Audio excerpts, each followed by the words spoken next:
And now, Mystery Theater.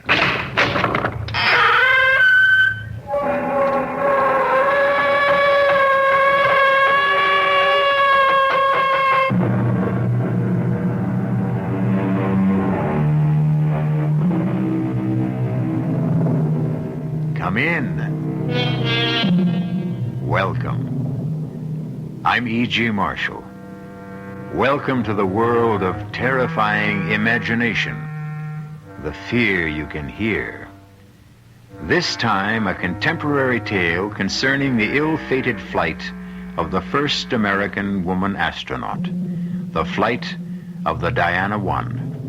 A tale of 3 astronauts who reached Skylab only to be literally snatched into the void. But before Diana I ever left the ground, the aura of doom hovered around her as she stood poised on the launching pad. This is Diana Control. We've been holding at T-minus 45 minutes while a faulty computer monitoring the loading of propellant has failed. This is a scrub. We will set back countdown to T-minus 13 hours. McDonald at Capcom. Gordon, do you read me? I read you. I'm sorry for the bad news. It's a scrub. Roger. Tell Luke I'm sorry, too. And, what do I say to the doctor? Same thing. Same for all of us on the team. Yeah, but it's tougher on her. I mean, you know, the disappointment. First American woman into space and all. Oh, Terry will manage it. Don't you worry about her. Over and out. Roger. Only I do worry. Ships, whether they ride on air or water, just don't mix with women.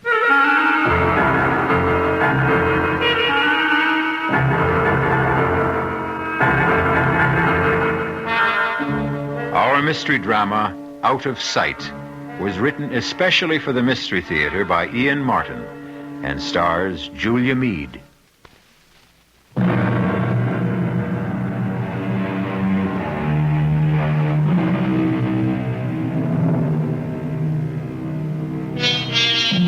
It might have been far better if the scrub on the Diana I had been a total.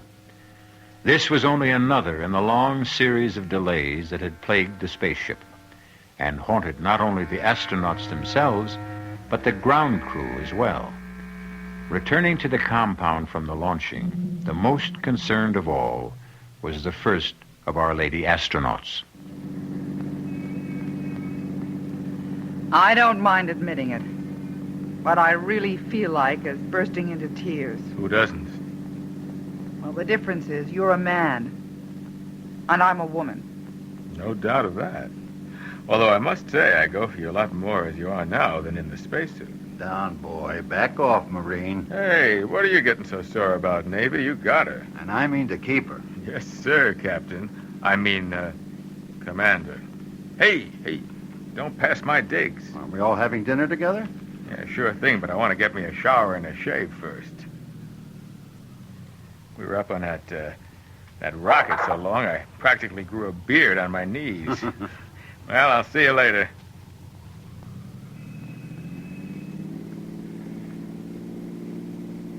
Good old Luke. I'm glad he's the 3rd member of the team. Oh, no. The 2nd. I'm the 3rd wheel, Gordon. And you know why I wanted to burst into tears? Yeah, like all of us. Disappointment? No, a lot more than that. Oh, Gordon, maybe today was an omen. Maybe I should cut out right now. I've got the strongest hunch this flight is jinxed. And I'm the jinx.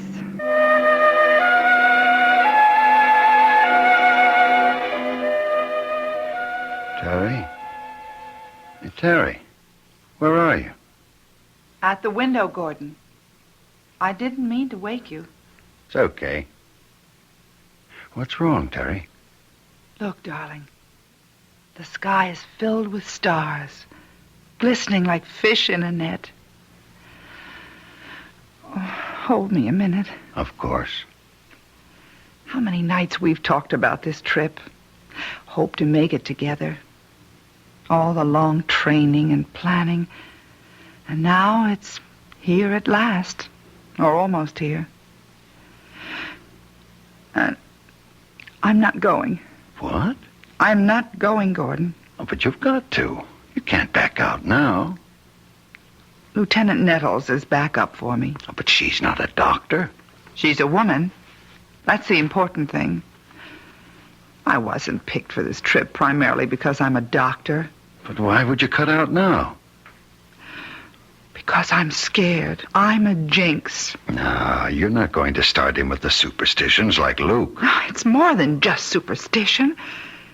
Oh, darling, I can't tell you, but I've been lying awake and getting the strongest ESP waves. You were dreaming. But I wasn't. I was wide awake and... Oh, for the love of Mike, don't do this to me. But it's you I'm thinking of, darling. I want you safe. And I honestly, for some reason, I can't explain why. I think if I go up there God with damn you... it, then- Terry, I never thought you'd do this to me. And I never thought the first woman astronaut would be such a flop. Oh, I'm so ashamed. You better answer that. Hello? Oh, yes, sir. Did you reach Luke Strong? Good. Yes, sir, we will. Within the hour. Oh, no, I can drive. Yes, sir, we'll go straight to the hospital unit. Thank you, sir. Good news for us, too. What is it? Weather forecasts are for quick changing conditions that would ground us for 2 to 3 weeks unless we get off tomorrow. They've restarted the countdown, and it's go. We lift off in 7 hours. Now, I've committed you, Terry. If you don't go, it's a total scrub. Are you with me? You know I'm always with you, for better or for worse, not just as a wife. Ready, willing, and able, Skipper. Astronaut Teresa Weber reporting aboard.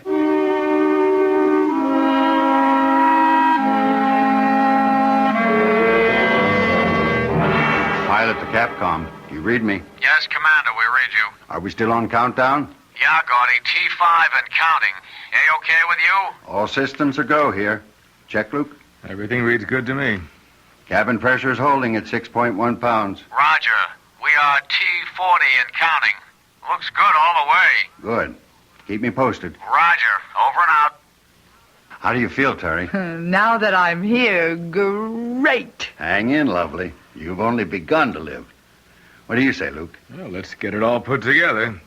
Skylab, here we come. That's the spirit. Let's check out the inertial guidance and the boosters again. What do I do, Captain? Just sit tight and get ready for the thrill of your life.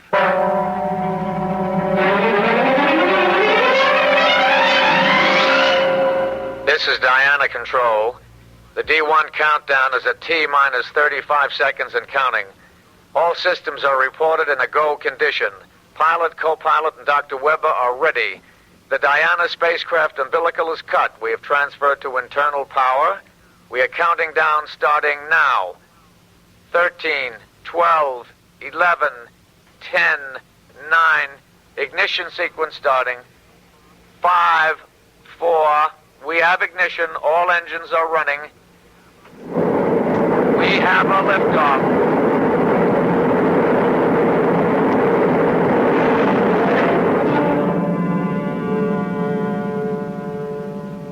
The clock is operating. We are underway. Roger. Read you loud and clear. We're smoothing out some now. You're through Max Q. Through Max Q and smoothing out real fine. Sky looks very dark outside. Cabin pressure is holding at 6.1, okay. Coming up on 2 minutes. Roger. Reading you loud and clear. Pitch 25 degrees. Your flight path looks very good.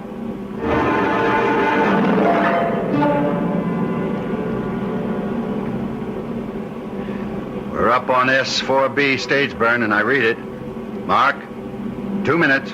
Roger. You have 22 seconds to shut off. Roger. Read that, Luke. What do you reach your velocity? 25,668 feet per second. Roger. We confirm. Coming up to burn off. 6, 5, 4, 3, 2. There she blows. Gentlemen, you are in orbit. Hallelujah. We've achieved orbit. Whee! Skylab, here we come. You are go for a dock. Roger. You'll be losing me now. I'll pass you on to Bermuda. Roger. I'll see you in a couple of hours. Have a happy. We'll give you a final okay on docking then. Roger. My buddy thanks you, my wife thanks you, and I thank you. Over and out. Okay, Terry. What do you think of space flight now? Oh, it's marvelous. Wonderful. A rocking chair. I don't know what was the matter with me. Well, whatever it was, as long as it's gone, let's put it out of our minds. Now, this is going to be a milk run. A what? I'll tell you. A young man like me and a young woman like you wouldn't dig that talk. It's from World War II, but I've read about it. A milk run was like when you flew out to bomb and came back and knew old Hitler didn't have any more planes to bother you, and you were just as safe as if you were taking a ride in your grandmother's electric automobile. A piece of cake. Yeah. But the best piece of cake we got riding with little old Diana is the middle astronaut here. Okay, Luke. Playtime's over. Let's run a full instrument check and give Terry a chance to start working on her medical reports. If I have to put up with wearing these electrodes like Frankenstein's monster, let's at least make it worthwhile.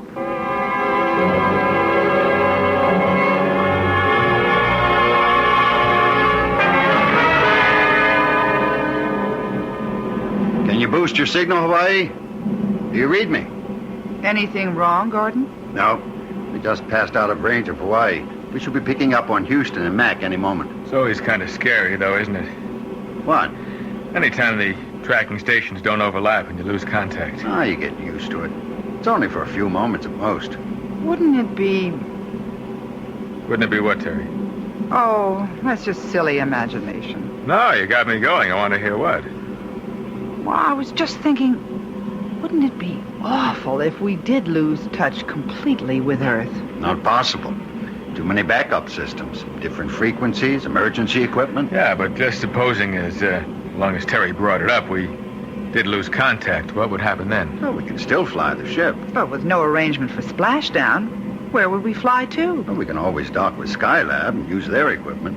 We don't need ground to make a dock. Yeah, but if Skylab's equipment come goes out... on now. It's just not possible, so forget it. I'm going to call in... Diana 1, this is Skycom. Do you read me? Roger. I sure do. Loud and clear. Good. We'll have half an hour's clear contact. During that, we'll give you coordinates for the dock. Roger. Now, let's synchronize our time. I'm coming up on 10:32. That's 2232. Mark when I give you wow. Wow. Roger. I read you. Dead on the button. A-okay. Hear this, then. In order to achieve Mac? Mac? Do you read me? Mac? What is it? Now, hold it, Terry. Let me try another frequency. Mac? Mac? Capcom, this is Pilot Weber. Do you read me? Damn, try another. Diana 1 to Capcom. Capcom, do you read me?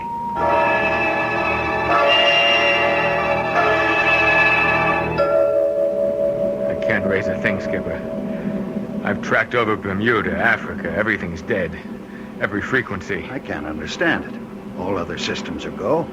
Yet we've lost contact with ground. That means we're on our own? Unless we turn up Australia, Hawaii, or Mac back at Houston. And if we don't? We head for Skylab. Is that so terrible? Certainly its radio must be working. And if it isn't? Now, that isn't anything I want to start thinking about right now. Maybe we better, because... Because what, Terry? You don't know, Luke, about my dream. For God's sake, this is no time for dreams. Hello? This is Diana 1 calling. That isn't going to do any good, Gordon. This is what I dreamed, that we'd lose contact. I remember that humming sound. You'll never get through it, even if we make Skylab. That would mean that... Thanks to me, the first woman, the Jinx, we're lost. We're lost in space.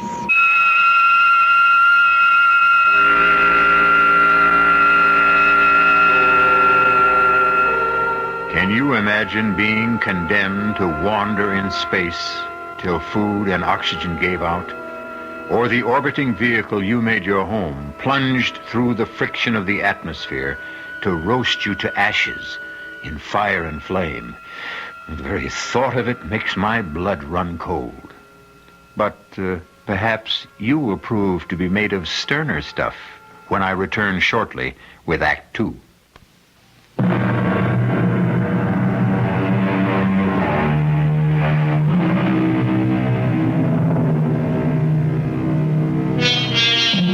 For another full orbit, the Diana 1 circled the Earth. But it seemed that all communication was irretrievably gone.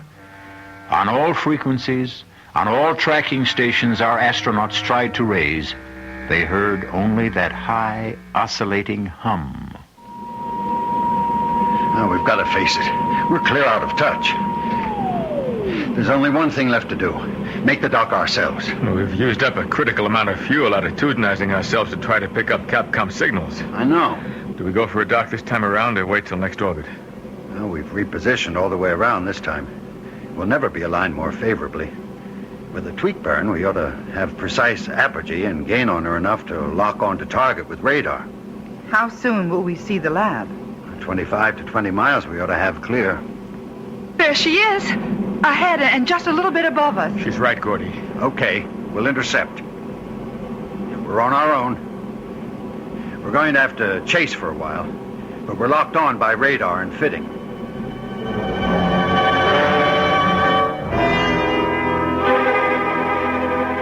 Right on the money. Tight as an oyster. No thanks to me. What do you mean, Gordon? What is it, Skip? I don't know. You remember how we began to roll and swing over the Pacific? I thought you were maneuvering for the lock. I was trying to, but the ship just seemed to take over. We were rolling at 36 degrees a second. You pulled her out. It wasn't me. Now, don't you understand? I couldn't fly her at all. We were rolling so bad and yawing, I thought we were going to lose any control and go toppling end over end. But we didn't, thanks to you. Not me. It felt like, well, it was just like ground, or someone took over and was flying the ship. Someone else brought it into lock, not me. So what's the difference? We came home. Shall I open up the hatch so we can get into Skylab? Oh, we ought to secure everything here. We're airtight. We can get that later. We've got to reach ground. If we can't get in touch with Capcom... Oh, I'm afraid you can't. Huh? You see, we have jammed it. Oh. How do you do? I am Dracon. I have been waiting for you. Who's that? Who's that? I have said Dracon is my name. Before I ask the other questions, where are you? I am here. Where's he hiding, Gordy? You know the setup here. But, my dear Earthling, I am not hiding. I ain't seen you yet. Nor will you. I am not made like you, nor are you civilized enough to be able to imagine me. Now, wait a minute. Now, hold it, Luke. Mr. Dracon, if I have your name right. The title is meaningless for me, and even the name is only an approximation in translation to your tongue. Call me then, Dracon. Very well. Dracon, who are you? I will try to simplify. I am not of your galaxy. I am of Centauri 7, a quintillion of light years from your solar system. What's going on, Gordy? It's the sort of thing I dreamed. It would be easier if you had a presence, Dracon. We could talk more sensibly then. Ah, no, I believe to the contrary. You could not conceive of me even if I could make some emanation before your eyes. No, the voice must be enough. Well, then, what is it you want? For you to come with me. Supposing we refuse. But there's no way you can. I am going to take you to Centauri 7. A quintillion years away? Time is a relative factor. We shall go by time warp. But even so, I am a doctor. I must face physiological facts. I don't know what your physiology may be, but if we, Earthlings, as you call us, should pass a destination a quintillion years away, we wouldn't arrive as anything more than dust. I have said that time is a relative factor. We must leave. Are you ready to go? How? The trip will be short, and not unpleasant. All those quintillions of miles? The advantage of the fifth dimension, the time warp I mentioned. But time is relative, as you said. Who's to say that your time won't destroy us? How long will it take us? In your time, you would indeed be infinitesimal dust, as the doctor maintains. In our time, a millimeter of a second, of which we have wasted quite enough. Shall we go? Here are your quarters. We have tried to construct them in appearance and solidity as those places you live on Earth. There are 2 bedrooms, one for the spouses and one for the drone. There will be food. You are welcome. We wish you to live as you live on your planet. For how long? We must control that. You are free to do as you will in these areas. 2 bedrooms, 2 baths, living room, dining area, fully equipped kitchen. That's upper class New York, maybe $600-700 a month. Furnished up to $1,000. Well, except for one thing. And that is? Not a window. And outside of closets and the rooms, only one door out of here. Which, unfortunately, we must keep locked. Why? We have our own security. I think occasionally you Earthlings must have caught a glimpse of our machines. We have been observing you for some time. Why? For reasons of our own. Our saucers have even landed on occasions, too, as you do in your flights to the moon, for example, to pick up informative material. We have even considered gathering some of you before this, but in the areas we landed, we did not consider the specimens quite satisfactory. We do very much consider you excellent representatives of your primitive culture. We have selected you as, what is a word you use? Guinea pigs. You mean we're going to be locked up here like in a laboratory cage? Yes, so we can study you. Now I leave you to get adapted to your new surroundings.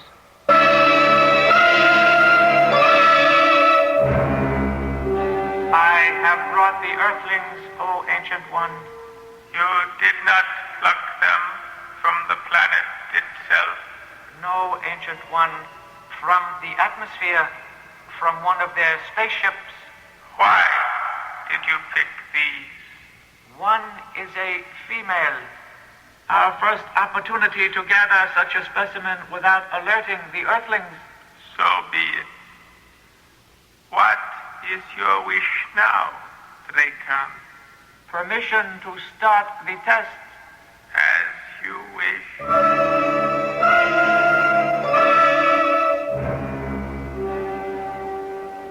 Gordon, there's nothing in the big bedroom. It's just a box with some furniture. No openings anywhere. Any luck here? The front door doesn't have a handle, let alone a lock. The only openings are that vent up there and one on the floor on the opposite side. Air vents, obviously. Otherwise, we wouldn't be able to breathe. You find anything, Luke? You think it's okay to talk? No, but we might as well. I'm sure we're bugged and they hear everything we say. What did you find? Nothing. You? Neither of us. Except 2 air vents in this room. If there was some way to... You hear a kind of hiss? Yes. And... Oh, it's getting stifling in here. They've turned on some kind of heat. Damn. What are they trying to do? I've got to get this suit off. I'm sorry, Terry. It's okay, Luke. Just forget I'm a woman. That'll be a day for the old prowler. Now, but let's strip down. Come on. Nobody needs to have any hang-ups. I can tell you, as a doctor, we can stay in our thermals. It's safer if they try to roast us alive. Where's that ever-loving heat coming from? Probably the vent at floor level. Yes. Hey, come on. Let's all stuff our suits against it. Maybe we can keep it out. Good thinking, Charlie Brown. Man, I tell you, this is no way to go. You rotten sons of guns. Come on. Fight fair and give us a chance. Stop it, Luke. I don't mind dying. But I want a chance to fight back. Luke, it isn't doing any good. Don't give them the satisfaction of... Gordon? Yes, Terry, you're right. I don't know if we're just blocking it or... Hey, wait a minute. What is it? He's testing to see if... Oh, they've stopped it. They've stopped feeding the heat. Thank God. I never could stand heat. I am scared witless of smothering to death or burning up in a fire. Who isn't? You all right, Terry? I'm okay, darling, but we've got to get out of here. How? I don't know. I'll leave that up to you fellows, but we've got to get away. To where? Anywhere but here. This is only the beginning. The beginning of what? The tests. Don't you see it? We're guinea pigs. And as a laboratory animal, you know what all guinea pigs have in common. You're the doctor. You tell us what. They're expendable. It's getting cooler. We passed the first one, but... Oh, no. What is it, Gordon? The other vent. Can you hear it? They're starting the Turkish bath treatment again. Just the opposite this time, I think. This is Operation Cold Freeze. How can we get up to block that vent? Luke, get on the other end of the table there and drag it over. Roger, Skip. Terry, bring the flight suits. That air is like dry ice. Well, I can take this better than heat. Here, Terry, I'll help. Now what, Skip? Oh, this is my weak spot. I can't stand cold. Both get on table. Terry? Yes, darling. You get up. Luke's shoulders. I help. Then I pass flight suits to you. Block out cold air. Here you go.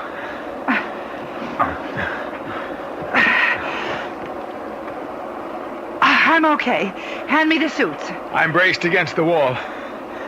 Okay, Gordy. It's all right. No need. They've shut off the freeze. Here are the suits. I got him. Come on down, baby. Boy, you're something to have around. You imagine old Gordy or me getting on each other's shoulders? Huh. I'm glad I'm of some use.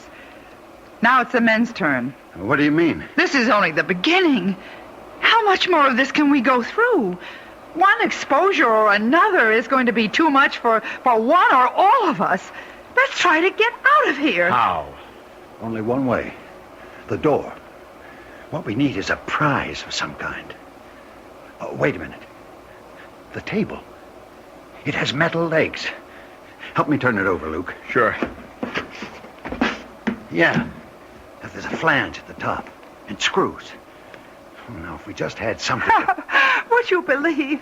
I just happen to have a nail file. Oh, baby, you are the most. Come on, let's have at it.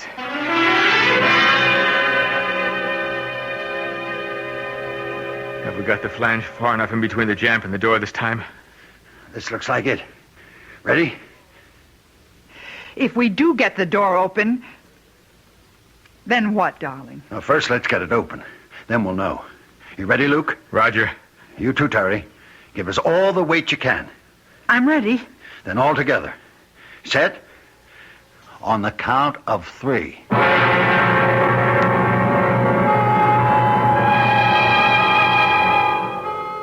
Three lost and desperate astronauts, far beyond the stars. Should they succeed in opening this door, what can they hope to find at best? Another world, and one apparently hostile to them. What infinitesimal chance do they have to return to landfall and splash down on old familiar Mother Earth? I'll return shortly with Act 3.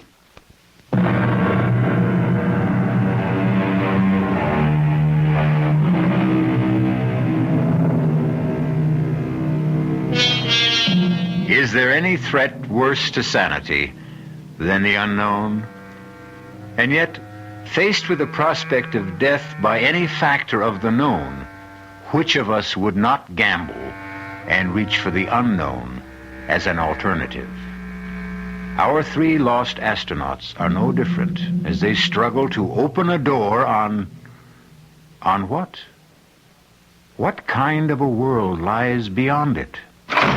She's open. But Nothing. Well, there's nothing. Nothing outside, but what? it may look like nothing, but it's solid. It might just as well be a wall. For you, it is. For us on Centauri 7, it is our world, but not yours. Are you now satisfied?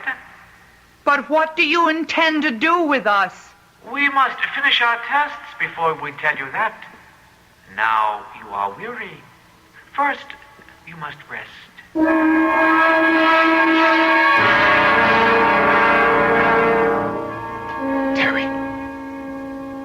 Terry, wake up. What? Why, Luke. Shh. Don't wake Gordy. I've got to talk to you. What on earth? Please.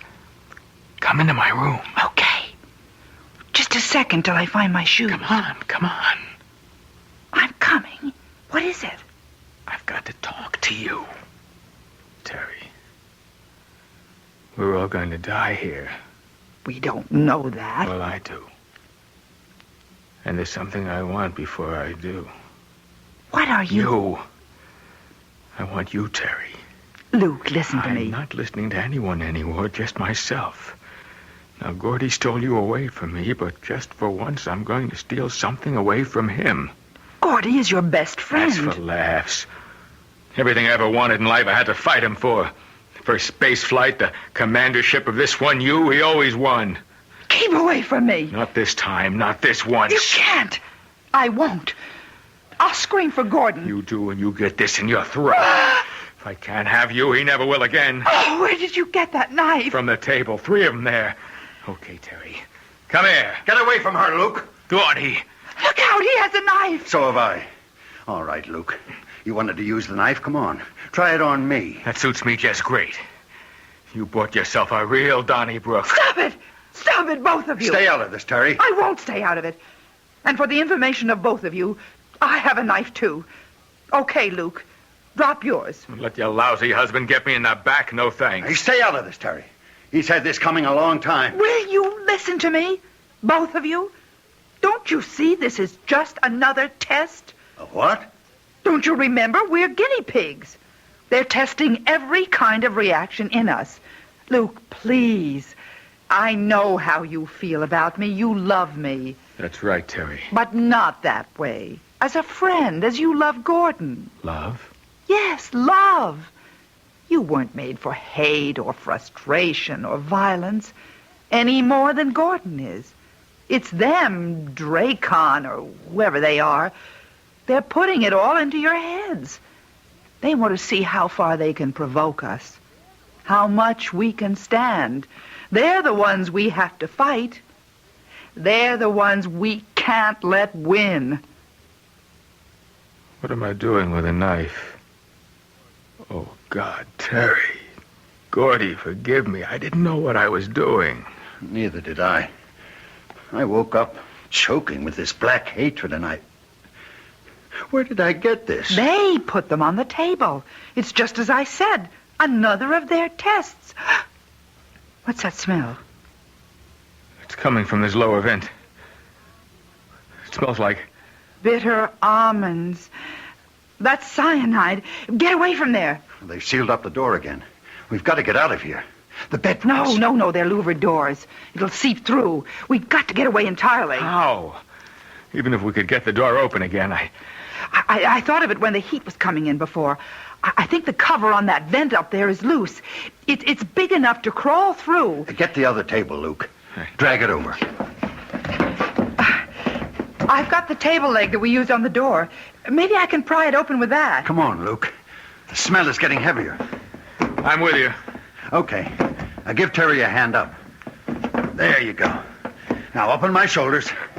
I got the table leg. All right. I'll give it to her. Then support her while she levers it. Okay, Terry? Yes, I think I can. It's quite loose. I'm sure I can. Look out! Can you scramble in there? If I can just... Get your hands under her left foot, Luke. Roger. I'll get mine under the other. Now, lift. All right, Terry? Yes? There's a duct. I can't see where it goes. Is it big enough for all of us to get through? Yes, but how? You're smaller than I am, Luke. I'll give you a leg up, and Terry can lift from above. What about you? I'll get a chair, and you can haul me up from there. Come on, let's not waste any time. That smell is getting stronger.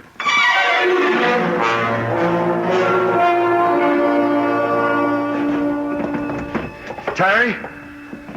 What, Gordon? Why are you stopping? Another turn? No. It's a dead end. Oh, no.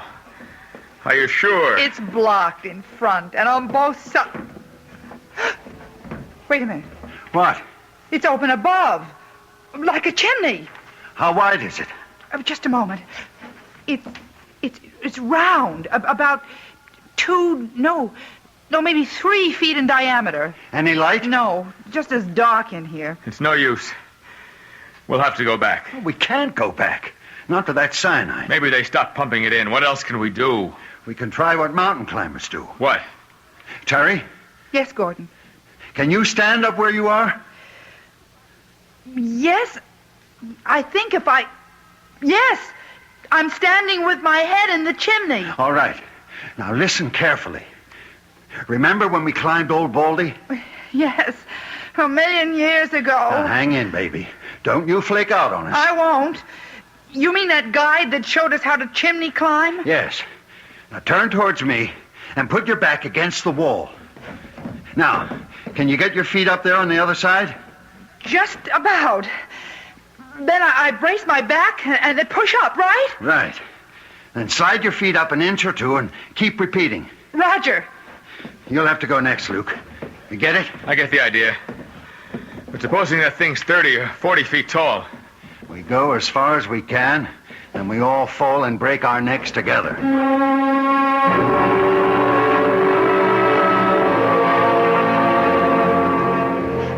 Hold it. What now? It's getting wider, but I think it's another dead end. Oh, not another chimney. I couldn't make it.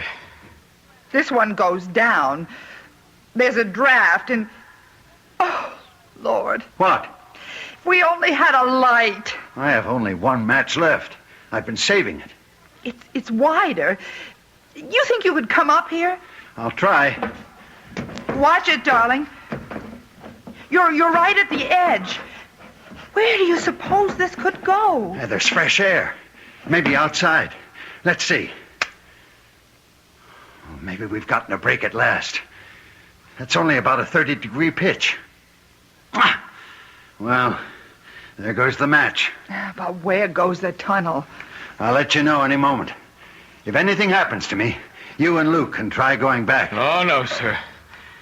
Anyone tries the roller coaster, old Luke gets to go first. No, Luke. Here I go. Feet first. Too bad I forgot my parachute. Geronimo! Luke! Luke, are you all right? I didn't break anything. Should we come ahead? Might as well. But you sure ain't gonna like it when you get here.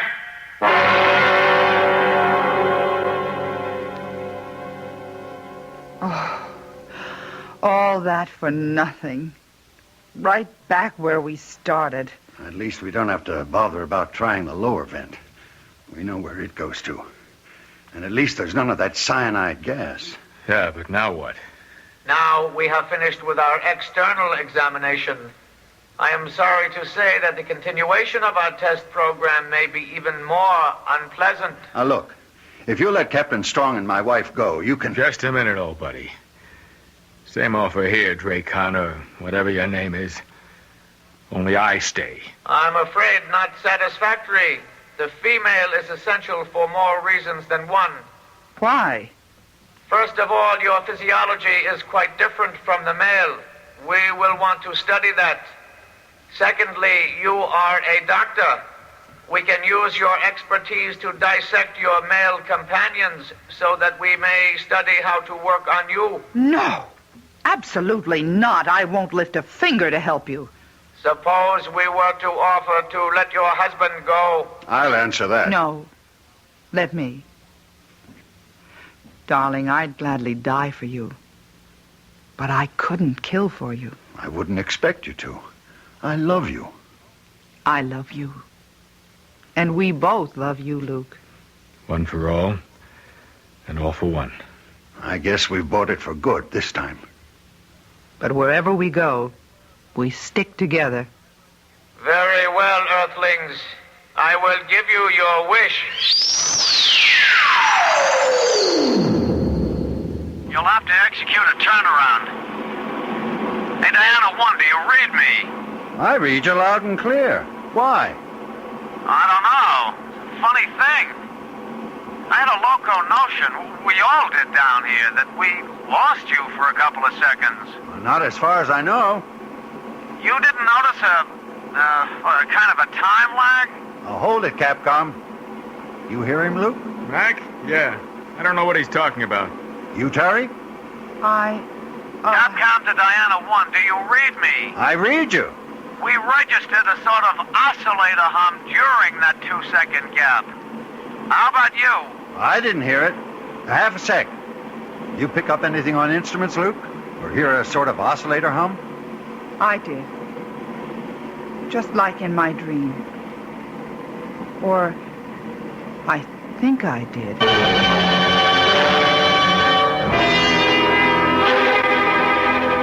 And are you sure they come? The Earth people will know nothing of our interference. Oh, Ancient One, in their time reference, they were missing but the blink of an eye. And the three who were here will not remember. Can the eye of an Earthling see a bullet? Can it follow the speed of light? They will not remember. As to the planet itself, what is your recommendation? Observing them close at hand, particularly the female one, I have seen a capability for self-sacrifice and love. There is some hope for them then. We might allow them another millennium to better themselves. So be it. We will allow the Earthlings one final chance.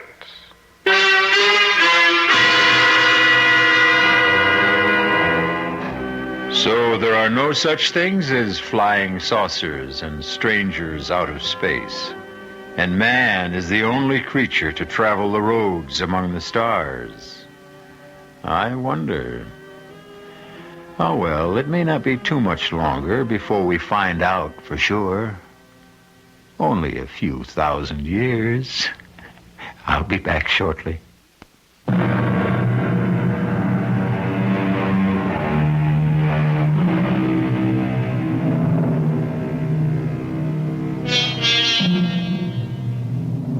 1,000 years.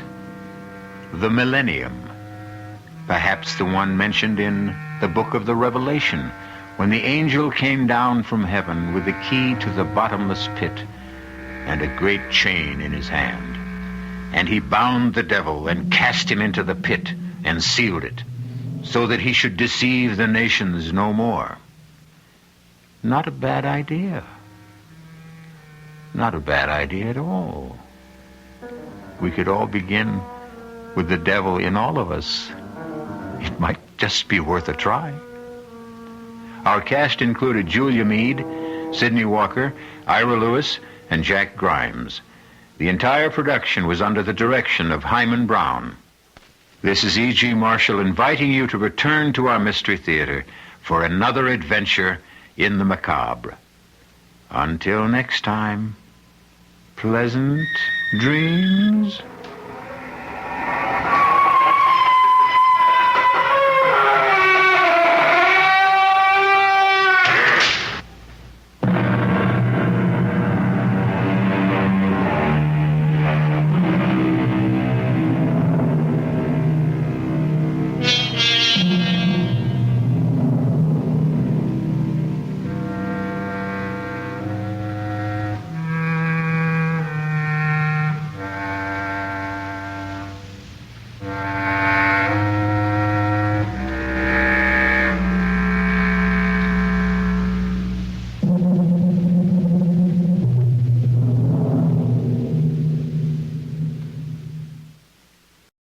And now, Mystery Theater, brought to you in part by True Value Hardware, your store of first choice.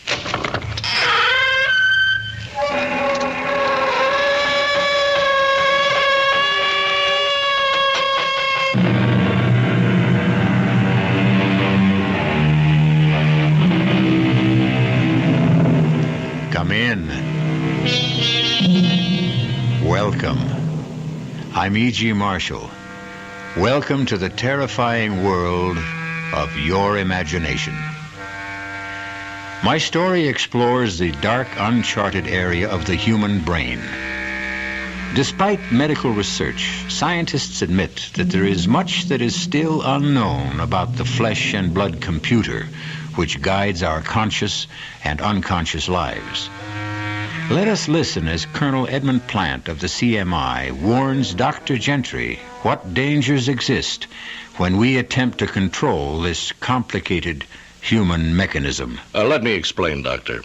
Your patient, Kent Hatcher here, may be a time bomb. We have no idea what was done to him, but we do know from other cases what to expect. You mean, brainwash? Perhaps. It's very likely Kent may have been subjected to deep and continual hypnosis, his mind washed as clean as a sheet of white paper, then programmed to commit some terrible act against his own people.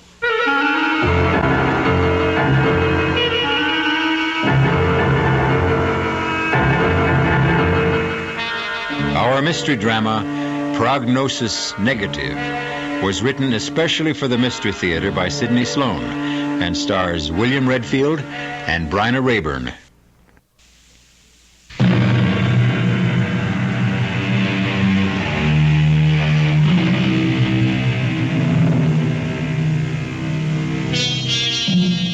Colonel Edmund Plant was on an unpleasant errand. As he walked into the big, dirty gray building, the military hospital for the insane, known to the brass as the Pit, he could think of many places he'd rather be. But this was a duty he had to perform, part of his job, and he wanted to get it over with as fast as possible. I hope this won't take too long, Dr. Gentry. No, not too long, Colonel Plant. All we need is your official identification. We've been able to identify him from his fingerprints, but the official rules call for your observation and signature. I know. Right this way. We've got him in a private room because of his condition. Yeah, here we are. Step inside, please. I'll speak to him. I don't know if he'll respond. Kent, can you hear me? Colonel Plant, your commanding officer, is here to see you. You want to talk to him? 6, 5, 3, listen to me. Listen to me. What does that mean? Well, we don't know. That's the only response we've been able to get from him. Kent, do you remember me? Kent. See? Look at his eyes. No focus. He doesn't hear you. He's in a world of his own. Kent Hatcher disappeared on a mission behind enemy lines 8 years ago. 2 months ago, he showed up in a prisoner exchange. We had believed him dead in action. After 7 years, he was declared officially dead. Well, does he have any relatives? A wife? Yeah, he had a wife. She's remarried. Moved away, left the state, I believe. Anyone else, Colonel? No. So, here he is. Mindless, mutilated, tortured. No relatives, no friends. And his superiors embarrassed or annoyed that he's still alive. Now, I did not make the rules, nor did I persuade Kent Hatcher to take the mission. It was purely voluntary. I know. Well, what do we do now? Of course, we will do our best to bring him back. Mentally and physically? Both, if possible, but it is doubtful. He has an overstrained heart condition. It's quite serious. So permanent physical recovery is doubtful. Perhaps it's all for the good. You would rather that he die? Let me explain. Kent Hatcher may be a time bomb. We have no idea what was done to him, but we do know from other cases what to expect. You mean brainwash? Perhaps. It's very likely Kent may have been subjected to deep and continual hypnosis, his mind washed as clean as a sheet of white paper, and then programmed to commit some terrible act against his own people. 6, 5, 3. Listen to me. Listen to me. Doctor, I want this man kept under surveillance day and night. We cannot take any chances.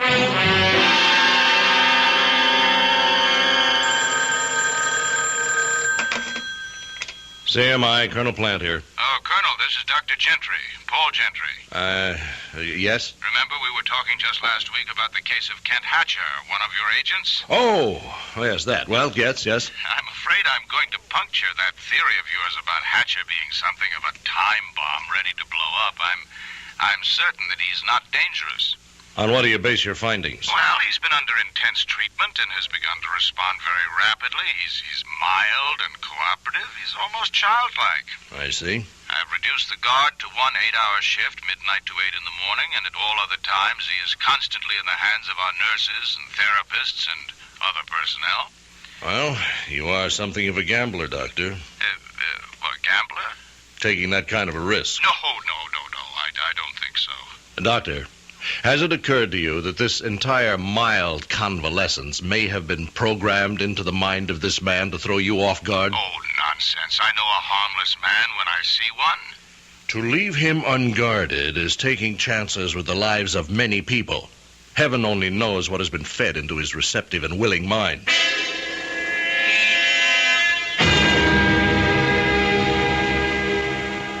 You know your name is Kent, don't you? Yes, Doctor. Do you know your full name? Can you remember? Yes. Kent Hatcher. Very good, very good. Now, how do you know that is your name? You told me. You had a life before you were brought here. You were married. Can you remember that? No, Doctor. You had a daughter, Mary. She was very ill. I don't remember. You loved her very much. When she died, you were heartbroken. Heartbroken? You don't recall anything? No. Oh, Doctor, I just wanted to remind you, you have a lecture today at the university. Oh, yes, that's right. Thank you, Evelyn. Look, I'm working with Hatcher. You know the case? I should know it. I've been transcribing all your notes. Well, I'm in the midst of giving him a series of perception tests, all very simple, just a matter of timing them. Yes, I know them, Doctor. You think you could finish them while I'm at the university? Well, yes, I guess I could, but... What? I'm just a bit afraid of him. I was in the office the last time you spoke with Colonel Plant. Now, look, if you don't want the assignment, I'll just give... No, I want it. As long as you say he's... Well, okay. Good. I'll expect you in 10 minutes.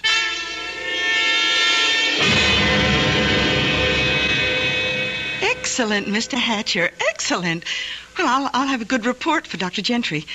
Now, suppose we put all the equipment, the puzzles and the cards, back into their proper boxes. Proper boxes. The boxes they came in. You understand, don't you? Understand. I think you understand more than you pretend. Are you pretending? No. Oh, don't get upset. I'm sorry if I hurt your feelings. 6, 5, 3. Listen to me. Listen to me. Please, 6, sit down. 5, We have more 3. to do, more Listen games to to play. me. Please. Now. No, stay back. Stay back. Now. Please, Now. don't hurt me. Now. Please. Now.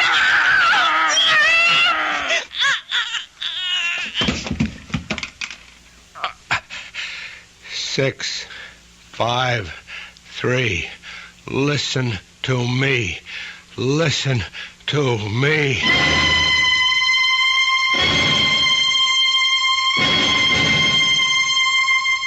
I'm grateful to the officials who have given me this airtime to explain a very serious matter. I am, or was, Ken Hatcher's doctor, and I must add my warning to the hundreds of others you have read in your newspapers and heard over the air. Ken Hatcher is dangerous, frighteningly dangerous. Do not, under any circumstances, attempt to apprehend him yourself.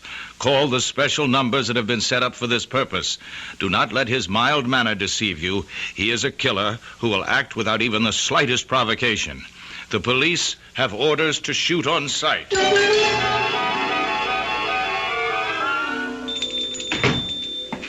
Morning, mister. What can I do for you? You want to buy a $200 coat for U18? I want some clothes. Different clothes. Oh, well, I don't blame you. You're wearing old painter's overalls. And where did you pick up that raincoat? At the automat?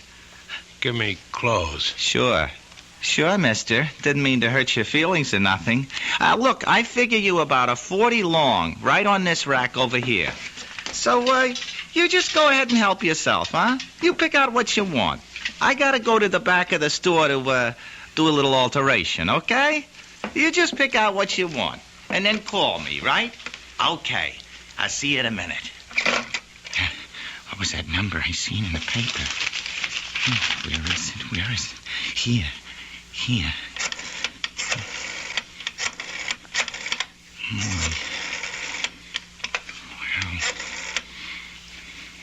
Hello, listen. He's right in my store. I recognize him in a picture in the paper. Also, I seen it 4 times on the news. I don't know how long I can get...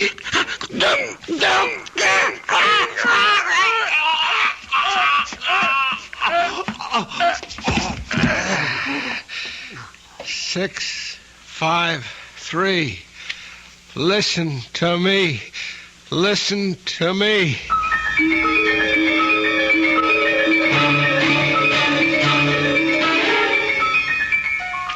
Now, the way I see it, Archie, the old girl's prime for the taking right now, with the right approach. It's the booze talking, Freddy girl. You ain't got a cent out of you, Mrs. Mowbray.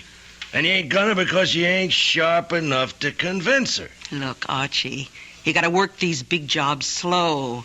You rush 'em, you end up with an empty hand. Look, Freddy, that old tea leaves bit and the table-knocking routine ain't gonna fool no one, not even your stupid Mrs. Mowbray, who wants to get in touch with the spirit of her dear dead departed.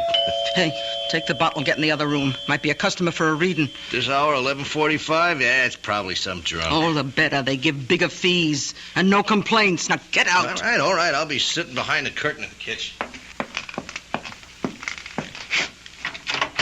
Yes? Oh, step inside, friend, and let Frederica Gillis solve your problems. You have... Yes. Oh, look, step inside, please.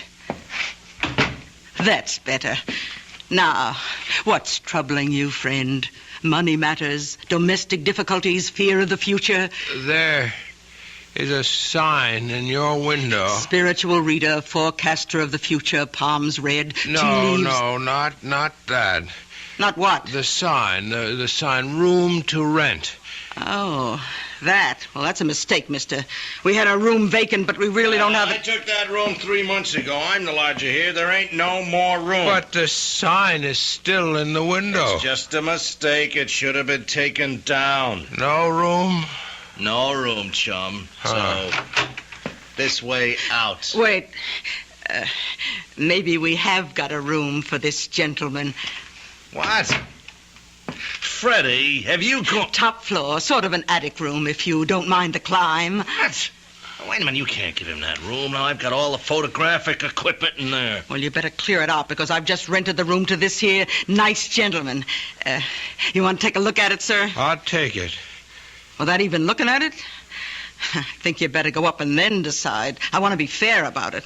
Right up them stairs, top floor, first door on the left. Well, I don't need to look. Now do as you're told. Go upstairs. Yes, I'll go. I'll do as you say. What is the crazy idea of that? Now, what do you want him around here for? For a very definite reason. I recognized him immediately. You did? Well, who is he? He's Kent Hatcher, the man the entire country is searching for. That one? And you let him in? Oh, put down that phone, you fool. Put it down. Now, this guy Hatcher is going to be the one thing we need to pull off that caper with Mrs. Mowbray. This is the biggest piece of luck we've had. Frederica Gillis, in her own canny way, recognized more than just the features of the hunted man. She knew intuitively that he was susceptible to hypnosis and made up her mind to use this susceptibility to further her own nefarious plans. I'll be back shortly with Act 2.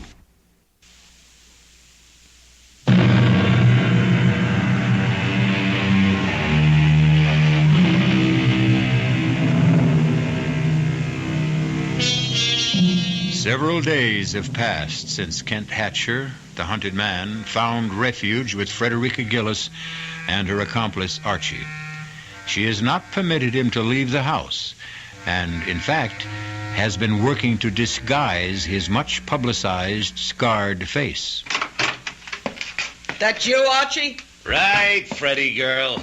Come out here in the kitchen. I want you to see something. Coming. Well, Archie, how do you like him? Good. What a change you made in his appearance. You've even given him a new hairdo. Looks a lot different with the dye job. Takes years off his age, blacking it up like that. Wait till his beard grows out. That'll cover most of the scars. It's terrific. Well, Kent, how do you like your new look? I like it. Thank you. Only his name is not Kent, Archie. That had to be changed. His name is Mazumodar. What? He's going to be Mazumodar, the Indian mystic. He'll darken his face, let his beard grow out, and then with a fancy, what do you call them things they wrap around their heads? Turban. Turban, that's it. Oh, can't you just see him in a rich-looking robe with a turban on his head? Now, wait, well, what's on your mind, Freddy girl? Oh, you're not very quick, Archie. Now, look, what I have in mind is Mazumodar. Mazumodar, do you hear me? I hear you. What is your name? Tell me your name. I am Mazumodar. Now, I want you to go to your room, and you are to stay there until I call you. Repeat what I have told you. Go to my room and stay until you call me. Now, go. I go to my room and stay. Oh, it's amazing. It's amazing. He's behaving like a little lamb. Oh, I could sense right from the moment I laid eyes on him that he was an easy subject. Oh, we're going to give Mrs. Mowbray the greatest spirit show she's ever seen in her life. She'll hand us her money in a bushel basket.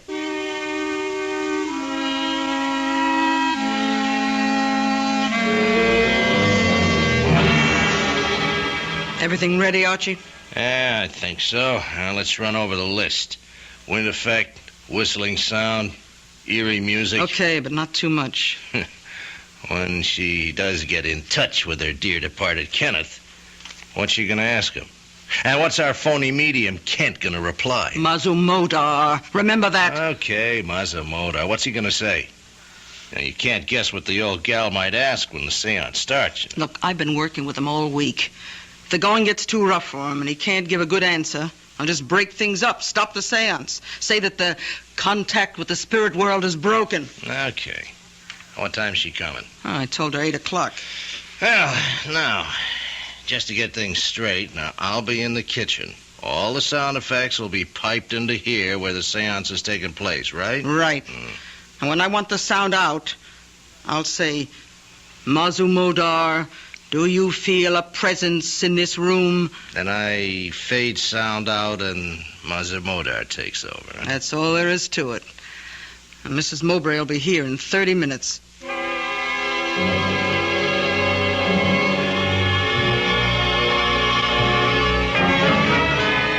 Mrs. Mowbray, this is the great Mazumodar. Oh, does he speak English? Oh, yes. I've asked him to conduct the seance in English. He's agreed, though he'd rather do it in his own language. Oh, I understand. Thank him for me. If he is able to reach out into the great void and bring my son, my dear son Kenneth, back to me, even for an instant. Mazumoda will do his best. I told him of your great sorrow, and he was sympathetic. Weren't you, all-seeing one? I am sympathetic to the sorrows of a grieving mother. Oh, bless you. Bless you. Please help me. Let us begin. Sit here at this table, Mrs. Mowbray. Yes. You there. Yes. I will sit opposite you. The great Mazumoda will sit between us. Yes. Let the seance begin. What is it? What is the matter? Silence. Mazumoda must reach out into the spirit world. He is entering his trance. I call to you. I order you to come. Spirits, obey the command of Mazumoda.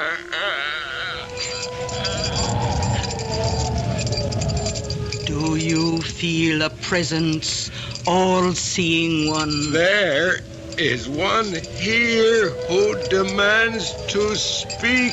Then let him speak. Mother, where are you? It's Kenneth. He's calling to me. You may speak to him. Oh, Kenneth, darling, I miss you terribly. Are you happy? I am happy, Mother. Oh, I was so alone, darling. I want you with me always.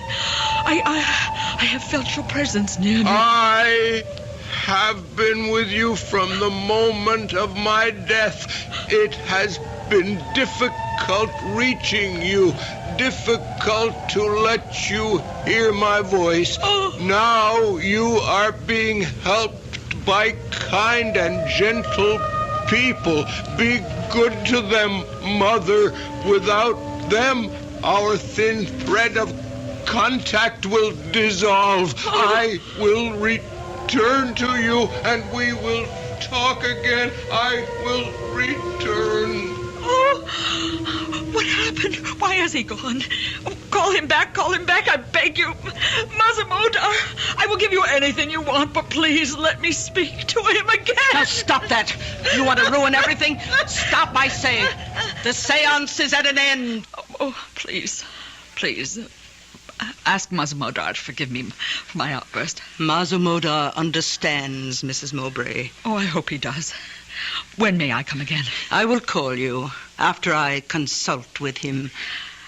I want to... I don't quite know how to say this, but can I give him something? I mean, will he accept? The all-seeing one is a holy man and may not accept money. It is unclean. Oh, well, in that case... But he must live, and I must live. That is, I will accept for him. Oh, yes, of course.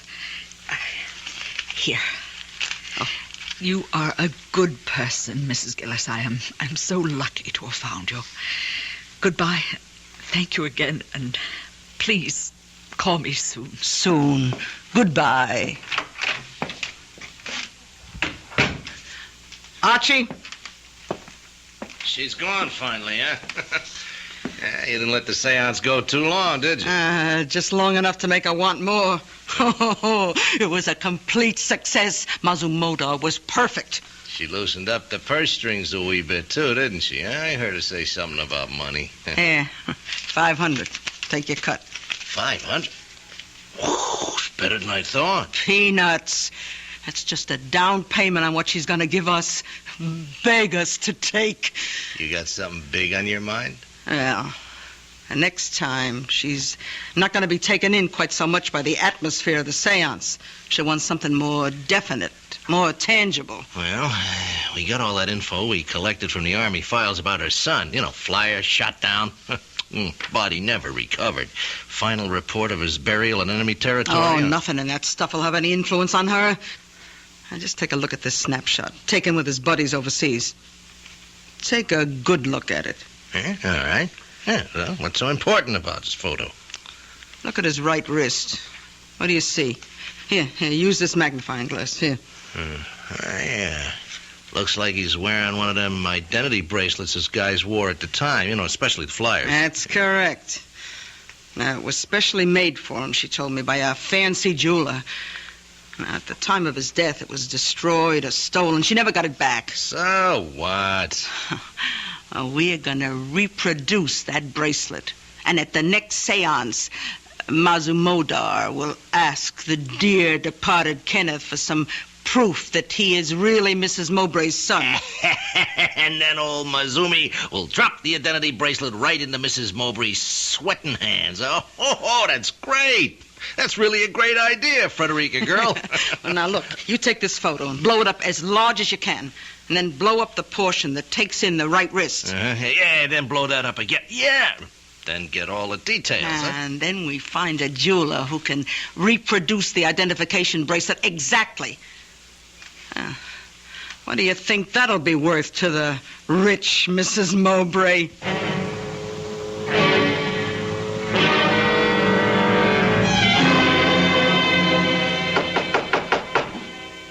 Come on, open up, Kent.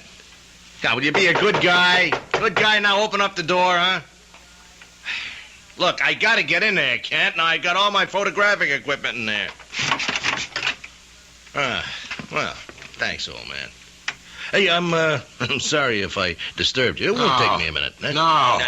No. Wait a minute, Kent, or Matsumoto, whatever your name. Now, listen. No. Now, stop. Now, don't look at me like that. Frederica! No. Frederica, help! 6. No. 5. No. 3. Stop. Listen to me. Now, stop. Listen Frederica! to me.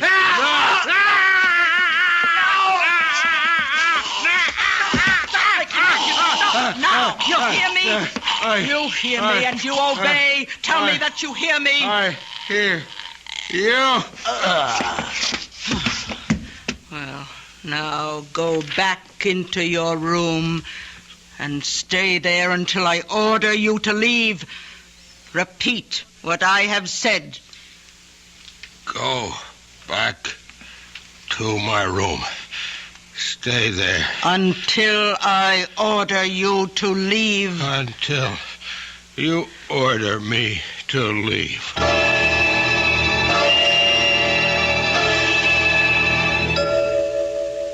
Feeling better, Archie? Well, my throat feels like a horse stepped out of it or something. We're playing with dynamite. The best thing we can do is turn him in before we all wake up dead some morning. Huh? Yeah. Wait till we make the big caper. Till the next seance. When we're able to drop the identification bracelet into the center of the table. Yeah, can we take the chance? Can we wait that long? Look, just go to work. Take your pictures. How long will it take to have the bracelet made? Well, I know a guy who does great work. Good. Can you get to him? This is just a telephone call away. He owes me a couple of favors. Well, call him. And then start working with your camera. I got all your equipment out of Mazumoda's room.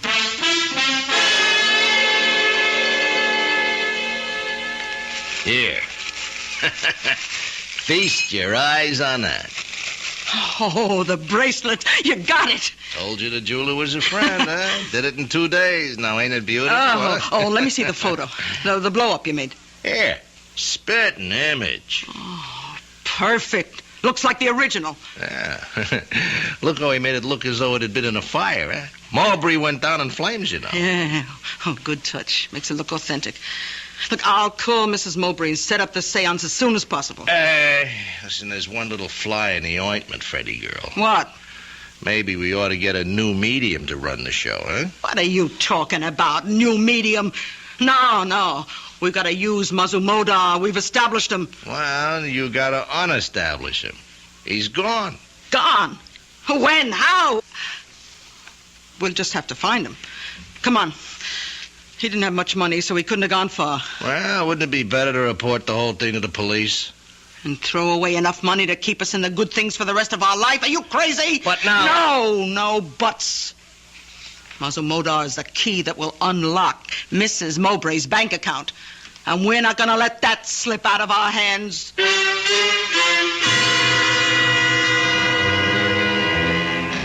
Kent Hatcher loose in the city again.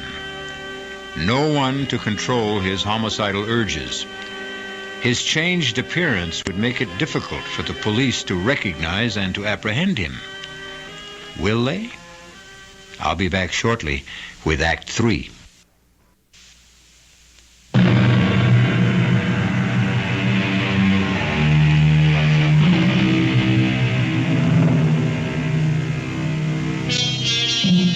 Two days have gone by since Kent Hatcher broke through the bonds of hypnotic suggestion and fled from the house of Frederica Gillis.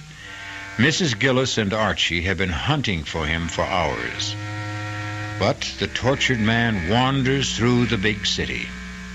Something urges him onward, something that he cannot define even to himself. Hello. May I speak to Carl Shearson, please? This is his wife.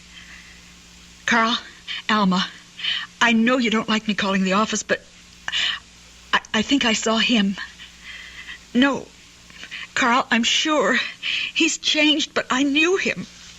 Yes, I know I said that before, but this time he followed me. Yes, I tried to get away. I ran into Fletcher's grocery store, quickly ordered some groceries, and asked them to let me slip out the back entrance. I didn't see him after that. Call the police. No, I couldn't.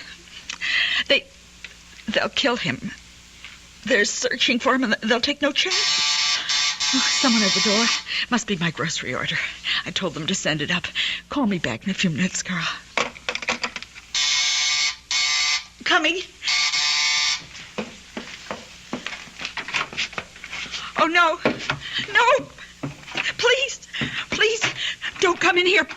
Get your foot out of the door. Let me close it, please. Alma, I want to talk to you. Alma, don't hold the door. I won't hurt you. Come in. Alma, I've been following you. At first, I didn't know why. And then the name Alma kept repeating in my head. Then I knew who Alma was. Do you know who I am? Yes.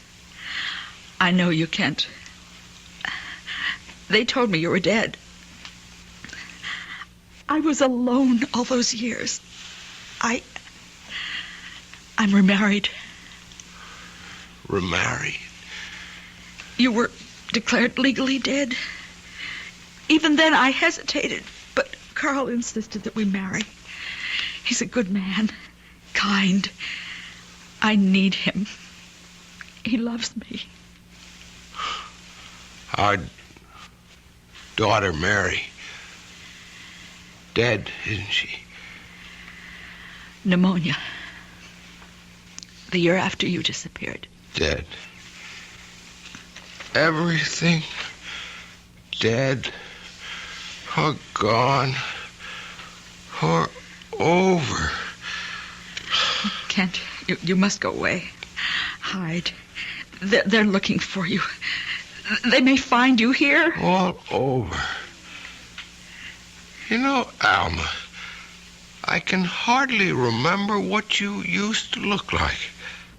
I can hardly remember my life.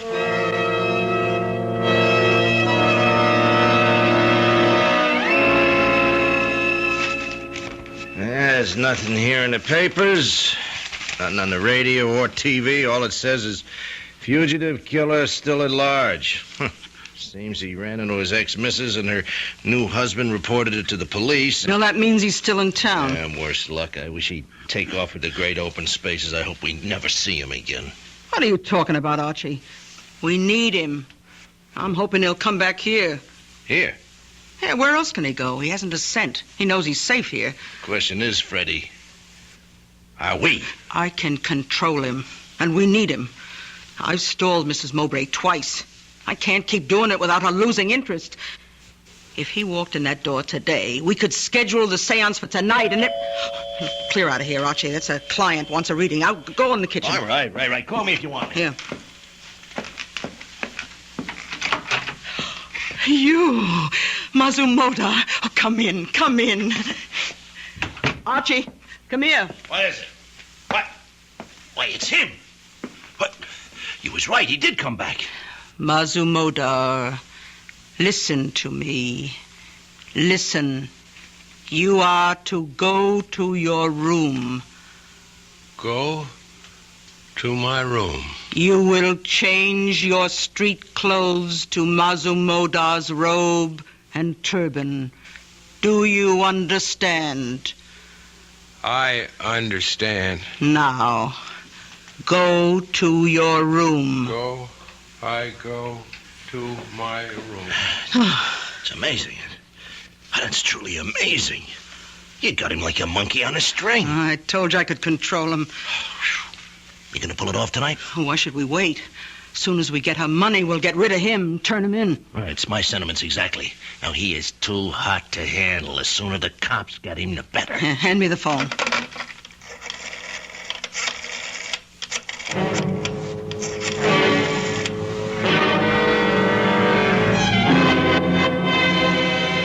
Mrs. Mowbray, right on time. Come in. Come in. Thank you for calling me.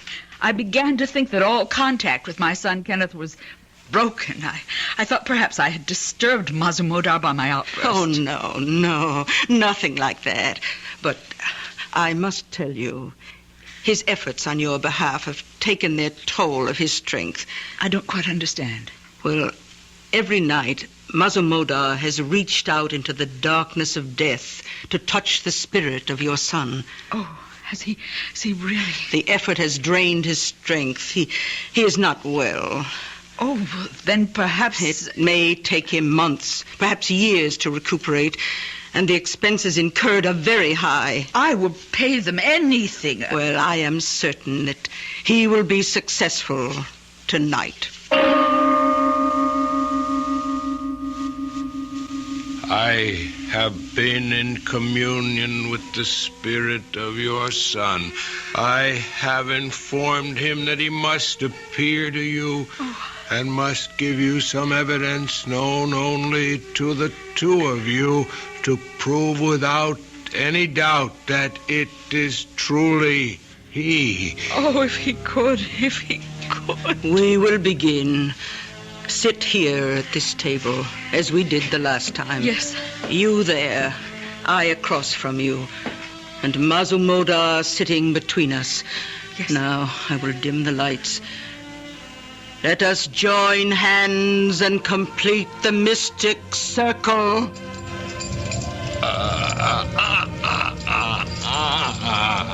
Oh, Mazumodar, do you feel a presence? I feel there is one here who has traveled a long way. Do you know him by name? This is not simple. He is trying to... Mazumodar, are you all right? Can you continue? I can continue. I must. The spirit is here in our midst. He wants to speak. Let him speak. Mother! Mother! I call out to you across the long reaches of infinity. Oh, Kenneth! I have spoken several times to this holy man who has made it possible to be near you.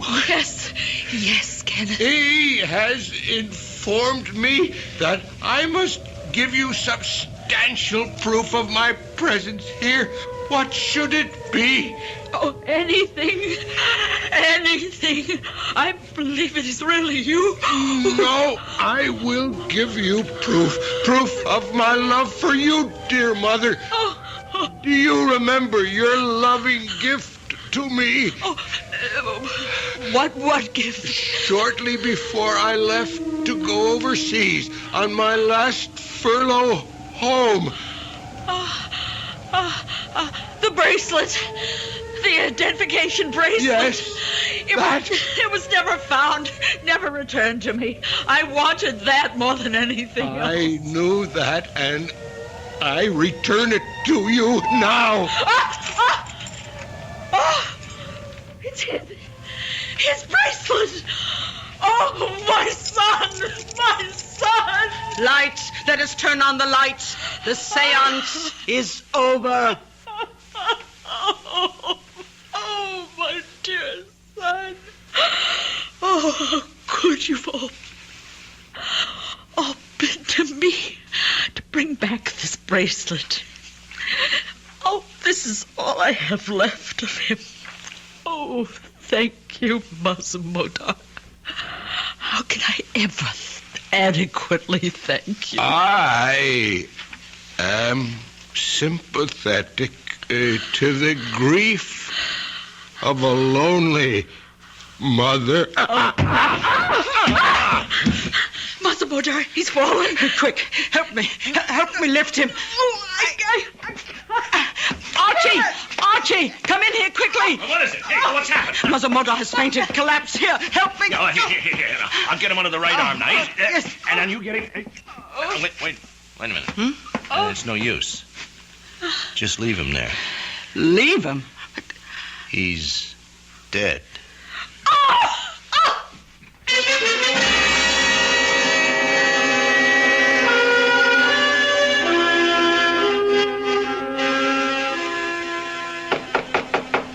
Come in.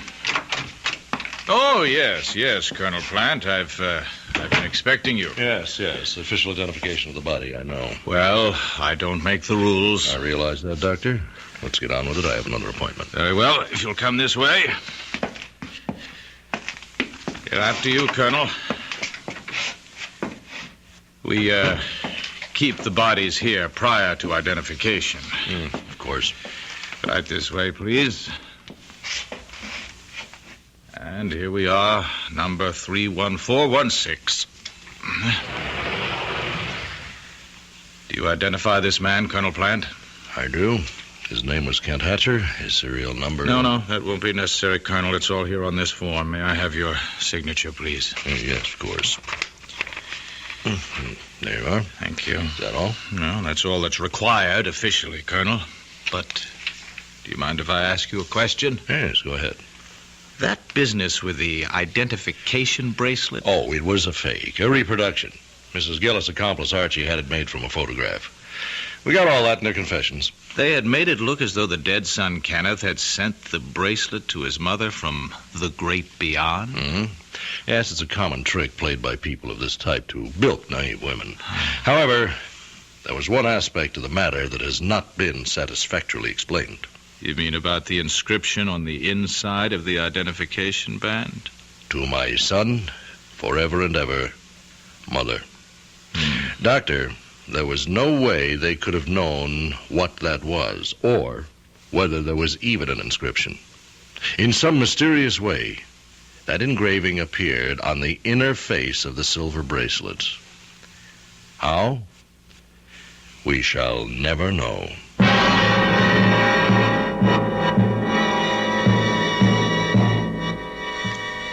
And the tortured, troubled man finally found his rest on a cold slab in the morgue. Unmourned, unwanted, unwept for. I'll be back shortly.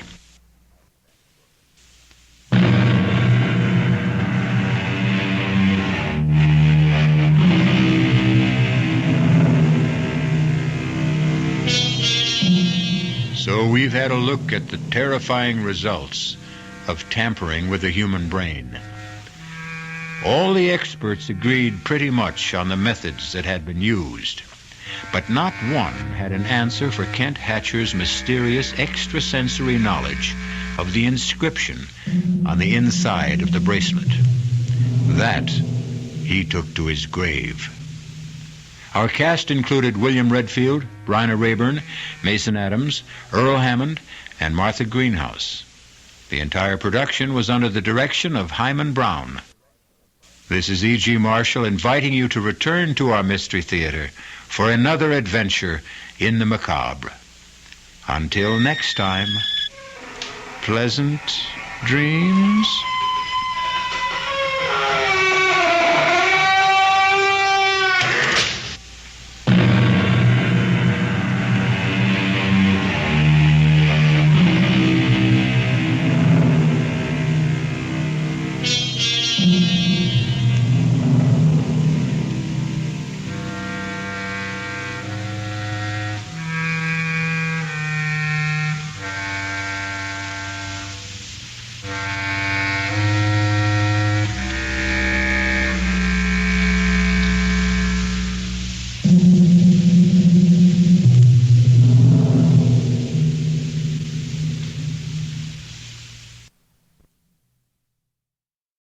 And now, Mystery Theater, brought to you in part by True Value Hardware, your store of first choice.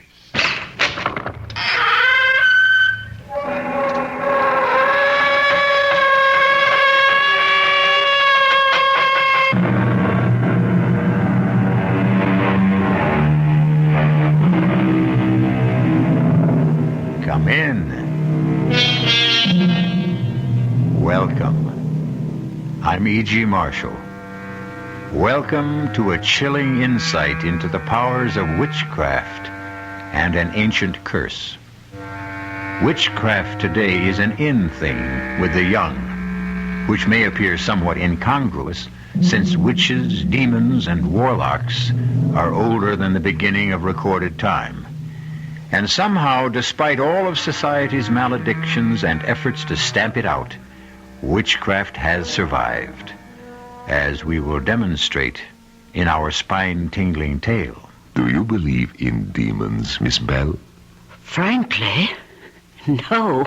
Do you believe in God? Any God? Of course. Then you must also believe in angels. And demons, according to all we know about them, they are simply fallen angels, fixed eternally in evil. And although we may not know whether we are being fanned by airs from heaven or blasts from hell, it is best to be on guard.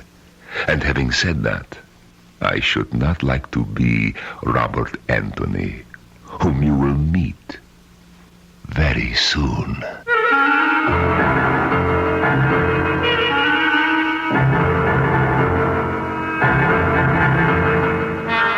Our mystery drama, This Will Kill You, was written especially for the Radio Mystery Theater by Murray Burnett and stars Norman Rose and Larry Haynes.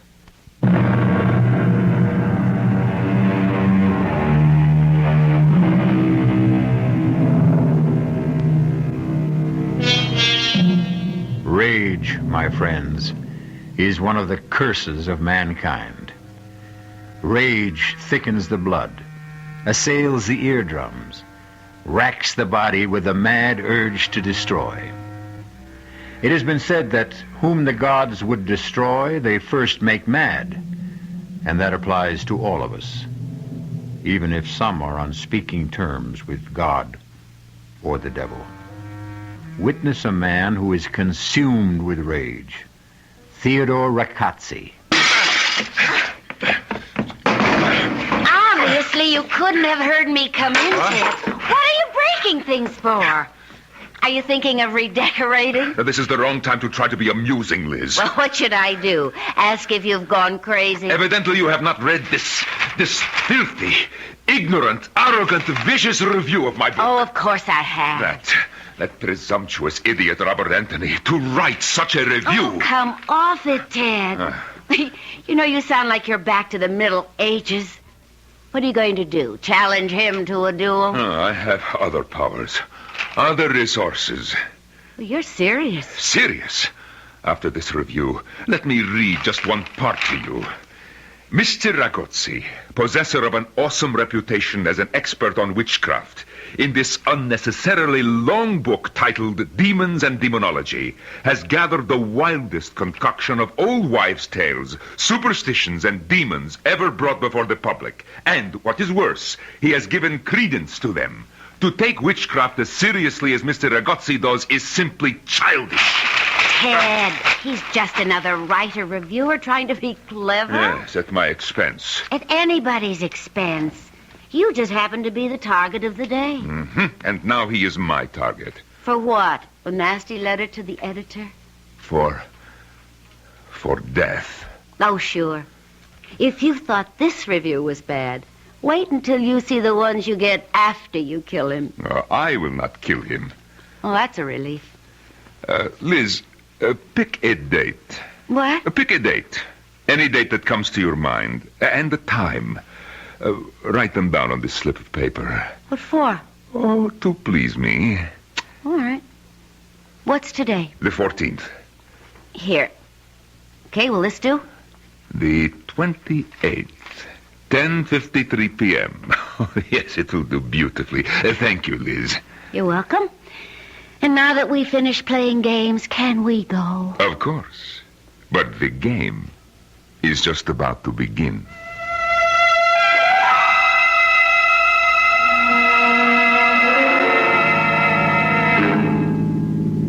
Have I ever remarked how well you drive, Liz?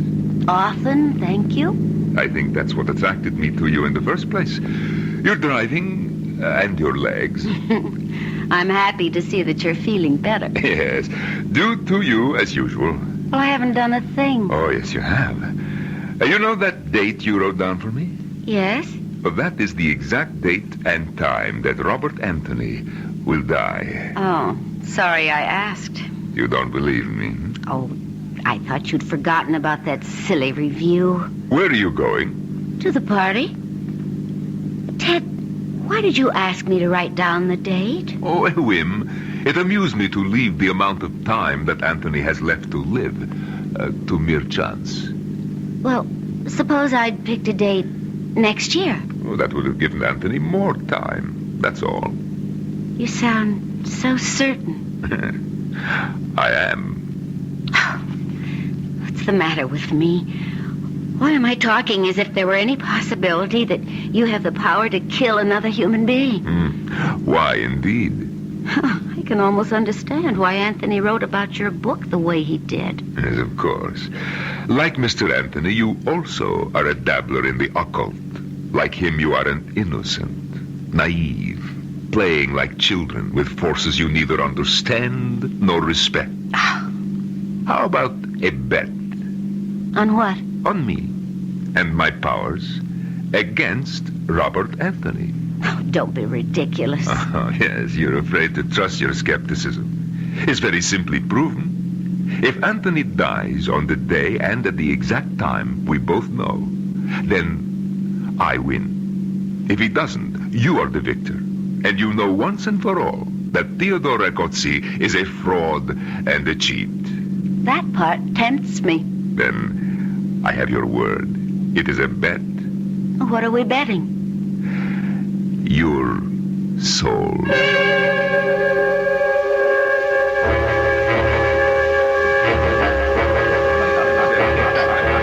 Robert Anthony, you're not leaving the party already. Oh, I'm sorry, Carl. I just dropped by to meet your guests, but my publishers are getting uptight about my new book. Well, everyone here's talking about the hatchet job you did on Ragozzi. Why do they think I've got a bone to pick with Ragozzi?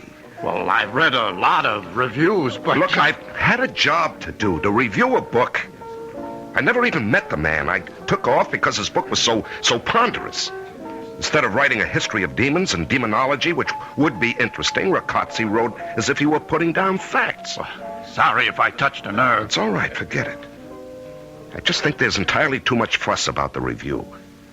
I know a little about witchcraft, and I think it can be amusing, but... Okay, but I hear Ragozzi's taking it very big. Well, I don't want to hear that Ragozzi's out to get me with the same crazy, demonic curse superstitious idiots believe in. Well, let's forget Ragozzi. What about that play we cooked up? Well, I just told you, Carl, my publishers are getting restless. I'm spending most of my time in the library.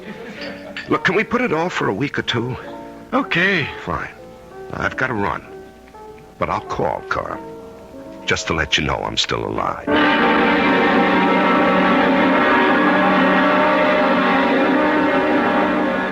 This is Jennifer Bell and another broadcast of The Author Speaks. My guest for today is the man who has written a most controversial book about devils and deviltry, Theodore Ragozzi. I am happy to be here. Mr. Ragozzi, I must confess your book scared the daylights out of me. Was that your intention? No, not at all. My intention was to inform, to let people know that there are forces in this world that they may not have been aware of. Oh, well, then you're serious in your thesis about demons and their powers. Oh, absolutely. Which naturally leads me to that review by Robert Anthony. How did you feel about it? Well, I would be less than honest if I said I was pleased, but it caused me only a small annoyance. Really? You are asking the wrong question. Oh? Well, then, set me straight. You should not ask if I were annoyed about it, but rather how Uziel Rabdas Belet are angry about their powers being mocked.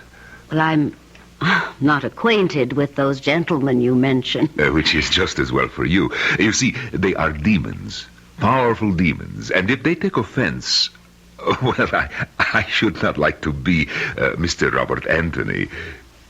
You're predicting that some harm might come to Robert Anthony? I predict nothing. Forgive me, but didn't you just issue a warning? A warning is not a prediction. Do you believe in demons, Miss Bell? Frankly, no. Do you believe in God? Any God? Of course. Good. Then, of course, you must believe in angels. And demons, according to all we know about them, are simply fallen angels, turned away from God, fixed eternally in evil. I would like to inform you, madam, that a belief in the existence of angels and demons is an article of faith with two of our major world religions. All I say is that I should not like to be in the company of Robert Anthony during the next month.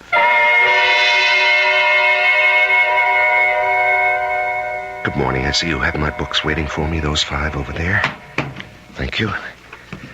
Well, today I ought to finish my research. I'm going to miss the peace and quiet of this library. My name is Theodore Ragozzi. I called about a book you said you would have waiting. Ah, yes. Thank you. Oh, excuse me. Yes? It sounds absurd, I know, but I am superstitious about where I sit when I work here. Also, the light. Oh, yes, it's okay. Sit right down. Oh, yes, you're so kind. Oh, I'm so sorry. Forgive my clumsiness. I've knocked your books down. Let me help you. No, it's all right. I can pick them up. I cannot think how I could be so clumsy. Maybe I should wear glasses. Don't worry about it. Accidents happen. Yes, of course. Oh, this piece of paper is yours, I believe? Oh, thank you. Is something wrong? You keep looking over your shoulder. No. It's nothing. I don't feel well. It'll pass. Oh, yes, of course. Sir, can I help? No, I think I need a little fresh air. Oh, yes, of course. Sir, your books. Oh, forget them. I'll be back when I feel better.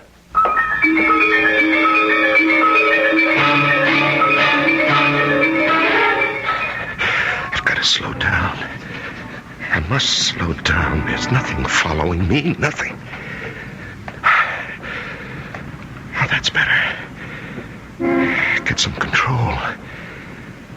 What's the matter with me? Why do I feel I'm being followed? That I've got to get away. Bob! What? Bob! Oh, Carl, What's with you? Trying to get yourself killed? I guess it looked like it, didn't it? Well. No, it's nothing. Carl, believe me, I was in the library and suddenly I had a crazy impulse to start running. Bob, what's the trouble? Nothing. There's no trouble. It's just that, What do you expect to find over your shoulder? Nothing. If I didn't know that your last novel sold over 1 million, I'd say you just held up a bank and were running away. Look, forget the jokes, huh? But, I'm Bob. sorry. I really am, Carl. But leave me alone.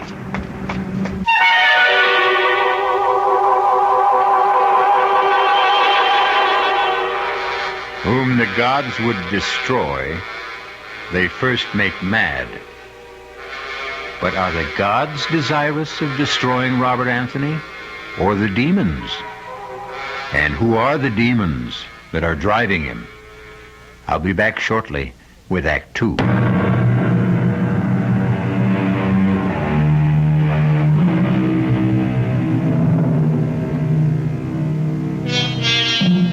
I am back to lead you along the dark roads of witchcraft. The demon-ridden Robert Anthony has turned to the 20th century remedy against magical spells, psychiatry, and is attempting to explain his terror to an eminent psychiatrist. How can I make you understand, Doctor, how intensely real this fear is? I'm not imagining it. It's there. I feel it. Every minute I feel it. It's at my shoulder, behind my back, pressing in on me. Of course. Have you ever heard of anything like this before? Nothing exactly similar, but fear is quite common. Most people are afraid of something. But don't they know what they're afraid of? They sometimes think they do. And what do you tell them? I think it would be best if you talk about yourself. You say you first felt this way about a week ago. Yes, I was working in the library, and I suddenly felt I just had to get out and run. Had anything happened that day to upset you? Anything out of the ordinary? No, nothing, Doctor. Have you felt this fear before? I mean, early in your life. Well, just the usual, Doctor. You know, when my friends would dare me to jump over a large hole in the ground or something like that, but... Wait. Yes? Yes, I just remembered. When I went to college, there was a suspension bridge, a shortcut from the campus to my dormitory. Everyone took it. Mm-hmm. Well, one night I was with some friends, and we came to the bridge, and it was out. There was only one single plank, and this was a deep chasm, Doctor, maybe 100 feet. Yes. Well, I wanted to go back to walk around it, but the others voted against that. They all walked across. And I can remember how terrified I was. I got down on my hands and knees and crawled across the single plank with the water roaring below me. I was terrified. You're afraid of heights? Well, I'm not comfortable with them, but... Would you say that today you're somewhere near the height of your profession as a writer? Oh, come on, Doctor. This has nothing to do with any fear of heights. This is... Well, this is... Yes? This is witchcraft. Interesting. Why do you say that? Look, we've been through it. The review you wrote on the Riccozzi book, Demons and Demonology? Right. Are you sorry you wrote such a scathing review? No. No? Well, I don't know. I think you are. Well, if I was wrong, and possibly there are such demons and spells as Riccozzi describes in his book, that would or might account for this fear of mine, wouldn't it? You mean you think Riccozzi might have put a spell on you? Well, it's possible, isn't it? Can't you think of another explanation? Can you? Yes. Let's examine what you've told me. On the one hand, you believe that Riccozzi has put some sort of a spell on you. Am I correct? That's all I can think of, Doctor. Why would he do that? Well, because he... Exactly. Because you have hurt him severely. So your statement that he wasn't injured by your review is false, isn't it? Well... Or illogical. All right, it would seem so. Very well. If you admit that to yourself. And then think that as a sensitive man... You've satisfied your own ego with a review that you think might be unfair. Where does that take us? Doctor, do you believe that I feel so guilty that I run through the streets pursued by shadows? That I can't sleep because I feel a presence in my room? That I feel threatened every second of the day and it's getting worse by the minute? Do you really believe that? It's a possibility. Oh, no. You would rather believe in witchcraft. Why? Doctor, you're not helping me. If you'll examine your motive as to why you insist that Riccozzi has some power to cast a spell over you, then I think... All right, I'm getting out of here. That won't help. Neither do you. I tell you, I feel that I'm going to die, and you talk about guilt? I'm getting out. Desperate men take desperate measures, and Robert Anthony was desperate. As he ran from what he thought pursued him, he held on to the last of his sanity.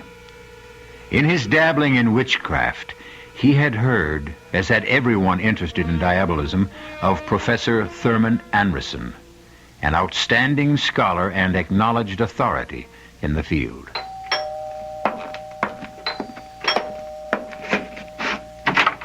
Professor Anderson? Yes? I'm Robert Anthony. Oh, come in. I've been expecting you. You have? Why? Because I read your review and I know Riccozzi. Oh, then you think he might have done something to me? I think it probable that he has tried. I won't know until you tell me what's happened. Come in and sit down. Thank you. Professor, do you think you can help? First, tell me why you think Riccozzi has cast a spell. Because as I sit here talking to you, I'm eaten up by fear. I have a feeling that something is following me, Professor. Something so terrible that I can't even imagine what it is. But I'm certain that it's going to kill me. How long have you had this feeling? About a week. And can you remember when you first felt it? Oh, yes, very vividly. It was in the library. Do you know Riccozzi? No. No spell can be put upon you unless the Creator has some contact with you. Did you meet him by chance, perhaps? Well, I don't know. No, I don't think so. I haven't been very social this past week. I can't even begin to think what it could be unless you give me something to go on. Did you have a chance encounter with anyone? Did a stranger bump into you, perhaps? No, I... Oh, wait. Yes? In the library, there was a man with a slight accent. Riccozzi has an accent? Well, I remember he came over and asked if he could sit next to me, and as he sat down, he knocked over my books. He apologized, and he insisted on picking them up. Anything else? No. Yes, he gave me a piece of paper. You took it? Well, of course. I didn't remember whether I had actually dropped it or not. Do you have it? Well, yes, because I remember looking at it when I got home and wondering what it was. It just didn't make any sense to me. Well, can I see it? Well, sure. There you are. Good Lord! What is it, Professor? What do you see? The casting of the runes. What? What does that mean? I can't believe that even a man as vindictive as Riccozzi would do this. Professor, what is it? You see this writing? Yes. It is the runic alphabet. It represents an ancient death curse. And those figures on it? The date of your death. Oh, that's ridiculous. It was used many centuries ago. There are stories of younger brothers using it to eliminate the rightful heir to the throne. It has earned the reputation of being one of the most powerful of all the ancient spells.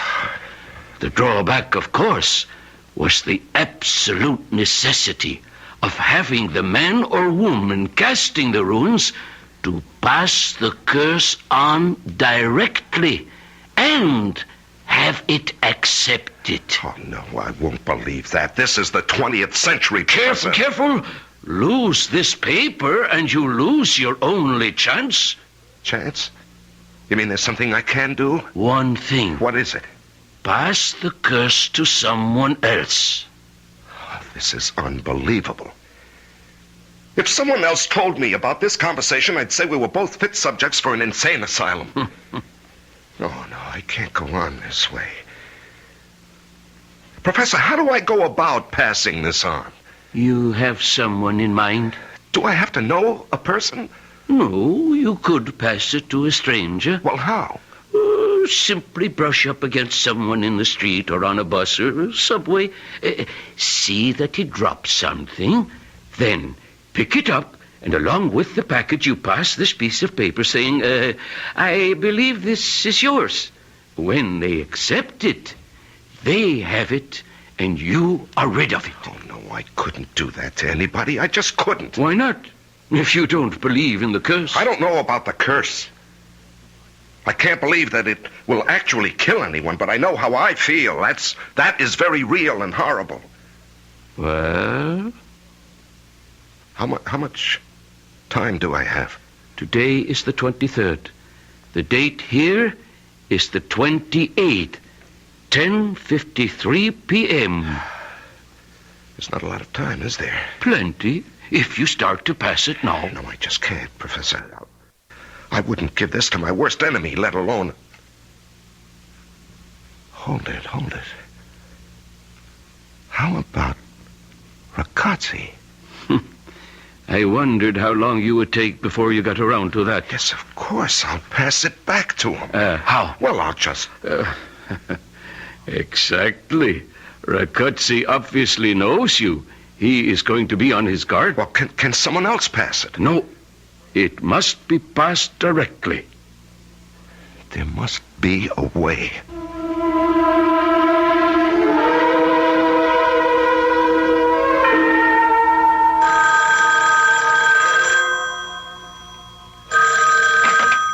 Hello? Liz, Bob Anthony.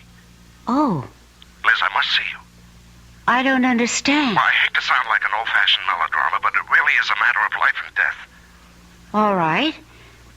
Where shall we meet? Someplace where we can talk. How about, Pichetti's? Oh, I don't think we should be seen together. Well, that's not the kind of talk I had in mind, Liz. I know. I still don't think we should be seen together. You know? How? How about the cafeteria at the zoo? Yeah, okay, but Liz... Half an hour. Okay, see you.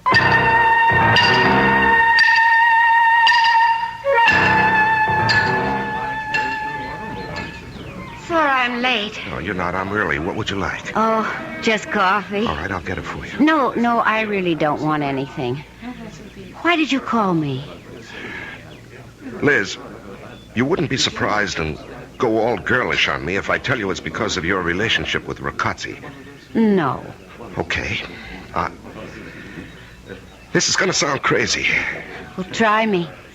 Liz, I have to know everything you know about Rakotsi. Not personal things, but his schedule, his plans, that sort of thing. Oh. It's terribly important, Liz. Yes. You're not going to ask me why? No. When I said it was a matter of life and death, I meant that. You'll have to believe me, Liz. Well, I do. You're entitled to an explanation. And you do? Yes.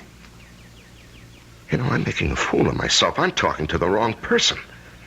I just never even considered for a moment that you'd be in it with him. I'm not. But you know what I'm talking about. Yes. Well, how? I'd rather not discuss it. Well, you've got to, Liz. Don't you see that? Isn't it enough for you to know that I realize you're in trouble and I want to help? All right, now it's my turn to ask why. No comment. But, Liz... You're wasting time in arguing. What can I do? I've already told you. But don't you see that I'll feel better if... If you can trust me? Yes, exactly. This isn't just fun and games for me, Liz. It's your life. Then you are in on it, huh? Look, I know about it. I'm involved, but I have as much to lose as you. Maybe more. And that's all I'm going to say. Do you think he can do it?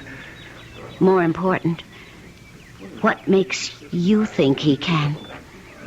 Everything I know tells me he cannot. But... Everything I know, everything I've learned, everything that science says doesn't help stop the terrible feeling I have that something is after me, Liz. It's just waiting until it has 10:53 p.m. on the 28th. That's the date. What makes you think I can help? I have one chance to break whatever spell Rakotsi has put on me. And what's that? It's just a slim chance, Liz, but a chance. Just take my word for that. If you do want to help, get me the information I want and need. I'll try. How do I reach you? Here, this number, anytime, day or night. If I'm not there, I'll get back to you in 5 minutes. I'll try. Thanks. And Liz? Yes? We haven't got much time.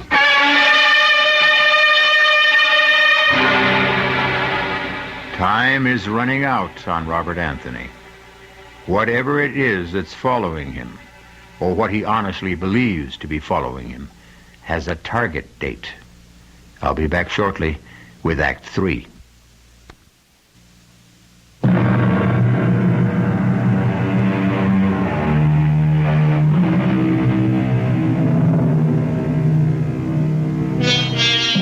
Let us get back with Robert Anthony, under a spell, and convinced that he has now only 24 hours to live. The date set for his death is 10:53 p.m. on the 28th, and it is now the afternoon of the 27th. And Theodore Rakotsi has a visitor. Liz, come in, my dear. Come in. I took the chance that you'd be home. Yes, and I am. And I'm delighted. Of course, I shan't be home for long. As you can see, my bags are all packed. Where are you going? To my little hideaway up in Perdis. You remember it? Of course. As a matter of fact, your dropping in might be called providential. I was going to call you to ask you to drive me. When are you leaving? Tomorrow night, fairly early. I think it would be wise for me to be out of the city when Anthony meets the demons. Oh, call it off, Ted.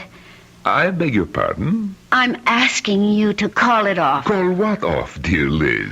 You're much too modern and liberated a young woman actually to believe in demons. Or even more fantastic, that I can control them. Don't fence with me, Ted. Call it off. I wonder if I talked with Anthony today, would he write the same review of my book all over again? Or would he have a more open mind? Why don't you ask him? I would like to. I would very much like to, but, well, it's not practical. By the way, you haven't said you would drive me up to Perdis. I cannot. I'm sorry. Ted, I really want... Cannot? Liz, have you forgotten our little wager? No. Don't you think you might owe it to me to be with me when we hear the news of Anthony's death? Ted, I'm asking you to call it off. Your bet or... The whole thing. Oh, my dear, I would like to. I would really like to please you. Well, then... There are others involved. I don't understand. When you call upon these forces for help, you're taking a very serious step. It is understood that you're not indulging a whim. These forces do not like the idea of being used carelessly. They are not to be toyed with. Oh, I'm sure you could do something. It's really amazing how you have come full circle in your belief in my powers. Would it help if I said I believe everything you claim? It would be an immeasurable aid to my ego. I mean, would it help change your mind about Anthony? I admire you're not asking to get out of our wager. I sincerely admire you for that. Oh, save your admiration. I'm not asking to be released. I'm telling you that I'm not going through with it. Oh, you disappoint me, Liz. You really do. But I don't think you can withdraw. I can do what I want, and I don't want to play this game any longer. You have no choice. But I do. We're talking now about my soul. I don't know whether a person has a soul or not. Take my word for it, Liz. You have a soul. Oh, fine. But it's mine. And I'm not giving it to anyone. You have already committed yourself. To what? To a bet made on the spur of the moment and not in any seriousness. I only made it to keep you happy. Whatever your motives, you made it. I intend to hold you to it. Hold me to what? An oral agreement? In the circles in which I move, it is binding. And I say no. And that is most unwise. Are you threatening me? Of course. I think you should know that I will be powerless to help if you should change your mind. I'll remember that. I advise you to keep it very strongly in mind. And along those lines, you won't change your mind about driving me to Perdis? I can't. Really. Then I shall have to take the train. That seems obvious. I'm going to ask another favor. For your own sake, it is necessary that you be with me the day after I have won my wager. I would take it kindly if you would get me a ticket on the 9:30 to Perdis. Ted, I believe there is such a train. And then I'll give you the keys to my car, and you can drive up the following day. What makes you think that... Because of our relationship, I've been extraordinarily patient with you, Liz. Now, you will do me these favors. It may predispose me to have more patience with you on the day my wager is due.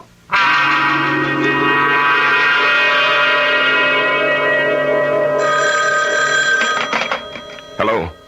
Bob? Oh, Liz, I've been waiting for your call. Do you have anything for me? Well, I don't know whether or not it helps, but he's taking the 9:30 train to Purdy's on the 28th. The 9:30, that doesn't give me much time. For what? For what I have to do. Liz, that makes it so close. Are you sure about the train and the time? Positive. I bought the ticket myself. 9:30, huh? Yes. Oh, that's going to be awfully close. Did he give any reason for picking that particular train? Well, first he asked me to drive him up. I said I couldn't. And then he told me to get the train ticket. He said... What? What did he say? It's not important. Liz, everything is important. What did he say? He said that he wants to be out of town when it happens. Oh, yeah, sure. That makes sense. Bob? Yes? It isn't going to happen, is it? Liz, I'm trying. Do you have... What do you honestly think of your chances? A lot better now than before you called. Is there anything else I can do? Yes, pray for me. And you for me. What? Why? How are you involved? Forget I said that. How can I forget it? Believe me if I tell you that my problem has... Well, it has something to do with you. But I'll be okay if you're okay. Oh, you sound like a book title. Well, at least you can joke. I hope it isn't gallows humor. Liz, I've got a lot to do. I have a plan. I don't know whether it'll work, but it's made me feel that I can do something. And I'm gonna do it. Good luck.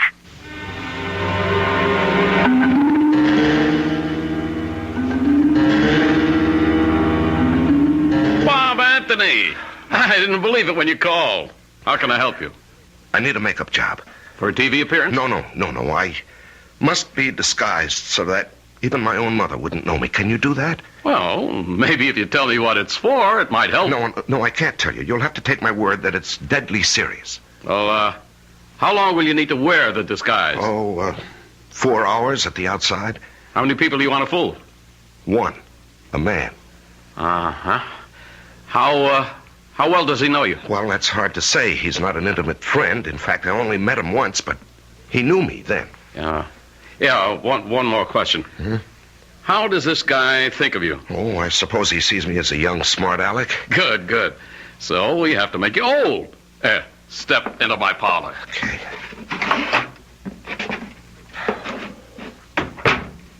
Aren't you going to lock it? Okay. Sit in that chair over there. Yeah. Now relax. You're too tense. I'm sorry. See, now, the hairpiece is no problem. Your head and hairline are easy. But, the eyes... The eyes? Exactly. With the hair you have, you can't have those alert brown eyes. Let me see. Watery blue with little veins running through them. Yeah. Okay, now. Ever wear contact lenses? No, of course not. You'll love them. Slight effort. There. How's your vision? Well, I can see. Good. The wrinkles come last, and, I think a little goatee. Yeah. Bushy beard wouldn't be right. Now just put your head back.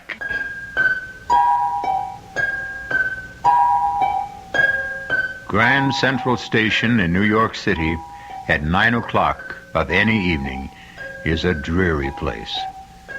The waves of homebound commuters have washed away. The garish light serves only to point up the cruel deterioration of past grandeurs. The waiting rooms are almost empty. It was 9:20 exactly that Robert Anthony, carrying a small suitcase and disguised as an old man, walked slowly up to the ticket window. Mount Kisco, one way, please. Anthony walked slowly to the station platform where the 9:30 was about to depart. He wanted to be almost the last one to board the train so that he could locate the car that Ragazzi had selected. He boarded the train and passed through several cars, and then his pounding heart slowed. He saw Ragazzi, seated in the middle of the car, and with the seat next to him vacant. Excuse me, would you mind if I put my valise on the rack? Oh, not at all. Let me help you. Oh, it's very kind of you. Not at all. You certainly cut that close. I'm afraid I don't walk as quickly as I used to. It's hard to get accustomed to growing old. Yes, I suppose it is.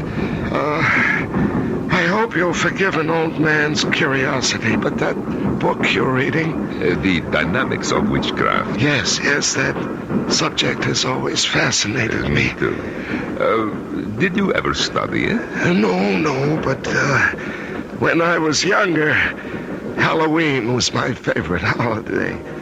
You know, dressing up and trick-or-treating. Yes, I know. Oh, that was such great fun. Yes. Well, I won't disturb you anymore. I know you're anxious to get on with your reading, but where are you getting off? Purdy's. Is that before or after Mount Kisco? After. I wonder. I mean, I have a tendency to drowse off. You know, I wonder if when we reach Mount Kisco, you would be Yes, I will let you know.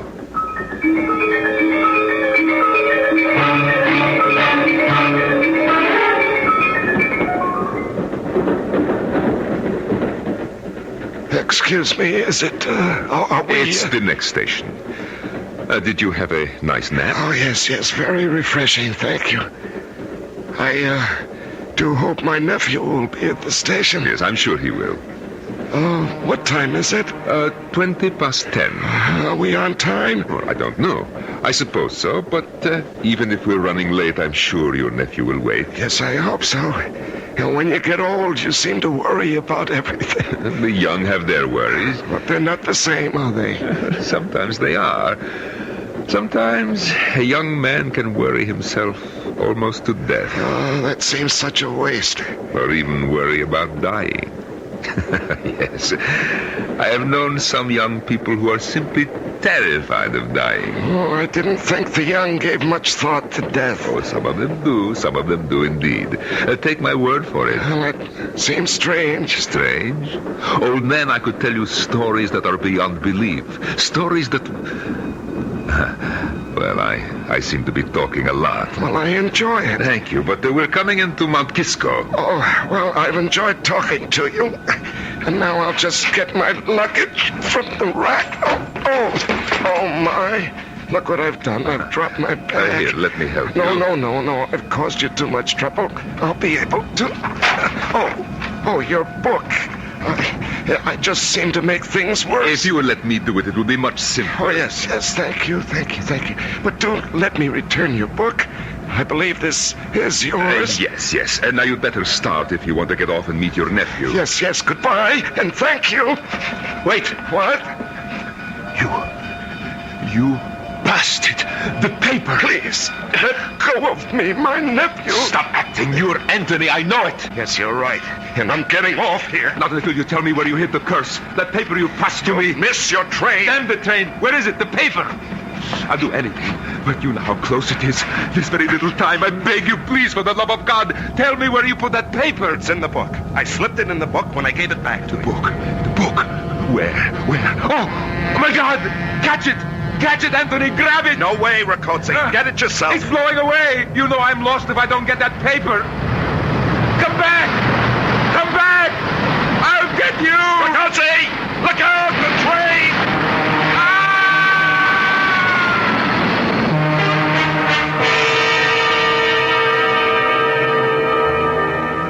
The end of our story of witchcraft and demons.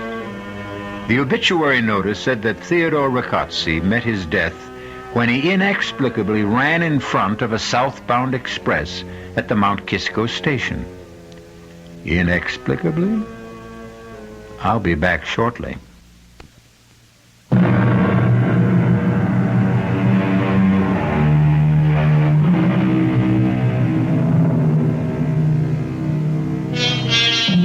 I'm sure we all know what the forces were that made Theodore Rakotze run in front of the train that killed him. He panicked because of a superstitious belief in the supernatural. That, of course, is the explanation. Or is it? Our cast included Norman Rose, Larry Haynes, Evie Juster, Roger DeCoven, and Gil Mack. The entire production was under the direction of Hyman Brown. This is E.G. Marshall inviting you to return to our Mystery Theater for another adventure in the macabre. Until next time, pleasant dreams.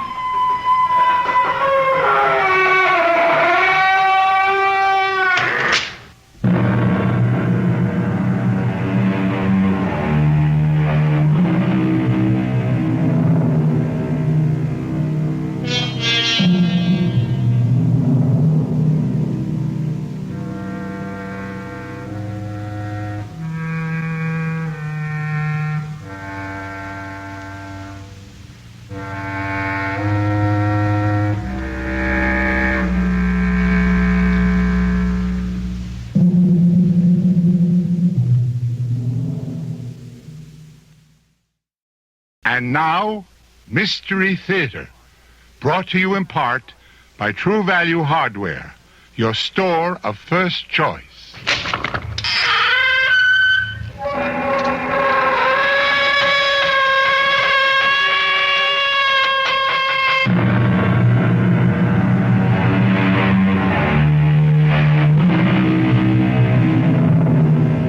Come in. Welcome. I'm E.G. Marshall. Lend me your fears. It happens now and then that a man will vanish without warning, disappear completely, without leaving a trace. Or a man will suddenly lose his memory. His body remains, but his mind has gone. What is essential in him leaves us, and we are left perplexed, mystified, frustrated. All we have to go on is rumor, speculation, theory. And since we cannot explain it, after a while, we tend to stop thinking about it. Until it happens again. To somebody else. You're back. Oh, my husband, you're back. What? You won't even embrace me. Who are you? Who am I? What kind of question is that? How can you say you're my wife? We've been married for more than 15 years. No, we haven't. What are you trying to say? I'm trying to say that I'm not your husband. You're not my wife. I don't even know you. What's more, I'm not even standing here. How can I be? I haven't even been born yet.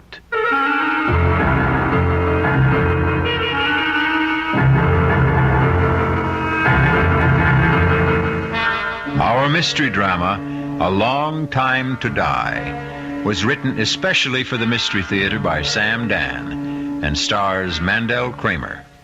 I'll be back shortly with Act One.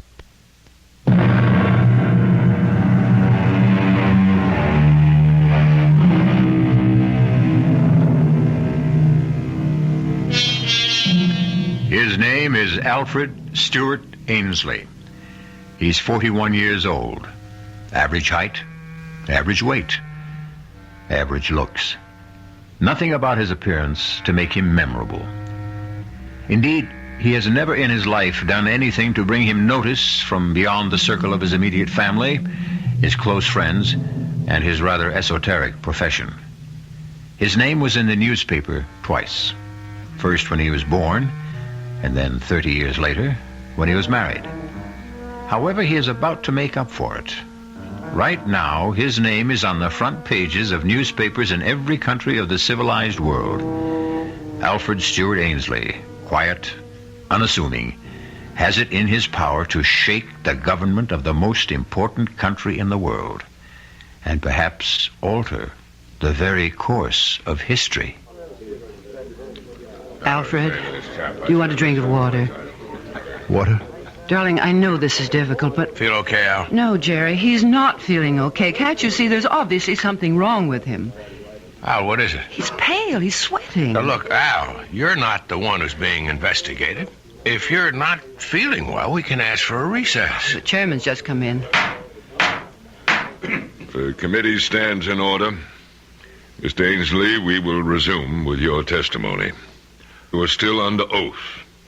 I would like to continue along a line of questioning initiated by Senator Selby. Would you turn, please, to page 684? Here it is, Al. Question. Is it possible that Congressman Carstairs could have forged the secretary's handwriting? Answer, Mr. Ainsley. Senator, I would have to examine more examples of both gentlemen's manuscript. Mr. Ainsley, you were given these specimens to analyze overnight, were you not? Or were you not, Mr. Ainsley? Well, you took those samples, you examined them. Say yes. Yes. Very well. Now, are you in a better position to answer my question? Well, are you, sir? Al, you told me you would study them and come to a conclusion. Al, answer Adam's question. Counselor, is Mr. Ainsley having trouble understanding the questions? No, sir. Mr. Ainsley, it's obvious that something is troubling you. Yes, sir. Well, then suppose we take a recess, give you a chance to rest. Committee will adjourn till 3:45.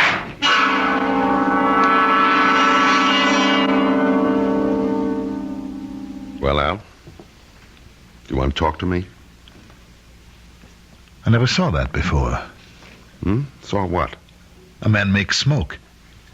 The way you make smoke. Al, are you serious? We have pipes, and we put the tobacco in the pipe, and that's how we smoke. But you're holding something. What's that called? All right. I can play along if that's how you want it. This is called a cigarette. Cigarette? You mean you never heard of it? No. Well, that's odd. Right here in your pocket. Put your hand inside your shirt pocket. You have a pack of cigarettes. How long do you want to play this game? It isn't a game. Tell me what it is then, Al. You call me Al. I'm not Al. You're not Alfred Ainsley? No. All right, who are you? My name is Mahatwiki. Yes? In your language, it would be Running Beaver. That sounds like an Indian name. Indian.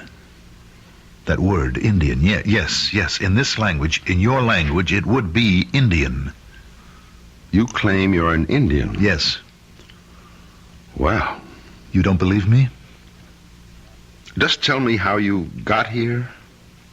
I was sent to the north to scout the, you would call them the Iroquois. Scout? Yes, to see if we should make war. War? Make war or become allies. I was on my way home to my tribe. I was at the place where the mist covers the rocks. I walked into the mist, and there was a noise.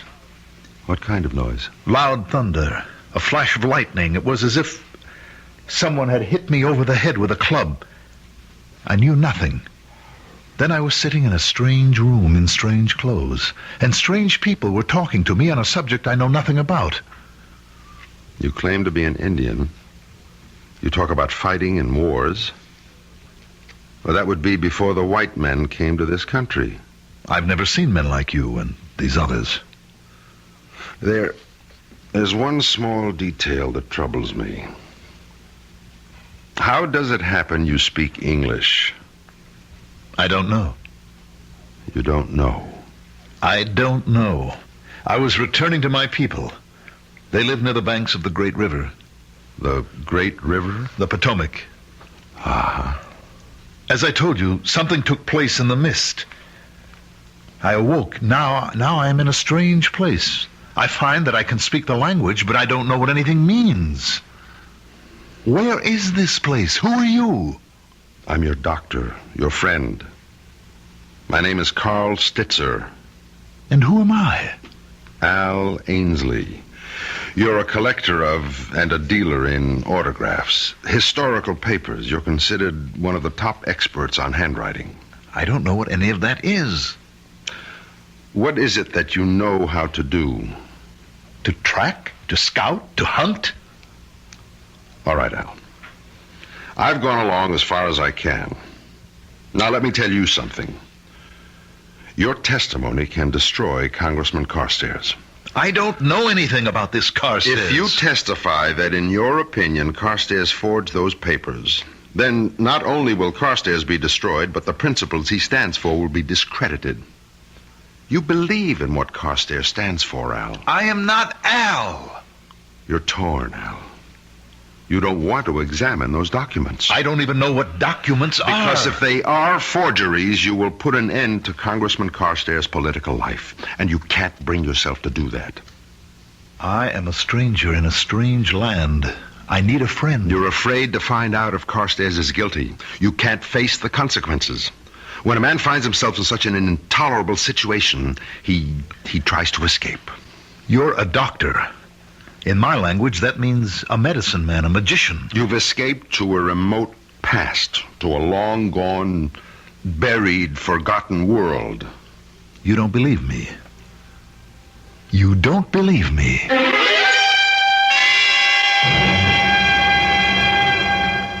Doctor, what is it? Think, Joan. Think carefully. How long have you and Al been married? 11 years. And how long had you known him before that? We were kids in school together back in the first grade. Then you've known him all his life. Just about. Has he ever been interested in Indians? Indians? No, not that I know of. You don't have anything in the house like handicrafts, weapons, books? That would have to do with Indians? Mm-hmm. Nothing at all. Does Al have a secret life? Doctor, I'm not going to answer any more questions until you tell me what you're driving at. Well, see that he gets plenty of rest. No visitors, no excitement. And please keep in constant touch with me. Doctor, can't you tell me anything at all? No. But I do have to ask you one more question. Does he know how to shoot a bow and arrow? Oh, what kind of a question is Just that? answer it. I would say no. Mm-hmm. Well, maybe we better find out.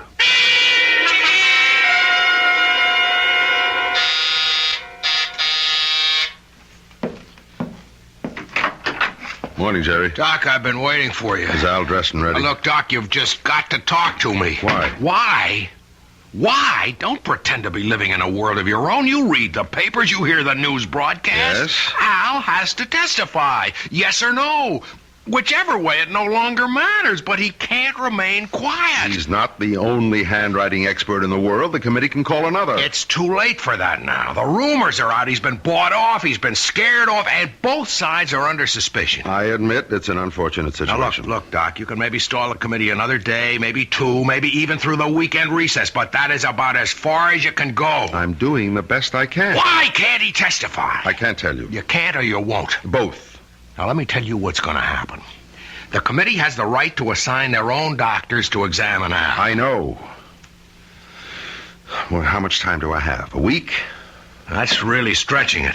I'm ready to go with you, Doctor. Al, how do you feel? Let's go, Al. Now, why can't I come along? Goodbye, Jerry.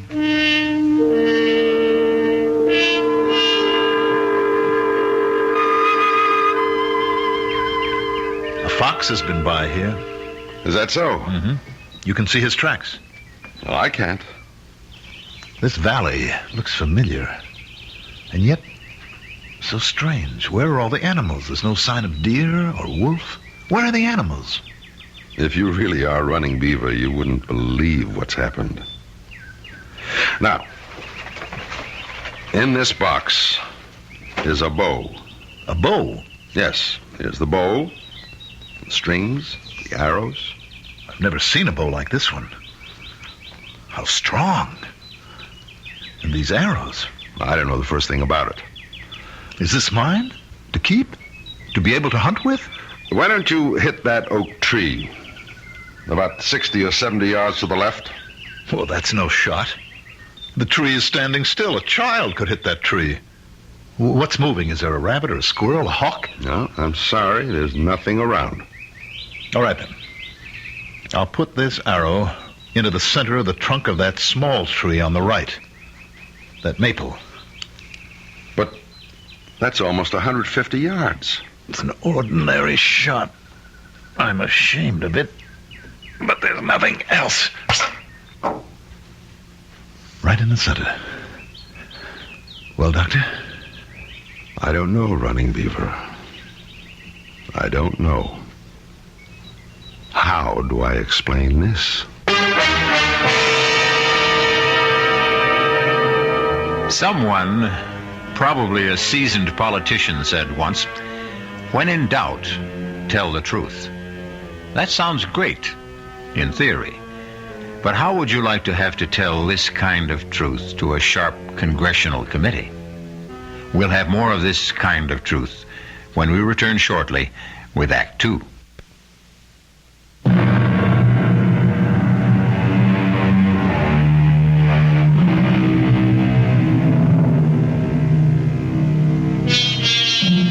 There's a beautiful stretch of countryside running along the boundaries of Washington, D.C. and Maryland. Hilly, wooded, charming.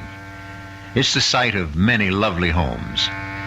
Some 500 years ago, it was just as hilly, just as charming, much more wooded, wilder, of course, filled with game, and inhabited by Indians. Running Beaver! Running Beaver, it's you! Stop! You're alive! For days, the council has been waiting for you, Running Beaver. The council? You're ill. You've just returned from a long, hard, dangerous journey. But you're the only one who could do it. Now, what bothers you, Running Beaver? You act as if you don't even know me.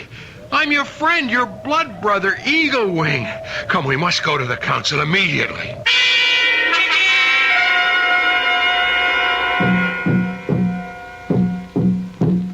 Many days ago, the council sent Running Beaver and 3 companions north to the Iroquois nation to determine peace or war.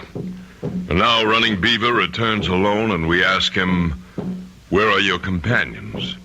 And shall the Iroquois be our friend or foe? Speak to us, Running Beaver. Running Beaver, say something. I am very tired. Important questions should not be answered by a man who needs sleep and food. Running Beaver shall return to the council after he has eaten and rested.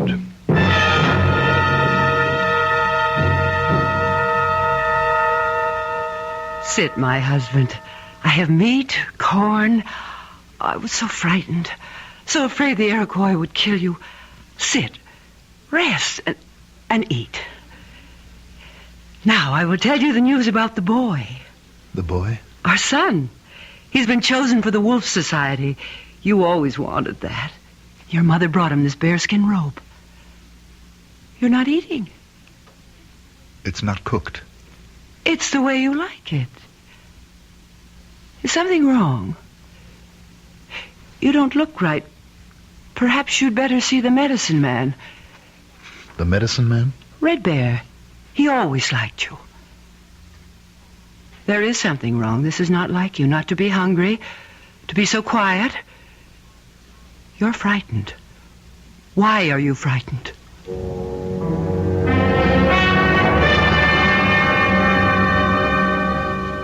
You wouldn't come to me, Running Beaver, so I have come to you. Leave us, White Swallow. Now, what nature of evil spirit is within you? Was there a spell cast upon you in the Iroquois country? I wonder if I can talk to you. You wonder? Your father was my closest friend. I seem to understand. How, I don't know, but I seem to understand this language. Is that a surprise? This is your language. I don't know what I'm doing here. I don't know how I got here. A spell has been cast upon you. I'm sure you won't believe, but I am not Running Beaver. How can that be? My name is Alfred. In your language, it would mean a wise elf or wise counsel. Excellent name. I come from, well, perhaps it would be this same land, but I live, or shall live, hundreds of years from now. I could tell you stories of great things, of great ships flying through the air, of enormous buildings. I don't even know where to begin. It must be a time of great magic. Unbelievable magic. What a happy time that must be. I couldn't say that it is all that happy. I find that hard to believe. With all that magic. At any rate, I was going to an important meeting of the committee. Well, never mind what that means. I decided to walk to the bus instead of driving my car. I'll explain to you what they are later. There was a mist near Rockledge, and I walked into it, and something seemed to explode in my head. And when I walked out of it, I was in these clothes. I was somebody else. I was frightened. I began to run, and suddenly someone stopped me. Yes, Eagle Wing. He is your friend. You don't believe a word of this. How can I? You are exactly like Running Beaver. Your body is his, your voice is his. I am not Running Beaver. What am I supposed to say to the council? You will have to appear. The tribe has been waiting for days. The life of every man, woman, and child could depend on what you say. What am I supposed to say? The truth. The truth is what I just told you. Can I say that in front of the council? No. Then what can I do? Now, rest. Sleep. Sometimes the spirits speak to us in dreams. I'll need more than a dream to get myself out of this.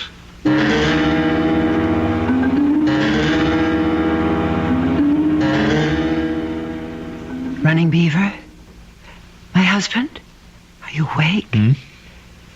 Oh, what a dream. Joan, you'll never imagine... Oh, no, I'm still asleep. Running Beaver? Can you eat something now? Cold. Oh, here, wear this robe. Your mother made it. My mother? Please, can't you tell me what's wrong? Running Beaver, may I come in? Who's that? Your oldest friend. Do you mean you don't know Eagle Wing's voice anymore? Running Beaver, you must come to the council at once. But he's not well. I know he's not well, but there's trouble. Trouble? There's talk all over the village. Now, what happened to the 3 men who went with you to the Iroquois? Did you kill them? Kill them? How could he kill them? They were all his friends. What passed between you and the Iroquois chiefs? Running Beaver, you must tell him. I don't know. I don't know.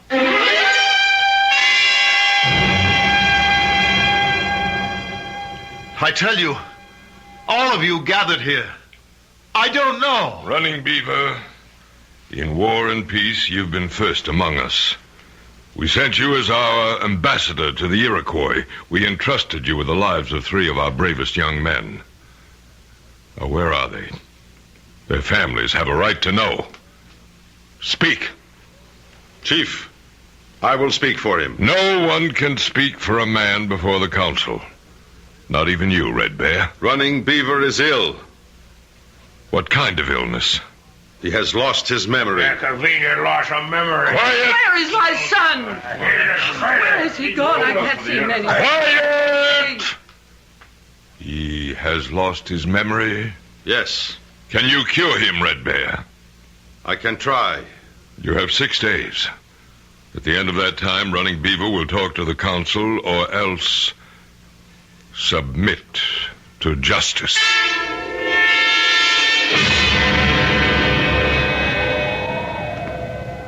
Why did we come out here?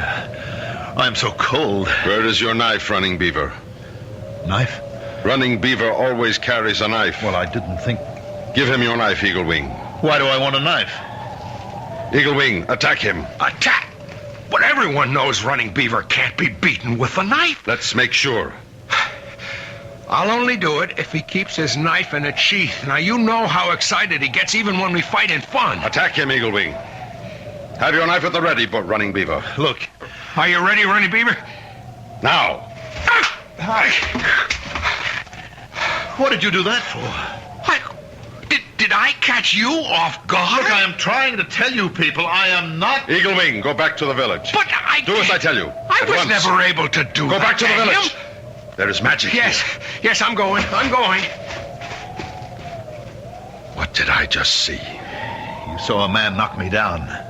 You don't know how to fight with a knife anymore. When did I ever know how to fight with a knife? I can't believe it. I was just a quiet kid when I was in school. And I suppose you can't shoot with the bow. No. Or throw the lance. I'm trying to tell you I am not your Running Beaver. Then we have magic. Call it what you want. But we have trouble.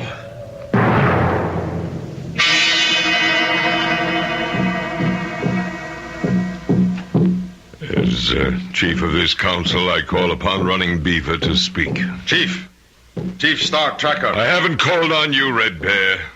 I called upon Running Beaver. But, Chief... The council has given you 6 days, Red Bear, 6 days to cure Running Beaver. Let me talk. Gentlemen, I don't know how to make you understand. Be quiet. No. Let him talk. But he's mad. Let us judge. I am not who you think I am. I am not Running Beaver. I told you he was mad. You say you are not Running Beaver. No, I am not. I don't know how to convince you because I don't even know how it happened myself. White Swallow, step forward. Yes? Is this man your husband? Yes. She really does. Silence! Why do you deny? Are you tired of me? Is there another woman? Good Lord. You could have been living 500 years from now. You women never change. I thought you loved me. All of you, listen to me, please. I know it's hard to believe, but I am not Running Beaver. Who are you then? I am a man from a time, I don't know, and it must be hundreds of years from now. Yes, a spirit has captured him. This is the council. We'll have no disorder here. Running Beaver, have you anything more to say? I have plenty more to say, but I don't know how to say it. The council will retire. We shall return with our decision.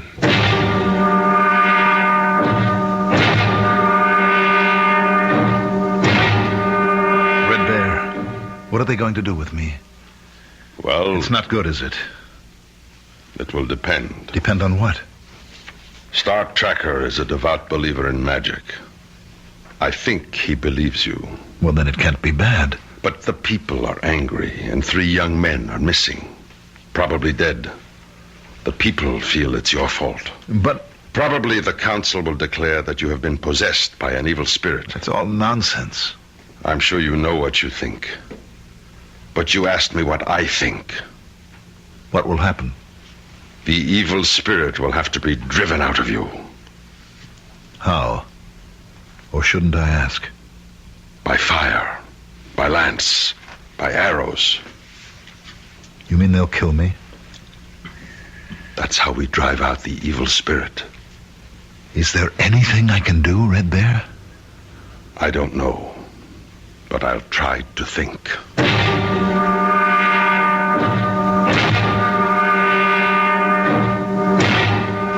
Running Beaver, stand before the council. You have been ordered to report.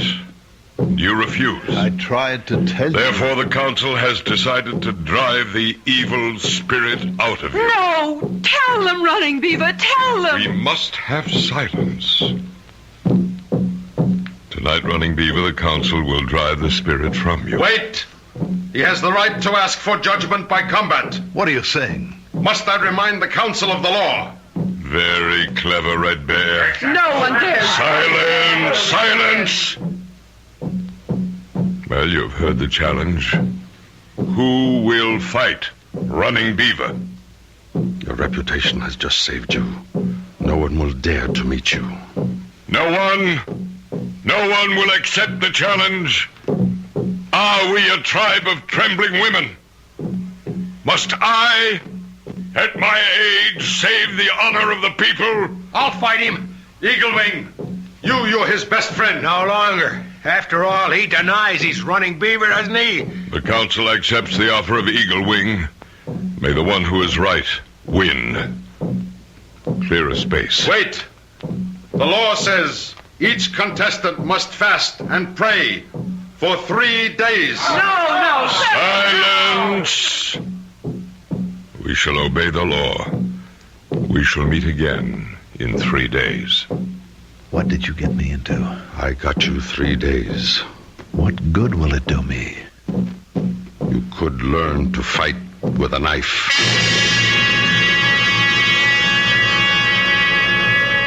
Well, you've been a quiet, unassuming handwriting analyst all your life.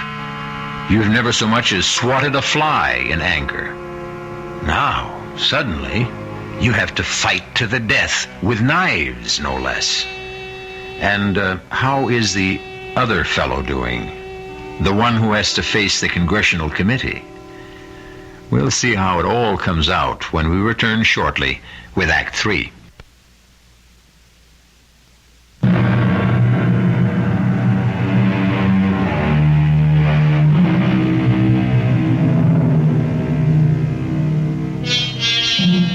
Just as telephone wires can cross when they cover great distance, so can lives when they cover great spans of time.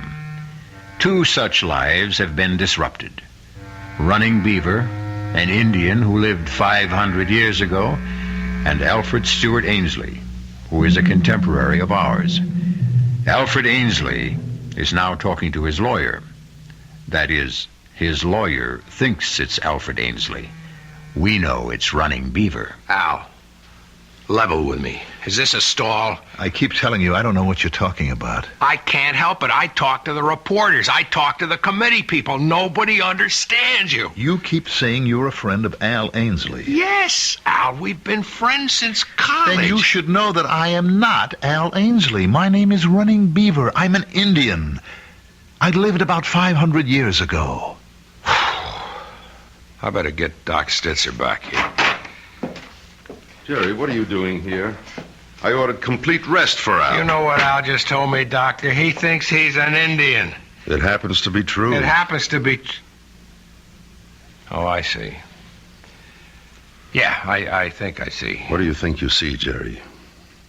They got to you too, Doc. Who got to me? I don't know.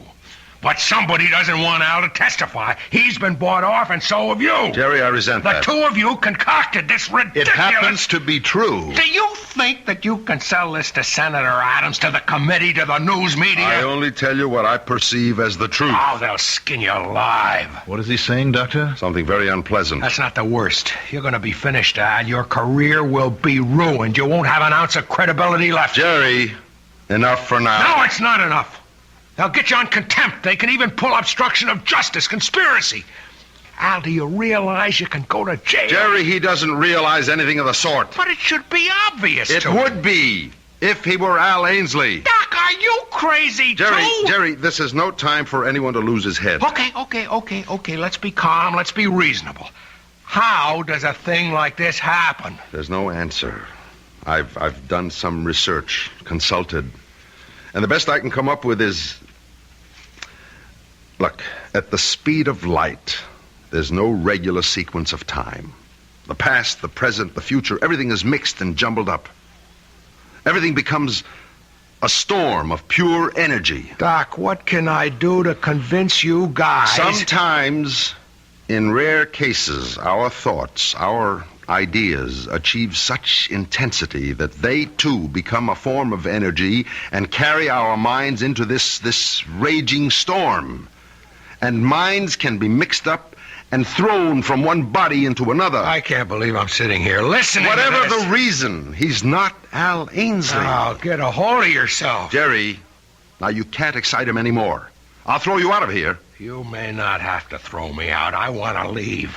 Now, Al, in exactly 3 days, you'll have to appear before that committee.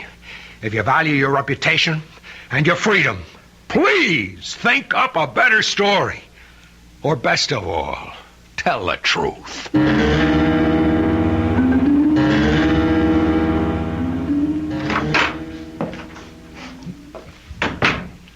Are you awake, Al? I brought you some tea. This is the first chance I've had to talk with you. Darling, what is it? Are you my wife? I mean his wife? What are you saying? I'm not your husband. Don't say that. It's true. I know you, darling. I've known you all my life. Who knows you better than I do? I am not Al Ainsley. There's someone else, isn't there? Another woman. Please. I knew you were timid, but I didn't think you'd go this far. I have a wife. What?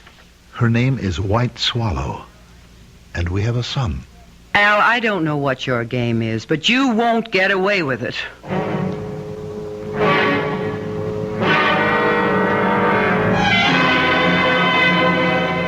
Gentlemen, this visit of yours is most unusual.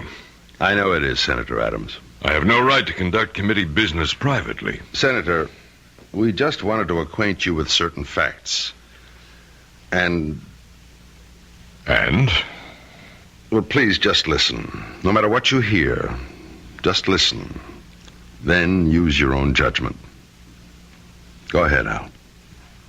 Senator, I am not Alfred Stewart Ainsley.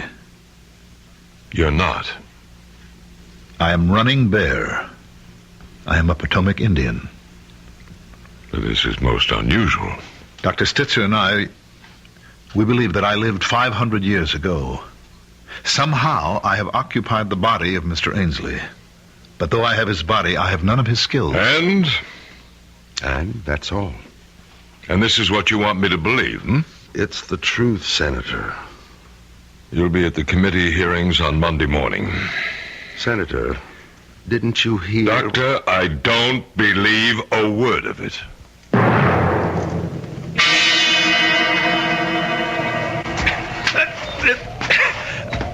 It's no use. It's no use. Watch the knife. Watch it constantly. Don't look at your opponent's eyes. Oh, Red Bear, I'll never learn. You may not be Running Beaver, but you have his great body, his strength, his agility. I'll tell you what I don't have, his desire to fight. Are you a coward? No, I just don't believe in violence. Strange. I can't kill anybody.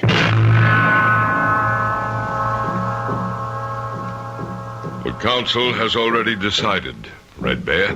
But this will be murder, Chief. He isn't Running Beaver. He does not know how to fight. A man who doesn't know how to fight? Impossible. He is not one of us. He's from another time. Well, how does he happen to be here, then? There is a place, Chief, where the soul that belongs to each man is put into his body. Yes, we know that. It is the sacred, haunted place where the mist meets the rocks. There's always thunder there. Evil, malicious spirits have an opportunity to play tricks. And so... I understand. I even believe. But the council has spoken. He does not know how to fight. He will have to learn. Keep the knife low and moving. It's no use. I just can't kill anybody. Even to save your own life. Suppose I kill Eagle Wing tomorrow, then what? At least you'll be alive. To do what? To live out my life here in an alien place doing things that I hate? Fighting, hunting, killing? No, I'm better off dead. You'll have to testify before the committee. I can't. You'll be ruined. Well, if that's the only way. Relax. Think. Don't fight against Alfred Ainsley. Accept him. Let his thoughts flow into your brain. Let his knowledge come to you. Why? So you can get past the committee. And then? What do you mean, then? Then what will I do? Live here as Al Ainsley, away from my wife, my son, my friends, my people? Never to hunt, never to fight? To exist in this strange and terrible world, a place I can neither understand nor accept? No. Rather let me be disgraced. Why do you want to be disgraced? So I can die of shame.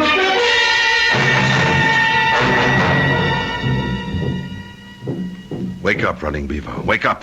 It's time to start out for the fighting ground. So early? You still refuse to fight him as Running Beaver would? Yes, I refuse. Why? I told you. I want to die. I know why you would want to die in this life, but I don't understand why you would want to die in your other life. What are you saying? What troubled you? You are a man of trouble. I see that. When you walked into the mist, were you troubled?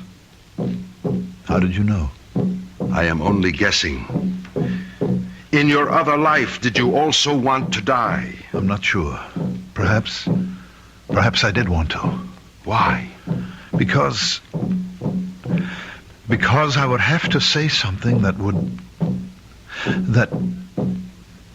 oh, you couldn't understand. It would have to be something you hate? Yes. Yes, I would have to ruin a man that I had always respected. Does he deserve to be ruined? Yes, because he broke faith. And you did not have the courage to do your duty. In other words, you are an even greater coward than I thought. Maybe. Would you rather die under Eagle Wing's knife, or... Or what? Or go back. Do your part as a man. Face your responsibility. Go back? Testify against... Isn't that what must be done? Isn't that what truth and justice demand? Yes. Then you'll go back. But how? How can I go back? Are you sure you want to? Yes. You'll do what's required? Yes. You believe it? with all your heart? Yes, I believe it. Now I believe it.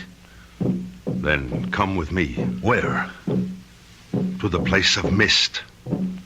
The sacred place where you became Running Beaver.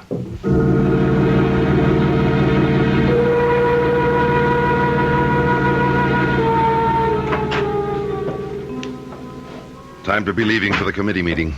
I'm ready. I decided to go with you. Let's get it over with. Tell me, something bothers me. It bothered me that first day when I thought that you had willed yourself into amnesia. I can see how Al Ainsley could have found life intolerable. But you're not Al Ainsley. No. Therefore, my diagnosis was wrong. I don't think I understand. Why was life also intolerable for Running Beaver? Why were you trying to escape as Running Beaver? To escape? What was tormenting you? How did you know? Did I guess right? Yes. From what were you trying to escape? I had gone with 3 others to the Iroquois as an ambassador. The Iroquois promised peace. I knew it was a lie. My 3 friends were bribed. On the way home, they plotted to kill me. I was too smart, too strong. I killed them instead. If I told this to the council, I would make enemies. I was afraid. I see. Would you rather die like a man among your own people, if indeed you must die at all, or would you rather die of shame here among strangers? I am wiser now, but it's too late. It's too late for me. I can't go back. Are you willing to face the council? Face them? Defy them? Fight them? Let's go back to this place where the mist covers the rocks. And when we reach it, try to go back. All the way back home again.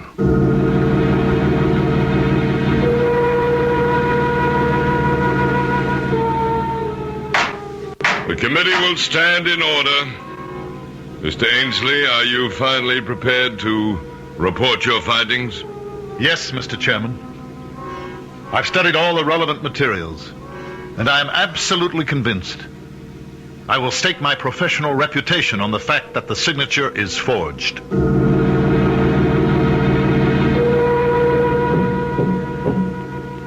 I say this to the council. 3 young men of the tribe took bribes from the enemy. I alone refused. They tried to kill me. I killed them instead. I will answer for this deed with my life. If any man here thinks he can take it.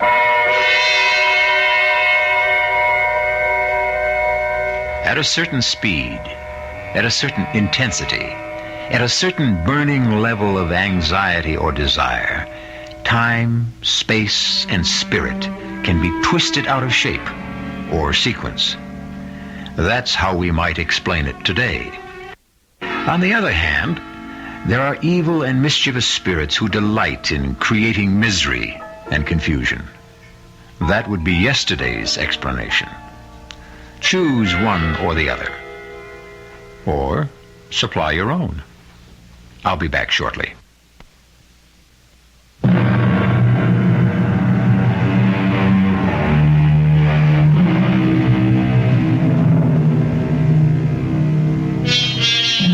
And what's the moral of our little tale?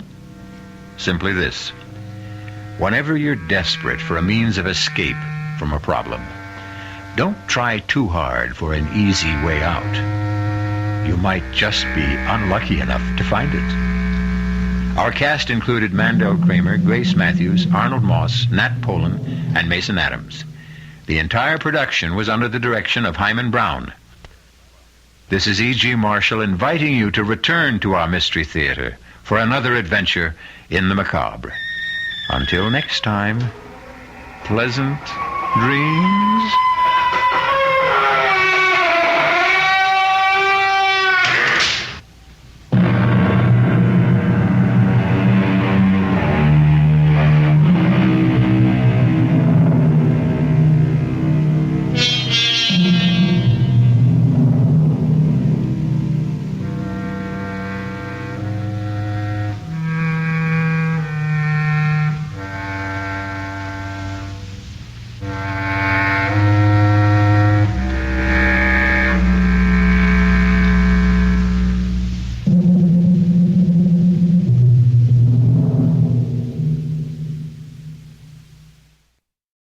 And now, Mystery Theater, brought to you in part by True Value Hardware, your store of first choice.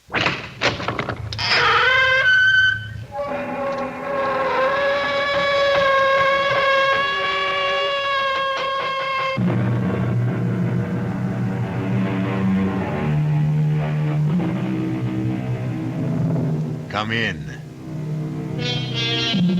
Welcome. I'm E.G. Marshall. Sit down and try to make yourself comfortable. Yes, it is quite warm in here, but don't worry about it, because in just a moment, we'll bring you a tale that will chill your blood. A tale of black magic that may have begun centuries ago, but which takes place today. A tale in which one of the dark powers of the pit is released on the campus of a Midwestern university. Did you hear that? It's just the wind. No, it's not. It's something else. I don't hear anything. Well, I do. A kind of humming, singing sound. Look over there, near Brewster Hall. It's only a shadow. No, it's moving. It's coming this way. Oh, now stop it, Debbie. You're getting yourself all worked up. I tell you, it's coming this way. Beth, it's got eyes. It's that thing I saw in the mirror. Get out of here. Run. Debbie, wait. Oh, don't go that way. This way. Over toward me.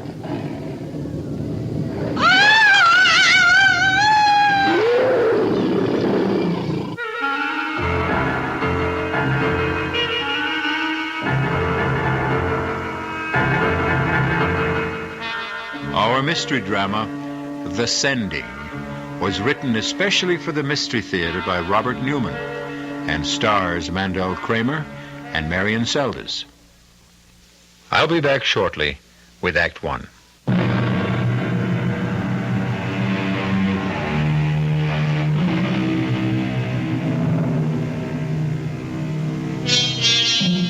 Is there such a thing as black magic? The ancients thought there was. For centuries, there were those who were willing to trade their souls for the power to call up and control the dark forces of the pit. To what end?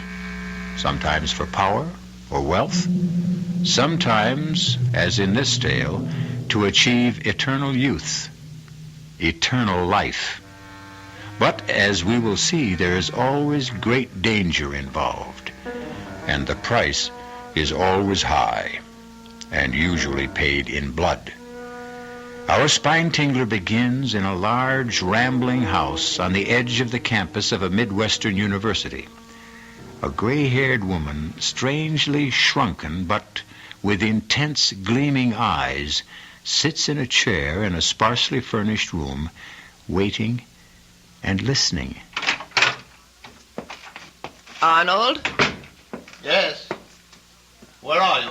You know where I am. In my room. Hello, Mia. How are you? You know that, too. Where have you been? Had a faculty meeting and then at my office. And you couldn't get home before this? Well, I had several conferences. I had to arrange my schedule. That's what you said yesterday. Mia, it always takes a few days when you're starting at a new place. Why are you so impatient? Why? Have you forgotten how I get when my time is running out? Do you realize I've only got about 2 weeks left? I told you to relax, Mia. Classes will be starting tomorrow, and you know how quickly I can work when I have to. I should have someone for you within a few days.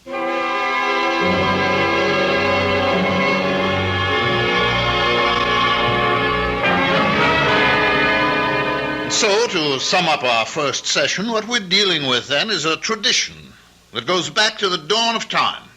Man's belief that he can control not the forces of nature, but the forces that shape nature, and can give him power over other men, and even over life and death.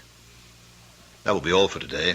You have your reading list and your assignment for next time. However, if any of you are interested in any of the many fields I covered in my outline, by all means, come talk to me and I'll give you some additional reading for a special report. Well, what What'd you think, Beth? Well, it was quite a lecture. I think it's going to be very interesting. I'm not talking about the course. I'm talking about him. He's really something, isn't he? Oh, come on, Debbie. He's married, isn't he? Oh, sure he is. All the really attractive ones are. But his wife is about 20 years older than he is. Not only that, but she's not well. How do you know that? I made it my business to find out. Since he just got here, it wasn't easy. But if you really want something... Debbie. Okay. There's no reason why you should care. You've got someone for yourself. If you're talking about Bill, I haven't got him. He just has a room across the hall from me. Which he made a point of getting last spring. So? So, give me a hand. Come on up and talk to Lansing with me. All right. As a matter of fact, I was going to do it anyway. I thought I might do one of those special reports. Oh, great. Then you talk to him and I'll tag along. Okay. Professor Lansing? Yes? I'm Beth Howard. I'd like to do one of the special reports you talked about. Oh, I'm delighted, Miss Howard. It usually takes 3 or 4 sessions before anyone volunteers. Was there something you were particularly interested in? Well, yes, the tarot. I should have known. That's usually one of the first assignments to be requested.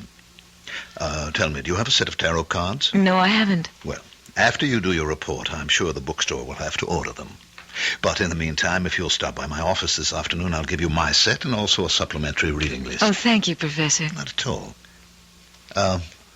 What about your friend? I'm sorry, I don't believe I know your name. Debbie Ross. Would you like to take on one of the special assignments too, Miss Ross? Oh, well, not right now, Professor, but I'll probably ask for one after the next session or two.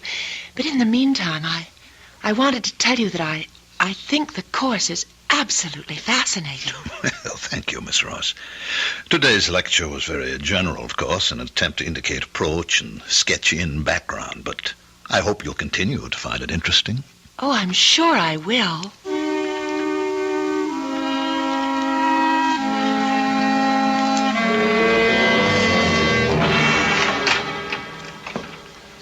All right, Mia.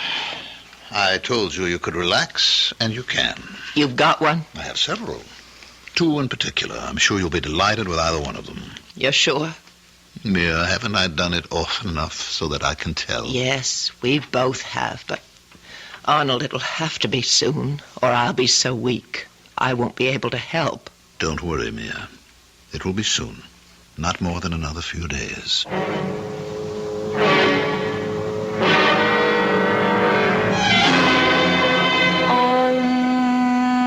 All the power that ever was or will be is here now. Yes?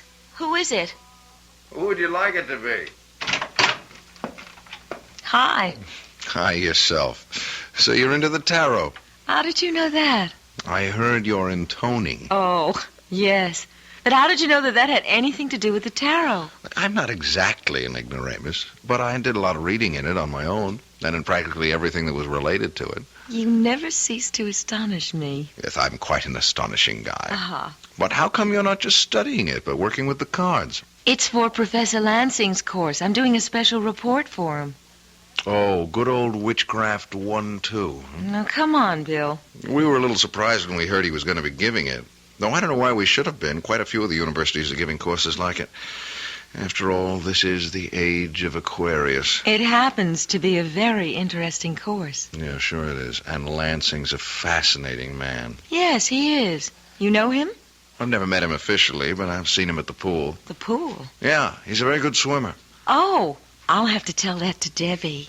Why? Well, she's taking the course, too, and she's got quite a thing about him. Yeah, well, just tell her to watch her step. Oh, because he's married? No, because I've got a funny feeling about him.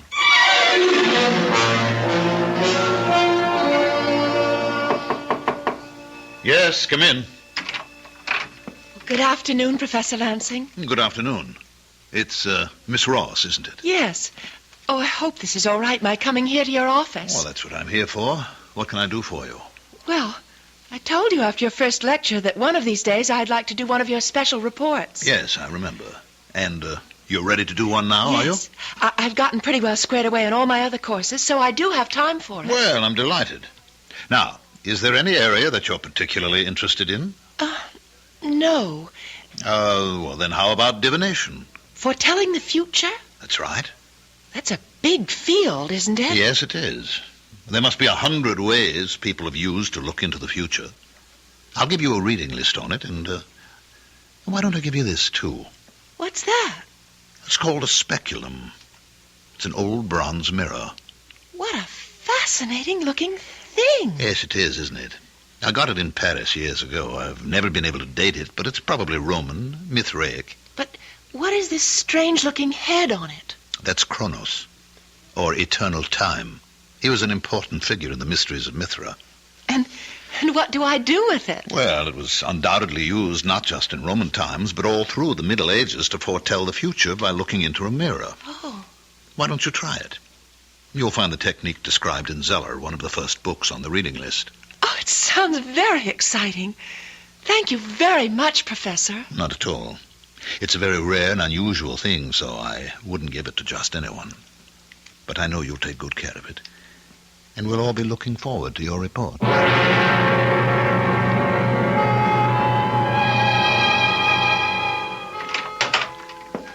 Mia, I've got the girl.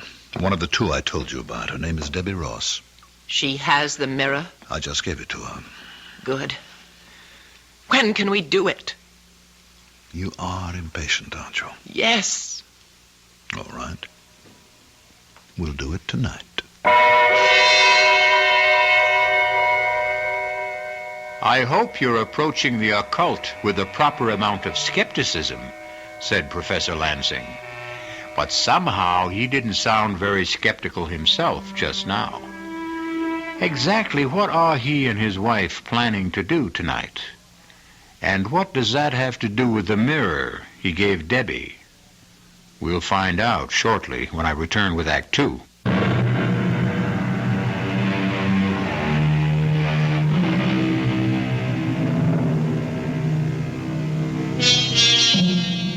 Unto all things there is a season. And of course the proper time for one of the darkest aspects of the occult black magic is night. Well, it's night now, about 10 o'clock. And Beth Howard has just arrived at Debbie's rooming house, which is only a block or so from the campus. I was afraid you weren't coming. Well, you said it was important, that you had something to show me. Yes, I have. Look. Oh, wow. What is it?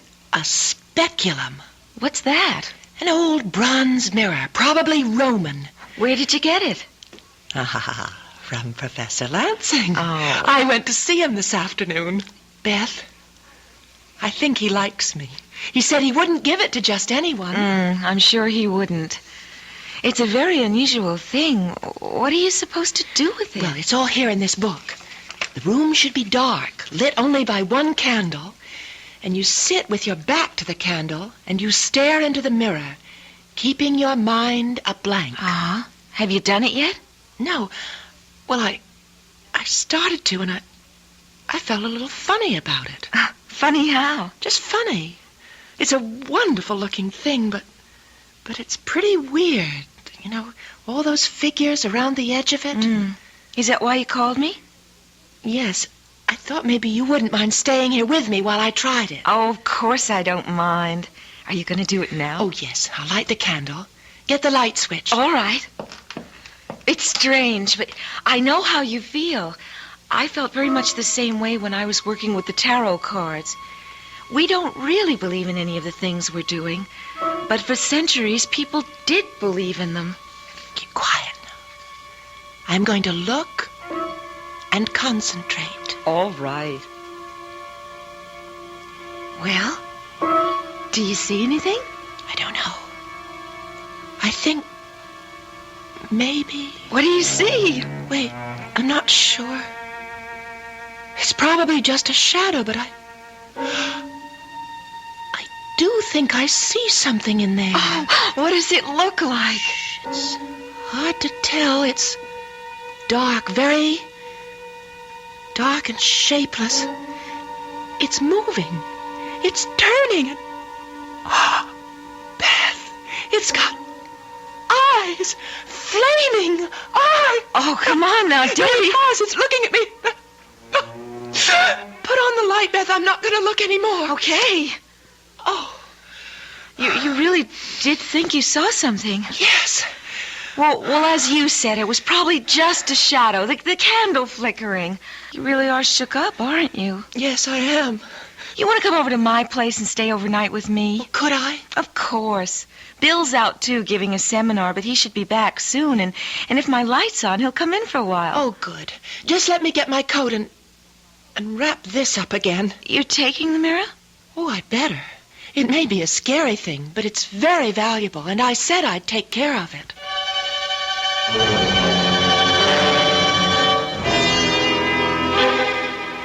All right, Mia. Is it time? Yes. Let's go into my study. You'll have to help me. Of course. Take my arm. Oh. Slowly.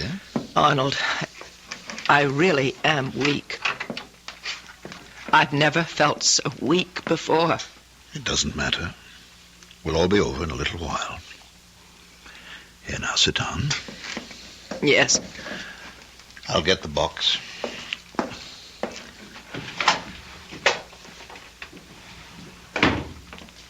Here, now, hold it while I light the incense. I have it. Where do you think she is? What is the difference?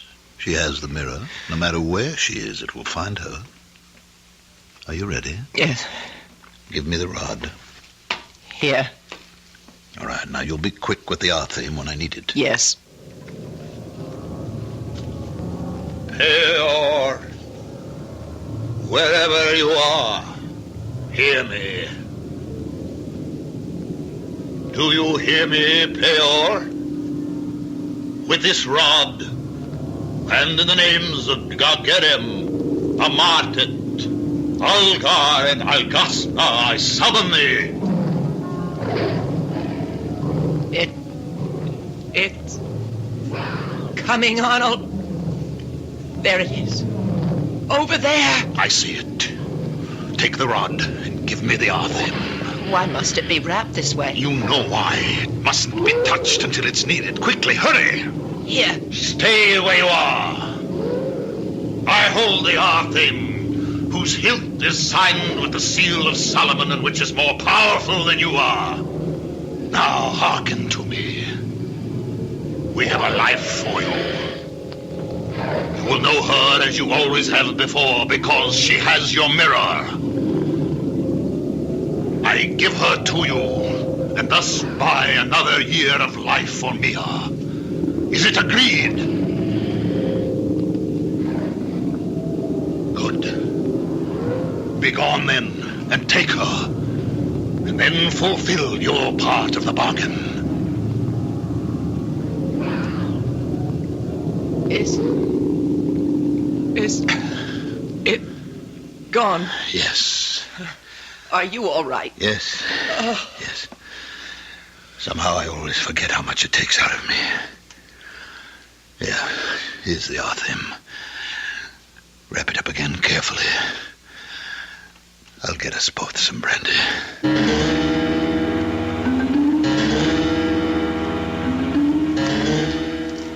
Why are you going this way? Well, I thought we'd cut across the campus. Why? You're still upset, aren't you? Yes. Look, I'm not going to say it's silly. I've gotten anxious myself at times when there was no real reason for it.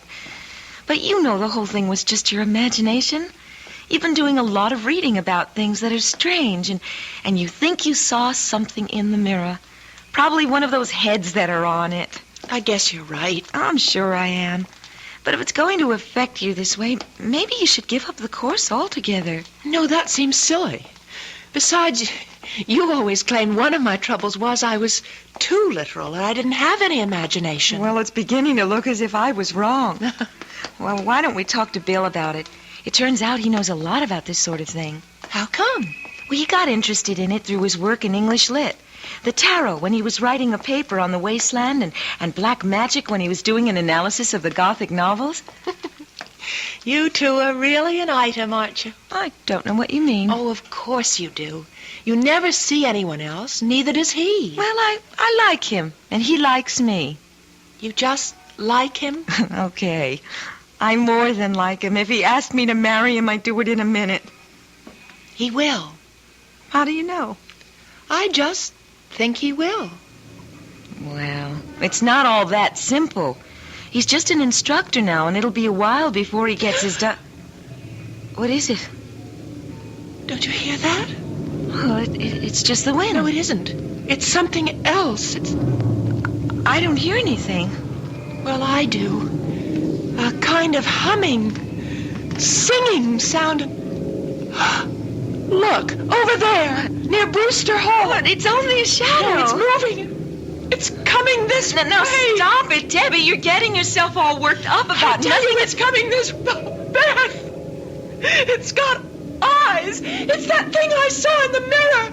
Come on. Run! Debbie, wait! If you're going to run, don't go that way!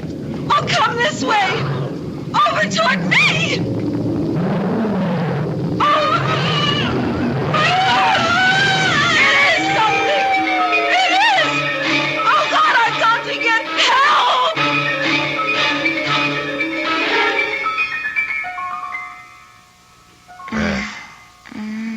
Beth, darling. Open your eyes. Beth. Good girl. I was starting to think I should call a doctor or take you over to the infirmary. What? Oh, Bill. Yes. How are you? I don't know. What happened? I'm not sure. I found you lying on the sidewalk at the edge of the campus. I brought you up here to your room. Oh, my head hurts. I'm not surprised. You got a nasty bump. You must have fallen and banged it. Now get a wet towel. I'll put on a compress. No, wait. Debbie! What happened to Debbie? Debbie? Yes, she was with me. We were going across the campus when suddenly we saw it. The thing from the mirror, and we started to run and... Wait a minute. What thing? I told you, the thing from the mirror. It came after us.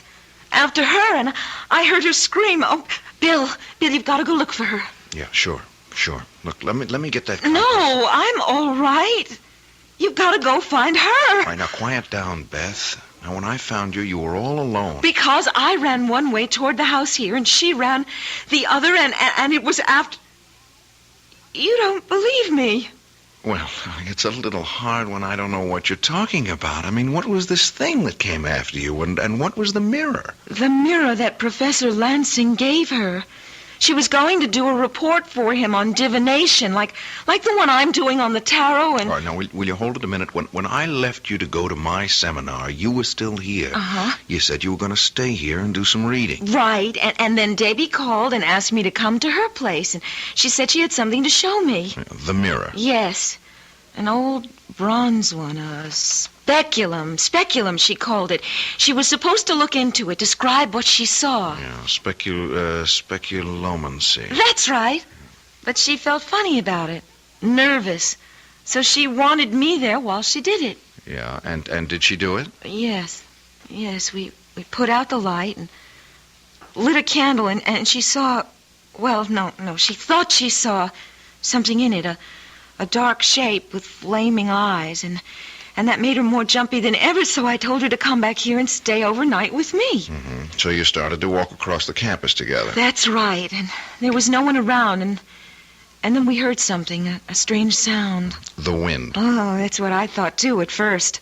But it wasn't. It was a kind of a musical note, and then we saw it, this dark shape. Did she see it, or did you? We both did. She saw it first, and... Bill, you think I just imagined it? Oh, don't you? I don't know. Well, let's go back over it again. Huh? She was tense, nervous, thought she saw something in the mirror, and that made her more nervous. So she decided to come over here with you. Then she saw something, a shadow of some sort, which she identified with the thing she thought she'd seen in the mirror. But I saw it too, Bill. After she described it to you. But I'm sure I did see it. It was huge, dark, and...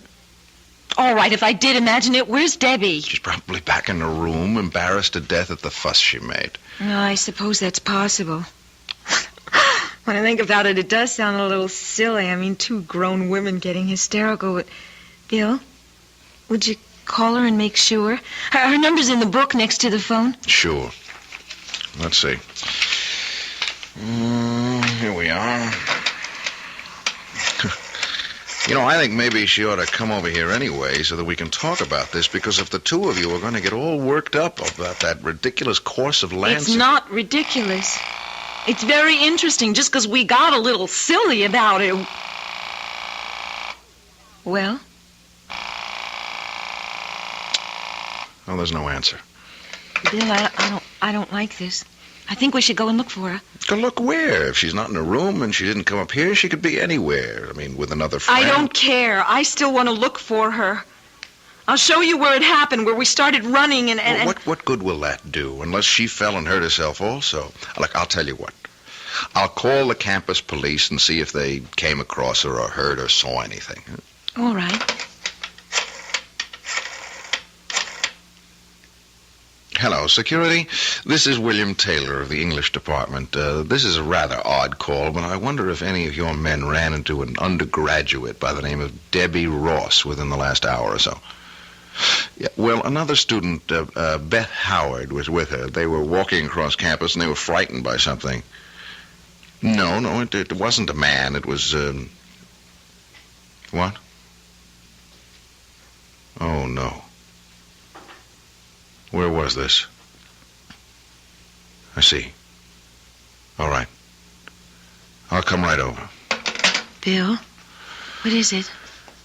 One of the guards found her about 10 minutes ago. What do you mean, found her? Found her body in the bushes near Brewster Hall. She's dead.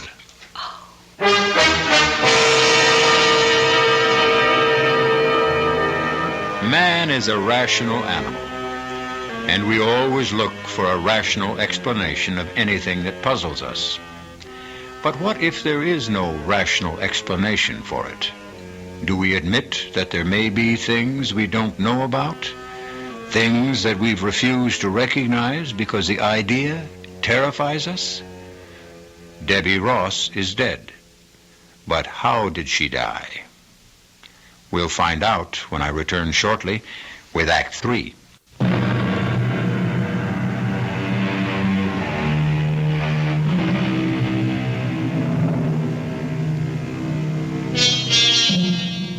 It's several days later. Many things have happened in that time. There have been questions, investigations, explanations, and recriminations. There has also been a funeral. As far as Beth is concerned, that is the only thing that really mattered. That and what has happened between her and Bill. Yes? Who is it? Bill. Oh. Just a second. Hi. So you're still locking your door? Yes. Which is very silly of me. All right, I didn't say that. It's certainly understandable. Uh-huh. But still pretty childish.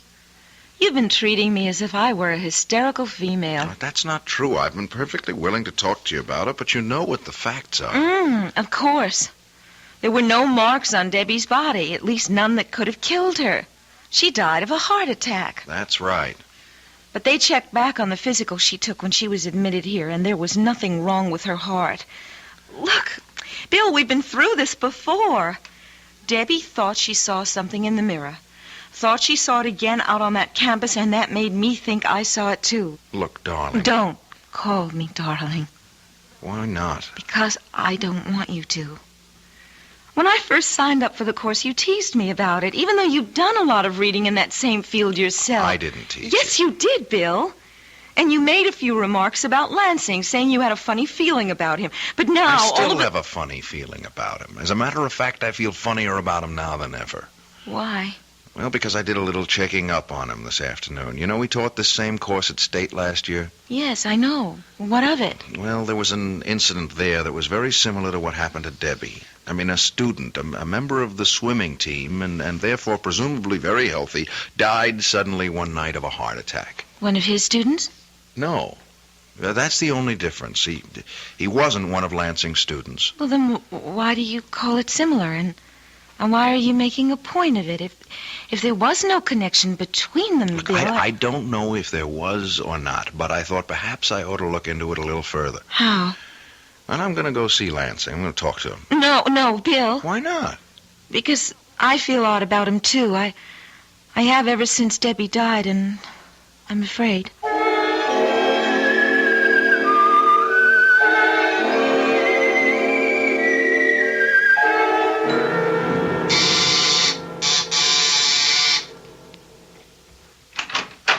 Yes? Good afternoon. Is Professor Lansing at home? Yes, he is. Do you think I could see him? My name's Taylor, Bill Taylor, and I'm an instructor in the English department. I stopped by his office, but he wasn't there. No, he's been very upset about the death of his student, so he's been working at home. I see. It was an unfortunate thing. Yes, it was. You're not Mrs. Lansing, are you?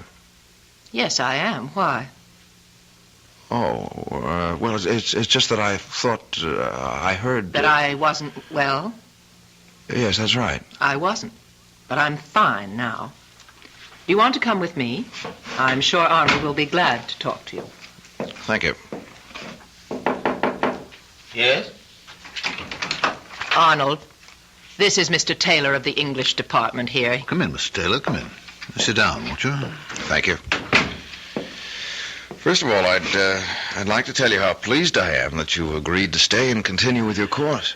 Well, I was reluctant to, but the faculty committee felt that I should. What happened was very unfortunate, but I don't see how you could have been considered responsible for it in any way. Well, I felt I was. It seems Miss Ross was a very imaginative person, very open to suggestion, which I should have realized. I don't think anyone would have realized it. I wondered if you could help me in a project of my own. If I can, I'd be very happy to. What's the project? My doctoral thesis, which is a study of the dark tradition that runs through English literature and led to the Gothic novels. Oh, yes. Very interesting. Well, just how can I help you? Well, I've done a certain amount of reading in the field, but I've wondered if you could give me a copy of the bibliography you used for your course. Well, I'll be glad to. Unfortunately, I don't have any copies here, but I'll send you whatever I have as soon as I get to my office. What's your address? 21 Maple Street. All right. I'll get it off to you tomorrow. I'm very grateful to you. Not at all. You gave the same course at State last year, didn't you? Yes, matter of fact, I did. Did you know Tom Wallace when you were at State? Wallace? No, I'm afraid not. Was he a member of the faculty? No, he was an undergraduate on the swimming team. He died very suddenly near the end of the term. Oh, yes, I do seem to remember that. Was he a friend of yours? No, a friend of a friend. Well, I think I'll be running along, and I do thank you, Professor Lansing. Oh, not at all. Goodbye, Mr. Taylor.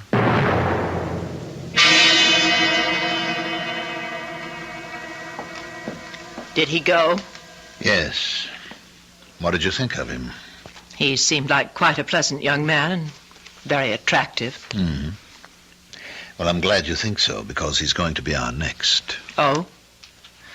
Well, you don't have to worry about that for a while. You've got another 4 months. Yes, I know, but I'm a little concerned about him.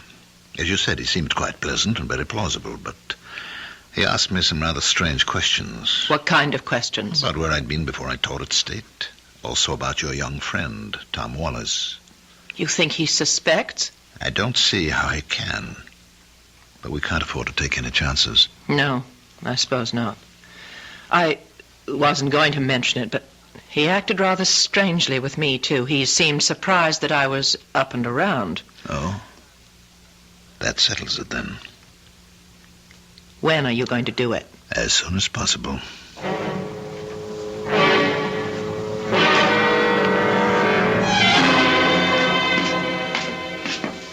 Beth? Yes, Bill? I've been waiting for you. Do you want to come in here for a minute? I want to show you something. Of course.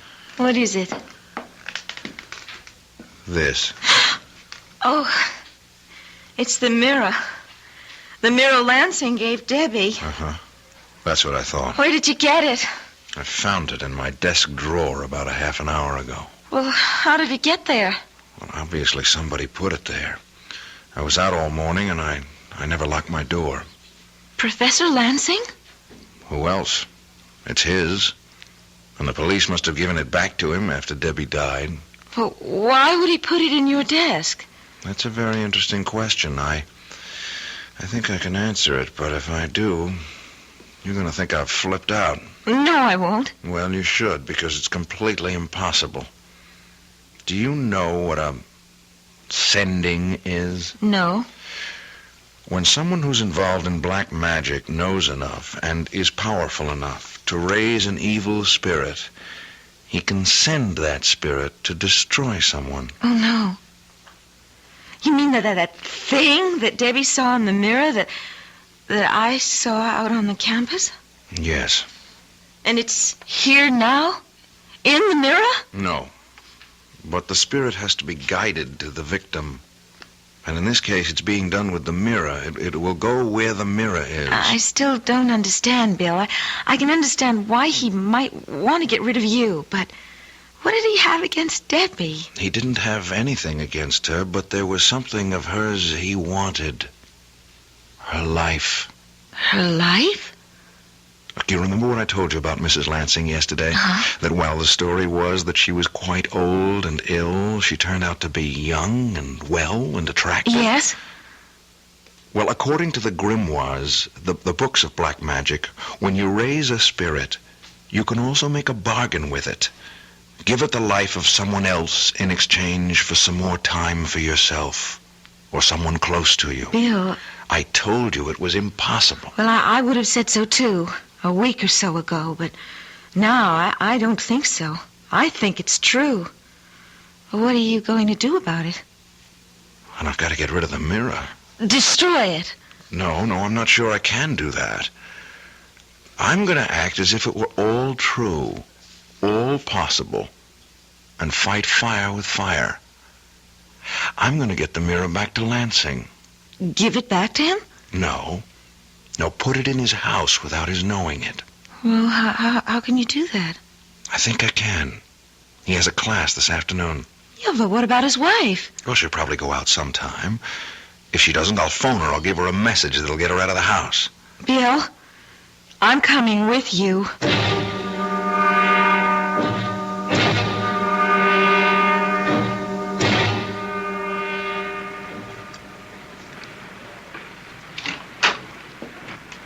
All right, Beth.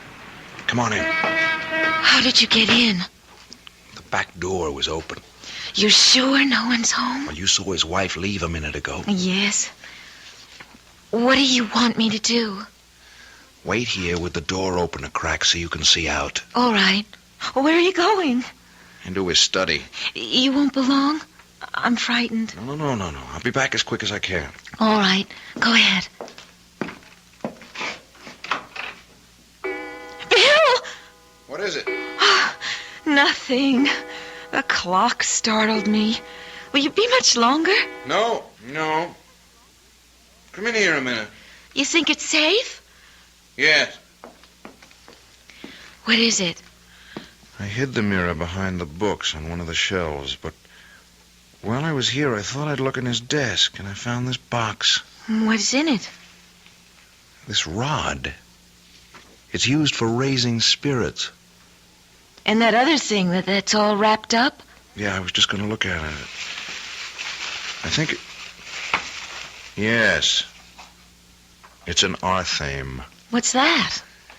Well, it's a magic knife that's used to control a spirit once it's been evoked.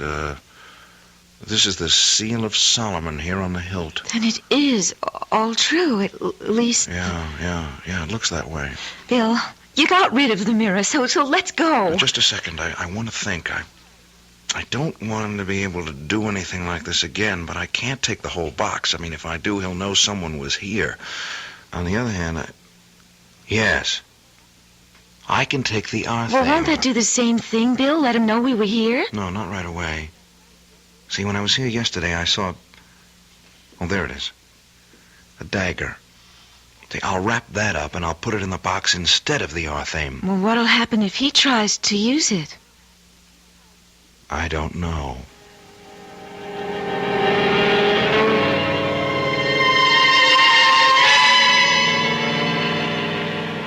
All right, Mia. Is it time? We said midnight. You're sure he's there? In his room, now?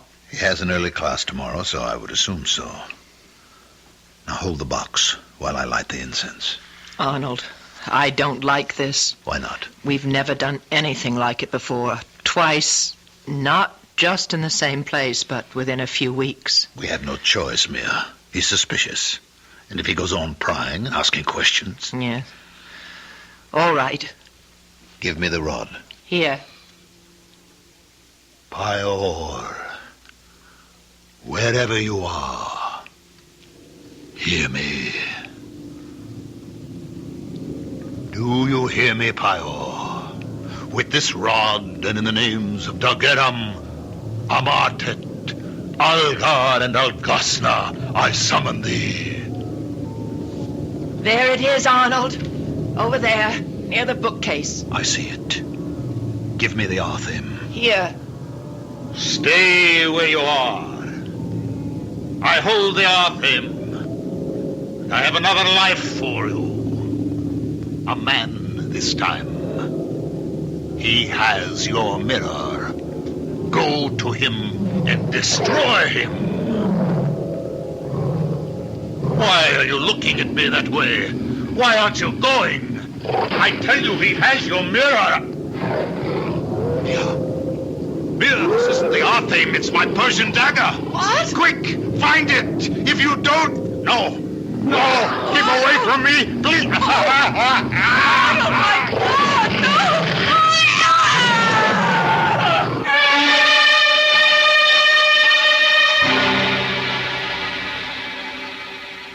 What time is it now? 12:15. Do you think he's tried to do anything? I don't know. And I don't know how we'll be able to find out unless... Oh, what's that? It's a police car. It's going that way, toward the Lansing house. But why? Let me see if I can find out. Hello, security? This is William Taylor on Maple Street. One of your squad cars just went by, going over towards Willow Road. Do you know why? I mean, is there anything wrong? Oh, I see. Thank you. What did they say? They're not sure what's wrong. Someone on Willow Road called and said they heard terrible screams coming from number 45. As if someone were being murdered. Oh, but that's... Yes. Their house. Oh, Bill, what are you going to do? Are you going to say anything? Well, what would be the point? Do you think anyone would believe it?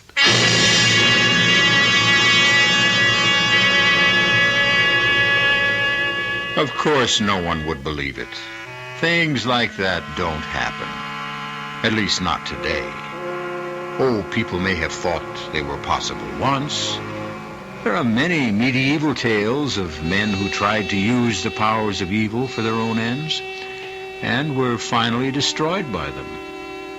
I'll be back shortly.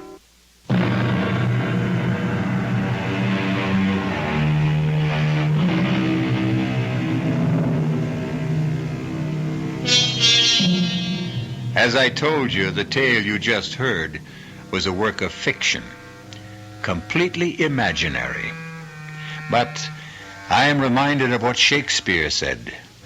Why do I yield to that suggestion whose horrid image doth unfix my hair and make my seated heart knock at my ribs against the use of nature?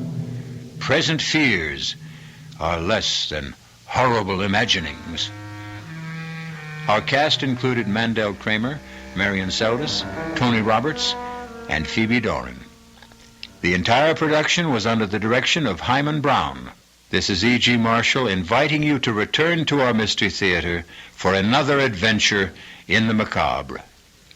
Until next time, pleasant dreams.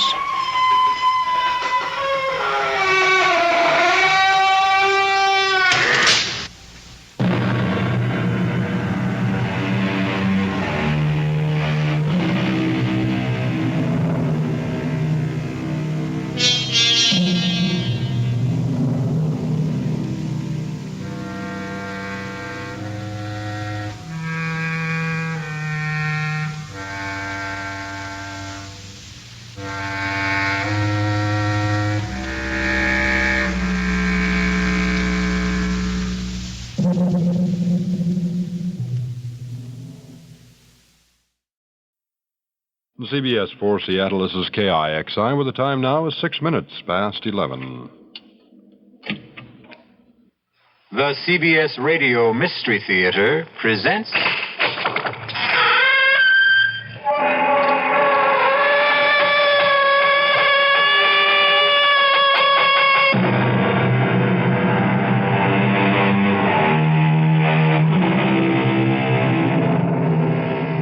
Come in.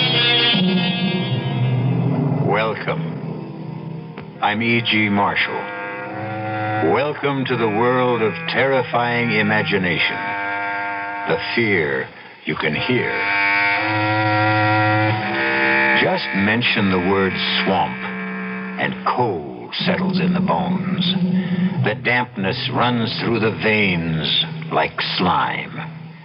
And the thought of the brooding, cloying miasma lingers in the nostrils, fetid, decaying, conjuring in the mind visions of things that slide and slip and slither in the night. Who's that? Where are you? What is it? Where are you? Stay away! Stay away! I'm trapped! God, out of the quicksand. Out of the devil's cauldron. Whoever you are, don't struggle. Try not to move. You'll sink faster. Stay away! The swamp man has me. He'll get you too. It's too late for me. Save yourself.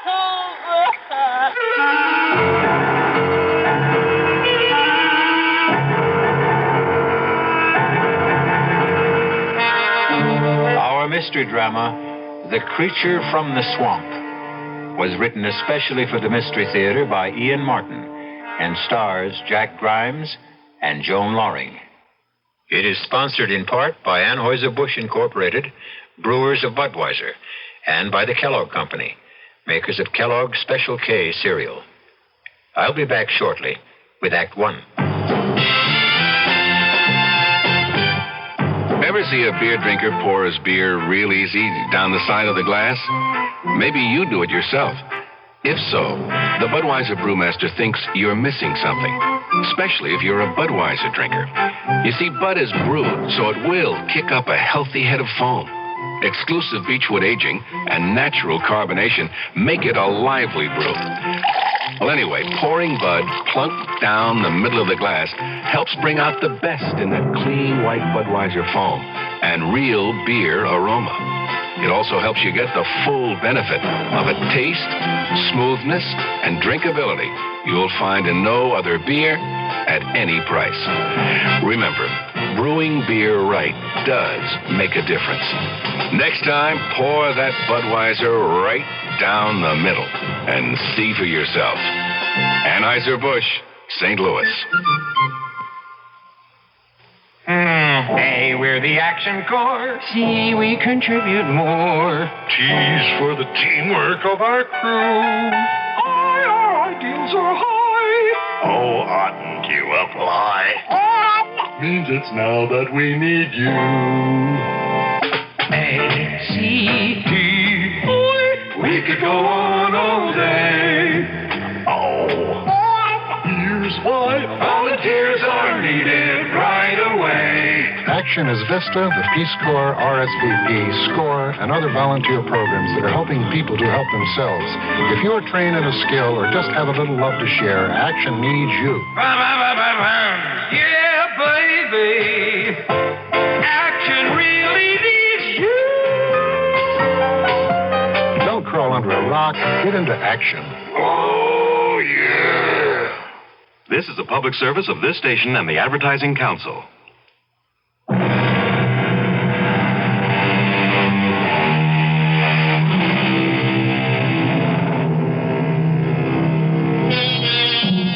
A young game and fish warden named Larry Drake, who for reasons of his own lived an isolated hermit's life in the heart of the great swamp, was returning after dark in a wild thunderstorm to his lonely cabin. Just as he approached the cup-shaped body of quicksand and swamp water called... Oh, but since this is his story, and he left a painfully careful and detailed record, why not let him tell it for himself? I'm typing this before I do what I have to do. Because I know the sheriff must be on his way for me by now. This is the end of what began, seems a lifetime ago. But I reckon it's only a few days. The weather was foul. And as I started to skirt the edge of the Devil's Cauldron, I heard the sound of a woman crying. I broke through the undergrowth, and in a flash of lightning, I saw her for the first time trapped waist deep in the slime and sinking fast. Try to stay still. The more you flounder, the more you sink. Leave me. Save yourself. I'm not in any danger. Now, neither are you if you do as I say. Yeah, grab the end of this tree branch. You steal your soul, too. Let's not fuss over me. Concentrate on you. Grab the branch. That's it. Now, pull it towards you till you get the main stem. All right, now listen. I'm not worth your saving. We'll talk about that later. Now, go on. Grab it. He's too strong. He'll pull me down. Who? The swamp man. That's just old country talking. Have you got the branch? Yes. Okay. Now, don't you move, you hear me? I'm going to pull you into me. Don't try to help. You can't do anything without sinking deeper. Just trust me. Trust me. Trust me.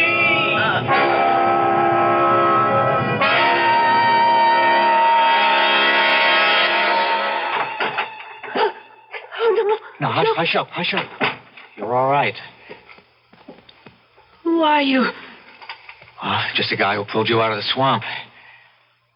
My name's Larry Drake. Here, I brought you some soup. It's so dark in here. It's the middle of the night. Don't you have any light? Just the gas lantern in the other room. Oh. Here, I'll set this down on the table by the bed. Can't you bring the lantern in here? I'd rather not. You have enough light to see. I want to look at you. Why? I want to see the man who had enough courage to risk his life for me. I don't really think you would. Does it matter all that much? No. Who are you? I told you, Larry Drake. What were you doing by the Devil's Cauldron?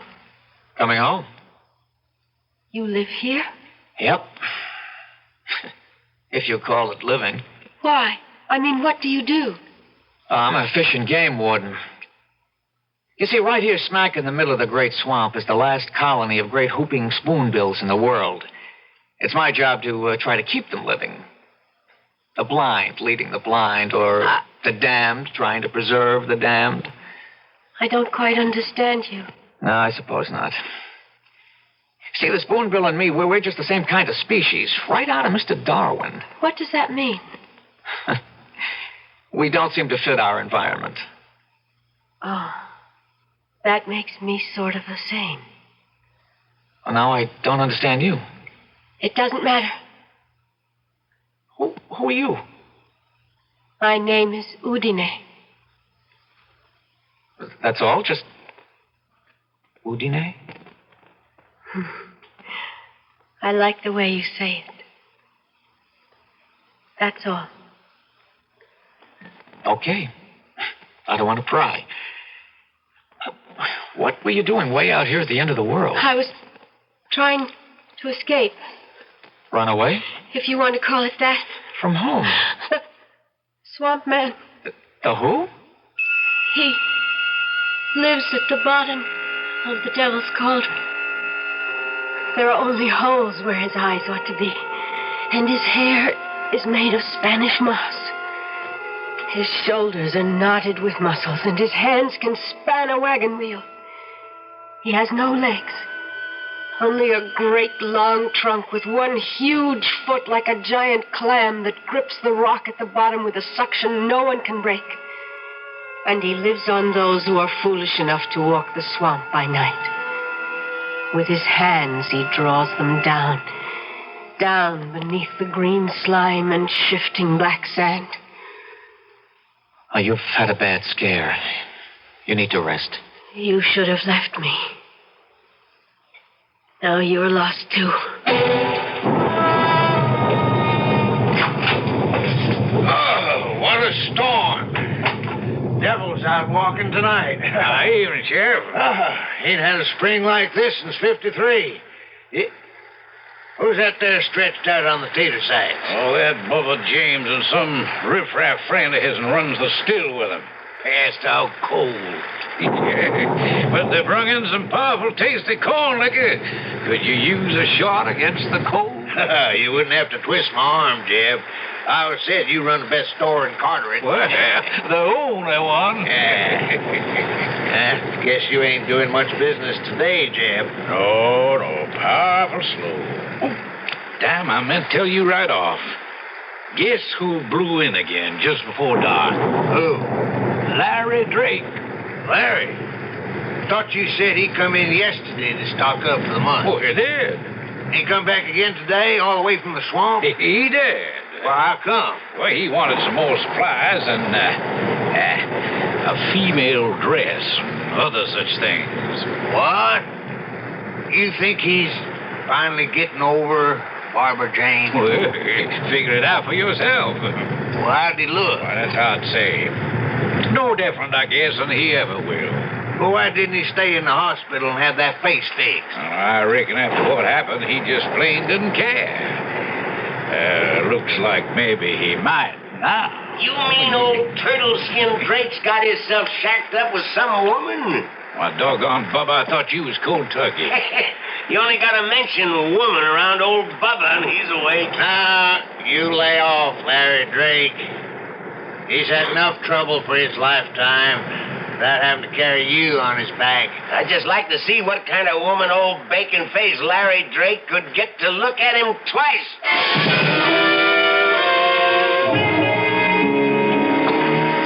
You reckon you can sleep now, Udine? You're going to leave me, Larry? Bring the lantern. Why? I want to look at you. Very well. Maybe it's best. I'm shading this light. I wouldn't want you to turn away from me. Uncover it. Let me see. All right. Oh, poor Larry. What happened? I had the world in my pocket, Udine. I was going to be married to Barbara Jane, who everybody said would be next Miss America. We were golden boy and golden girl. Wasn't it Byron who said, whom the gods love die young? I got myself all liquored up at a party 2 nights before the wedding and insisted on driving home. We went off the road and into a ditch. I was thrown clear, but she was trapped in the car. I tried to get through the flames to her, but she was burned to a crisp. As you can see, there wasn't much more left of me, except I lived. Your poor, poor face. They wanted to fix it. I suppose it could have been made better, but I had no money and less interest.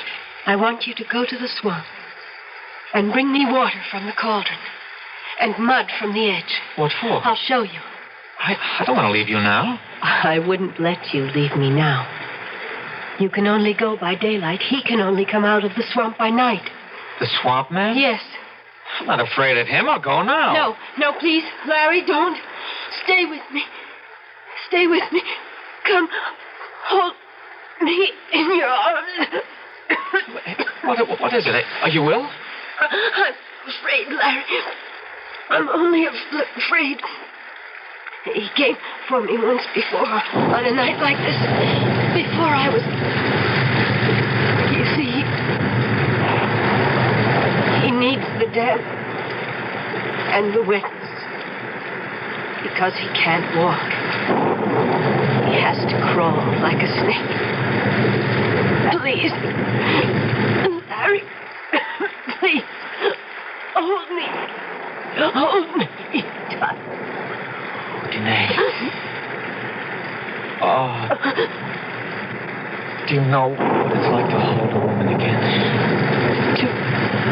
Be warm again. To feel you dry and smooth. What? No. What? Listen. He's coming for me. He's coming to take me back. It's the swamp man.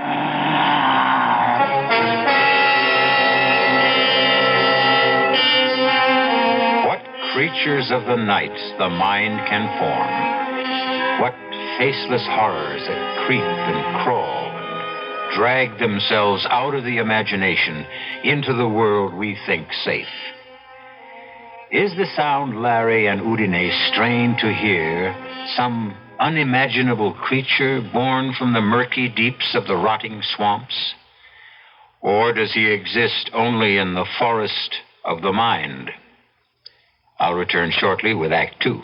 You've been hearing some pretty lavish claims recently about miles per gallon. We'd like you to consider something equally important, and that's range. Range is the miles per gallon multiplied by the number of gallons your car's tank holds. Range is what makes the Buick Apollo such a special small car. It comes from coupling the Apollo's economical 6-cylinder engine with a standard 21-gallon tank. It holds a lot, but it doesn't use a lot. Look into the Apollo. It's the Buick of small cars. Oh, sure, you can talk about good-tasting diet drinks, but I know. I'm Goldilocks, and here at my taste-testing laboratory, I taste-test them all. And nobody's been drinking my diet drinks until I tested sugar-free Diet 7-Up. And then, kabloomy, every bear wanted some. Diet 7-Up is fresh, natural, delicious. Sugar-free Diet 7-Up. This one's just right. Incredible what a compact portable radio can do when Sony builds it. Especially when it's a portable stereo radio. The Sony MR9100. A matrix sound system. 3 inside speakers. The most advanced way to project wide, natural sounding stereo. Now you can take your stereo with you anywhere the atmosphere is warm. Campfire, beach fire, electric blanket. Deep, full, lifelike stereo performance. The Sony Stereo Portable Radio. Nice company to have around when your hot time isn't in the old town tonight. Overlake TV and Appliance at 624 Bellevue Way Northeast is your full-line Sony Stereo Matrix Radio dealer.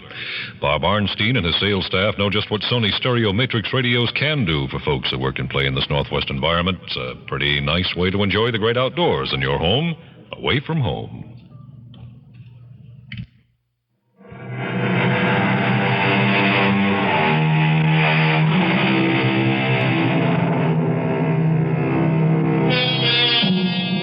An isolated cabin deep in a semi-tropical swampland.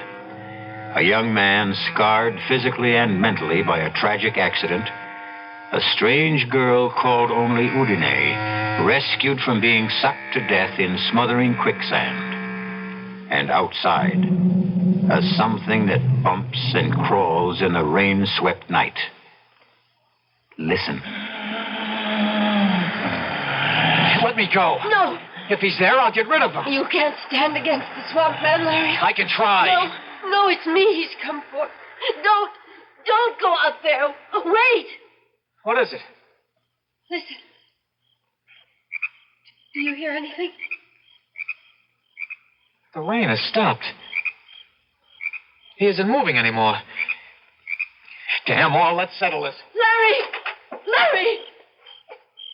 It's all right, Udine. There's nobody here. And the sun is coming up. Oh, he's afraid of light. He can't face the day. Oh. What is it, Udine? I don't know. Burning up. Hold me, Larry. Hold me. You want to, don't you? Yes. I don't know why, but yes. Oh, yes. Oh. Is it because I look like her? Who? Barbara Jane. Maybe. No. Yes. I don't know. need you so. I need you so. As I need you. As I need you.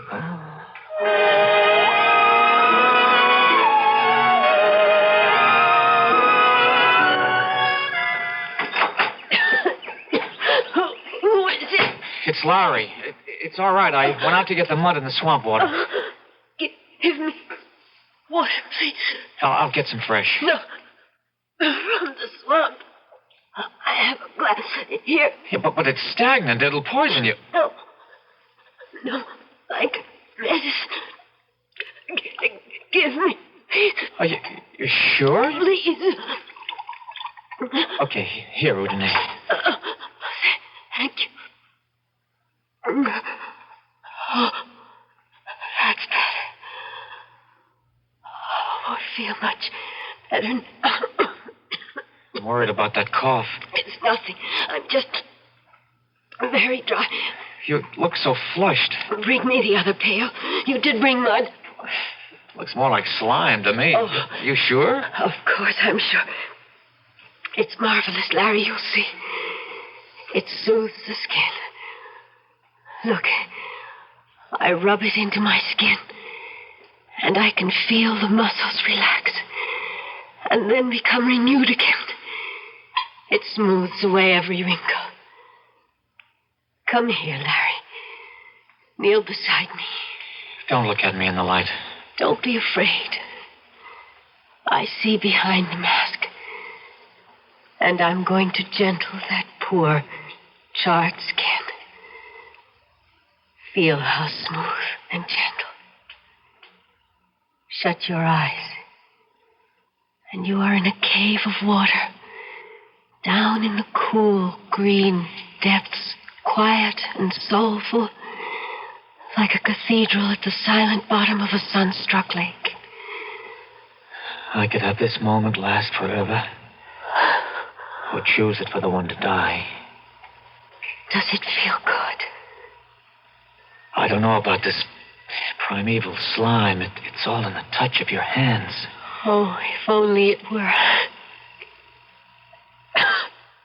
I'm sorry. I'm so tired. Oh, I should let you rest. No. Here, let me get a cloth to wash your face. No, leave it up. Don't. Let me feel your brow. No. Oh, Janae, you're running a fever. I'm going to get it to a doctor. I don't need a doctor. Don't leave me alone. Dearest, what is it you're afraid of? I told you. The swamp man? Yes. But that's plain fancy, hallucination. Oh, Janae, who are you? Where do you come from? Are you a husband, a lover of a family? No. No family, no husband. And nobody looking for me but him. I have a lover now. Larry. I need rest.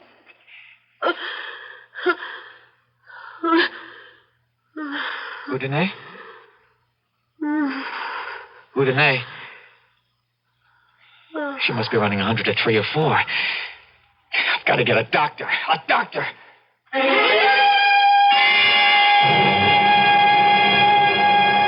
Tarnation, Larry. You can't just bust in here and ask me to go traipsing off into the swamp with you to look at this girl. But she's sick, Dr. Prince. Very sick. It sounds to me like she got a double pneumonia. I can't, son.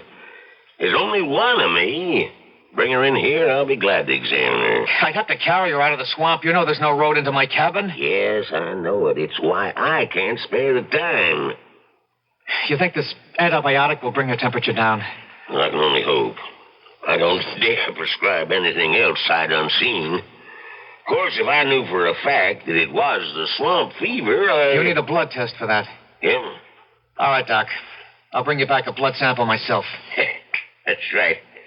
You were fixing to be a veterinarian, I forgot. Yeah, a lot of things I was fixing to be once, Doc.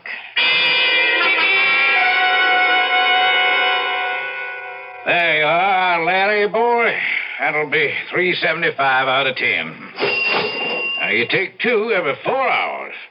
You want some water to start off here? Oh, they're not for me, Jeb. Yeah, well, now, I didn't somehow suspect they was. You don't act like you was sick none. No, I'm not. Jeb, I want to buy a gun. Well, stuff me for a lizard. I thought you was plumb set against any sort of firearm. Well, I've changed. How much is that one, man? This year, 45? Yeah. And a box of shells. Now, what do you want it for? Protection. Oh, well, I reckon living as deep in the swamp as you do, you need it. That'll be, let's see, $85 and $5.20 for the state. That's $90.20 altogether. Okay, here is there enough here? Oh, Larry, boy. Where'd you get money like that? Well, I've been saving it since I went into the swamp, Jeb. Nothing much to spend it on there. Up until the last few days, huh? What does that mean? Oh, come on, son. Here's a change. I know from the other day that you got yourself a woman out there. That's none of your business. Larry, you ain't got nothing but friends around here. I ain't poking into your chicken coop. I just hope she's someone who'll treat you right. And I'm right sorry to hear she's poorly. Well, she got herself caught in the devil's cauldron. I had to pull her out. Well, you don't say now. Local girl? I don't know. Any missing hereabouts? Well, not as I've heard tell. Can I ask her name? Udine. Udine. That's a kind of foreign like, eh? What's she look like, Larry? She looks like the spitting image of Barbara Jane. And you found her in the devil's cauldron? Half buried in the quicksand. Larry, boy, you're sure she's what she seems to be? Come on, Jess. Get in out of the rain. Hi there, Jeb. Got some smokes for me and my buddy? Well, here's an unexpected pleasure. Mr. Larry Drake, the happy hermit. I'll be leaving, Jeb. Good night. Didn't you hear me talking to you, old buddy? Hello, Bubba. Ain't you gonna say hello to old Jess here? You remember Jess Guilford? Hi, Jess. Oh, there, Larry. Excuse me, I was What's your hurry? Don't you want to visit for a while? There isn't much left to be said between you and me. That's damn right. Not since you killed my sister. It was an accident. Barbara Jane got killed. You escaped. Come on, Barbara. Let me. Stay out of this, Jess. What you wearing, Larry? Little black paint to hide that pretty face the fire chewed up? Let me pass, Bubba. Maybe you're smart to cover up now you got a new woman with you. You might turn her stomach. Get out of my way. Blindside him, Jess. Free. All three of you. Now, don't any of you move a whisker. Now, you shut up, Bubba, and you just stay out of what's none of your affair. And Larry, you don't use your hands for nothing more than letting yourself out that door. Go on now, while the going's good. I'm going, Jeb. But why did you tell trash like Bubba about me? I didn't mean to, Larry.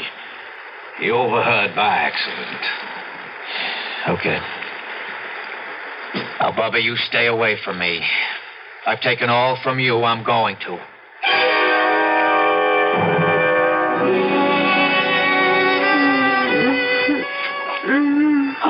Hush, Udine. Larry? Oh, I thought... No, there's nothing to worry about. How do you feel? Some water, please. That's right here. Thanks, Larry. That feels better. Feel like getting up for a while? I've made us some dinner. If you want me to. Oh, what happened to my dress? I threw it away. It was all stained and torn. Oh, well, then what do I brought you a new one from the store. I hope it fits, and you like it. You bought me a new gown? Well, you had to have something to wear. Oh. Open this, go ahead. I haven't had a new gown for... Oh, Larry. It's beautiful. Oh, it's beautiful. Give me a little time by myself to freshen up and put it on. Oh, you're beautiful. You're so beautiful. Is it because I look like her? Yes. And no.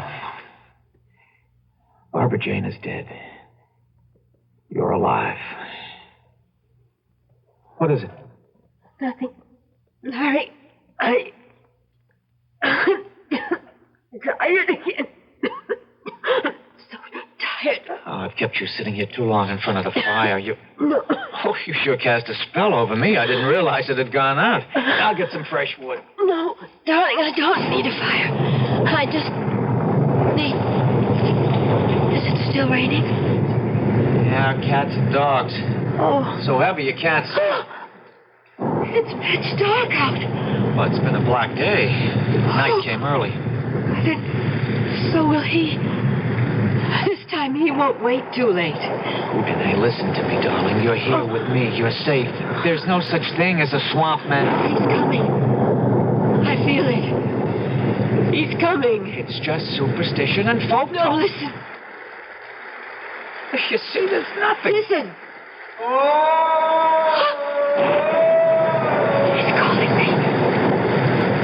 Leave without me.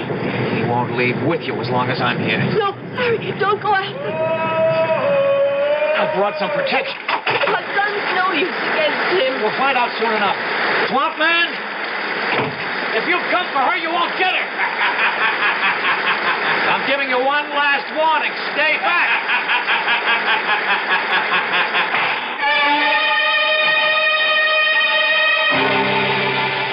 An eldritch wail, an eerie cry out of the night, and a shot in self-defense. But what good is a gun against a ghoul or a hobgoblin? Creatures of the mind and dark night fantasies are not laid to rest by a bullet. I'll return shortly with Act 3. And now another story of the ball and chain, as Kellogg's Special K presents Veronica and Jeff. Jeffrey, isn't this romantic?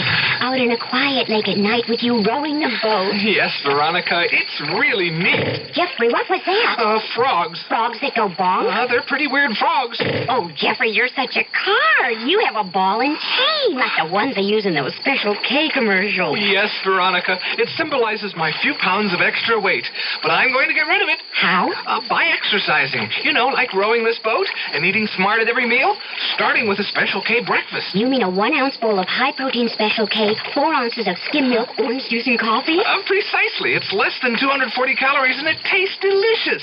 It'll help me get rid of this ball and chain. I'll help too, Jeff. After all, we're all in the same boat. You have a ball and chain, too. Your happy ending could begin with the Special K breakfast from Kellogg's. The Northwest and its outdoor-oriented residents share more of Mother Nature than a lot of people in the USA. Somehow we get acclimatized by our willingness to sail, fish, camp, and hunt in the natural environment. Sony has developed television portables in color and black and white that make leisure and recreational experiences more enjoyable. Sony has combined solid-state electronics to create the finest portable TV sets available. Sony portable features include AC/DC circuitry, optional battery pack, and plug-in cords to boats, campers, and auto power systems.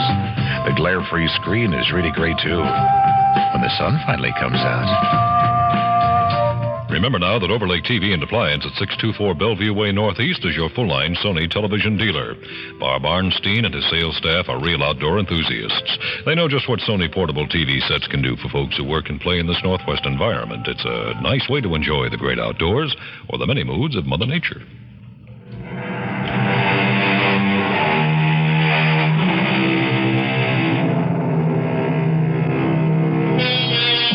What a host of strange, blood-chilling monsters the human imagination has dredged up from the depths. The Loch Ness Monster, mermaids, sea serpents, the merciless Lorelei, the inexorable sirens, the poet Keats' immortal La Belle Dame Sans Merci, the lovely lady without mercy who lured kings and princes to a watery grave. But in this story, which is the true menace from the swamp? The swamp man himself, or his escaped captive, Udine? Let us return to Larry Drake's confession to find out. I didn't mean to shoot, but I couldn't help myself. Then I saw the shadowy figure stumbling towards me. After the shot, the crazy laughing stopped. I moved up on it very carefully. I could see that it was no swamp man, since there were legs dressed in jeans and field boots. Oh. Who are you? Baba James. Oh. God almighty, Larry, you killed me. What were you doing here? Oh, just a joke. I wanted to see what kind of woman would give you the time of day. The joke's on me. Killed me just like you killed my sister. It was an accident, Bubba. I've told you. Oh, you know what, Frogface? You better take yourself out of circulation. You're plumb accident prone. Please. Where's Jack? Nothing more I could do for Bubba. He was dead. I got a tarp from the lean-to by the cabin and covered him up against the rain. And then I went back to the cabin. Udine? What happened out there? Nothing. Forget about that. All that matters right now is to get you to a doctor. No. I'm too weak, Larry. I couldn't make it in this weather. Then I'm going for the doctor. No. Don't leave me alone. Okay, Udine. With the river cresting and all the rain, I probably couldn't get across anyway. Oh. But tomorrow morning, come hell or high water. Let tomorrow wait for its time. Tonight we're still together. Let time wait on us. I never closed my eyes. But all the time we were together, Udine slept a troubled sleep. Her skin hot and dry, her breathing shallow. I took her pulse and her temperature, and what they showed me sent me off at dawn for town.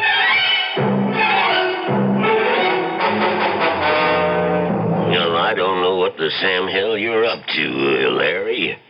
Have you been drinking? No, Doctor. What do you mean? Well, I don't know about the blood sample. That'll have to be tested. But those other vital signs you described... That's why I'm here to drag you back to see her. Well, it ain't possible. A pulse of under 30, a BP of 60 over 40, flushed and feverish and running a temperature of under 90? Well, she should be cold and clammy. That isn't enough to sustain life, human life anyway. You must have made a mistake. No mistake. I was as careful as I could be. Udine is alive. You can see for yourself when you come. I shouldn't give in to you, but you got me intrigued. Can we get across the river? If we leave right now. Okay. Hello? When? Well, can he be moved, Sheriff? Yeah. Now, look here. You have him lift him in a blanket and handle him like he was partridge eggs. Yeah. Right to the office. I'll be waiting. Yeah, Larry, I can't go with you now. No, wait a minute. You said you were... That was the sheriff down to the levee. Toady William got trapped under a sandbag slide. He's in bad shape. They're bringing him here for me to operate on. How long is that going to take? It could be well on to most of the afternoon. I'll come out to your place as soon as I'm finished. You don't understand. I understand, son, but I gotta take first things first. But you'll surely come. Yeah, I promise. How are you going to find your way into the swamp? I'll pick up Jeb Scanlon to guide me. He knows this country like the back of his hand.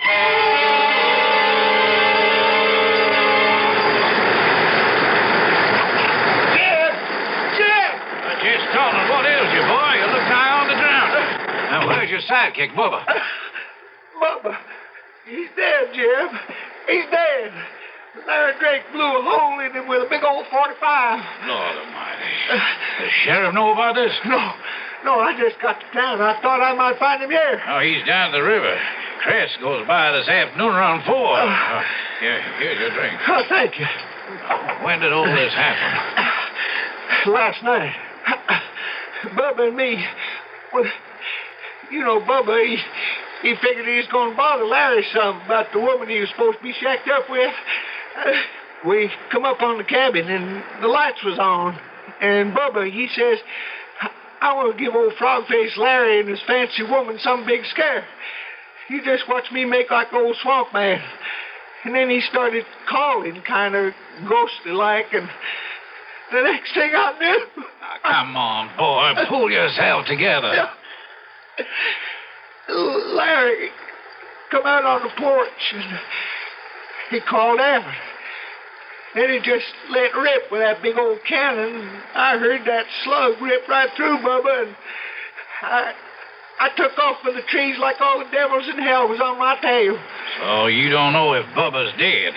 The way I heard him take it, I don't see how it could be anything else. You didn't stay to find out? No, sir, not me. You just took out, yeah? Larry don't know you was with Bubba last night? No, I wouldn't think it. You see, he come out thinking Bubba was the swamp man, and old Bubba, he's just trying to keep up the fun and all. Yeah, that Bubba was a card. He just picked himself the wrong poker game this time. Sure looks like Larry's got himself mixed up in something mighty strange.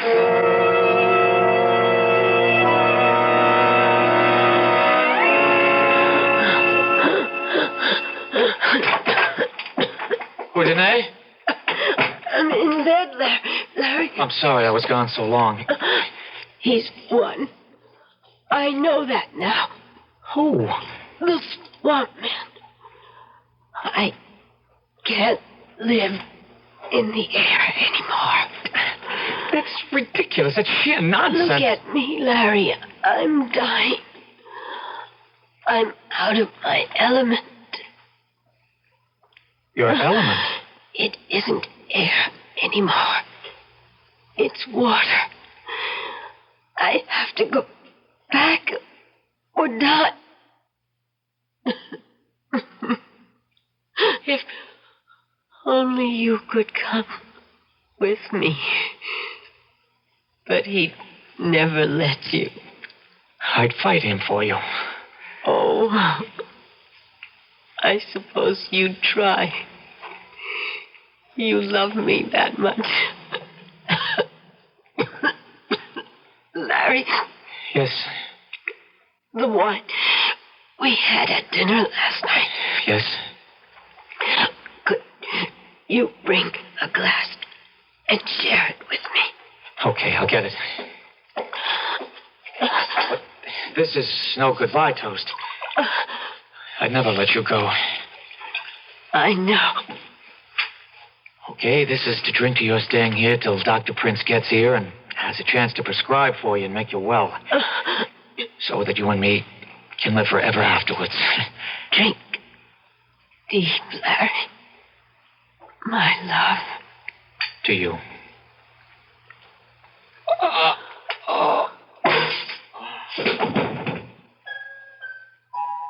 Sleep, my love, till I call for you again. I have to leave you now. The water is green and cool, and it washes the skin like ointment. And the moss dampness makes you whole again. You will be so fair, your skin renewed, your youth returned. So much for so little. What is a soul worth, after all?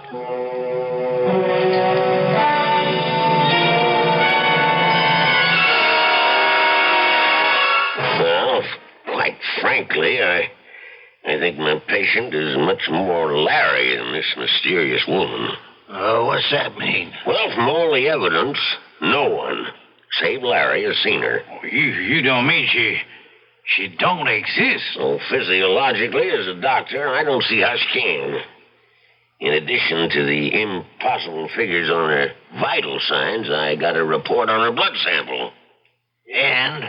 I don't know where our veterinarian game warden got it, but that was no human blood. What kind, then? not a biologist or a hemopathologist. Reptile, fish, not a warm-blooded animal, and certainly not a primate. You think this is some kind of a hoax? Well, I think a boy I loved very deeply because of what he once was is obviously broken psychologically. I think we'd better get out to that swamp and see what tatters of them remain that might be pasted together. If Jess Tomlin's testimony is right, there ain't many tatters remaining.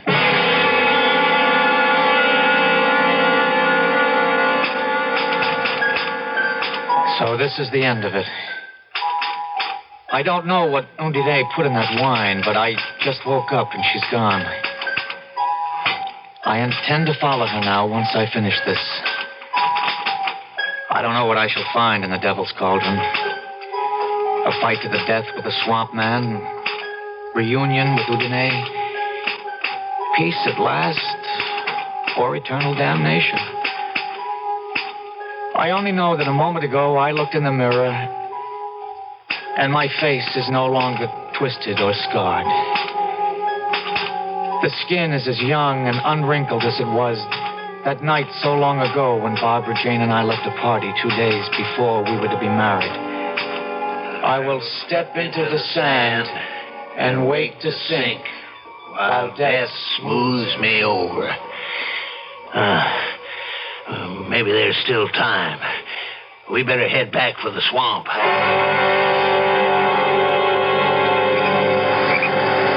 Hold the light higher, Jeb. You ever see anything like that? The old Devil's Cauldron is boiling like the fires of hell was under it. Probably all the rain in the high surface table. Trapped swamp gas bubbling to the surface. Yeah, or Larry and old One-Toe locked in combat. Oh, there ought to be some way we could get in there and try to help the boy. You stay where you are. This swamp has brought enough lives in its time. Come daylight, we'll see. My God, look. What's that? I can't see too good. Hold your lanterns high. Oh. Well, that's a body surfacing. It ain't Larry. How do you know in this half-light? I ain't got no legs. That's the Swamp Man. Or a manatee or some other animal. Do not see. And by tomorrow, the currents will have sucked it away. Well, maybe if it is the Swamp Man, he's the lucky one. Who's to say the woman ain't the one who sucks them dry and spews them out? You spent too much time gossiping around the stove, Jim. It could be. That's what the old ones say. The swamp is a woman that drags men down, often her body, in exchange for their souls.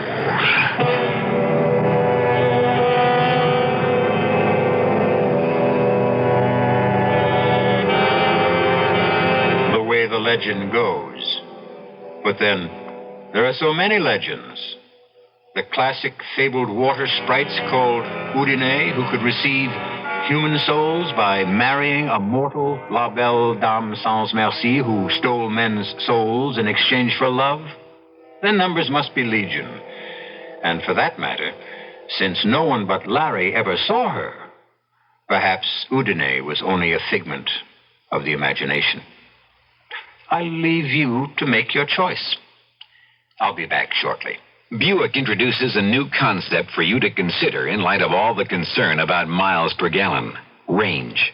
Range is what you get when you multiply the mileage your car gets per gallon by the number of gallons your car's gas tank holds.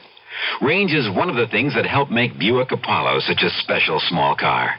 It comes from coupling the Apollo's economical 6-cylinder engine with a standard 21-gallon gas tank. It holds a lot, but it doesn't use a lot. Look into the Apollo. It's the Buick of small cars. Hi, Ms. Goldilocks here. Professionally taste-testing diet drinks can be very difficult, but I've just had to bear with it. Then I found sugar-free Diet 7-Up. It doesn't taste like other diet drinks. It's fresh, light, natural, delicious. Sugar-free Diet 7-Up tastes so good that I've taste-tested it hundreds of times, and each time I've given it my seal of approval. Yes, this one's just right. I want that sinus medicine. Headache tablets? No, sinus medicine. Sinus tablets. Helps the headache and the pressure. Oh, you mean sign-off. Exactly. Headache pain is one thing. A sinus headache is something else. Sometimes your whole face can seem to throb with pain. You want relief. Take Sign-Off tablets. Sineoff, the sinus medicine that gives you a full dose of pure aspirin, plus a sinus drainer. Sign-Off, the sinus medicine that helps relieve sinus pain while you drain. And Sign-Off doesn't stop there. Have you tried Sign-Off Sinus Spray, the fastest known form of sinus congestion relief? It works in seconds. That's Sign-Off Sinus Spray. When sinus flares up, use Sign-Off tablets and spray, only as directed. Sineoff. Sign-Off. Exactly. Sign-Off, the sinus medicines in the bright red box.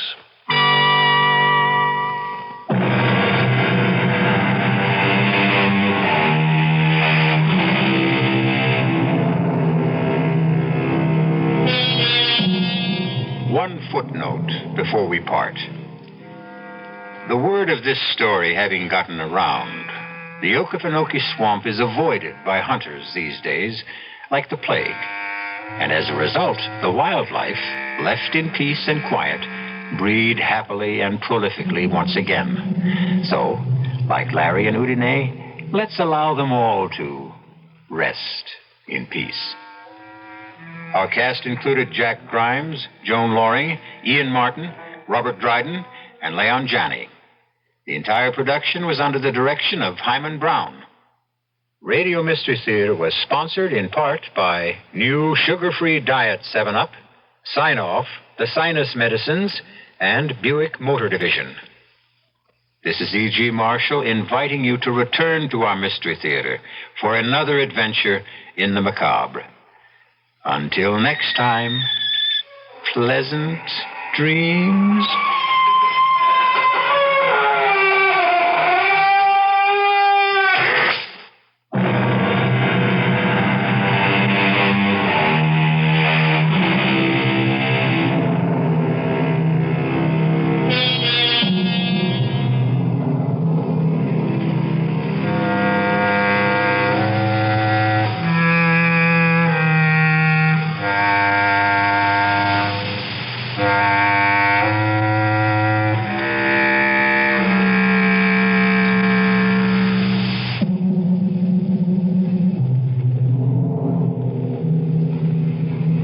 CBS News coming up shortly on KIXI.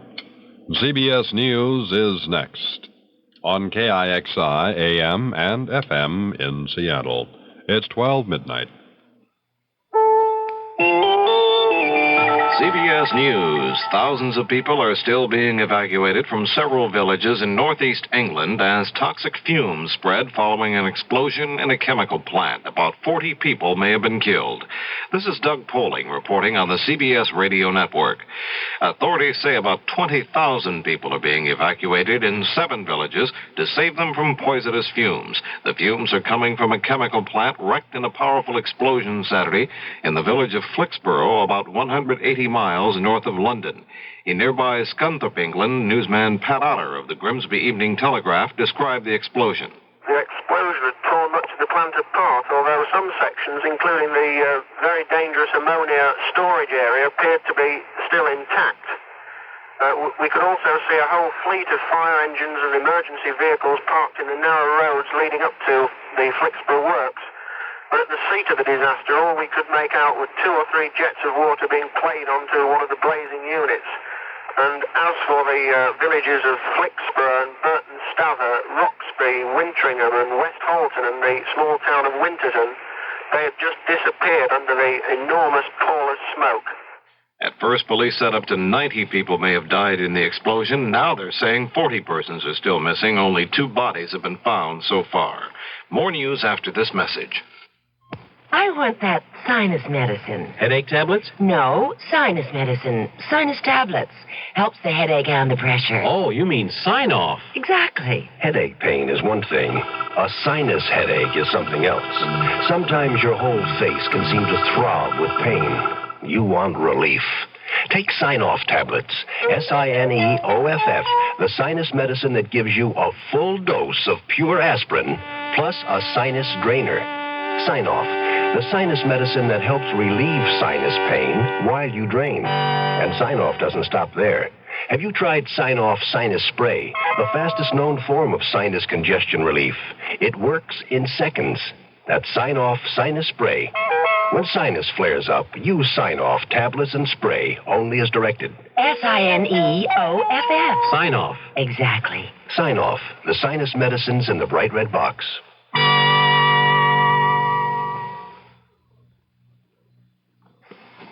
After meeting with President Nixon and Secretary of State Kissinger, UN Secretary General Kurt Waldheim is on his way to the Middle East for a fact-finding mission. One thing Waldheim wants to do is look over some observation posts being set up in Syria along the Golan frontier. Posts to be manned by some 1,250 UN troops heading there soon. The UN force will be multinational and the troops lightly armed. Jed Duvall in Washington has these details. One of the keys to maintaining the peace in and around the Golan Heights will soon be something called UNDOF, letters that stand for United Nations Disengagement Observer Force. The unit will be made up of some 1,250 men, soldiers from Peru and Austria. Additional groups from Canada and Poland will provide logistics support. The force is to carry meager arms, personal weapons only, and to be used only for self-defense. That means no artillery, tanks, or fighter planes. The size of the group, like the agreement which produced it, is a compromise. The Israelis wanted it larger, the Syrians wanted it smaller. Jed Duval, CBS News, Washington.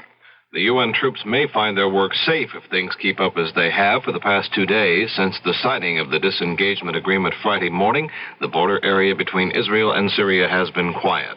The Philadelphia Inquirer says that during an April interview, Donald Santarelli, head of the Law Enforcement Assistance Administration, said President Nixon should resign. The Inquirer quotes Santarelli as having remarked, "There is no White House anymore, and Mr. Nixon should step down and let Vice President Ford take over." After learning the comments were published, Santarelli issued a statement saying his remarks had been misinterpreted and taken out of context. 6 prisoners overpowered a guard Saturday night and escaped from the Adams County Jail in Quincy, Illinois. Police say 4 of the prisoners got away in a car. The other 2 probably fled on foot. Now this. There's something new for you on the CBS Radio Network beginning Monday, June 3rd. Newsbreak PM with CBS News correspondent Reed Collins as anchorman. In this new series, he'll examine an unusual story in the news or update you on an important, fast-breaking news development. Collins brings to this assignment an extensive news background, including special coverage of space flights and political conventions and elections. Listen for Newsbreak PM every weekday beginning Monday, June 3rd on the CBS Radio Network. You've finally made your gift list. Your neighbor's child is 2, your niece is 6, and nephew is 7. But before you go to the toy store, there's something else you should do. Write Toys, Washington, D.C., 20207 for a free booklet on toy safety. That's Toys, Washington, D.C., 20207. This message is brought to you by the U.S. Consumer Product Safety Commission.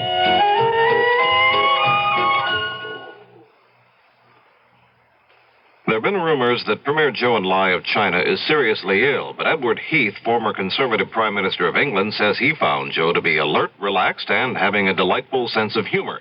Heath has now ended his trip to China. He was invited there while still Prime Minister of England. He says Zhou indicated he would be taking things easier, but he says that's to be expected, considering the age of the Chinese leader. Zhou Enlai is 76 years old. Doug Poling, CBS News. From CBS for Seattle, this is KIXI. The weather outlook calls for night and morning cloudiness, chance of showers and partial afternoon clearing today and tomorrow. The highs in the mid-60s, lows near 50. And currently it's 57 degrees in downtown Seattle. The time now 6 minutes past midnight. The CBS Radio Mystery Theater presents...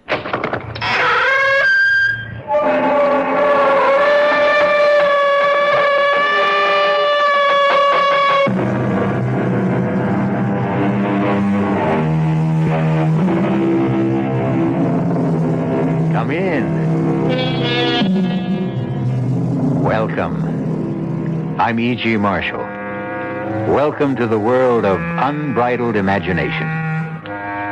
You know, man is a curious creature. Most of us settle for routine and habit. 8 hours on the job, another 7 or 8 in bed, and the other 8 on some hobby that is neither too physically demanding nor asks for too many mental gymnastics. Few of us stretch ourselves beyond a reasonable limit. We coast through life. Our mettle never really tried. But some of us, through harrowing experience, are stretched to the full capacity of our beings. It's then we find out what fiber we are made of. David! David! Help me! Eve, what is it? Where is she? Help me! It's got me! Where's the flashlight? Everybody can't see where she is. Eve? Pulling me under! We gotta get her! Eve, what is it? The thing! He's pulling me under! Where is she? Eve! Where is she? Where is she? She's gone. Where? You dragged her under the arch there. Did you see anything? No, but you heard Eve. It's true. There is a thing that lives in these caves. And we're trapped. Trapped here. At its mercy.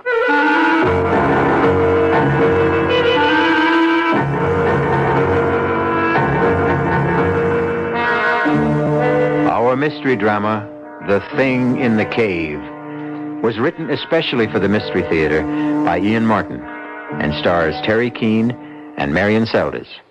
It is sponsored in part by Anheuser-Busch Incorporated, brewers of Budweiser. I'll be back shortly with Act One. This is Bob Elson for Northwest Federal Savings. You may Northwest Federal Saver, 4901 West Irving Park in Chicago, and our new branch at 2454 Dempster in Des Plaines. Northwest Federal Savings, 2 centers of interest in the great Northwest Territory.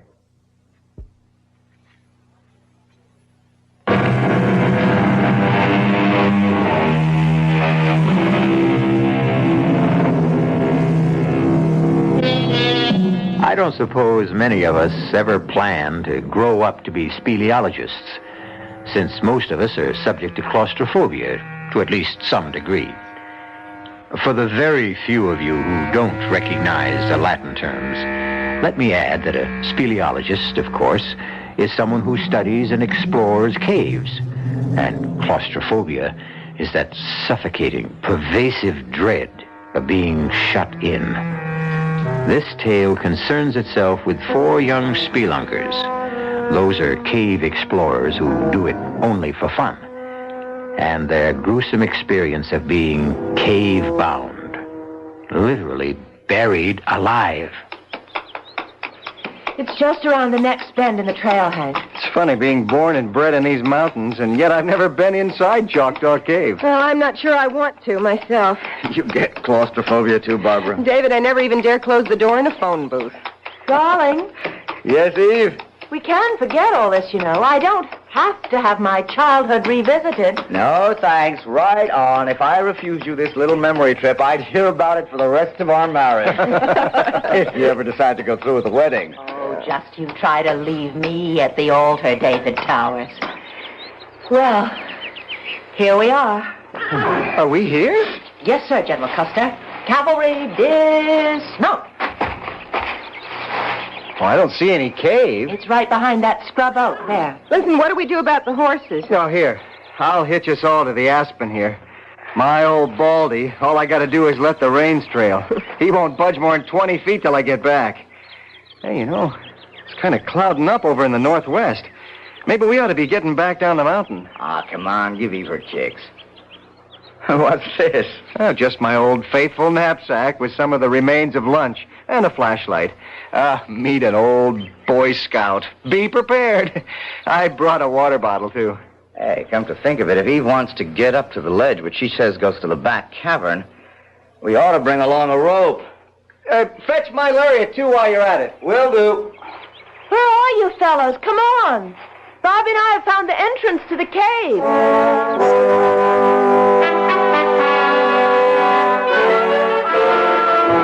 I'm sorry. It all seemed a lot bigger when I was a kid. Barbara and I can make it all right. Crawling, but Hank comes in the giant size. Hank, can you make it? It's just about as tight as a cork in a bottle.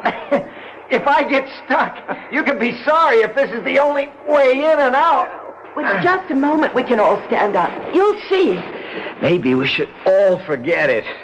You scared? No, but I'm not exactly happy either. I don't know if Hank can... We're here. In the cave. I can stand up. Oh, come on, everyone. It's just beautiful. It's just as I remembered it. You're right, Eve. It's breathtaking. Like a cathedral buried at the bottom of the sea. Oh, hey. It's all green like Saint-Chapelle in Paris. Saint-How in Paris? Oh, it's a marvelous chapel near Notre Dame with all stained glass windows that make you feel as if you're scuba diving and looking at it through water. Hey, I could hear water, too. Somewhere. Come on. I'll show you where. Listen, look out for the, what do you call them? Stalactites, if they hang from the roof. Oh, and the ones from the floor are stalagmites, right? What makes them, Professor? My degree's in English, Hank. Water dripping, calcium in the rock, something like that. They build up or down, drop by drop over the centuries. Here it is. Here's the waterfall. How about that? Oh, that's beautiful. Where does the pool drain? Well, nobody knows. But some say it's bottomless and it goes right through the earth. Well, where does the river that makes the waterfall come from? Up there? Well, the kids I used to know climbed up to the ledge there and then went in through the cleft. They say it comes from another chamber behind this. Where it comes from before that, I guess nobody knows. What's that? Maybe it's him. Him? What are you talking about? I know, I'm crazy. Oh, but it's such fun to remember how we kids used to come here together and talk about the thing. The thing. Well, what was the thing? Oh, it was just something we made up, some country legend someone had heard about this creature, this monster that lived in this underground river, whatever it is. What kind of monster? Well, you know, slimy and slippery and all the blob, with one great red-rimmed eye and long, snaky tentacles that crept and crawled along the rocks until suddenly they pounced. What was that? Sounded like thunder. I bet that storm broke outside. Come on, we better get going. Oh, just wanted to get into the cave behind us, where we are. Just once again. Oh, no, count me out. This place is giving me the heebie-jeebies. I'm getting a little tight in the throat myself. Come on, darling. You're right, David. I must have been a little crazy. I don't know what it was, but something seemed to draw me here. Almost as if it was something calling. Come on, Eve. Run! Yes! Eve, come on! It sounds like the whole mountain's caving in. No, go back! Go back! Come on! All of you! Under the legs! Let's go! Hey! Come on, bro!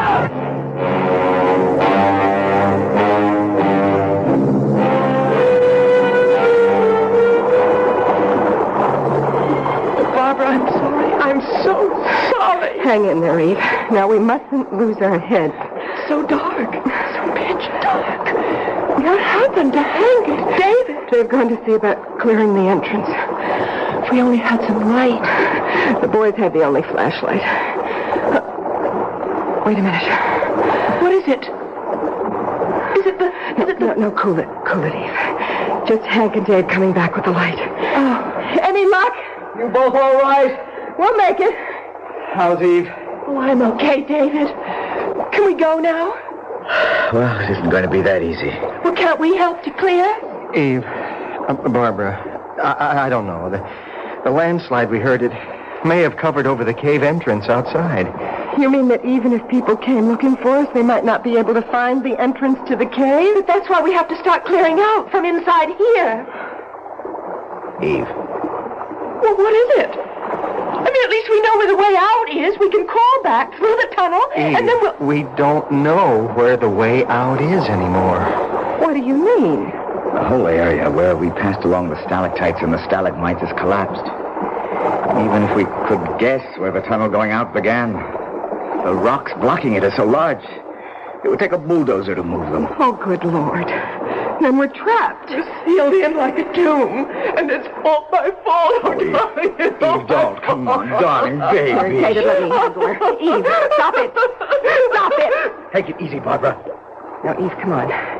You've got to get a hold of yourself. Oh, I'll be all right. Sure you will. Hank, have you any ideas what we can do? Well, I guess the first thing to do is not to panic. Now, we've got water. I've got some chocolate bars and a couple of sandwiches left over from lunch in my saddlebag. Now, we've got light, as long as the batteries last. Which reminds me. Do we have to be in the dark? Well, there's no sense in using up the batteries when we don't need it. David. Right here, Eve. Hank, what are our chances of being found? Oh, it's hard to answer, Barbara. Of course, they'll miss us back at the ranch by tonight. Oh, we didn't say where we were going. But when they find the horses hitched right outside... That's always supposing they weren't buried in the landslide. Is there any other way out of the cave you know of, Eve? No, not really. Like I told you, some kids got up on the ledge at the top of the waterfall, and they went into some kind of a chamber behind there. But they claimed that... That what? Eve, please, we've all got to keep our heads.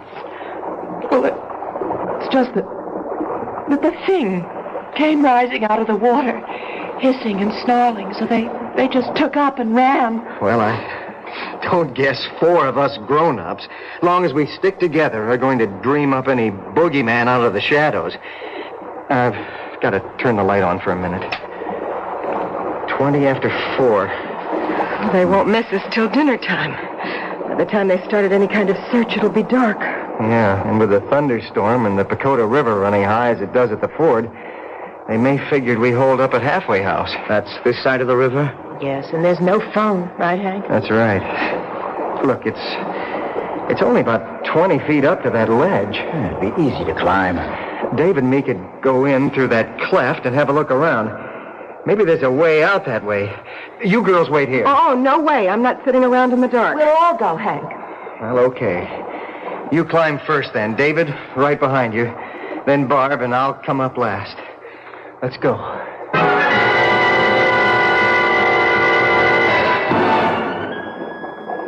Bingo. We're in the second cavern. How big is it? This must be where the waterfall comes from.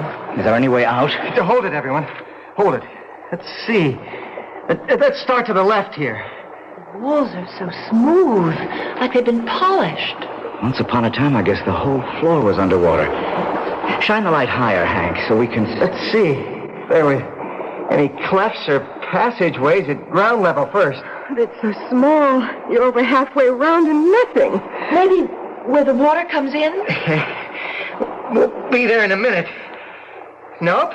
Try along the right-hand wall. The water runs along against it. And back through a hole in the floor, down to where we came from.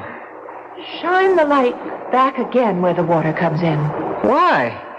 The batteries are getting dim. Thought I saw something. Wait a minute. You may be right. The water doesn't come quite to the top of the archway. It isn't that. It's something else. It's calling me. The thing. Wait a minute. Wait. Oh, Hank! Oh. Are you all right? Damn, I turned my ankle. David, the flashlight. I know. I'm looking for it. David! David, help me! What is it? Where are you? Something quick! Stop me! Where's the damn light? I have it, but pulling me under! What is it? What is it? Thing! I've got the pulling me position. under the... Where's Eve? Thing! Oh, he dragged her under the arch there. Oh, God, no. Eve, I can't swim. I can't. Look out! Hold the light steady. Toward the arch. I'm going after her. Can you see anything? No. The water's only a couple of inches under the roof. Hank's gone. The thing. It's the thing again. And he's coming back for all of us. From ghoulies and ghosties and long-leggedy beasties and things that go bump in the night, good Lord deliver us. The quote is from an old friend, Anon, or to give him his full name, Anonymous. But will he deliver our 4 young spelunkers, or any of them, from this thing that haunts the cave? I'll return in a moment with Act 2.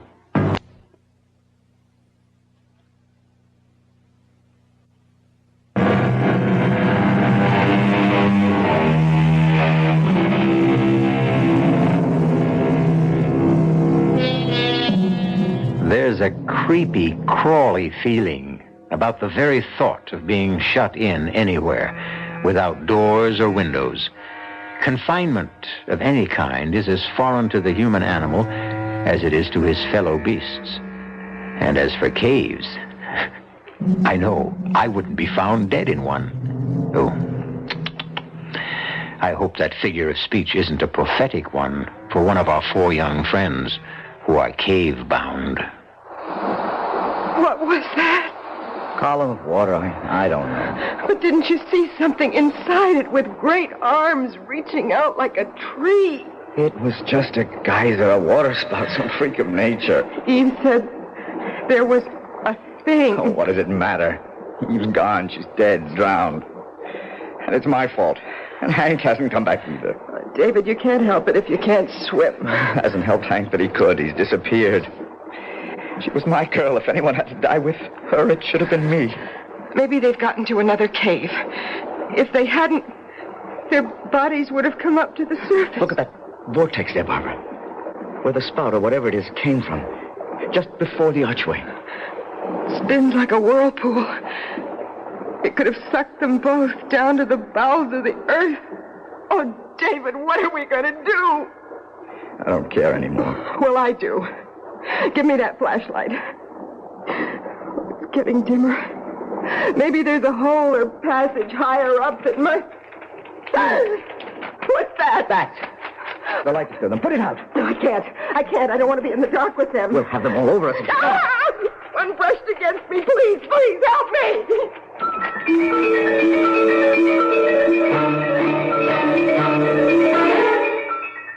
Please.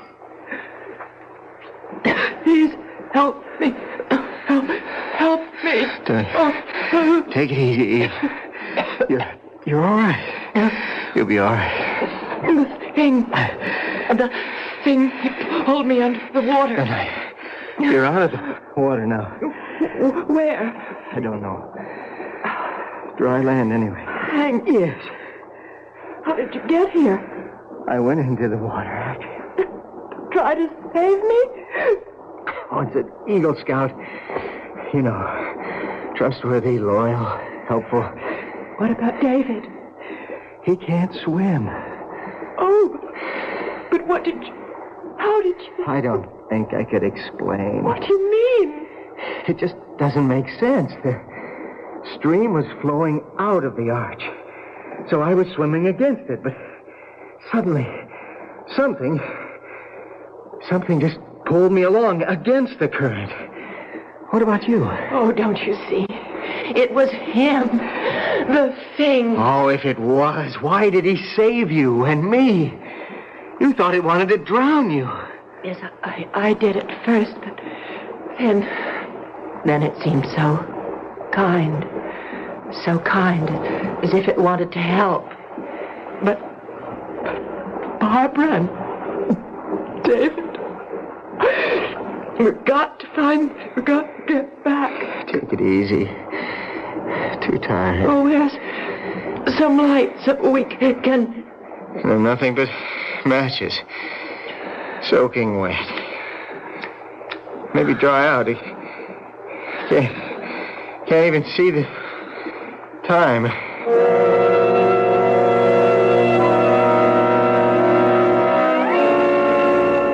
David? Yes, Barbara? Would the light disturb the bats again? They make my flesh crawl, but anything's better than the dark. Well, it must be night outside by now. I have a hunch they've taken off for the outside cavern.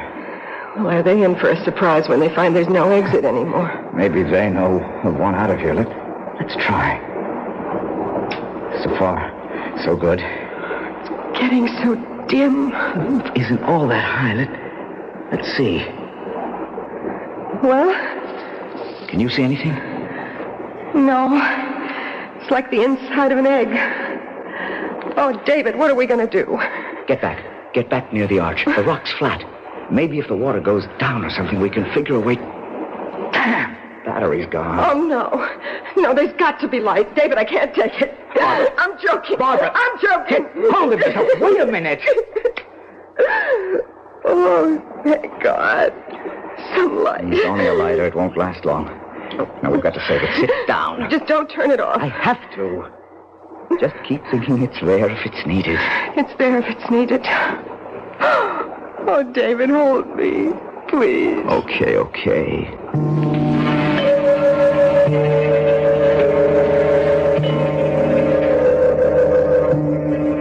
Oh, Hank, I got you, all of you, into this. But Eve, that won't help. What we need to do is move around and try to get warm. Oh, at least we're dry. Yeah. Try those matches again. Oh, no good. If only we could see to... What is it? Look up, Eve. Way up there. What do you see? It's a shaft of light. Sunlight. That's coming from outside. It means there's a way out. But it's so high up. It's so little. With any luck, as the sun rises, it'll give us more light. Then we can explore.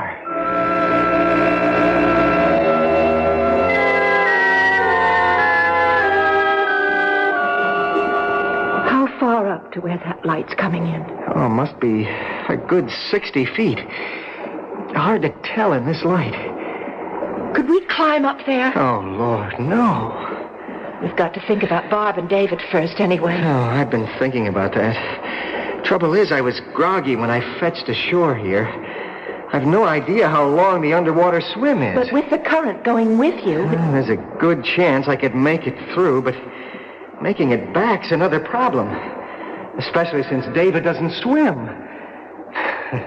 We can't count on Mr. Thing to be around to help us out again. But here, we have a chance, and there, they don't. There's got to be some way. I've got a notion. Eve, you got anything to write with? No, haven't got a pocketbook, any kind of pen. Wait a minute. Pocket of my jeans. Lipstick, any good? Famous! Now look, I'm gonna take my canteen and empty it. Now, the one sure thing we have is plenty of water. You think we could write a message with lipstick on that? No, not so good on that canvas cover. But if we just strip it, we could write on the metal. You don't think water would wash it off? I don't suppose you've done much dishwashing. Well, even a bachelor does his share. Well, then you know how tough it is to get lipstick off a glass. I sure do. But how do we get this message? Look, with the stopper in this canteen, it won't sink. Now, I'm going to tie it to the end of the rope and let it float on down far as I can. Supposing the rope isn't long enough. Oh, there's 30 to 35 feet of rope here. It better be long enough. Now, let's put our heads together and figure how much of a message we can get on this canteen.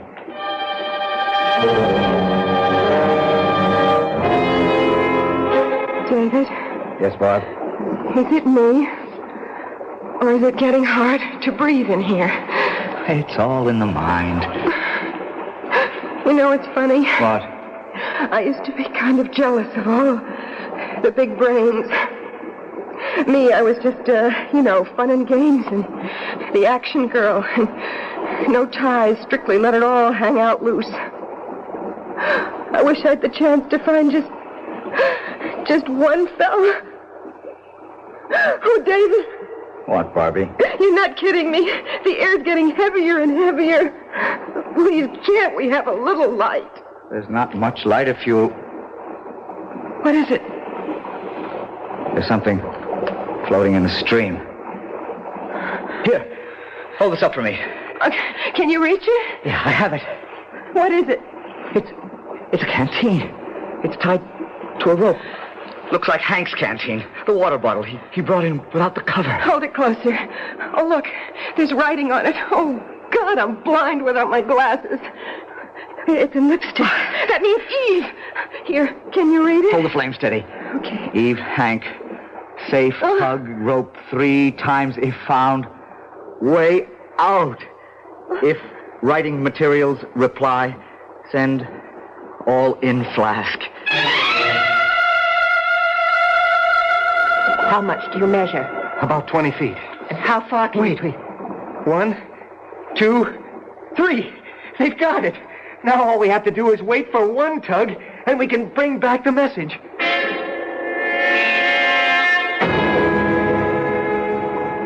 There's so much more we should have told them. Come the time. The lighter's almost out of fluid. Thank God my watch has an illuminated dial. If we miss their return instructions, well, we can't, that's all. Hold the lighter. I've got to be sure this bottle's tightly capped. Okay. Here goes. One tug in. Geronimo, kill the light. Or if I ever get out of here, I'll write for special dispensation during the energy crisis. I never want to spend another moment in the dark again. What does it say? We could use a better reading light. What's it written on? Pencil on a handkerchief. Dearest Eve, Hank, light only for one more message from you. Air supply failing. Trapped here. Give instructions. Expect answer 5 minutes. Pencil enclosed. Can you imagine? The 20th century, a little less than 20 feet away, and we communicate like the Stone Age. Never mind. At least we communicate. Let's just get them here so we can communicate face to face. It's silly, Dave. You know you can't swim. If anything goes wrong and you panic, I'll at least be here. And if I leave you here in the dark, alone? Now, look, let me slip the rope around your shoulders like Hank instructed. I know how to handle a sling like this. Will you remember? Yes. Now, go on. Get in and tug. Let's get out of here before my lighter gives out.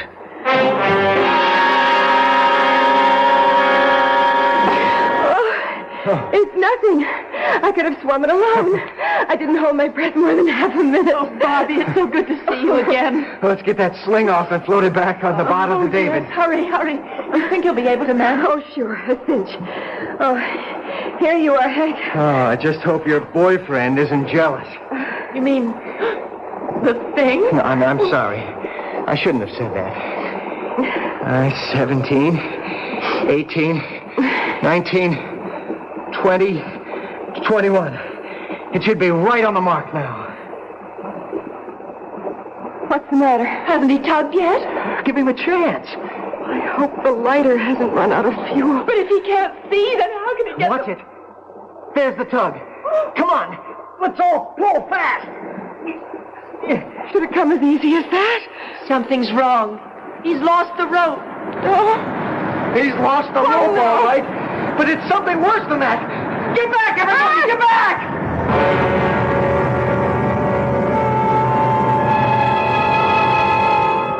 Once again, some malign influence interferes in the tantalizing possibility of escape for the 4 young people whose mettle has already been tested unbearably.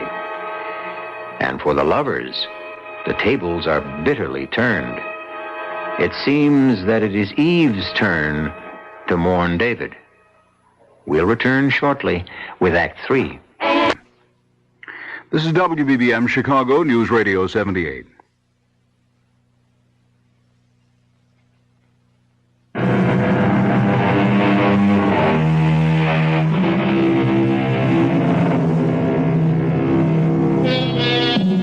Instead of David appearing from the tunnel, secure on the rope, there is an empty sling tied to the canteen for a float. And behind it, a boiling spout of frothing water spewing from the narrow opening of the channel like a huge fire hose, reversing the normal current till the opposing forces drive a seething lake over the floor of the cavern. Hank, what happened? I don't know. It's that thing David and I thought after you went in to save Eve. David said it was some sort of a water spout, a geyser, or... Look! What? Floating in. It's David! Help me! Help me! Right with you. Easy. Eve, let me get him. Don't let him go. It's all right. The water's washing him ashore. Is he? He swallowed a lot of water. Here, let an RN and a lifeguard handle this one. Get him on his back, Hank. Yeah. That's right. Now, help me pull his jaw forward. Okay. What's that for? Free his tongue so he doesn't strangle. Okay, now let's get the water out of his stomach. And then we'll start mouth to mouth. But what happened, David? Lighter gave out, so I had to lie there in the dark, feeling with my hands for the bottle to come through. Suddenly, I felt it, but it slipped out of my hands, and I fell in the water, grabbing at the rope. That must have been the tug I felt. I don't know. I lost the rope, and I was floundering when suddenly the water began to literally boil all around me. The water spout. Yeah. It lifted me half out of the water and flung me against the arch. I guess it knocked me out. You've got quite a bruise on your forehead. It's what happened to us, Eve. What do you mean? There's some fault right below there. And every often, enough cold water hits the molten lava way down, and well, you're the professor, Dave. What happens? I don't know. I suppose it forms a steam explosion that blows a whole column of water back up into the small cavern in part of the tunnel. It creates, sort of a whirlpool that's momentarily strong enough to hit the normal current like a riptide and drive it back. Best I can do. I can do better than that. It's the thing that wants to help us. It's saved 3 of our lives already. I owe at least part of my thanks to Barbara. And me to Hank. And if it hadn't been for David, I'd have ended up a raving maniac in the dark. I guess we all have turned up a little short, one way or another. Except Hank. I'll say one thing. There's only one best man in the group. Only at your wedding, mister. Because, well, Hank is about to exhibit his private white feather. What do you mean, Hank? Well, if we're going forward, there are only 2 ways to go. Eve and I have looked at the other end of the river here where it comes in, and there's no way out there. How about the cleft up there where the light comes from? Well, looks to be the best bet, only, Davy, old man, that's 60 or 70 feet up there. And I want to tell you, heights turn my belly to water. Even that first 20-foot climb we made, I'd like to die. I didn't dare look down after we got there, so what do we do now? We climb. Just let me look it over. No, shouldn't be too tough. Are you sure you're up to this, darling?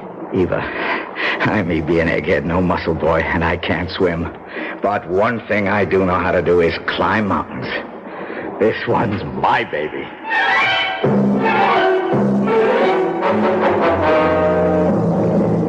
Now, just let me go over a few points once again.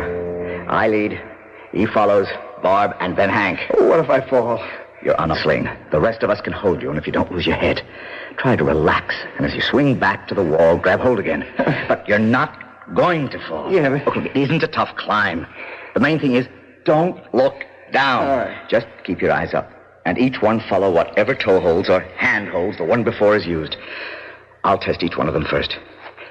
Most of the climb, we can follow ledges. If they feel narrow, face the wall and move sideways. Don't look down. And no hurry. Don't anyone try to play hero.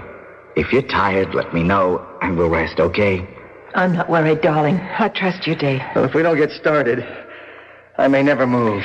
Here we go. Well,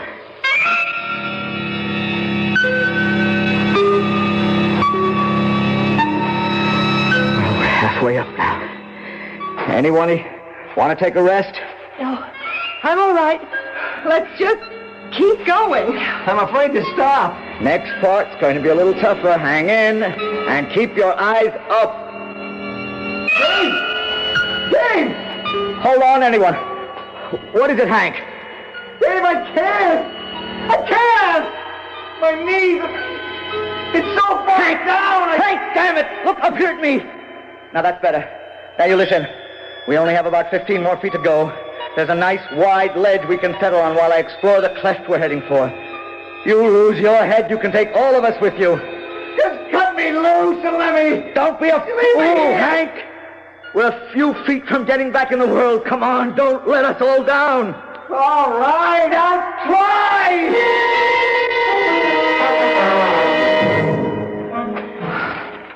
Easy does it, Hank. Just hook your weight forward over the ledge. I can't. I'm stuck. Now, when I pull, get your knee up. There. All right. Now, slide yourself back against the rock. Yeah, that's it. I never get out of this. I'm moving to Kansas, where it's as flat as a pancake. What are you doing? I'm tying the rope. I need it. It was all for nothing, wasn't it, darling? What do you mean? That place where the light's coming from is behind that big rock in the ceiling. We can't climb up there. It would take a fly. I can get there, darling. How? I just need some knots in this one lariat. Then you see that spur that sticks out? I toss the noose of the lariat over that, and then I can shinny up the rope and over on top of the rock. But you'd swing like a pendulum. If I took off from here without any break. But I'll tie the other rope to this one for a trip line. And the rest of you can let me swing over slowly and steady me as I climb. But how do we get across there to join you? See that other spur higher up between us and the rock I'm going for? Yes? After I get across, I'll sling a line over that and secure at my end. You can all swing across. Like we used to do when we were kids and played Tarzan. It's only about 10 feet. I don't think I could do it. You've got to, darling. It's the only chance we have left.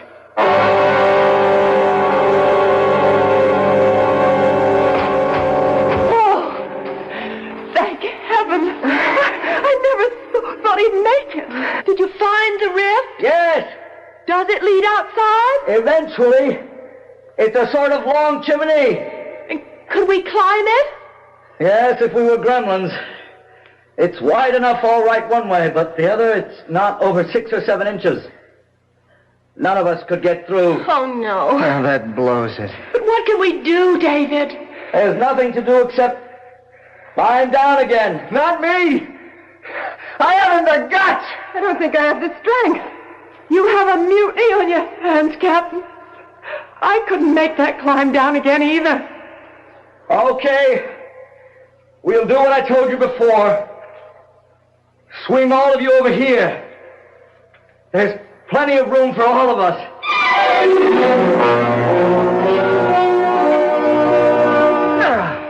I got you, Eve. Back on good old terra firma. Just like riding down an elevator. Oh, thanks, Hank. So we all got down easy. How does David? He's got away. He sort of takes a hitch around himself and he lowers himself down. Oh, here he comes. Oh, man, that's some kind of guy you're marrying. Everybody all right? We are. A few rope burns, that's all. Sorry I put you through all that for nothing. I wasn't much help, but it was worth a last chance. You have to harp on it. I'm not giving up yet. What else is there to try, darling? Faith. Trust in God. I don't think he'd have put us through all this much and not planned to save us. He certainly tried to see what we were made of. Yes, and look at us. We all came through, and none of us is whimpering anymore, thinking of himself. I still think there's something there. Oh, maybe not a childhood picture of a thing. Oh, good Lord. What did... Coming out of that other tunnel. It's hard to see in this murky light. But it's the thing. I knew all along he didn't mean us harm. It's the thing.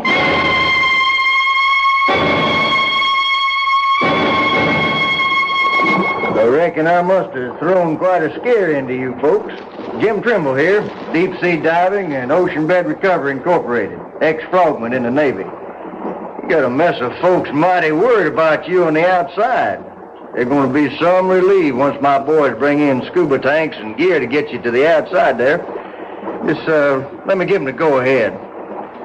Hello, Chris 2, this is Jim. All 4 missing persons alive and well. Proceed with plan as outlined.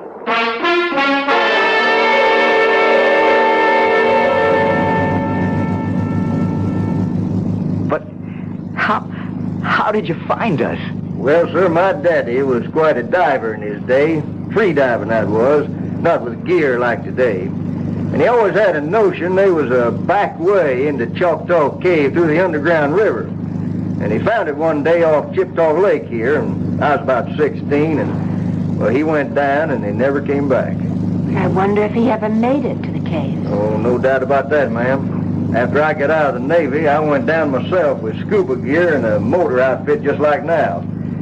And I found my daddy, or his skeleton. I figure he got down just holding his breath, but trying to make it up again at that angle, the current was just too strong. And after it got him, it brought him back to rest here, you know. I brung him out and buried him proper. I'm sorry, Jim. No need. He died doing what he wanted to do. But how did you find us? Well, Hank's old horse, Baldy, was smart enough to outstep that landslide, and when he turned up downhill, folks got alerted, but there wasn't a hope of digging you out, and they sent for me, and I got flown in from San Diego, and that's how I come to scare you into thinking I was that old legend I guess my father started. But the thing... It isn't a legend, Jim. Your father never really died. He was the one that saved us.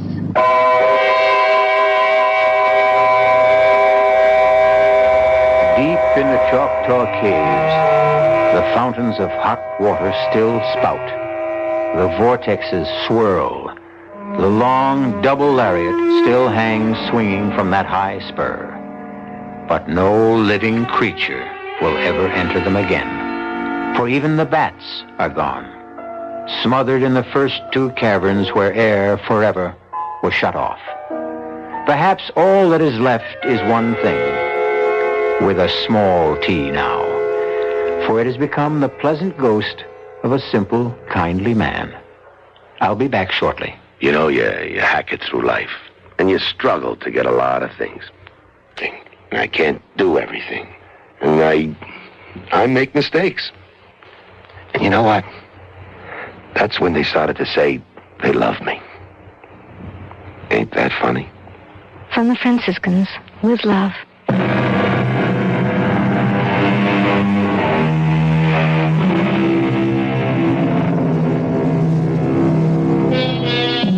So, for this time, a happy ending.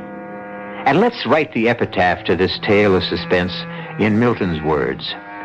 Hence, loathed melancholy, of Cerberus and blackest midnight born, in Stygian cave forlorn. For myself, I equate cave with the Latin word spelled the same way, C-A-V-E, but pronounced cave. It means beware. Our cast included Marion Seldes, Terry Keane, Michael Wager, Bob Caliban. The entire production was under the direction of Hyman Brown. And now, a preview of our next tale. Then you don't believe in the presence of Satan? No, I don't. All I know is what that kind of talk leads to. Oh, the brick, you mean? I'm sorry about that. Well, yes, you should be. You've got these farmers half insane with your superstitious prattle. Some say that about religion. I wonder why. All right, let's not get sidetracked, Reverend Stokes. I don't want a theological debate. I want you to tell your congregation the truth. And what is that, Dr. Stamper? That my son Mike raises frogs for his lab experiment. Shall I tell them to believe in coincidence that a peaceful town is ripped apart every time your son returns? That cattle die for no reason at all? That we are suffering epidemics and the worst drought in our history, all because of coincidence? Yes, you tell them that this is the 20th century. What else could it be? Ask your son, Dr. Stampdown. Ask him if he's just doing lab experiments. Radio Mystery Theater was sponsored in part by the Kellogg Company, makers of Kellogg's Special K cereal. This is E.G. Marshall inviting you to return to our Mystery Theater for another adventure in the macabre. Until next time, pleasant dreams.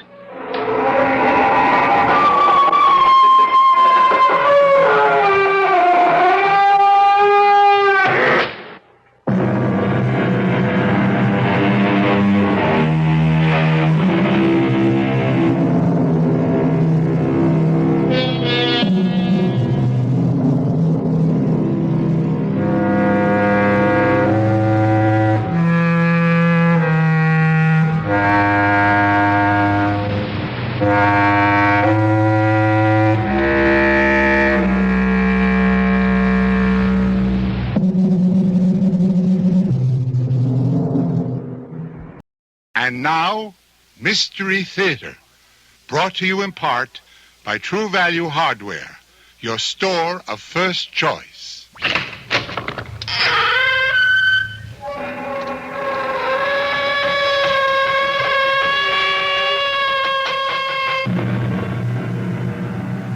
Come in. Welcome. I'm E.G. Marshall. Welcome to the world of your own terrifying imagination. It has been said that we are prisoners in a dark closet with small openings that on occasion admit some light. Small wonder that the demons who lurk in the deepest corners are more real to us than the sweet light of reason outside. There is so much evil in our world that light turns naturally to shadow. Even the love of Stephen and Amelia Stampler for their son Michael is converted to suspicion in this dark closet we live in. Reverend Stokes, I don't want a theological debate. I want you to tell your congregation the truth. And what is that, Dr. Stabler? That my son Michael conducts his lab experiments for scientific purposes. And shall I ask them to believe in coincidence? What coincidence? That a peaceful town is ripped apart every time your son returns. That cattle die for no reason at all. That we are suffering epidemics and the worst drought in our history. All because of coincidence? Yes. This is the 20th century. What else could it be? Ask your son, Dr. Stampler. Ask your son, Michael, if he's just doing lab experiments.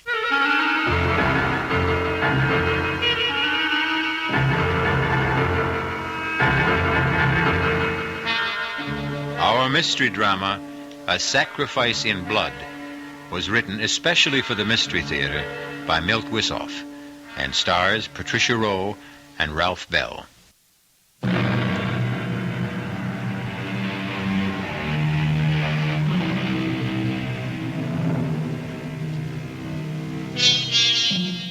And now it is time to turn to the macabre and nightmare world where there is no shortage of blood. Our tale opens on a pleasant enough note in a fashionable restaurant where Dr. and Mrs. Stampler are celebrating a special occasion. But I promise you, it will end in true Gothic horror.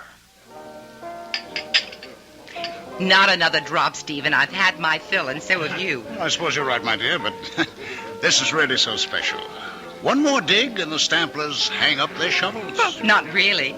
But we'll be digging up flower beds and compost heaps instead of ancient grave sites. No regrets?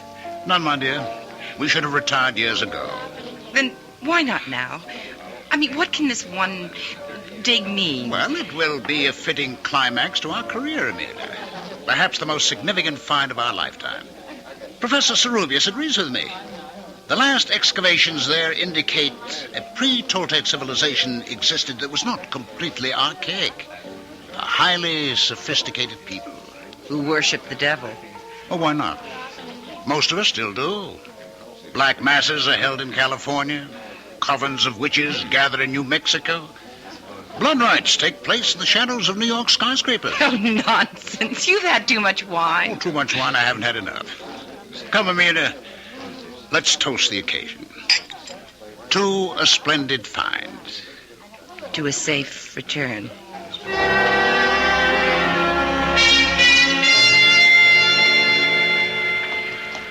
Dr. Stambler? Dr. Stambler? Yes. I am Professor Serubius. Oh, thank you for meeting us. This is my wife, Amelia. My great pleasure. It's very nice of you. Not at all. Oh, here, let me put your bags in, please. Will you get in? I can't tell you how I've looked forward to meeting you, Professor. Miguel, if you please.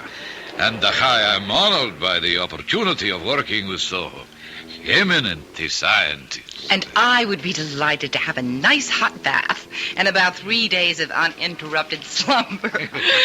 Oh, planes are almost as uncomfortable after 10 hours of flight as the small donkeys we rode to the Shenandoah site. The Toltecs have always been regarded as the earliest civilization in the Americas.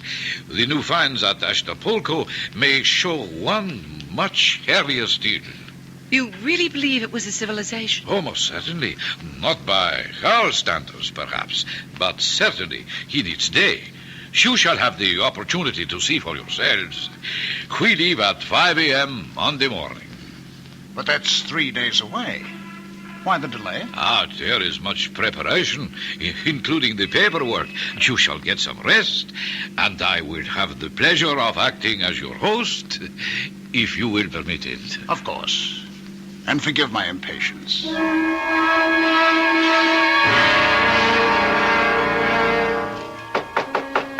Who's there? It is I, Miguel. Just a second.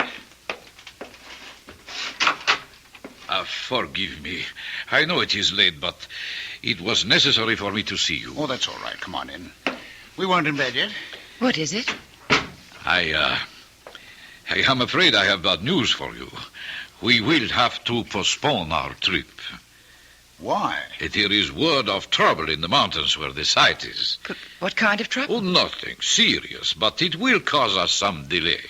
Why didn't you tell us sooner? I just learned it, Stephen, when I returned to my room. How long will the delay be? Well, that is hard to say. What kind of trouble is it, Miguel? An Indian has been found. Murdered.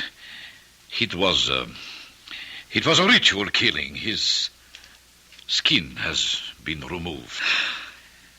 Oh, God.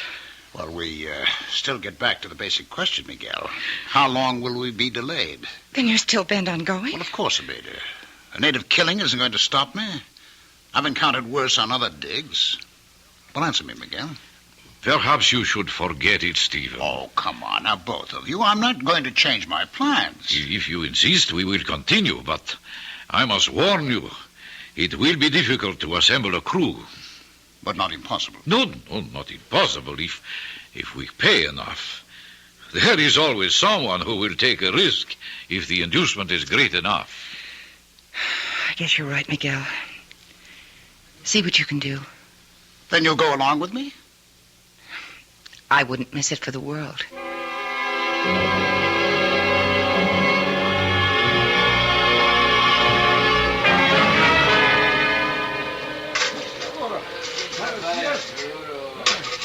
They're not making much headway, Miguel. Can't they dig any faster? We are up very high, Stephen. More than 10,000 feet. It is not conducive to strenuous exertion.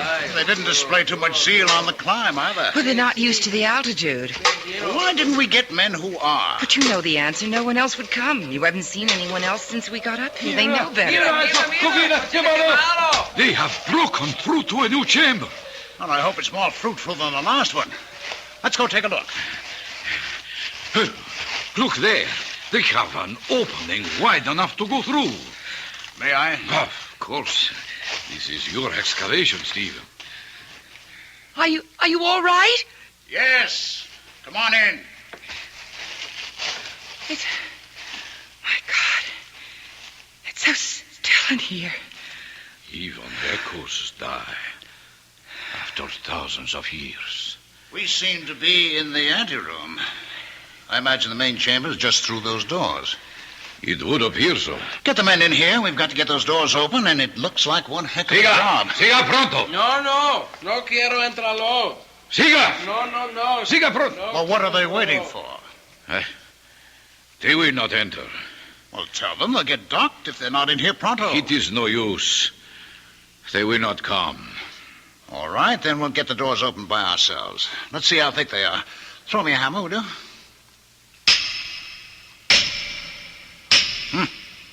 It's pretty solid, Miguel.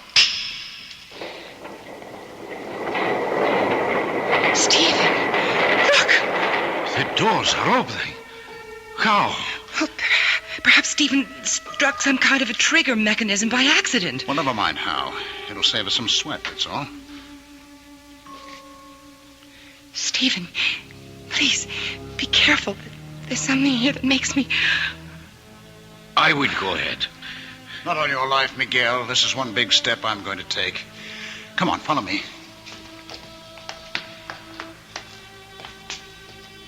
Good Lord. It's an enormous chamber. It's like a giant cathedral. Bring the lamps up. That door. It's cut in a single block. Oh, yes. It must weigh at least 10 tons. Look at the bas-reliefs on the walls. It is the devil that these people worshipped. Beautiful. Sinister, malevolent, but beautiful. Bring the lamps forward. What is it, Amelia? Skulls! There's piles of grinning skulls! We have found what we're looking for.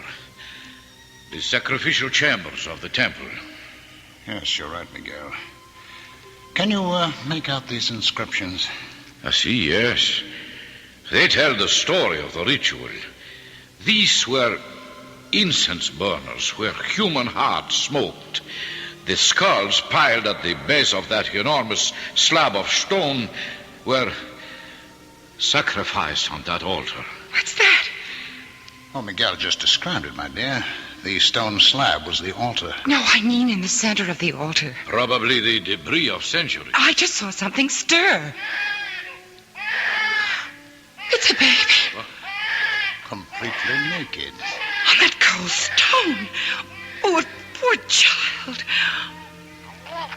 Now. There now. Oh, he's lovely. He's so warm. Well, how could he be warm? It's so cold and damp in here. Well, he must have been left here a few minutes ago. Or perhaps someone left him as a warning to us. Oh, but impossible. There is no other entrance beside the stone doors, not even windows. This was the sacrificial chamber of these ancient people. Well, then how, Miguel? I don't know. And I'm afraid the answer, if we ever find it, will not be pleasant. Well, at least whoever left him had sense enough to leave some protection. There's a woven mat on the altar. See? And that is one of the mysteries that troubles me. What are you saying, Miguel? The fabric the child is lying on. Examine it. Yes. Yes, I see what you mean. It was woven when the temple was new. When a bright star appears in the east and a child is born, there is a season of celebration. But when a child appears on a sacrificial slab of the temple of an ancient people who worshipped a devil, what will the season bring?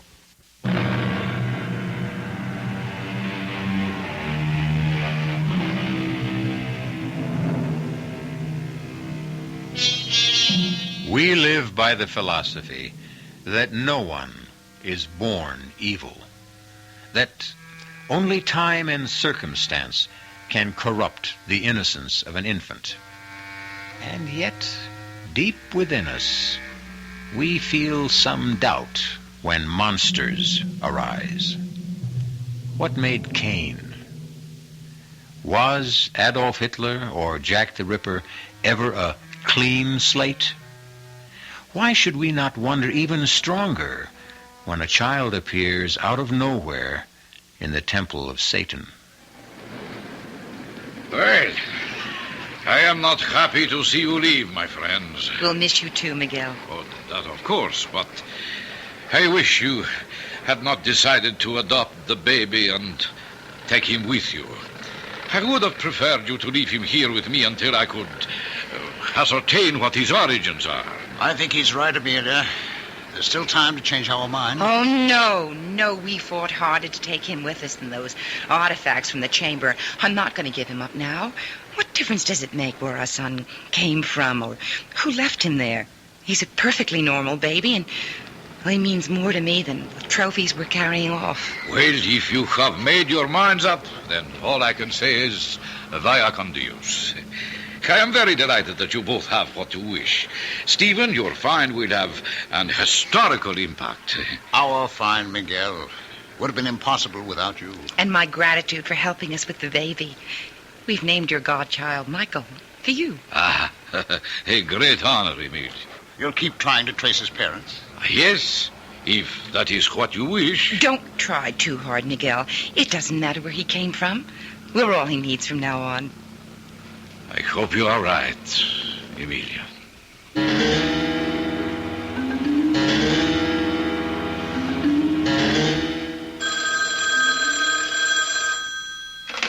Stambler here. Oh, no. I'm sorry. That will have to wait. And look, another thing, don't set up any more interviews. My wife and I have had it.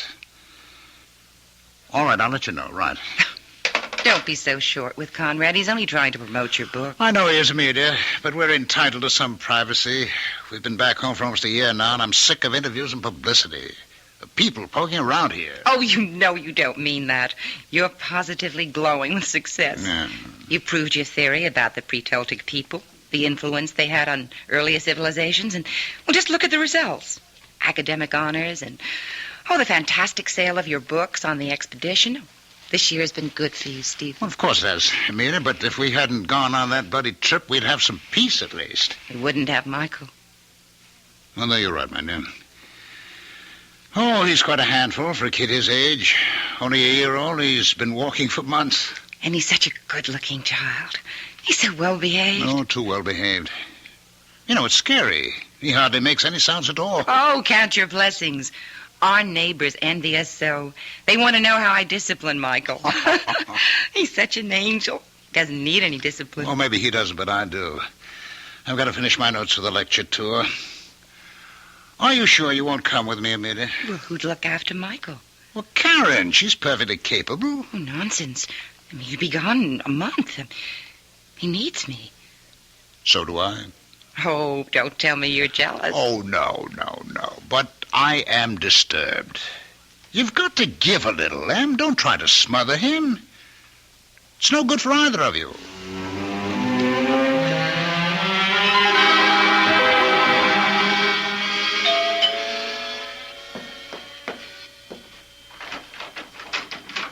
Stephen, well, I didn't expect you home so soon. It's Michael's birthday, so I thought I'd be early. I was taking a sentimental journey back through the years with Michael's birthday books. Here he is at 2. Yes, I remember. We took him to the zoo, and he was fascinated. Here he is a year ago. 5 years old, growing like a weed. Oh, that reminds me. What can I do to help with the festivities? Oh, nothing. Just relax. Where's Mike? Well, I sent him out to play. On his birthday? I don't understand. What's wrong, Amelia? Nothing. The party's off? No one's going to show up? Is that it? Oh, who cares? Well, you do for one. Why aren't they coming? Because we have stuffy neighbors with stuffy children. I just think it's time we moved. Oh, they're all out of step, hmm? That's right. Take their side. Oh, for heaven's sake, Em, I'm not taking any side. I just want to know... Well, he tears butterflies apart, yanks legs off frogs. Well, he's inherited your scientific curiosity. Oh, you know that's impossible. Well, I mean, you set an example for him. Em, level with me, would you? What happened between Michael and the Fielding child? Nothing. I told you. All right, then you don't mind if I call them and straighten this out? You go ahead and call. You'll agree. It's a tempest in a teapot. I'd rather hear it from you, Em. Sarah? This is Stephen Stambler. Well, yes, I know. I read your note. Well, can you tell me why? Michael did what? Are you sure?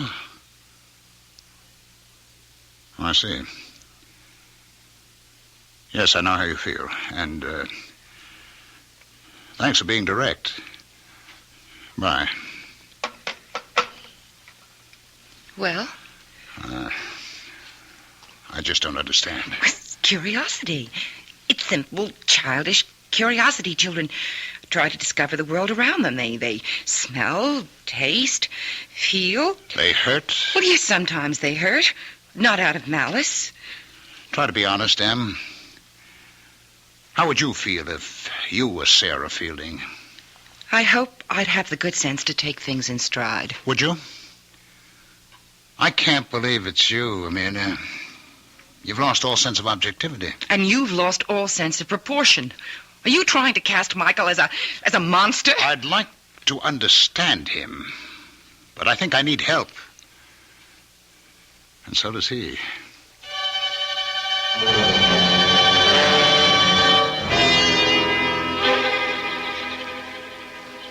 Nina?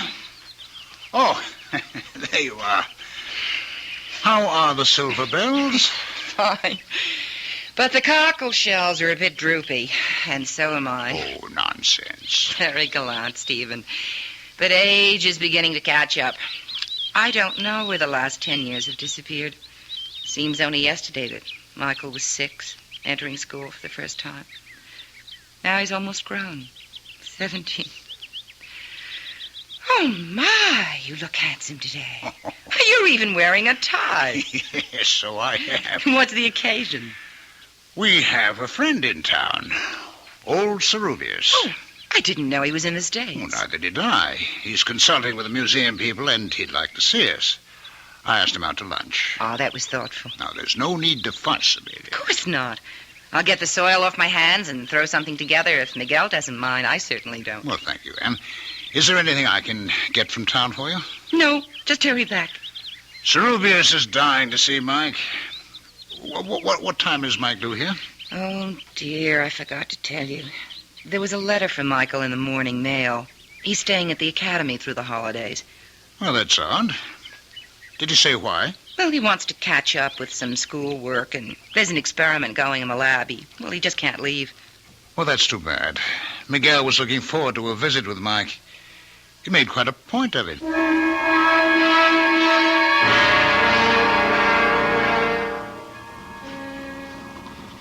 This is quite a machine. It sounds like my coffee grind. It's reliable transportation, Miguel, despite the noise it makes. And how is the boy? Well, very well. And so is Amelia. You look fit. I should be. I still clamber over rocks like a mountain goat and dig interminable tunnels. Have you found anything more at the old digs? Enough to verify your findings. But one thing we never discovered. No trace of Mike's parents, eh? No, none. I have shown the pictures you sent me to every man, woman, and child in the region. Nothing. Well, how is he getting on? He seems to like it at the academy. As a matter of fact, things are going so well there, he won't be home for the holidays. I'm sorry. Oh, it's too bad. I must see him. Perhaps I still can. Well, he's not due home until the summer vacation. In that case, Mohammed must go to the mountain. That's quite a trip. Not to see a godchild. Well, here we are. We're here at last. Miguel, how nice to see you again. It is always a pleasure, dear Emilia. Oh, you look more enchanting than ever. Oh, thank you. You're so good for my ego. I have drinks set on the terrace. Would you like to unpack first? No, I think not. A drink would be fine, and then I must be going. But you just arrived. I prepared lunch. We haven't seen you in years. Too many years. I know, but I may get a chance to stop in before I go home. What made you change your mind? He's going to visit Mike. Aren't you, old friend? Yes, I think so. Oh, he'll be delighted, as we are disappointed. I hope so. It would be nice to feel wanted by a godchild I have not seen since he was an infant. I'm sure he'd love to see you. He keeps asking about you all the time. You can feel flattered, Miguel. You seem to be the only human being he has any interest in. Besides you and Emilia. Of course. What's a strange thing to say? Oh, you must forgive me. I have not been in civilized company for ages. My conversation is a little, how do you say it? Rusty? Exactly. My bones and my speech are undoubtedly growing rusty. That is why I want to see him on this trip. I may never have the opportunity again.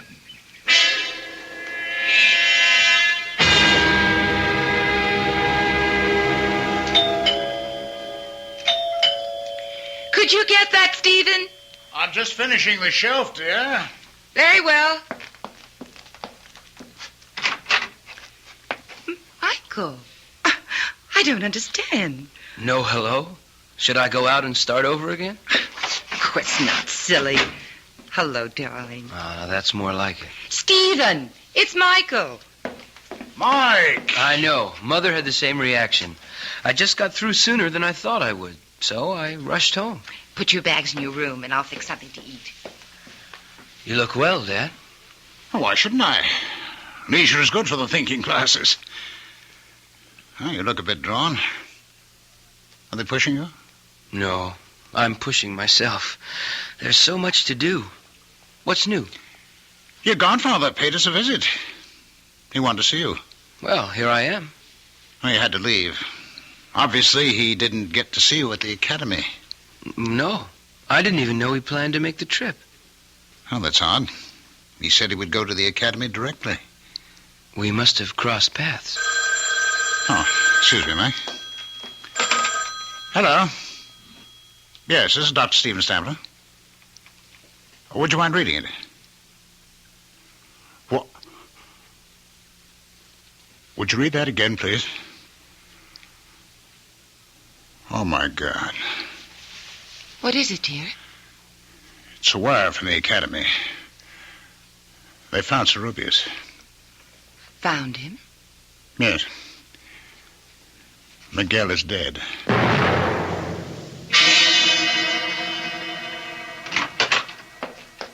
Michael! Michael!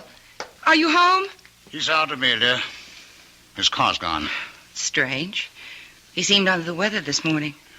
And he didn't want to attend the funeral. Oh, nonsense. He just wasn't feeling well.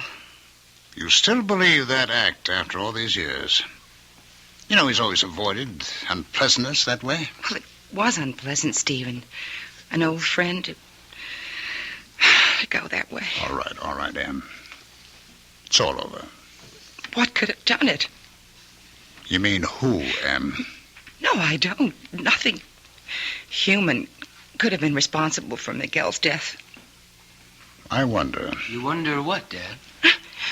Where did you come from, Michael? You startled me. Well, I was in the garage. My fan belt's loose. I was tightening it. You should have come to the funeral. What for?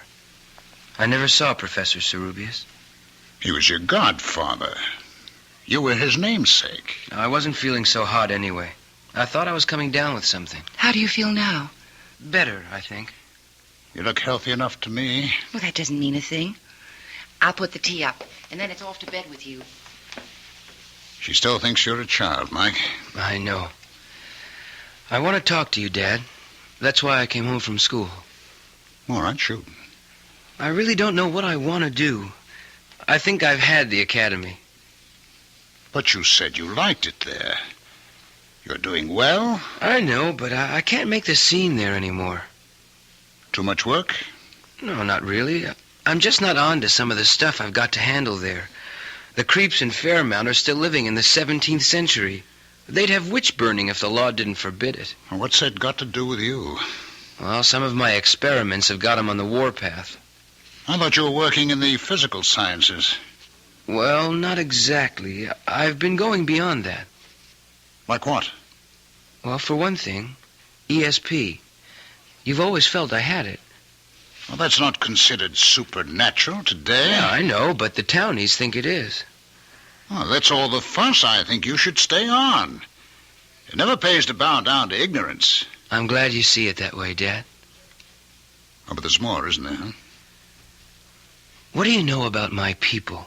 Where I come from? Not too much. How about Cerubius? Well, he thought he was on to something. He was on his way to talk to you about it. Too bad we missed each other. Did you? Well, of course. I told you I was on my way back here when I heard... That's not exactly what happened, Mike. He called me from the airport when he landed. What did he say? I don't know. Amelia and I were out. He left a message with our answering service. He said he was going right out to see you. That he had phoned ahead. I never heard from him. And that if anything happened, there was a letter that he was mailing to us. Well, then you did hear from him. By mail, at least.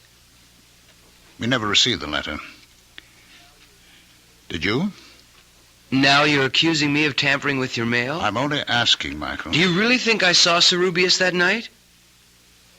Did you, Mike? You're as bad as the townspeople. What do you want to hear? A full confession? Oh, okay. I saw the old man. I killed him. Is that enough? Or do you want me to invent the gory details, too?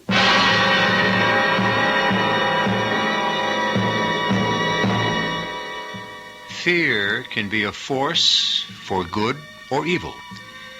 It can keep us from harm, or it can be a malignancy that feeds on darkness and ignorance.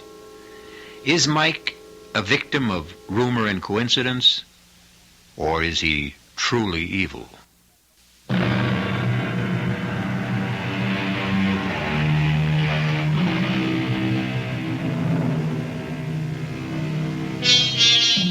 There is a peculiar kind of fear we call courage that makes us go on when all we want to do is find peace and shelter.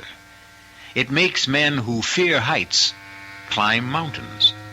Soldiers who detest war and suffering advance on bloody battlefields. Some call it pride rather than courage. Choose now.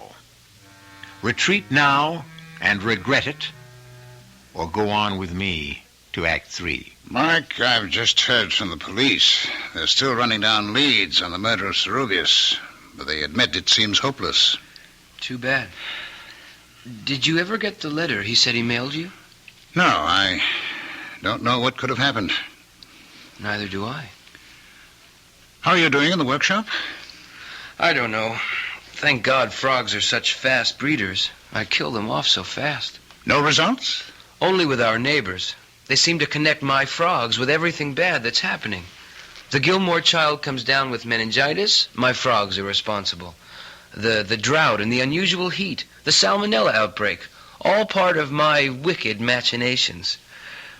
How would you like to come out of retirement, both of you? What do you mean?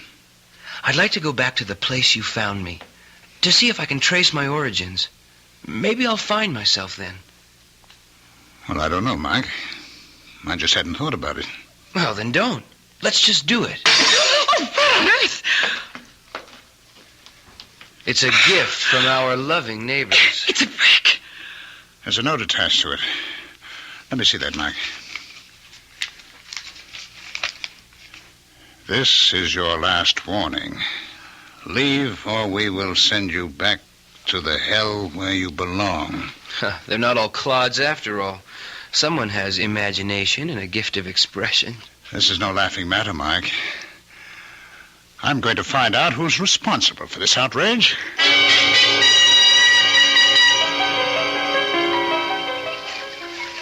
Dr. Stempler, delighted to see you. I think we can do without the formalities, Reverend Stokes.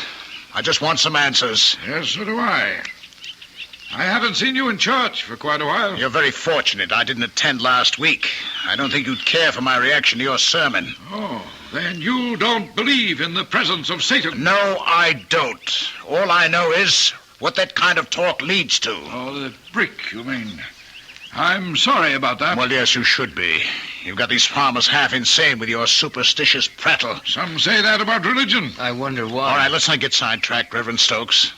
I don't want a theological debate. I want you to tell your congregation the truth. And what is that, Dr. Stempler? That my son Mike raises frogs for his lab experiments. Shall I tell them to believe in coincidence? What coincidence? That a peaceful town is ripped apart every time your son returns. That cattle die for no reason at all. That we are suffering epidemics and the worst drought in our history.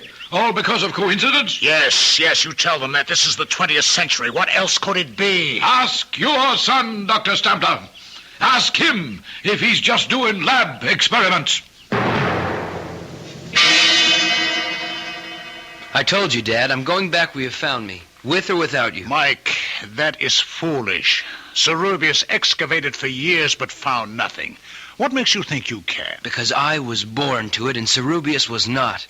He was contaminated by Spanish blood. My lines are pure. I need to find my way to another world. Will you come with me?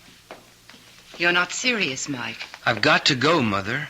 I thought you'd understand. Well, I do. I just want you to think things through a little longer. Go back to school. Just finish this semester, and then we'll all go back. I promise you. That makes sense, Mike. It's only a few months. What do you say? Okay, but I won't let you stall me past then. I think my word is good enough. It is, Dad. Then, that's settled. Now, why don't you take Dad out for a walk? This room needs cleaning and airing. Are you implying? Not at all. I'm stating it quite clearly. Either I clean this place now, or I'll send in some goats to keep you company tonight. Now, shoot. Okay, I'll go. How about the keys to the car? I thought we were going for a walk. Take a rain check. I'd like to drive into the city. I'll be my guest.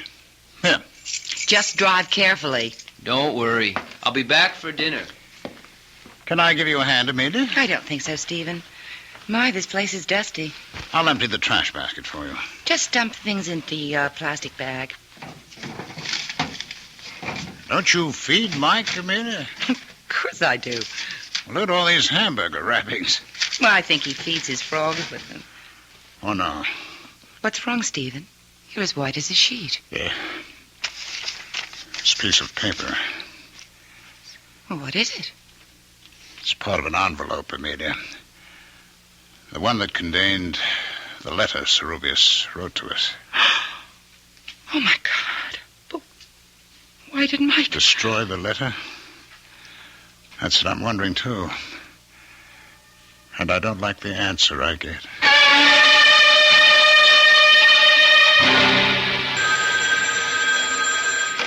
Hello. Yes, this is Dr. Stapler. He what? Can't be. We'll be right over. Yes, but I want to see my son. What is it, Stephen? What? Stokes. I don't want to see him. I want to see my son. Hello. Hello. He hung up. Well, what happened? Mike. They're looking for him. What for? They claim he's killed someone. I don't believe it. What? With the car? I mean, it was an accident? It was no accident. They found Claire Baxter dead. What's that got to do with Mike? They claim he was seen near the place where the body was found. Where's Mike now? He's disappeared. They found our car in the ravine. Oh, no. I'll go see. Good evening. Yes, Reverend Stokes, what is it? May I come in? No, you may not. Now clear out of here. What's wrong with you, Stephen? Please come in, Reverend. Thank you, Mrs. Stapler. I know it's painful, but I must talk to you. What is there to talk about? Your son. I tried to reach you before with facts, but you wouldn't listen. Well, why should I? Of all these silly nonsense... No nonsense this time, I'm afraid. Your son has committed murder. Just because he was seen near where the girl was found, I'll bet half the town would have been there. No one else in town would kill the way Claire was slaughtered. Please, I don't want to hear any more. Then we'll just sit quietly and wait. For what? For your son to return. And then what? Then we'll do what must be done. You won't wait here. Now be sensible. There are men just beyond this door. I would prefer to do this as reasonably as possible. Do what? Just ask him a few questions, Mrs. Sampler. Now, please let me handle this. Or would you prefer mob violence? Ask your questions, Stokes. I'm here. Run, Mike. Save yourself. Not yet. I've got a score to settle with old Nosy. Sit down, Michael. It's all over for you. For you, meddler. No, Asmodeus, your time has come. Asmodeus? Asmodeus, Satan, whatever you call yourself. Sit down and answer my questions. I changed my mind. I'll answer your questions if you catch me. Stop him, Stephen. Please don't let him go. No, Amelia, don't worry. Stokes will never get him. Neither will that mob. He's on his way back. Back? Where? Where we found him, Amelia. In the sacrificial chamber. Serobia said someday Mike would return.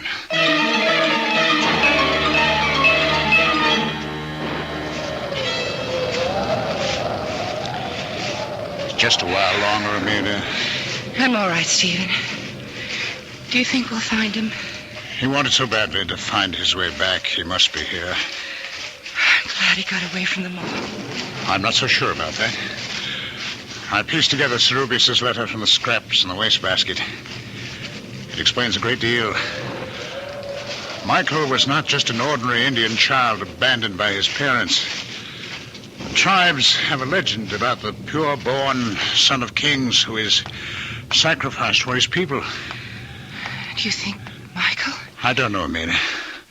I don't know what to believe anymore. There's a light in the chamber ahead. I know. Hold this lantern, Amelia. Hold it high. Don't come any closer. Michael. Oh, thank God we found you. Where are you, Mike? Boy, we believe in you. We trust you. Stay where you are. Do as I tell you. We want to help you. Then leave. That's the best you can do for me. You kept me from my destiny when you took me from this tomb. Let me fulfill it now. We love you, Michael. Please save yourself. Hold the lantern higher, Amelia. What is it? There's a child, Em. There's a baby on the altar where we found Mike. It's Michael. Oh, my God. It's Michael. It can't be. He is. I remember every detail. Stay back. Stay back, Amelia. Don't come any closer. It's a child on the altar. It's Mike. Someone or something is standing over it. Oh, no. Oh, no. I can't believe it. The child's up. Oh, God, no. Michael. Oh, Michael. It's too late, Amelia. It's all over now. Whoever it was has disappeared, Amelia. He's gone. A child is born, becomes a man, then dies. The natural order of things. No one can upset it. But not in the case of Michael Stampler, or whatever his true name was. He was plucked out of antiquity by accident and returned there by desire. I'll be back shortly.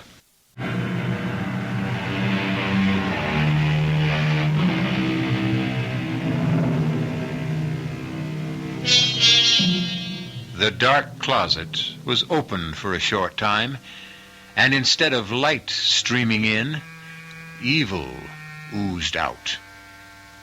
An ancient magic spanned the bridge of time, and for a while dark forces swirled once again, turning reason into fear, understanding into violence, and light into shadow.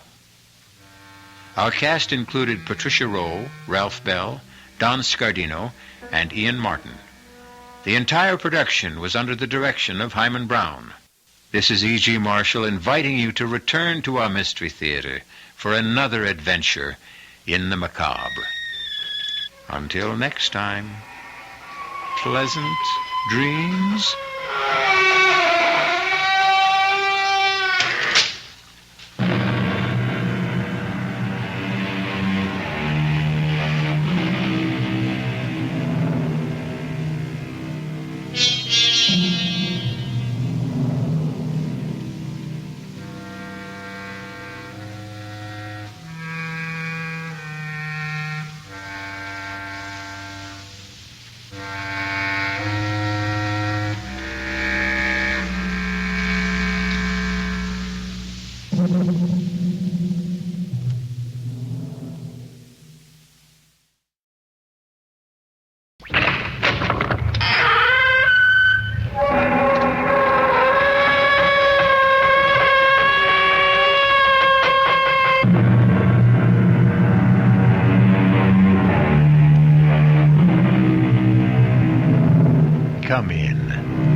Welcome. I'm E.G. Marshall.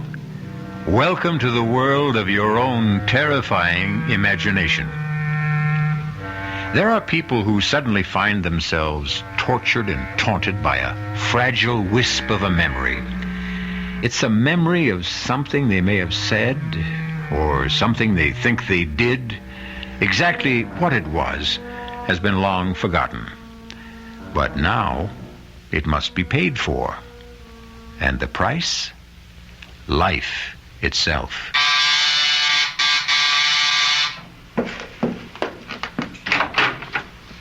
Yes?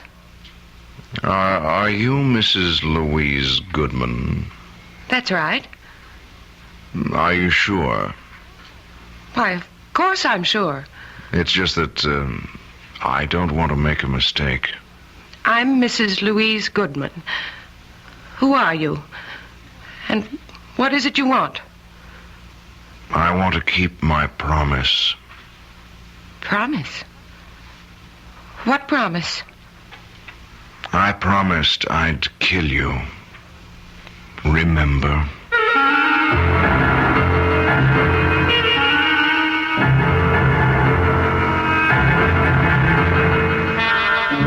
Our mystery drama, A Little Night Murder, was written especially for the Mystery Theater by Sam Dan and stars Tony Roberts.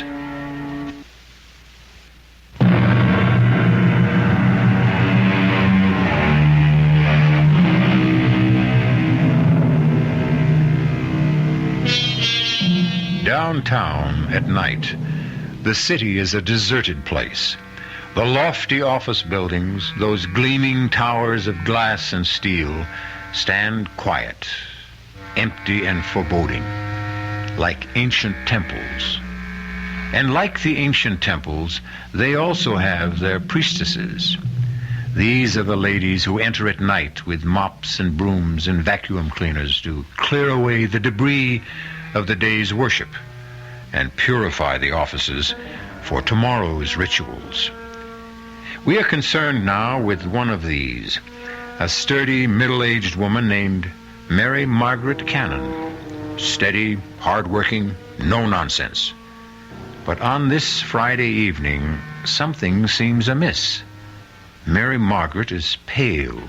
She's nervous. And every now and then she stops working and just listens. Someone there? Oh.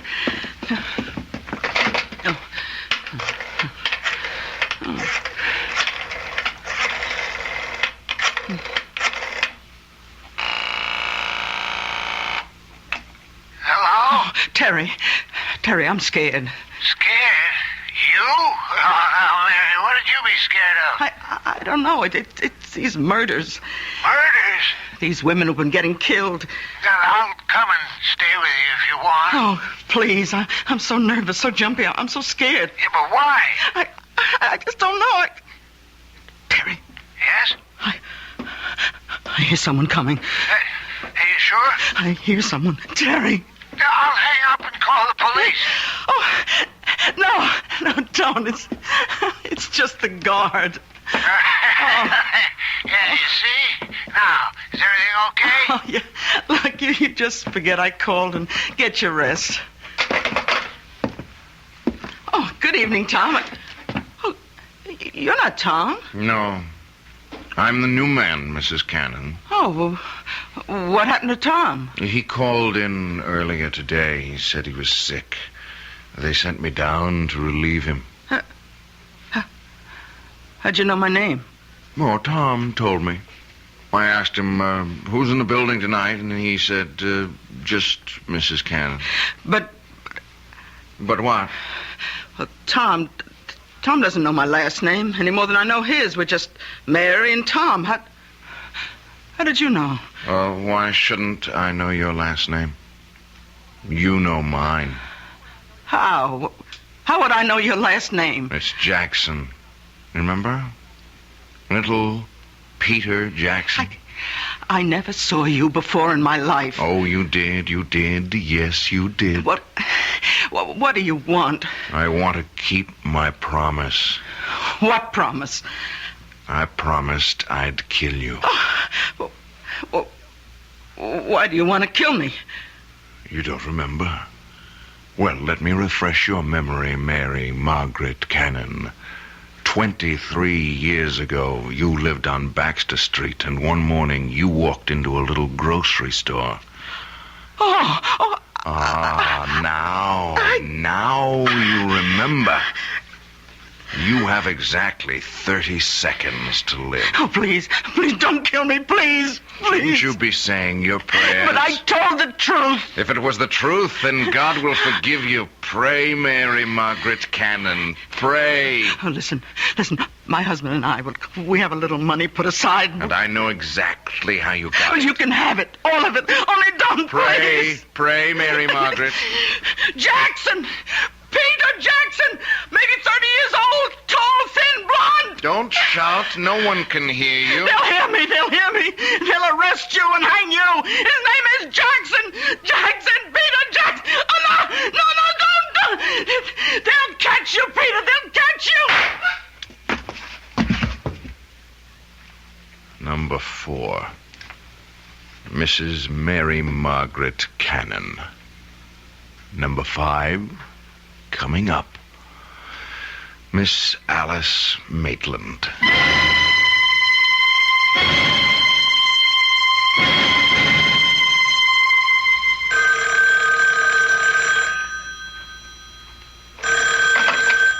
Captain Blake. Yes, Commissioner. Commissioner, I understand you... Listen, if you think somebody else can run it better, then get somebody else. I agree, sir. Yes, sir. No need for any of us to blow his stack. Absolutely, sir. Yes, I'll keep you informed. Well, you got a pretty good one here. Is this your first mad killer assignment, Lou? Yeah, I guess so, Captain. Mad killers, mad bombers, mad stranglers, you name it. You get one every 10, 15 years. You can count on it. You get a rash of absolutely senseless killings. No motive, no rhyme, no reason. Should we talk to her husband again? What for?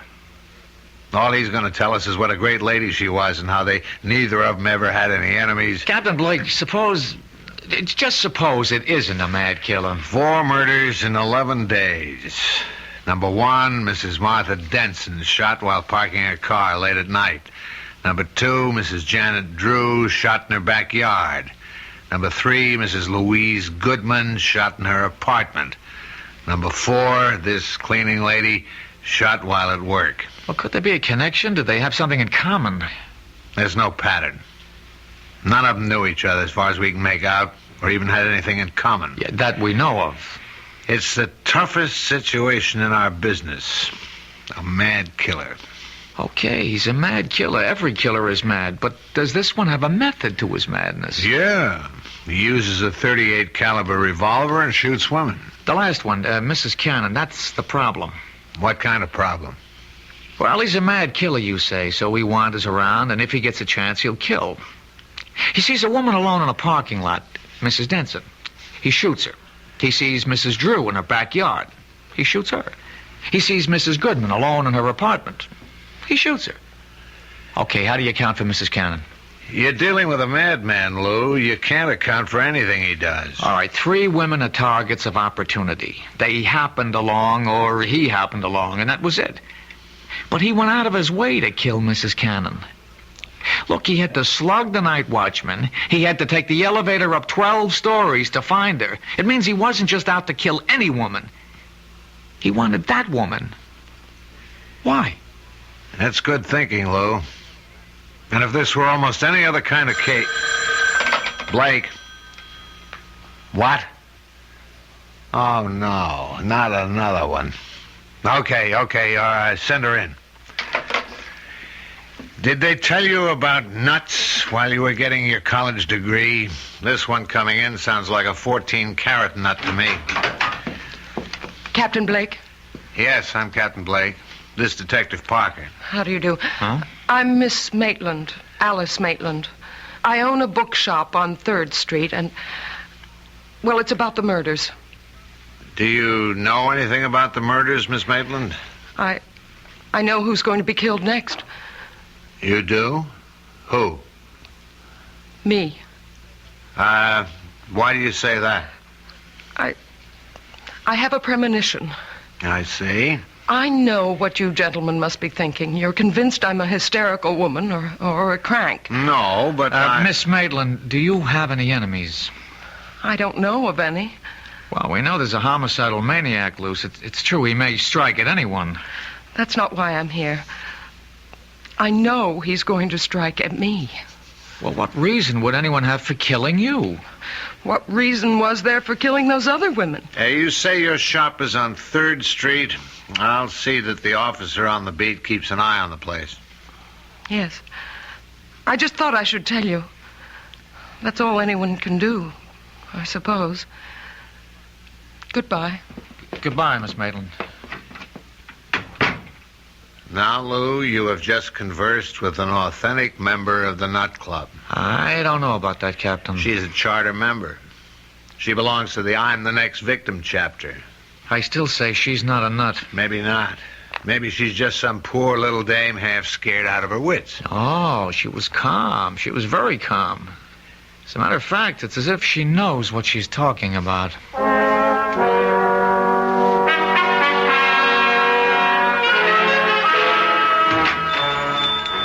May I help you? Oh. Hello. Remember me? Yes. You're one of the detectives I spoke with. Yeah, Lou Parker. Tell me why you came to police headquarters with a story that, well, rationally it doesn't make sense. You said as much yourself. You felt that you had made yourself seem somewhat ridiculous. But now, well, forget all that. I'm willing to assume that your story is true, that you really are next on the list. Then you do believe me? I'm willing to accept what you say, but you have to help me. Does anyone have a motive for wanting to kill you? No. You never did or said anything that may have hurt someone? I can't remember. A disappointed boyfriend? I never really disappointed anyone that way. And yet you insist someone wants to kill you. I know it sounds ridiculous. There's a reason for feeling the way you do. If only we could uncover that reason. Excuse me, that's my phone. Hello? Hello? Hello? Hello? Miss Maitland? Yes. What is it? You seem rather pale. Oh? What happened? When I picked up the phone, there was just a click on the other end. As if someone had just hung up. Well, why should that seem to upset you? Well, because it's happened before. It has? Yes. Frequently? I mean, often enough so that it really isn't just an accident? 3, 4, perhaps 5 times a day. When did it start? Oh, I'd say about 2 weeks ago. I remember it happened 3 times the night the first of those women was murdered. Well, why didn't you tell us this before? I didn't think it was anything important. May I use your phone? It's back there in the office. Okay, I'll only be a moment. May I help you? Yes. Is your name Alice Maitland? Yes. Can I do anything for you?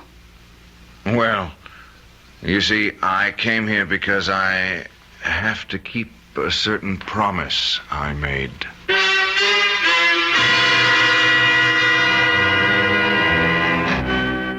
Say what you will about this young man. He has at least one redeeming feature. His word seems to be as good as his bond. But will he be able to keep this particular promise? This problem will be our primary concern when we return shortly with Act 2.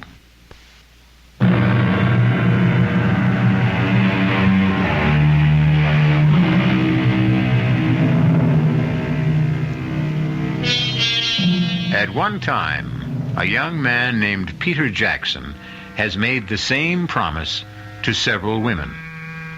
A promise that he would kill them. So far, he has kept his promise 4 times. Now he is in a bookshop owned by a Miss Maitland, apparently ready to fulfill promise number 5. I came here because I have to keep a certain promise I made. You made a promise? Oh, yes. And I came here to keep my word. Miss Maitland, I think we're... Oh, I'm sorry. I didn't know you had a customer. What sort of promise are you talking about? I had promised a special person I would buy her a book. And I came in here to... Any particular type of book? Yeah. Yes, a good murder mystery. Oh, well, we have the latest Jonathan Merriweather novel. No, I don't dig him. Nothing happens. You got anything by Mike Stilson? Now, there's a guy who really writes murders. I mean, he kills somebody every other page. Well, we're sold out on the latest. It's called Blood on the Street. Yeah, that's the one in which this guy kills all those dames. Look, if you're interested in that kind of stuff, all you have to do is read the newspapers. Do I tell you what to read, buddy? Sorry. I could order the book and have it day after tomorrow. Oh, no, that'll be too late. Well, try us again. Sure.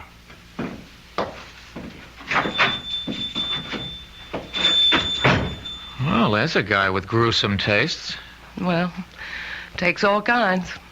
Hey, you know, he's a great Mike Stilson fan, and he thinks nobody knows it. Who? My boss, Captain Blake. You're kidding. Hey, this is the very first time I've ever seen you smile. Oh, I smile a lot. It's just recently. I told Captain Blake about the calls. And? Well, you never know. He just grunted and said, I'll stay with it. What time do you close? Just about now. I'll take you home. I live in this building, 2 flights up. Well, how about some dinner? Oh, you don't have to. You asked for police protection. Is that the reason? Line of duty?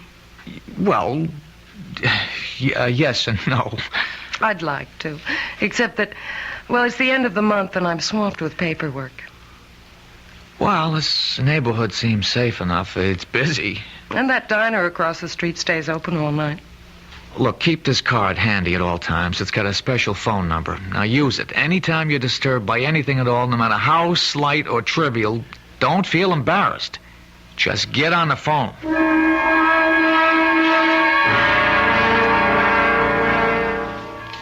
But I've already told the officers everything. Yeah, I know, Mr. Cannon, but I just have one more question. It's very important. What could be important? Mary's dead. You said that Mrs. Cannon had no enemies. I'll take that back. She had a great many enemies. But when we asked you last night, you said she had none. Sometimes when you think about a question, you see it in a whole new light. Can you name some of these enemies? She was good. She was honest. I'm sure she was, but just tell me this. During the past 10 days or so, would the phone ring and then go dead as soon as you picked it up? Yeah, now that you mention it, yeah, it happened. Often? At least 2, 3, maybe 4 times a day. I see. Is the name Alice Maitland familiar? Alice Maitland. Think. Alice Maitland. You know, there is something familiar about it. The Alice Maitland. Think of the type person with whom you could associate that name. Now, would she be a movie star, a librarian, a teacher, a woman who might own a bookstore? No, none of those. I think of a little girl. A little girl named Alice Maitland. Did she live in the neighborhood? You know, these past couple of years, my memory, it just comes and goes. Right now, it's gone. Well, if ever you remember why and how you know Alice Maitland, call the number on this card.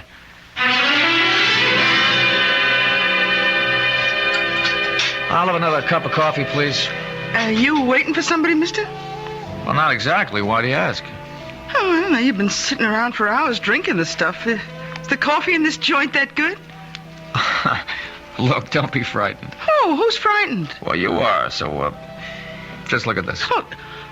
Oh, you're a cop. Uh-huh. You know, I was beginning to think that you could be that mad killer. Well, it could be just about anybody. I hope I didn't scare you too badly.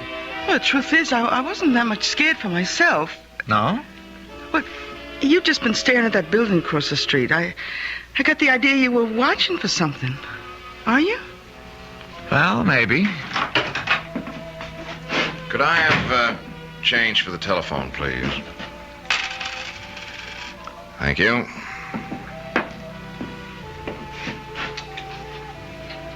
Now, where have I seen him before? What did you say? Nothing. Just talking to myself. You do that a lot, don't you? Do what? Talk to yourself. Well, that was a short call. She wasn't home. Oh, it's too bad. Did you find the book? What book? The one by Mike Stilson. Oh. No. Well, keep looking.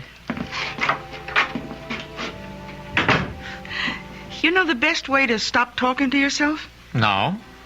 Get married. The light went on in her room. What's that? He went to the booth. He only had time to dial, and the light went on in Alice's apartment. Who's Alice? It could be a coincidence. Wait a minute.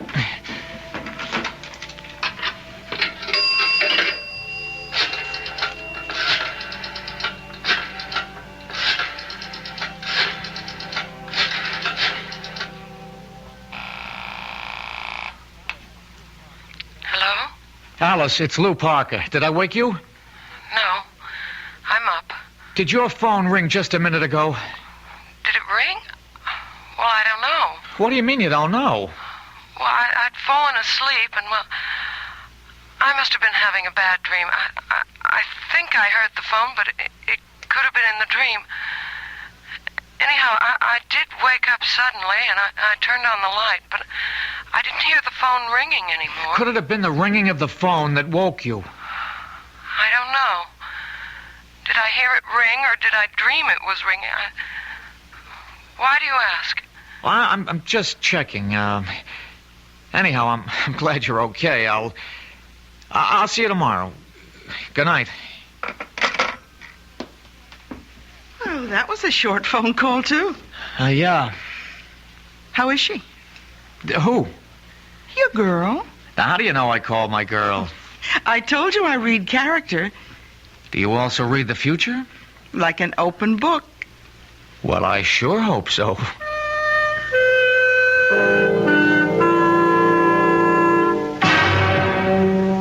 Captain, we got ourselves the killer. Oh, how can you be sure of your guy? I saw him in the bookshop.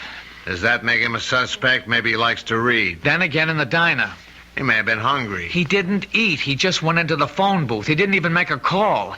He was in there just long enough to let the number ring, and then he was out. So? So the light went on in Alice's, Miss Maitland's apartment.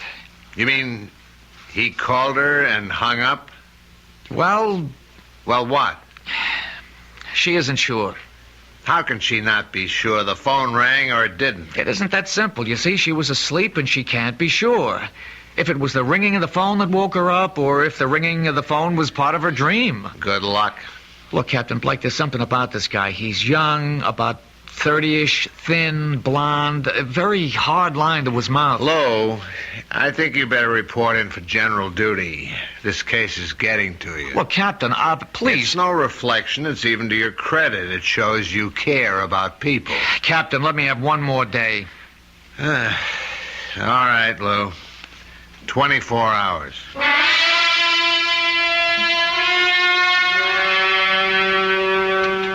I'm sorry I've caused you so much embarrassment, Lou.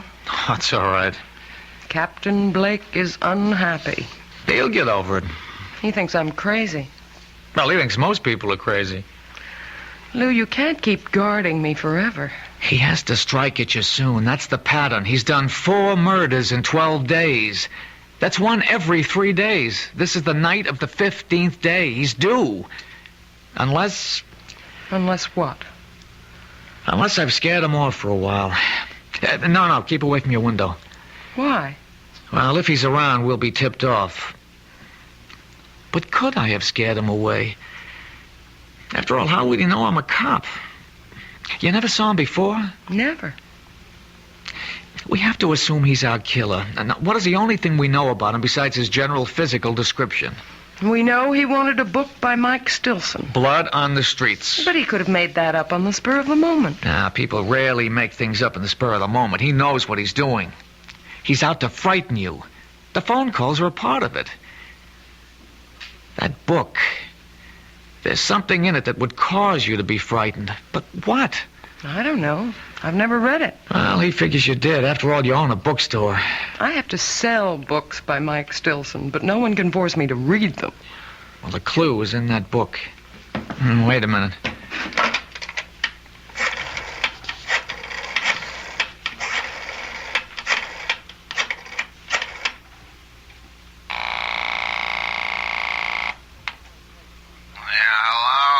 Captain Blake, it's Lou Parker. Do you know it's 2 a.m? Yes, sir, but I'm calling on the line of duty. You live dangerously, Lou.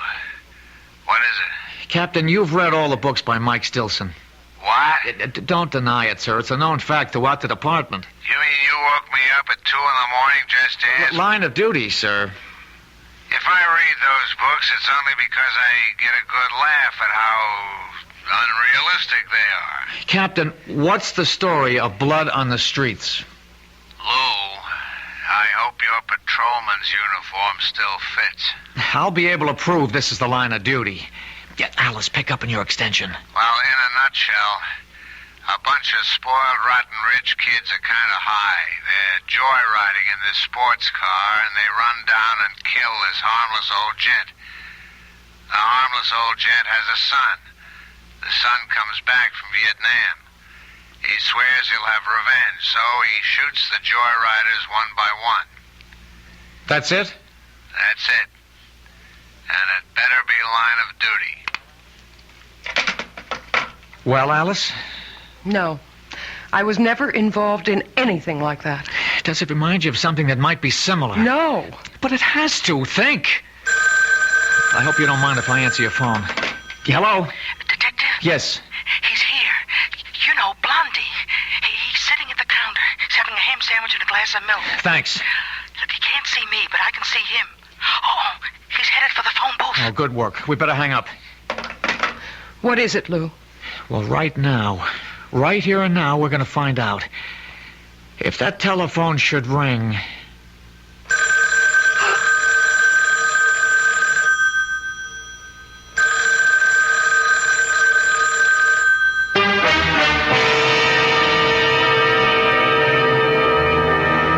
Whatever his faults, and we have already witnessed a rather grievous one, at least young Peter Jackson is something of a sportsman. In his own way, he warns his intended victims. He even tries to give them clues. This time, has he given one too many? We'll be back shortly with Act 3.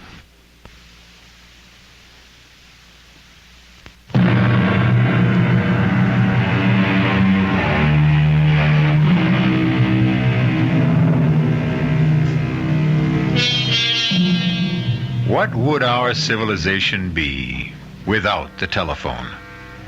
Imagine your life without it. And the way the telephone works, it requires two people to complete a call. However, some of the most eloquent conversations can be carried on when there's no one at the other end, as you shall hear. Answer it, Alice. Answer it. Hello? He hung up. Now I've got him. Where are you going? You stay here.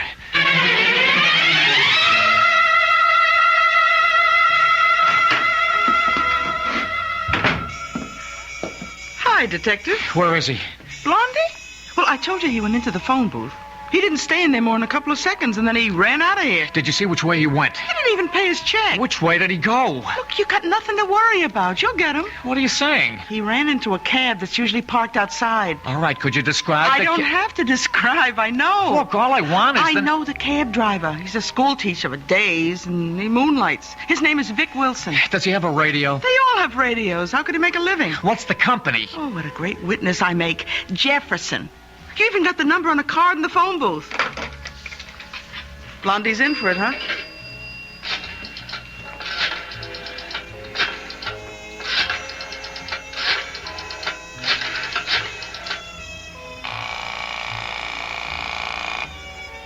Jefferson Cabs. This is a police call. You have a driver, Vic Wilson. He's on a job right now. The minute he checks in, have him report back to the diner at 3rd Street, to Detective Parker.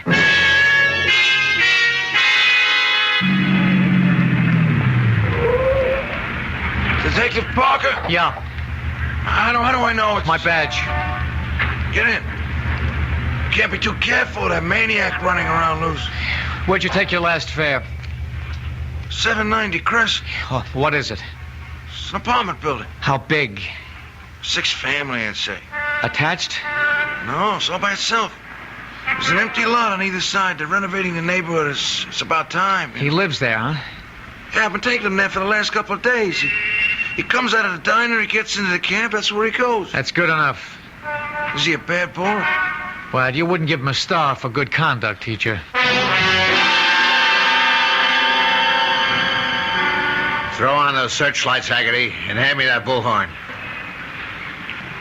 We know who you are, and we know you're in there. We'll give you exactly 60 seconds to come out. Walk out the front door with your hands in the air. Keep behind the car, Lou. A nut like this one might want to take some people with him. You've had your minute. Come out, or we'll come in. All right, let's get in there fast. Open up, police.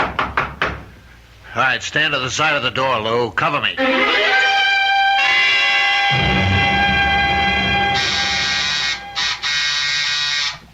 Who is it? It's me, Lou.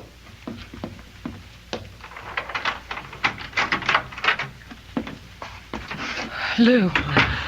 Lou, what happened? Well... You didn't get him. No, we didn't get him. Maybe it was the wrong house. No, the cab driver insists that's where he's been taking him. Then what happened? Oh, he's smart. He has himself dropped off at a false certain address in case he's being tailed, and then he sneaks out. Makes sense. Of course, Captain Blake doesn't believe a word of it. But, Lou... Oh, come on. 6 families live in that house. 6 ordinary, law-abiding families, and we rouse them at 5 in the morning and search the place. How angry is Captain Blake? Well, if he ever gets over it, I may wind up working nights in charge of the property office. Otherwise, I'm pounding a beat down along the docks. It's my fault. No. How do I really know I'm in danger? Why isn't this the product of an overwrought imagination? And the phone calls? Coincidence. And the guy in the bookshop?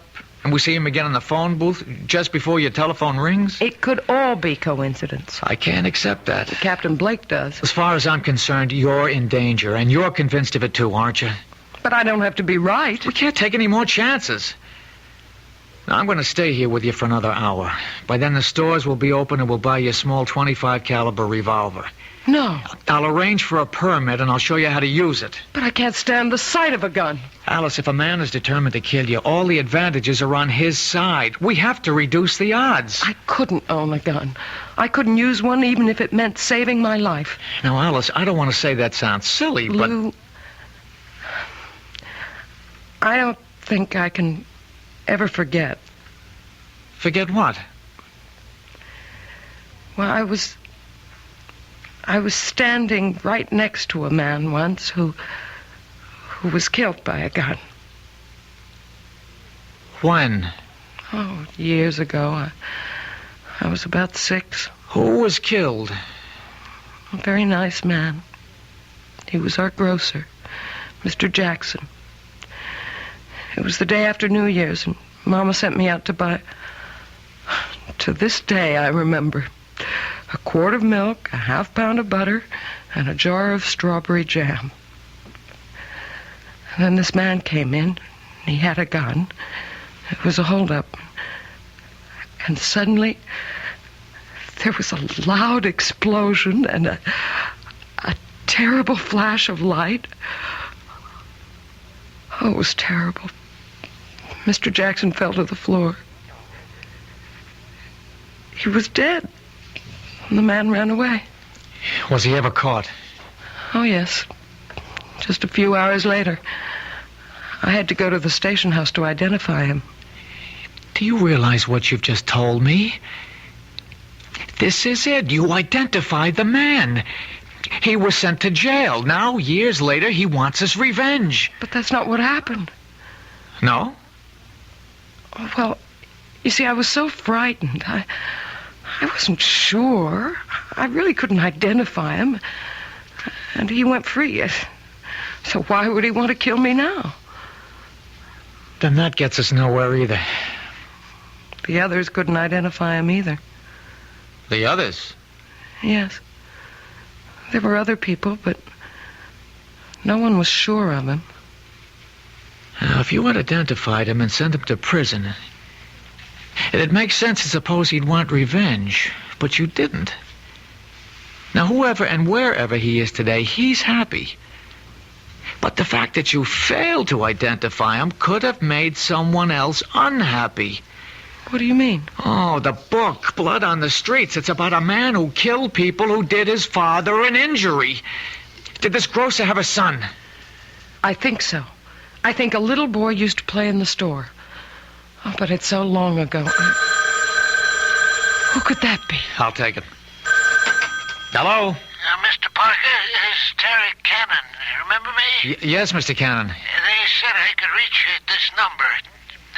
Anyhow, it came to me. What came to you? Well, I was trying to puzzle out why the name Alice Maitland was so familiar.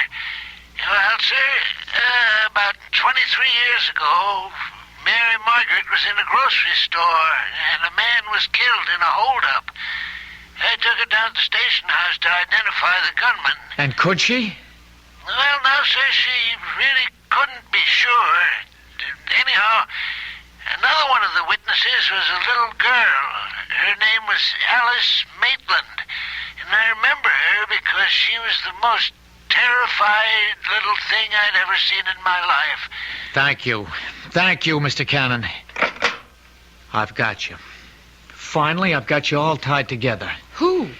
You and those women who were killed all come together in a little grocery store some 23 years ago. Finally, now we know who we're looking for.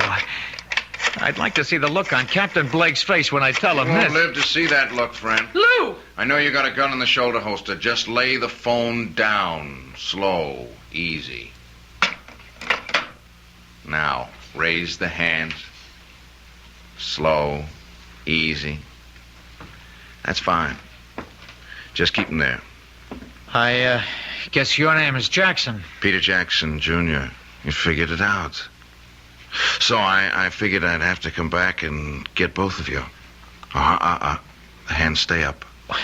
Well, it's too late, Peter. We know about you. Yeah, you know about me, but the other cops don't.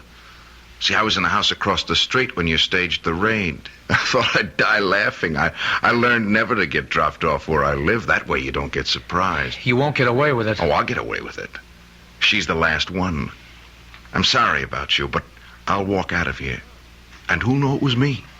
But why her? She was just a kid. She lied. But I didn't know. I really didn't know. Yeah, that's what they all said, but they were lying. They were bought off. All of you were bought off. Come on, Peter, talk sense. My father is murdered. And the law lets a killer go free, and you want me to talk sense? Does it make sense that 5 people who were standing right there couldn't recognize him? But I couldn't be sure. I really couldn't be sure. My father, he never hurt a soul in his life. If a hungry person didn't have a penny in his pocket, he could still walk out of that store with a loaf of bread or a bottle of milk. If your father was that kind of man, what would he think of you, killing innocent people? My father believed in justice. But you knew who the killer was. Why didn't you go after him? Yeah, I did, but I was cheated. I spent years on his trail, and when I finally caught up with him, he was in his grave. Well, my father wasn't going to be cheated out of everything. If I couldn't have the killer, at least I could get the people who helped him. Let me explain something. No, you don't want to explain anything. You want to stall. You want a chance to go for your gun. Well, you won't get it. See, I'll kill you first, and then her. There's such a thing in this world as justice. If the law won't give it to you, then you make your own. And that's why you're doing this? For justice? That's right. That's wrong. You're doing it because you love to kill. That's a lie. It's the truth. Look at yourself. Look at how you're enjoying this. I'm doing what has to be done. You killed those 4 women and you enjoyed it. You have 30 seconds to live. Say your prayers. How long do you think you have to live? You're going to keep killing and you'll be caught. You can't stop. I hate killing. Come on, you love to see people under the gun, how they squirm and sweat. You're eating this up. Look at your face in that mirror. Look at that grin. Like a wolf. See how flushed and excited you are. Look at yourself. Look. Break your arm, drop it! Very good work, Lou. Very good. One more second and we would have had to gun him down. This way we can take him home alive. Captain Blake. Somehow, I'm going to get back here. Get back to you, Miss Alice Maitland. I'll keep my promise. Haggerty, Gordon, cuff him. Hustle him back to headquarters. Look, Alice, don't worry about him. Are you all right, Miss Maitland? Yes, I think so. Well, you shouldn't be. It was a rough experience. Why did you come back, Captain?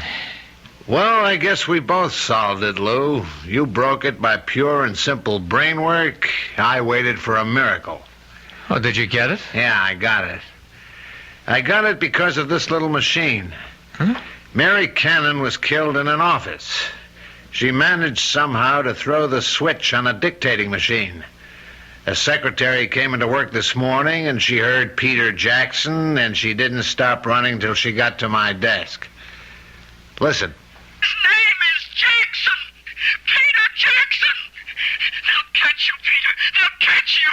Number 4, Mrs. Mary Margaret Cannon.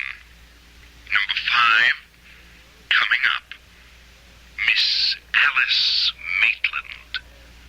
You see, Lou? There's your whole story.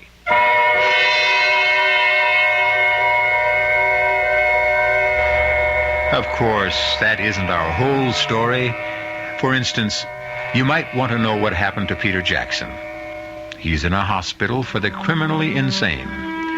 For his sterling leadership in cracking the case, Captain Blake will probably become the next chief of police. Detective Parker will probably become Detective Sergeant Parker. And Miss Alice Maitland will probably become Mrs. Lou Parker. So you see, sometimes we can give you a happy ending. I'll be back shortly.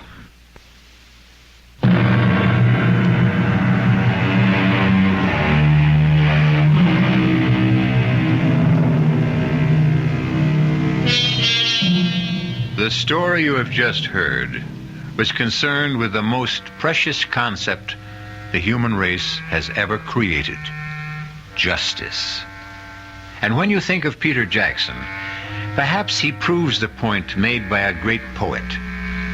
When a man takes justice in his own hands, he will soon shape her to his own ends. Our cast included Tony Roberts, Susan Grossman, Jack Grimes, Bryna Rayburn, and Robert Dryden. The entire production was under the direction of Hyman Brown. This is E.G. Marshall inviting you to return to our Mystery Theater for another adventure in the macabre. Until next time, pleasant dreams.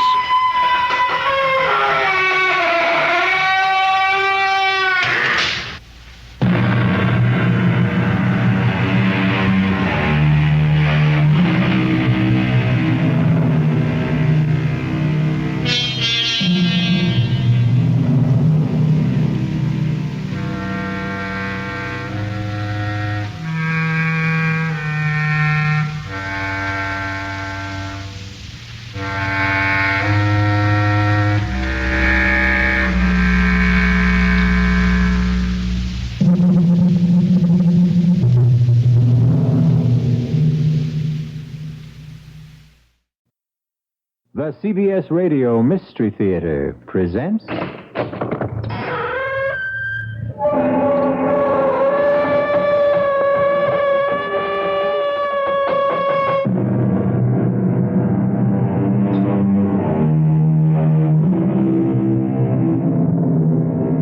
Come in. Welcome. I'm E.G. Marshall. Welcome to the sounds of suspense, to the fear you can hear. Horror that makes the flesh crawl as with maggots, terror that turns the brain to jelly. These mark the work of Edgar Allan Poe.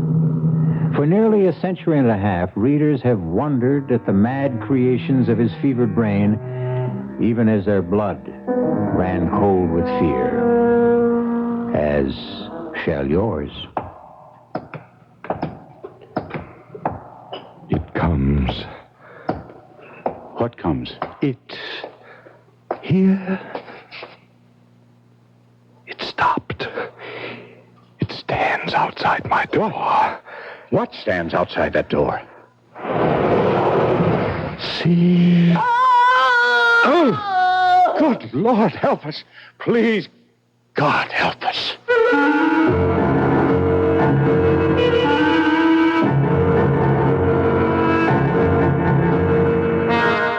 Our mystery drama, The Fall of the House of Usher, was especially adapted from the Edgar Allan Poe classic for the Mystery Theater by George Lothar and stars Kevin McCarthy.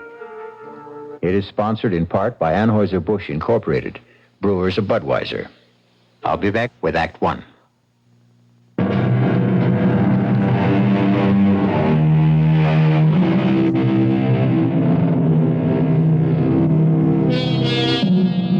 I must warn you that there lies ahead for you a tale so gruesome that when it ends, you will know beyond doubt that never in your life before have you experienced such revulsion.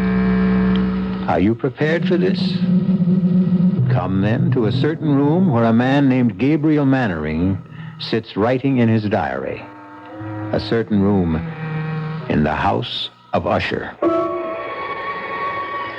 I sit here writing this diary, when in truth, were I not a fool, I should have already departed this frightful place. Already I have sensed such horrors in these first hours of my visit that I tremble at the thought of what may be in store for my friend Roderick Usher, and for me. During the whole of this dull, dark autumn day, I had passed on horseback through a singularly dreary tract of country, and at length found myself, as the shades of evening grew on, within a view of this bleak and melancholy house, the house of Usher. I felt at once an iciness, a sickening of my heart, and wondered what it was that so unnerved me. I was soon to find out.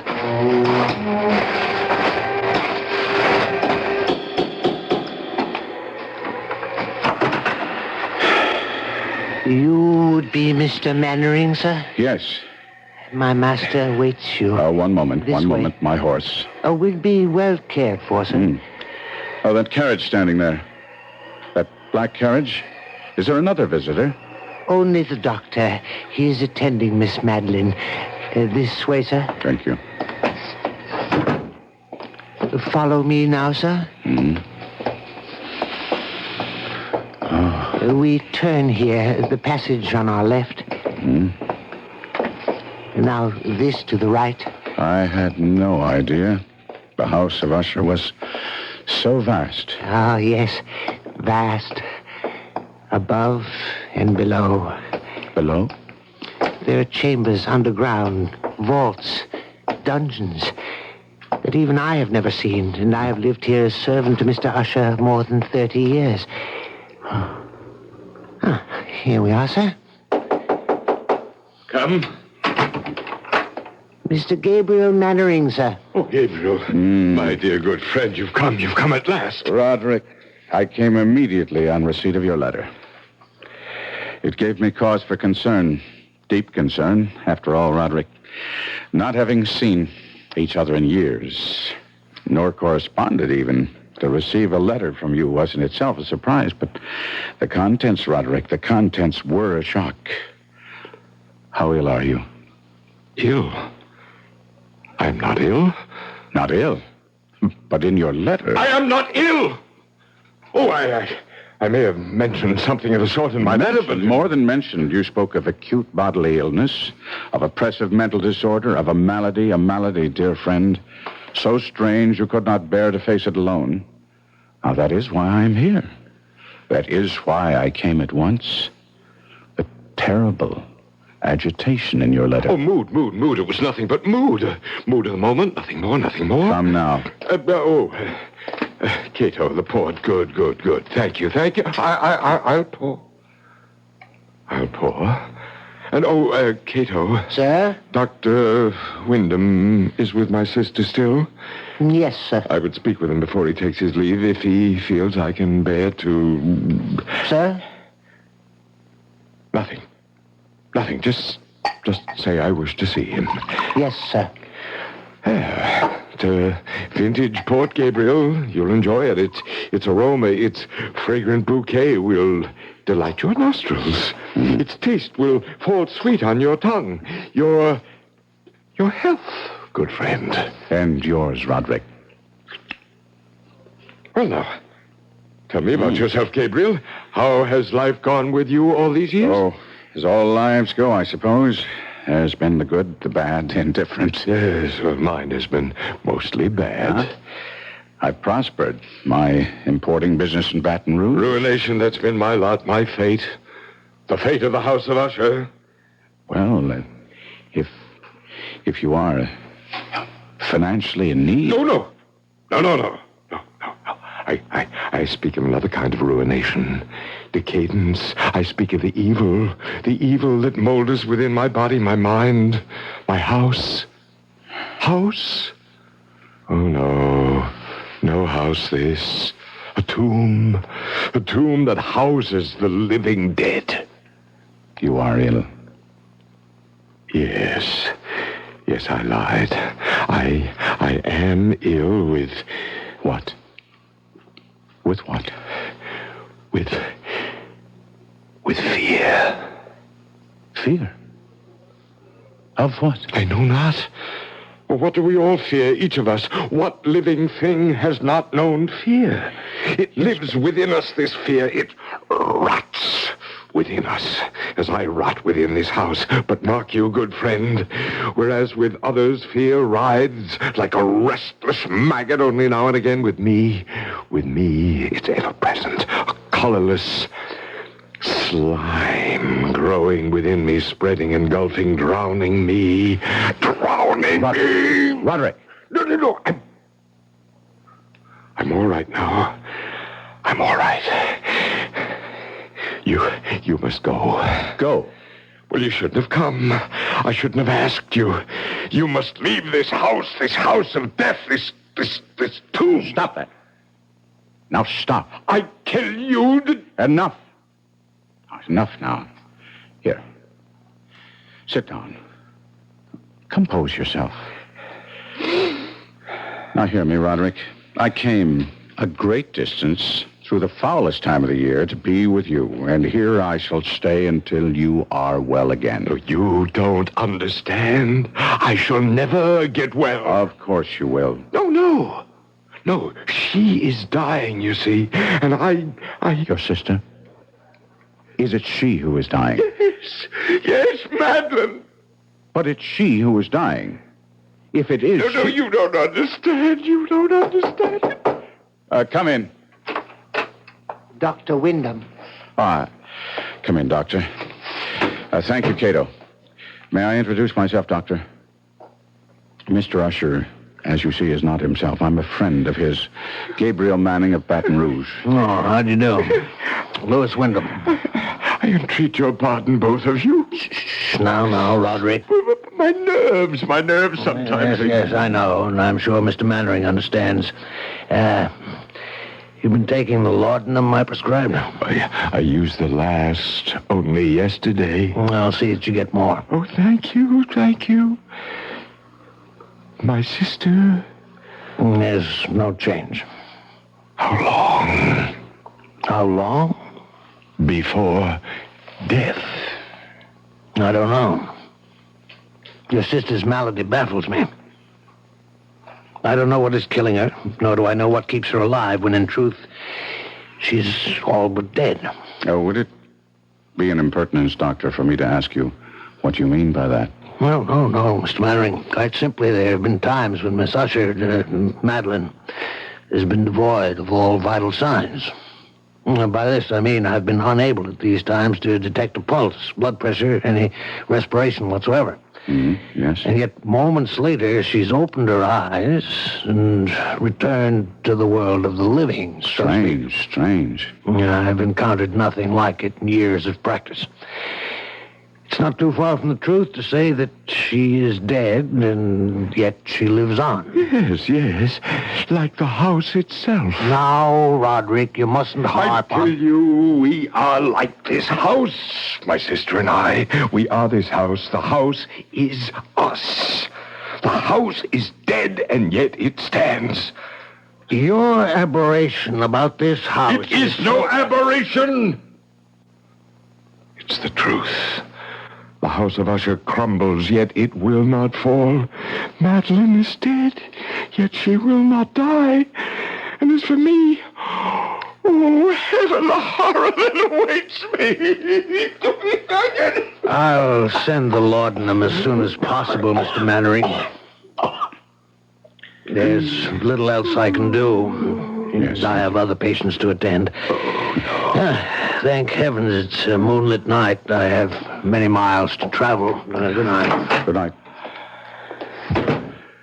Roderick. Yes? Roderick, I want to help you in every way I can. That's why I'm here. But now, you must do your part to help yourself. What do you mean? Well, I could be wrong, but it seems to me you let yourself go to pieces all too easily. This wild talk of your sister Madeline being dead and yet alive. Well, now, that's nonsense, you know. No. Yes? Well, I'll agree with you with one thing, and one thing only. In a way, you have become this damnable house. No healthy, sane man could live here for long without beginning to lose his sanity, without serious damage to his nervous system. I've never seen such gloom. Inside as well as out. This very room reeks of dejection, despondency, undusted cobweb furnishings, black drapes covering the window. Here, let me throw them back and at least get some moonlight, if not sunlight, into this place. There. That's... Roderick. What is it? There's a graveyard. I can see it in the moonlight. The family graveyard, yes. Who would be walking in it at night? Oh, what do you say? Well, where do you see that? There. Amidst the headstones. Oh, it's Madeline. What is she doing out there? Well, we'd better go and find out. Good Lord. In the doorway. What is it? Madeline! Am I that horrifying to look upon, dear brother.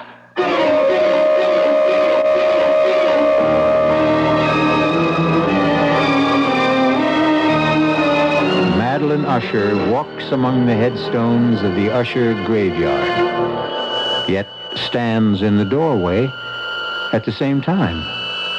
Does her spirit walk abroad? Is she that close to death? I'll be back shortly with Act 2.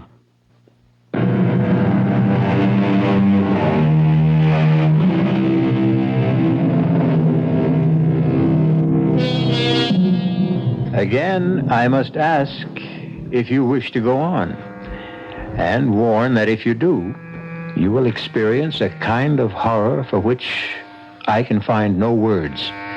Even Gabriel Mannering, writing in his diary, found it difficult to express his feelings in that moment of first meeting with Madeline Usher.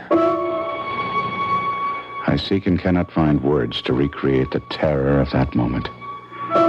Not a woman, but a corpse stood before us in the doorway of that awful room. The very woman, or corpse, if you will, that but an instant before Roderick Usher and I had glimpsed in the moonlight graveyard beyond the window. If she is alive, I thought, she should be dead. Fatuously, I said, "You are Madeline Usher?" Yes. How do you do? I'm Gabriel Mannering. I know. Ah, you winced as you took my hand. What? You felt its coldness. No. Yes, you need not dissemble with me. Even now you find it hard not to stare at the dark patches on my face, the putrescence that lives. Yes, thrives in my dying flesh. Madeline, my dearest sister, you should be lying down, resting. You mustn't waste your energy. I wanted to meet your friend. Someone from the world of life outside this house, this tomb. I wanted to... needed... She's falling. Catch her. Put her on the couch, Gabriel. No. Better still, we'll carry her to her room. There's no pulse. No heartbeat. Is she... Well, heaven help me. It's impossible to say. Can you carry her alone? She weighs nothing. Follow me, then. Oh, what evil stalks the house of Usher. Help us, dear Lord, please help us. Put her down, Gabriel. Gabriel. In what? In that? It's her bed. A coffin? Well, nevertheless, it is her bed. It's where she rests and sleeps. And haven't you noticed... what she's wearing isn't a nightdress. A shroud? Yes. She's been ready for her burial for nearly a year now. Oh, look, see? Her eyes are fluttering. I'd have taken my oath she was dead. Not yet. Oh. Gabriel, my friend, come. Well, you don't leave her like this, alone. No company to cheer her when she wakes. She may not waken again for days. She may not waken again. Come? No, wait. There's something about her. Something in her face it reminds me. Well, of course, it's you. Oh, you see, then? The family resemblance. Obvious. In spite of what the intimacy of death has done to the face, the resemblance is still there. It's more than a resemblance, Gabriel. What do you mean? Well, we are twins.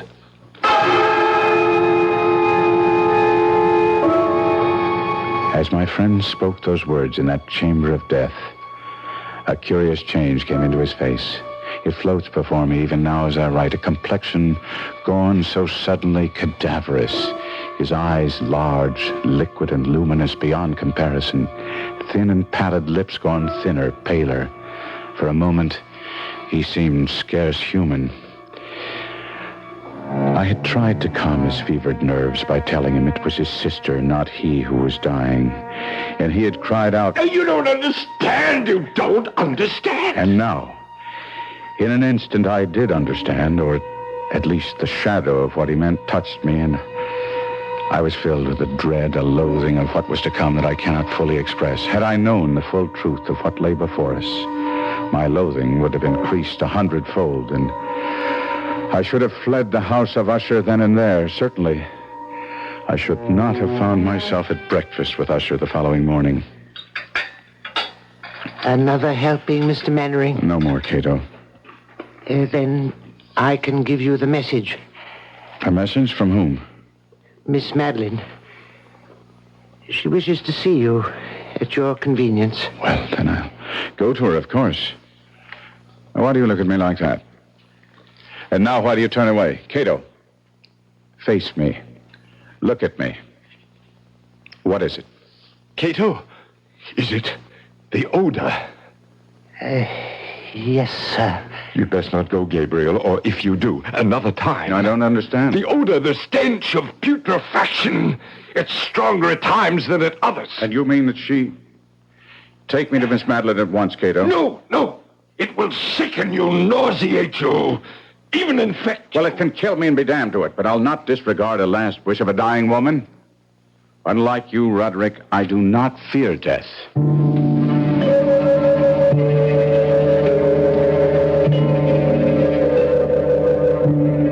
Miss Usher? Madeline? Are you too tired to speak now? No. Would you prefer I came back another time? No. How good of you to come at all. It's a privilege to be of use to you. A favor. I wish a favor. Anything in my power. I want to die. I'm in such pain and I want to die, but I cannot. Cannot? I am afraid. There's nothing to fear.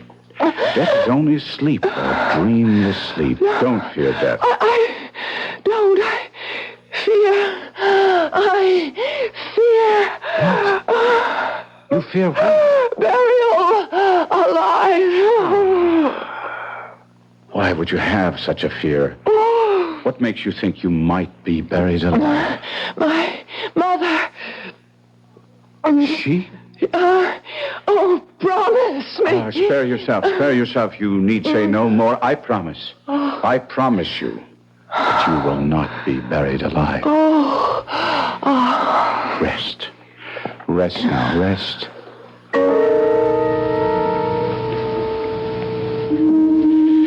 That is what you meant, Roderick, is it not?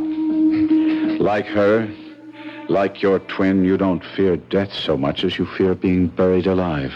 Well, that's part of my fear. Yes. Only part? Well, I fear... Oh, God, more than I can tell you. I fear what happens in death. Another aberration. As with the house, so with this. You are a man given to aberration. And what of that? You make as little sense as Wyndham. You think because you call a thing an aberration, it'll go away, that it will cure itself if you but name it. Reason, common sense. Reason, common sense. Well, you speak to me and Usher of reason and common sense, Do you not know of the madness that has tainted this family through its history? From the beginnings of the house of Usher, this house, this family... Until now, until Madeline and me, the last of the Ushers, from beginning to end, from rise to fall. Roderick. Rise to fall. Roderick. From rise to fall. I had not thought on it before, but that is what it will be when she and I are dead. It will be the fall of the house of Usher. Yes, Cato. The laudanum, sir, from Dr. Wyndham. Oh, thank heaven. It has come none too soon.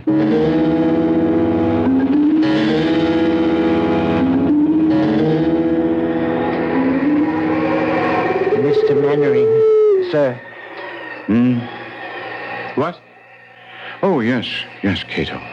You've been sitting here in the graveyard for nearly 2 hours.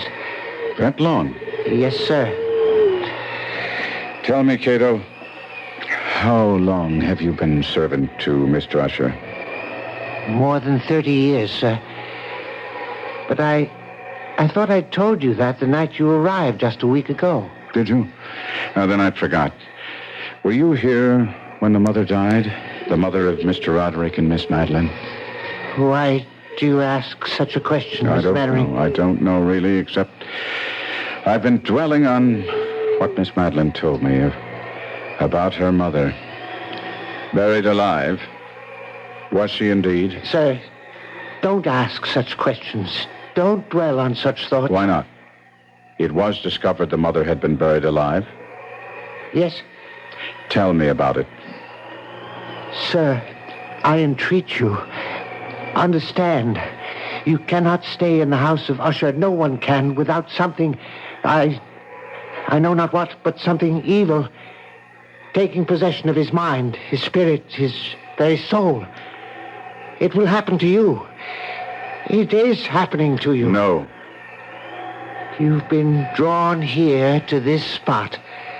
You've been sitting here in the damp and chill for hours because you, too, have taken the first step toward madness.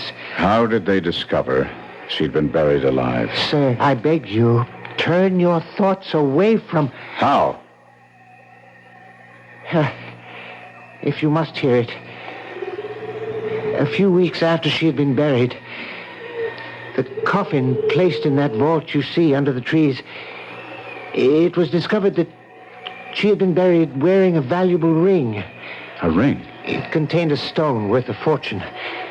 It had been hers. She had always worn it, and when the undertaker encoffined her, he neglected to remove it. He had no idea of its worth, or surely he'd have inquired whether the family wished her to wear it to the grave. And as you will understand, such was Miss Madeline's and Mr. Roderick's grief. They didn't think of the ring until weeks later. And decided to retrieve it? Yes. We went to the vault, the three of us, slid back the slab that covers it, and... sir, let us go in. Finish what you're telling me. There lay the coffin. The lid was in two parts. A lower part that covered her body from the waist down, an upper part from the waist up. This I pried up, and there... Go on. She lay face down. Her hands had torn chunks of hair out by the roots. Such was the agony of terror. Hands, do I say? Claws. They had become rigid in the death throes. Yes. We turned her over. Her face, oh, my God, be with us. Her face, I cannot describe. I cannot. Enough, then. The chill is getting to me. No! Mannering! Quickly. Come. Heaven help us. What is that? They're coming toward us from the house. Roderick! Help me! Look! Help me! Roderick!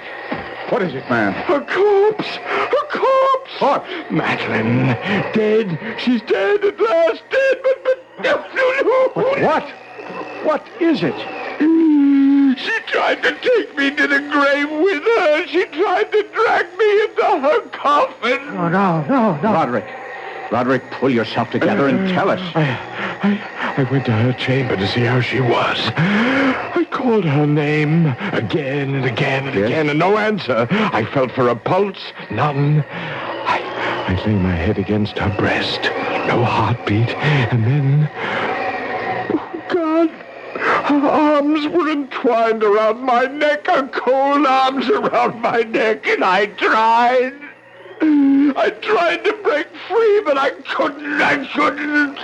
I grabbed her wrists and I tore her arms from around me. Sir?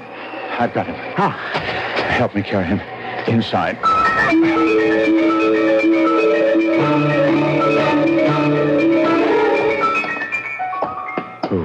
Oh, no.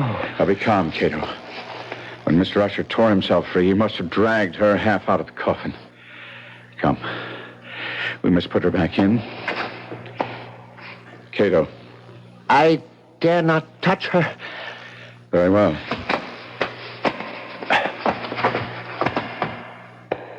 There.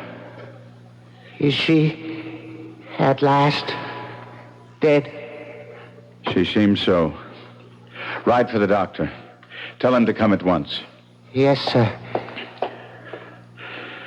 Sir, you mean to stay here? Yes.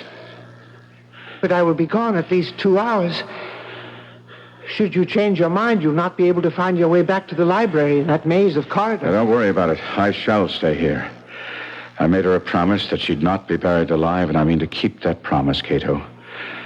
Beginning now.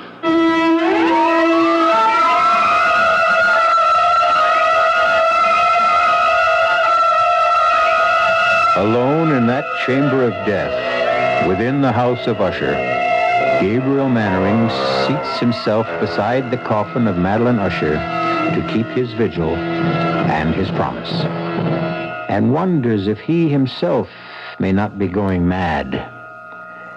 I'll be back shortly with Act 3. This is WBBM Chicago, News Radio 78.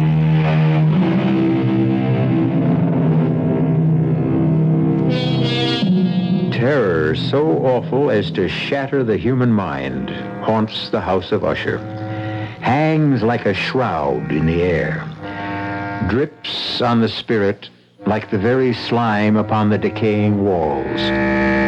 As Gabriel Mannering sits beside the coffin of Madeline Usher, he feels this terror seeping into him. Seeping into me like a rising tide of pollution. Cato said he would be gone 2 hours in fetching Dr. Wyndham, but to me, it seemed like 20 before I heard his returning footsteps. You don't look well. I'm all right. Sir, you deceive yourself. Never mind now. I'm seeing Miss Usher. My bag, Cato? Thank you. Heart first.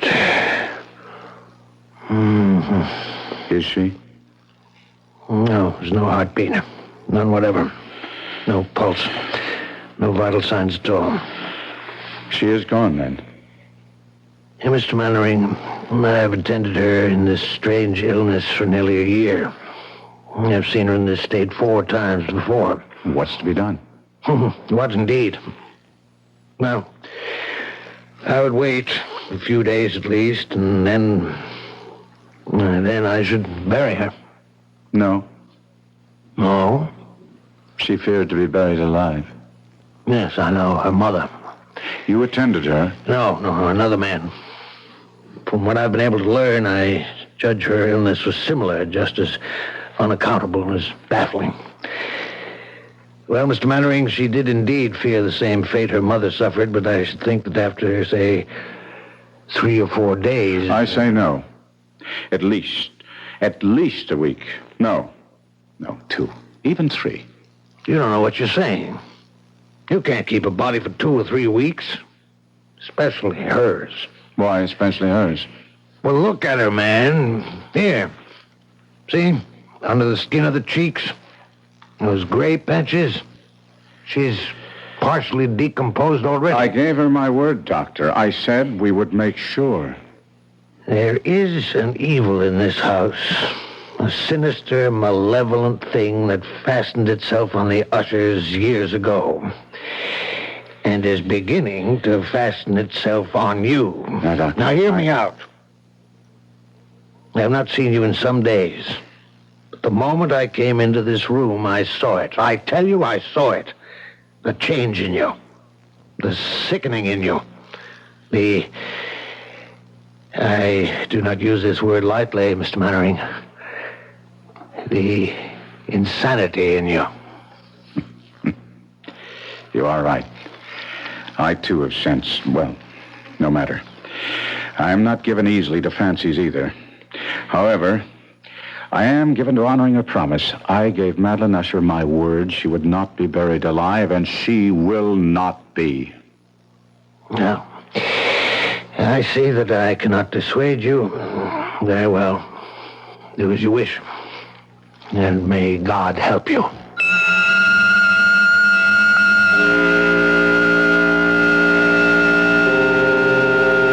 I stayed by her coffin for yet another hour or so, making sure there were no signs of life. Then I returned to the library, led there, of course, by Cato, for I could never have found my own way through that maze of corridors and passages. I found Roderick Usher seated bolt upright in a wing chair, staring at I know not what.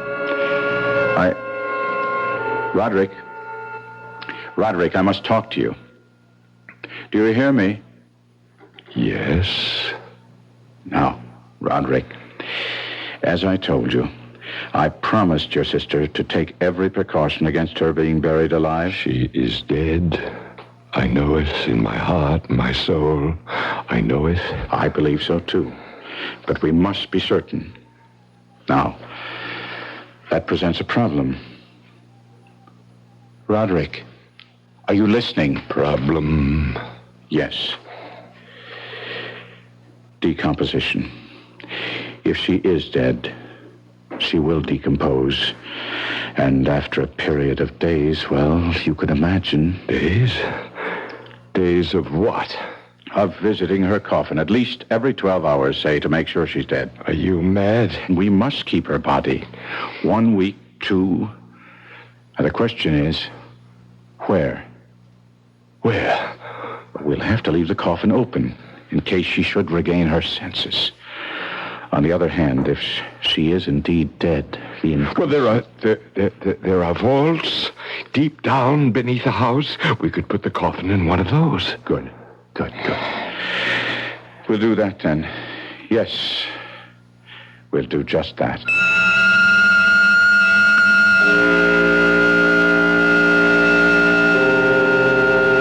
Together, Usher and I arranged for the temporary entombment of Madeline, his twin. The vault, so long unopened that our torches were half smothered in its oppressive atmosphere, was small, damp, and entirely without means of admission of light, lying at great depth beneath the house. There, Gabriel. It is done. We must come here again. In no more than 12 hours. As you say. As you say. Before he wished only to bury Madeline. Why now did Roderick become so compliant? Agree so readily with what I said? If only I'd asked myself that question. But I did not, and in consequence faced an unexpected problem. Why do you not believe me? It isn't that I don't believe you, Roderick, but I wish to see for myself. There is no need for you to do it. I have done it. You have? I have visited the coffin at least once every 12 hours, sometimes twice. She does not live. Take my word for it. It is my word that concerns me. I gave my word to her, not yours. She is dead. I assure you, she is dead. It was about that time the sounds began. The strange knockings, creaking. Perhaps it had begun before, but I had not heard at first. But I would hear some curious sound from below and say to Roderick, "What was that?" What was what? Listen. What is that? Rats, perhaps? Rats? Well, you know, the house is infested with them. I've never heard rats make sounds like that, I answered. Time went on, and it seemed to me the sounds grew louder, and I would say to Roderick, listen. And he would answer. A door banging in the wind somewhere. And I would say, but there is no wind, and he would answer, well, then it's something else. Don't bother me. And then on that fatal night as we sat in the library, he just sitting, staring vacantly at nothing, I trying to read, but my mind focused on that awful chamber of death far below, and outside the wind gathering for a storm. It happened. I became aware of distinct, hollow, metallic, yet muffled reverberation. Completely unnerved, I leaped to my feet and looked at Usher. His eyes were fixed before him, and throughout his whole countenance there reigned a stony rigidity. I said, Roderick, do you not hear it? Yes, I hear it and have heard it, as you have. Long, many minutes, many hours, many days have I heard it. Yet I dared not speak. No, touch me not. I am accursed.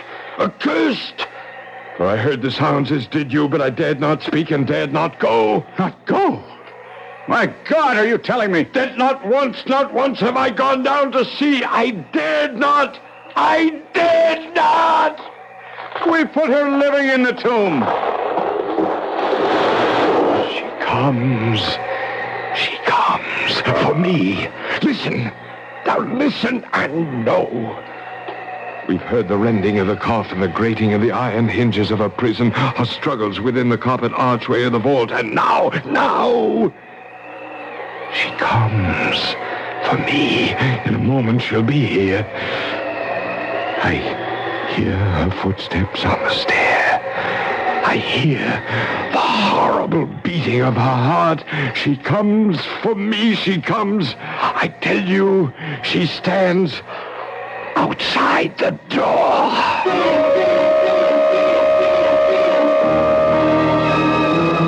And as if in the superhuman energy of his utterance there had been found the potency of a spell, the huge antique panels to which he pointed drew slowly back, and outside those doors did stand the towering and enshrouded figure of Miss Madeline.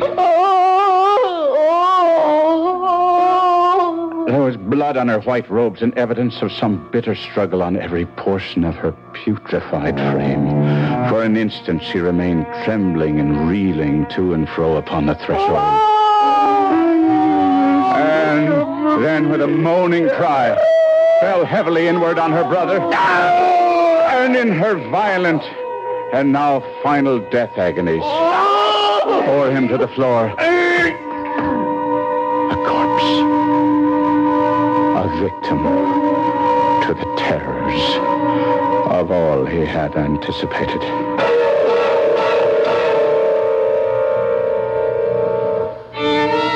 This is E.G. Marshall.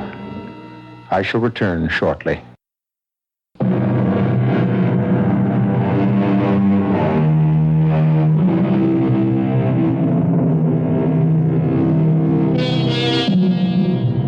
The manuscript of The Fall of the House of Usher ends thus. I fled from the house, leading all behind me.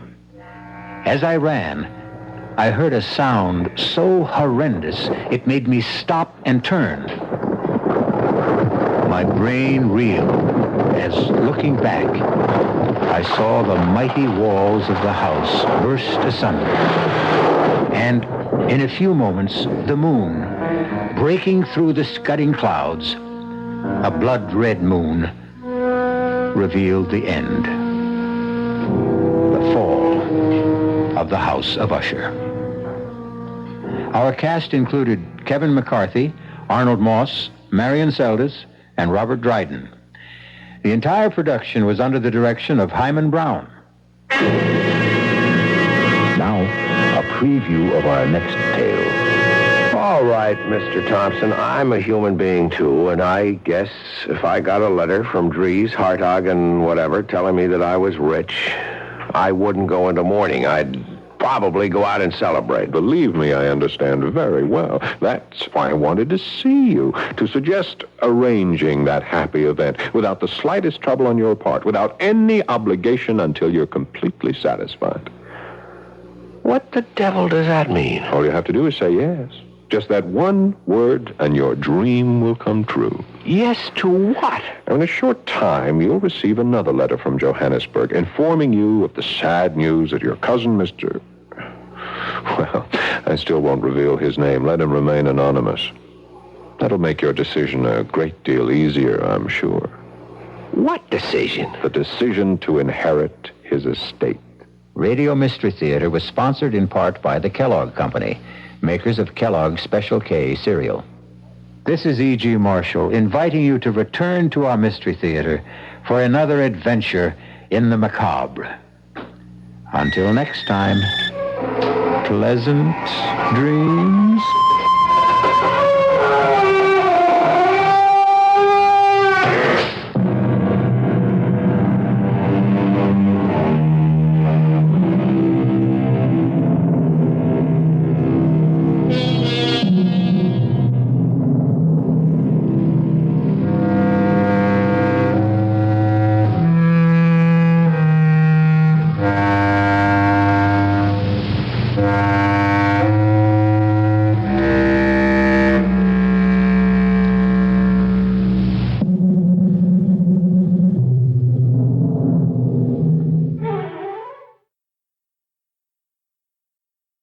I'm Bert Wilson. This is WOR New York, the talk of New York. 710 on your dial, and RKO General Station.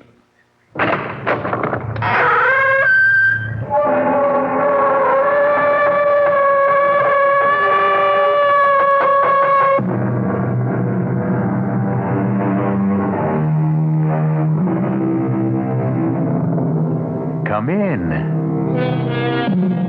Welcome. I'm E.G. Marshall. Welcome to the sound of suspense. Welcome to the fear you can hear. Welcome to the world of terrifying imagination. The subject of the story you're about to hear is murder. But the subject is also time. We've all heard of killing time. But have you heard about using time to kill? You will in the next few minutes when Mr. Owen Layton himself tells you his most ingenious scheme for getting rich quick by means of sudden death. Owen, for heaven's sake, what are you doing here? You're supposed to be in Paris. I thought I'd surprise you, Harriet, and I seem to have done exactly that. By the way, I met your charming dance instructor coming out of the house, although I'm quite sure he didn't see me. But I don't understand. How could you possibly have returned home so soon? I was in a terrible hurry to see you, darling. I simply couldn't wait to see you and do this.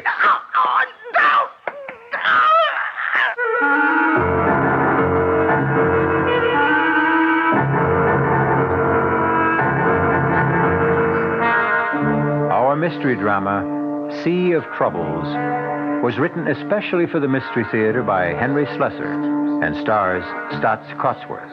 It is sponsored in part by New Sugar-Free Diet 7-Up and Buick Motor Division. I'll be back shortly with Act One. I want that sinus medicine. Headache tablets? No, sinus medicine. Sinus tablets.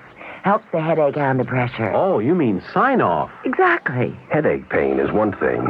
A sinus headache is something else. Sometimes your whole face can seem to throb with pain. You want relief. Take Sign-Off tablets. SINEOFF, the sinus medicine that gives you a full dose of pure aspirin plus a sinus drainer. Sign-Off, the sinus medicine that helps relieve sinus pain while you drain. And Sign-Off doesn't stop there. Have you tried Sign-Off Sinus Spray, the fastest known form of sinus congestion relief? It works in seconds. That's Sign-Off Sinus Spray. When sinus flares up, use Sign-Off tablets and spray only as directed. Signoff.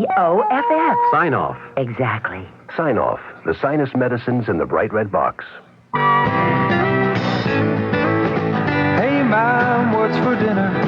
Hey, Mom, what you got?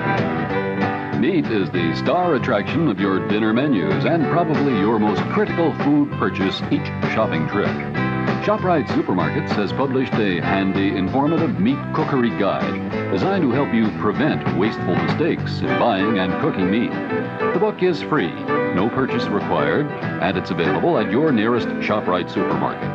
Or write to ShopRite Department of Consumer Affairs, 600 York Street, Elizabeth, New Jersey, 07207. The ShopRite Department of Consumer Affairs. She loves the family. She wants the best. She does all that she can do. She lets ShopRite do the rest. Hey, Ma, what's for dinner? ShopRite has the answer.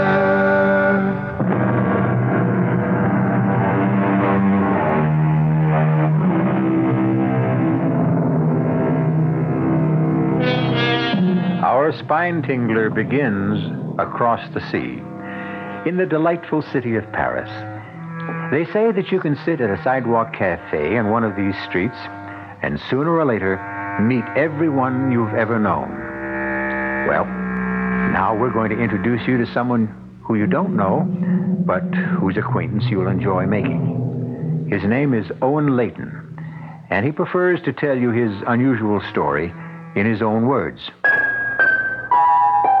I arrived in Paris at 10 o'clock that morning, but I didn't leave my hotel room until well after 4. I knew my brother Gerald's habits only too well. He'd probably be sleeping until noon. I knew where he would be at 4 p.m., of course, at Patrick's Cafe on the Rue de Montparnasse. Everyone loved Gerald at Patrick's because he was famous for always paying his bills. With my money, of course. Bonjour, monsieur. Bonjour. I chose a table well to the side, but my appearance still attracted considerable attention. And why not? With my rumpled English tweeds, a long gray beard in the style of Ulysses S. Grant, a pair of crutches to keep my monstrously bandaged foot off the Parisian asphalt. Well, I must have been quite a sight. Garçon, un Pernod, s'il vous plaît. Très bien, monsieur. Well, what do you know, Owen, for the love of Pete? Hello, Gerald. I'm glad you were able to recognize me under all this hair and bandages. Well, how are you? What's the matter with your foot? Oh, never mind about that.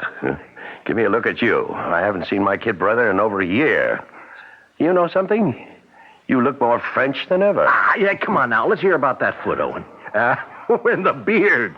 When did you grow all that shrubbery, huh? Well, I got the idea from you. The last time I was in Paris. This thing? Yeah. This is nothing compared to you. Now, listen, the last time I saw a beard like that, it was on a $50 bill. Yes. I guess it got a little out of hand. I'm thinking of trimming it, as a matter of fact. More like your style. Well, I'll introduce you to my barber. Hey, do me a favor, Gerald. Finish this Pernod for me. I shouldn't be drinking with my foot. Well, what's your foot got to do with it? It's the gout. You remember, I wrote you about it a few months ago. I had an attack just before I sailed for Europe.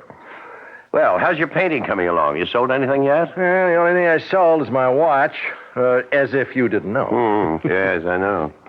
You came to Paris to starve in a garret. But you look pretty well fed to me. Speaking of that, how was Harriet, huh? Well, speaking of which, the money I sent you or being well fed? You know what I mean, Owen. How is she? Still the same? No. She's more of the same. She's richer than ever. She's fatter than ever. She's also meaner than ever. Well, she couldn't be too mean. Not if she let you grow that beard. I still don't see why you wanted to grow it. You always made such fun of mine. Well, I had my reason, Gerald. It was part of my plan. Plan? What plan? Why, to kill my mean, fat wife. Of course. So, this is your garret, is it? Pretty luxurious for a starving artist, isn't it? It's not bad. Yeah, and all those canvases. Some even have paint on them. Well, don't tell me you're really working. Owen, I know you're no saint, But I don't think you're wicked enough to do what you said. Strangle Harriet? No, Gerald, I'm wicked enough, just not foolish enough. My wife's money will be precious little good to me in prison. Now, don't tell me you've got some kind of a foolproof scheme, Owen, because there is no such thing. Sit down. Now, no matter how clever you are, there's always someone cleverer. In the detective novels, perhaps. Now, sit down before I kick you with my gouty foot. I've got 5 pounds of bandage there. It makes quite a weapon. I don't understand what you meant about gout. It's the very cornerstone of my plan. I have established a medical history of the disease if questions arise later. Questions? Yes, about the bandages. Owen, I have never seen you like this. You're really talking wildly. Now, those crutches, the beard, all this crazy talk about killing people? What? It's not crazy at all. It's a beautiful, rational scheme. And one that you will be eager to see succeed. Owen, what's happened between you and Harriet, huh? Well, nothing sudden. It's been a gradual change. Perhaps the inevitable result of advancing years. You know, I was considerably younger than Harriet when we married. Now it seems I'm not young enough. Now, wait a minute. Are you cutting me off? Are you going to stop sending me money? Nothing of the kind. As long as my income can support it, you can continue to develop your artistic talent. The question is, how long will my income continue?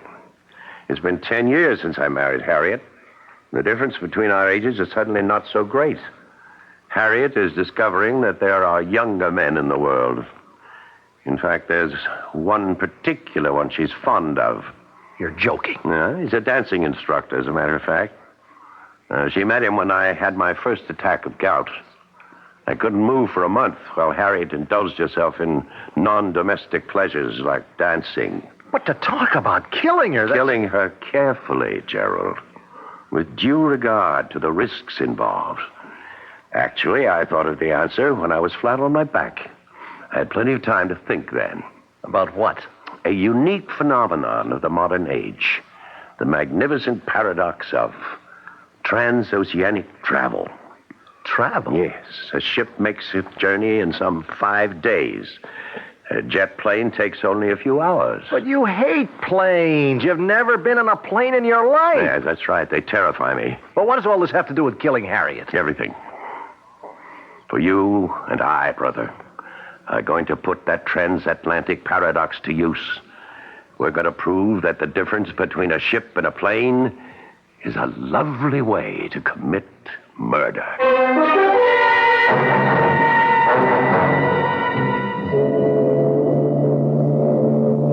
It was almost 2 weeks later that Gerald and I stood on the dock at Le Havre and looked at the trim lines of the SS Empress. She wasn't exactly the largest vessel lying at anchor, but on that particular Saturday, she was certainly the busiest. That was fine with me. The more excitement on the pier, the less noticeable Gerald and I were as we made our way toward A deck. Our progress was slow, since I never really managed to use those crutches. Finally, we made our way to stateroom G, and as the door finally shut behind us, I collapsed on the bunk. I looked at my younger brother's face and felt considerably better.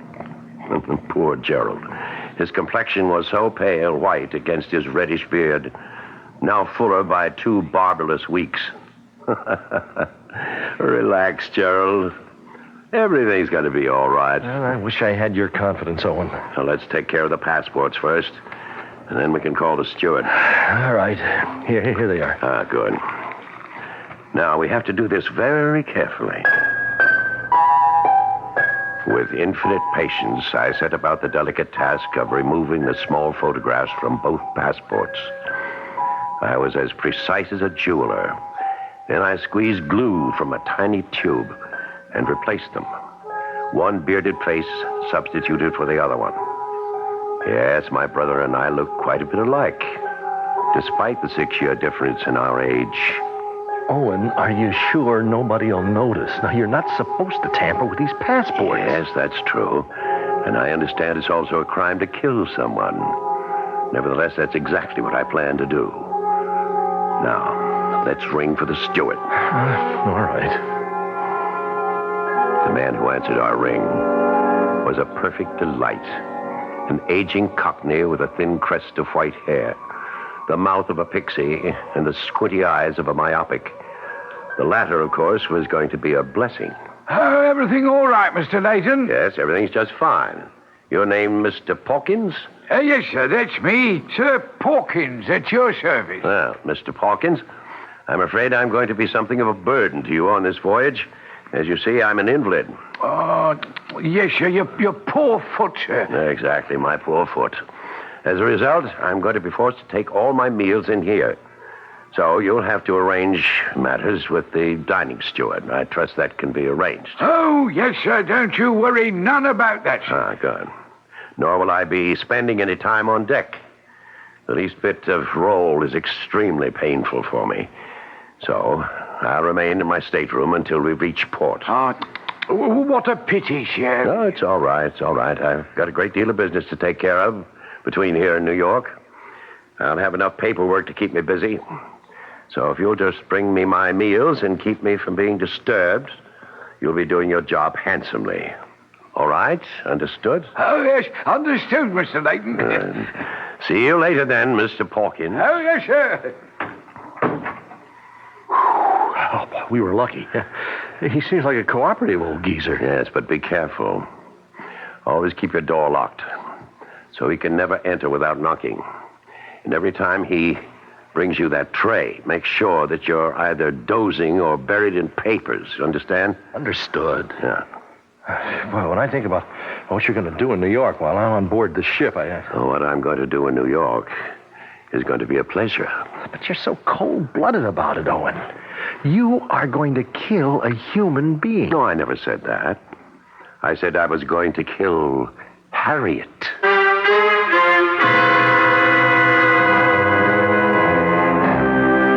Poor Harriet. There she is in her lavish New York townhouse, thinking about nothing but her dancing lessons, while aboard the SS Empress, two men are plotting her demise. Of course, we're not yet certain how Owen Layton plans to get away with murder. Even if he does fly to New York and his brother sails in his place, we'll simply have to wait until I continue shortly with Act Two. Oh, somebody's been drinking my sugar-free Diet 7-Up, and it's all gone. Oh, actually, I saved a little. Oh, a bear! Hiya, Goldie. What's brewing? That's Miss Goldilocks to you. Oh, come on, kid. You mean you don't remember me? The cottage, the 3 chairs, the porridge? Baby bear! In the fur. Been a long time, Goldie. But Baby bear... Just call me BB. You drank all the sugar-free Diet 7-Up, and I have to conduct another diet drink taste test today. Well, yeah, I saw the sign on the door, a professional taste tester, huh? But how can I conduct my taste test now? Why bother? I tried those other diet drinks, too. You'll notice there's still plenty of them around. Why not ask me? Well, okay, BB. Tell me, why did you drink all the sugar-free Diet 7-Up? I like the taste. Light, fresh, natural. Sugar-free Diet 7-Up is definitely unbearably delicious. Mm-hmm.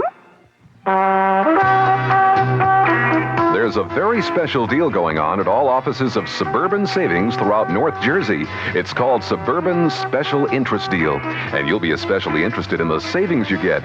A top 7.90% effective annual yield on Suburban's limited issue 7.50% savings certificate, and Suburban guarantees it from 4 to 10 years. Minimum deposit $2,500. Early withdrawal prior to maturity is subject to a substantial penalty.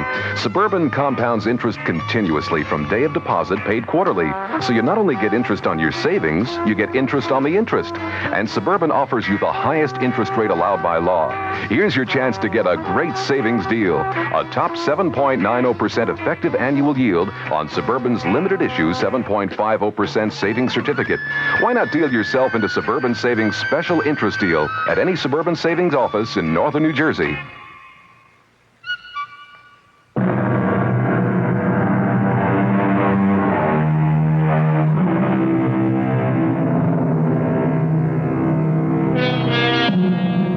Now let's return to Stateroom G, on A deck of the SS Empress.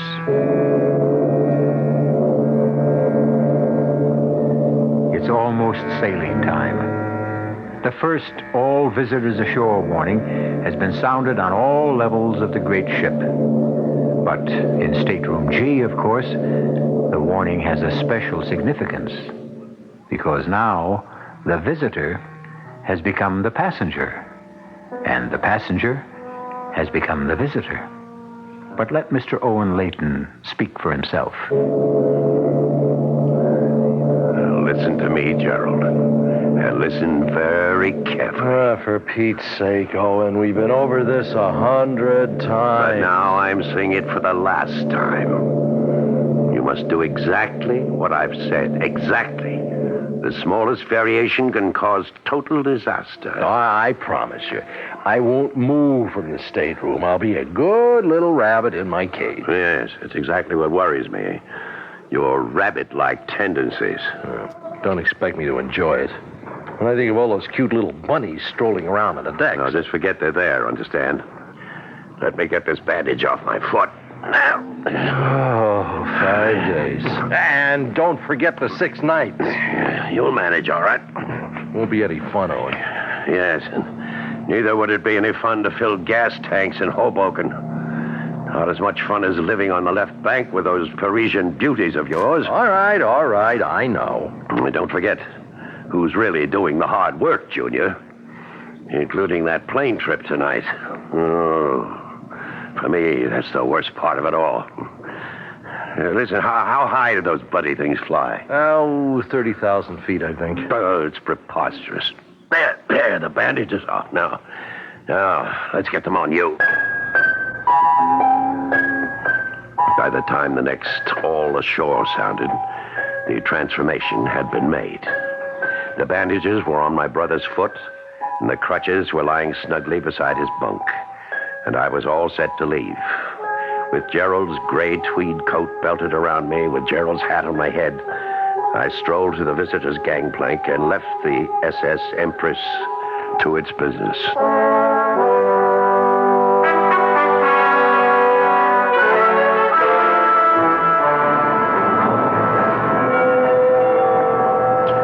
In a way, it was fortunate that I dreaded air travel so much. The thought of being carried aloft some 30,000 feet inside the monstrous machine parked at the Gate 7 on Ordeal Field was completely engrossing. For this reason, I overcame any nervousness I might have had upon confronting the immigration authority. The official merely glanced at the photograph in my passport book, snapped it shut briskly, and handed it back. Mr. Gerald Robin Layton was on his way back home. I don't recall much about the flight. I remember about 10 minutes of sheer terror when we took off on what seemed like a ridiculously short runway. I know there were several more hours of alternating fright, numbness, and drowsiness, helped by liberal amounts of alcohol. And then there was that agonizing half hour following the captain's announcement of our approach into Kennedy International Airport. And wonder of wonders, I was safe. The only one in danger was my wife. It was midnight in New York when I climbed into a taxi and gave the driver on destination Grand Central Station. In the terminal, I deposited my single piece of luggage in a public locker and took still another taxi to the street where Harriet and I had spent the last 4 years of our marriage. The brownstone was an imposing building from the exterior, but Harriet's money had made it possible to scoop out the interior and transform it into a duplex of cunningly modern design. I had spent several happy hours in this house, about 7 or 8, I think. It was 1:20 in the morning by the time I arrived, and the traffic had gone from the quiet streets of Sutton Place. The street was empty. The shades of the buildings opposite had all been drawn against the night. I felt certain that no one saw me quietly insert the key into the lock of the front door. I went quietly upstairs to the bedroom. It was empty. But that was no surprise. It was Saturday night. Presumably, I was in Paris. Therefore, Harriet was on the town, probably in the company of her dance instructor friend. In a way, I was glad that she was running true to form. It helped me feel justified in taking the drastic course that I was about to take. About 20 minutes later, I heard the front door opening again. Oh, my feet. My feet. You danced my little tootsies off tonight. You Fred Astaire, you. Well, that's what you're paying me for, Mrs. Layton. Oh, that's what you think, lover. Well, speaking of Oh, love... no, stop it now, Douglas. No, stop it, you brute. You mean I don't even get a kiss goodnight? Oh, tomorrow night, maybe. Right now, I want to go to sleep. I thought you looked a bit preoccupied tonight. Is anything wrong? No. Unless you count a cable from my husband. Well, he's still in Paris, isn't he? He sailed on the Empress. He'll be here in another 5 days. Well, that's too bad. Isn't it? He can stay tomorrow, all right? I'll count the hours. Good night, my princess. Good night. And then Harriet started up the stairs. I picked up the pretty blue vase that adorned her dressing table and placed it behind my back. Hello, Harriet. Oh, and for heaven's sake, what are you doing here? You're supposed to be in Paris. Well, I thought I'd surprise you, darling. And I seem to have done exactly that. But your cable, you said you were taking the Empress. She won't arrive for days. No, actually, I changed my mind about taking the ship. I flew instead. You were never inside a plane in your life. No, there's always a first time, isn't there? For everything. But why? When you're so terrified of flying. Because I was in a hurry, darling. I simply couldn't wait to see you and do this. Don't!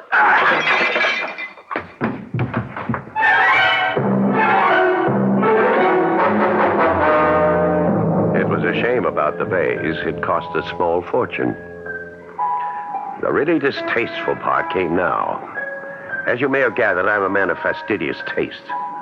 But when you have 5 days to lose, you can't afford the niceties. I knew it would be easier to lose myself in a region of the city where the lower depths are at their lowest. And so I discarded my British suit, my Italian loafers, and my continental manners. In an old pair of slacks and heavy wool shirt, I made my way to the Bowery. My first act was to join a shambling, silent line of vagrants outside the clothing relief agency. And I emerged with a costume superior to anything I could have invented. A moth-eaten sweater, a double-breasted jacket with a shredded lining, and 1,000 unironable creases. And then I bought a bottle of Sauterne for 98 cents and rented a bed in a hotel called Miller's for 75 cents a night.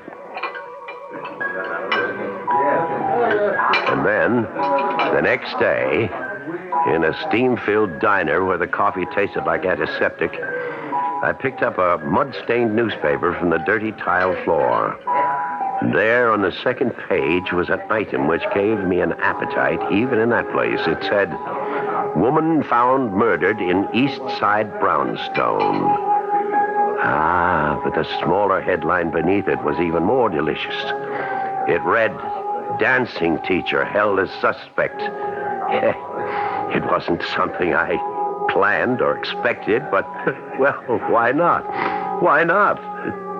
Say, I think I'll have some more of that coffee.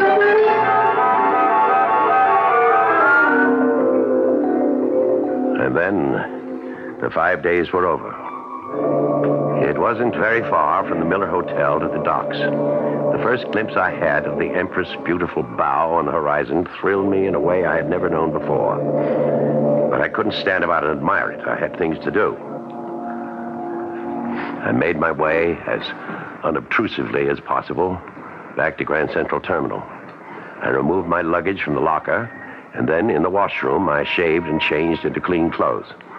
Then I went down to Pier 16 to greet the arriving Empress.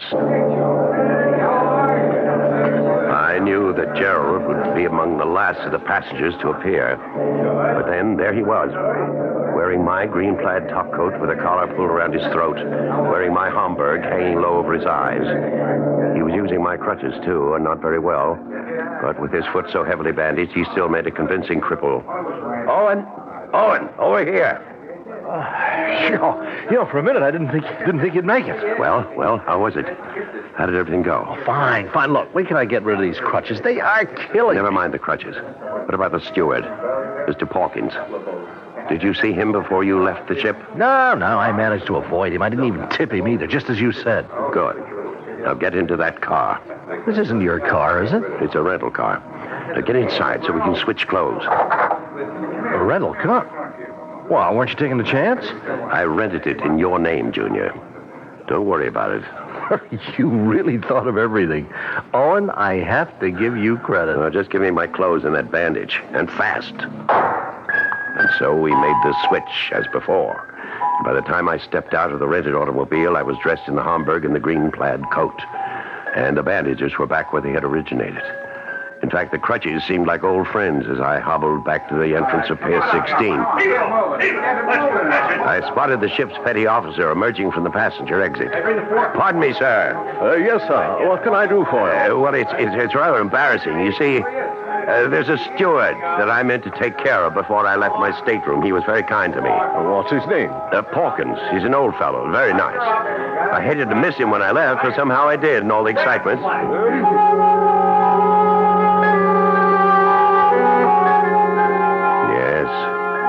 Old Mr. Pawkins was more than pleased when I handed him the two $50 bills. There were actually tears in his eyes. Oh, this is most generous of you, sir. Most generous. Well, you took very good care of me, Pawkins. I know I was a nuisance. Oh, no, sir, you were never. Why, I hardly even saw you, sir. Well, still, you brought me all my meals and so forth, didn't you? Well, I was glad to do it, sir. Glad to be of service. And I hope you'll be back on the Empress with us soon again. I intend to be, Pawkins. Yes, you can be sure of that. As soon as I knew that Mr. Pawkins was remembered properly, and that he remembered me properly, I knew that everything was going to be just fine. I told my younger brother to drive his new car to the village, find himself a small apartment, and lay low. Then I took a taxi to my home. I knew there would be company waiting for me. Mr. Layton? Yes, I'm Owen Layton. Who are you? Name is Lieutenant Farley, Mr. Layton, New York Police Department. Police? What's the matter? My house been robbed or something? I'm sorry we couldn't meet you at the ship. We knew you were coming back today, but we thought it would be easier to meet you here and break the news to you. What news? What are you talking about? Bad news, I'm afraid. Maybe we better go inside. Yes, come in. Of course, I knew exactly what the bad news was going to be. Now all I had to do was to keep from laughing out loud.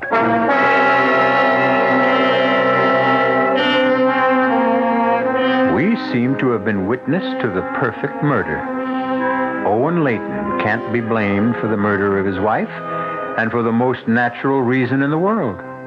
Owen Layton wasn't in New York when his wife was murdered. Owen was on the high seas. Just ask Mr. Pawkins or anyone else aboard the SS Empress.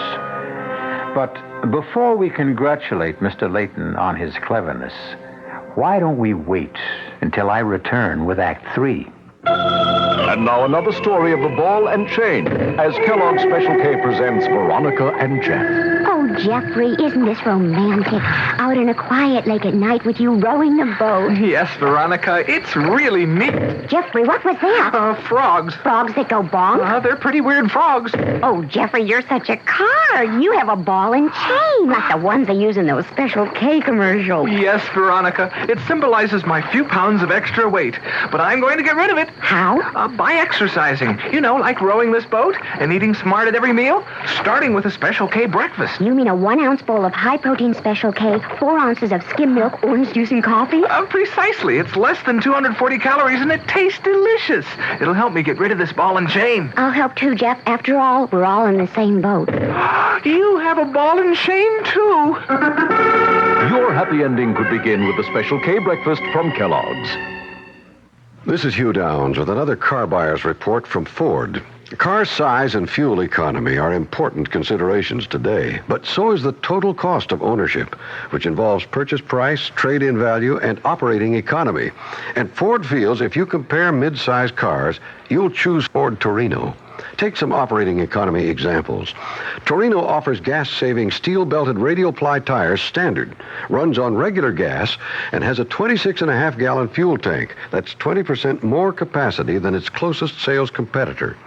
And compare some scheduled maintenance costs. You'll find in the course of 50,000 miles that compared to its closest sales competition, Torino's chassis is scheduled to be lubricated only once to their 8 times. Spark plugs are scheduled to be replaced only half as often. Everyone says compare. Ford says compare not only the cars, but the total cost of owning a car. The closer you look, the better we look.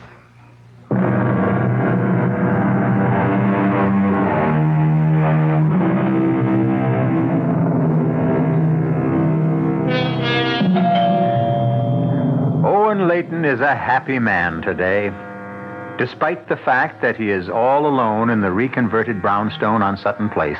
The smile never seems to leave his face, even as he hobbles towards the front door to answer the insistent chimes. His bandaged foot and crutches don't seem to bother him in the least. In fact, one has the impression that despite the tragic loss of his wife, Mr. Layton will never let anything bother him for the rest of his life. Evening, Mr. Layton. Oh, hello, Lieutenant. I didn't know you were coming by tonight. Oh, it's all right, I hope. Yes, of course. Come in. Oh, thank you. You were a bit too broken up the other day when we had a talk about that terrible thing that happened to your wife. Well, I'm sure you don't blame me, Lieutenant. It was a great shock. Here, let me take your raincoat. Raining outside, is it? Yeah, a little.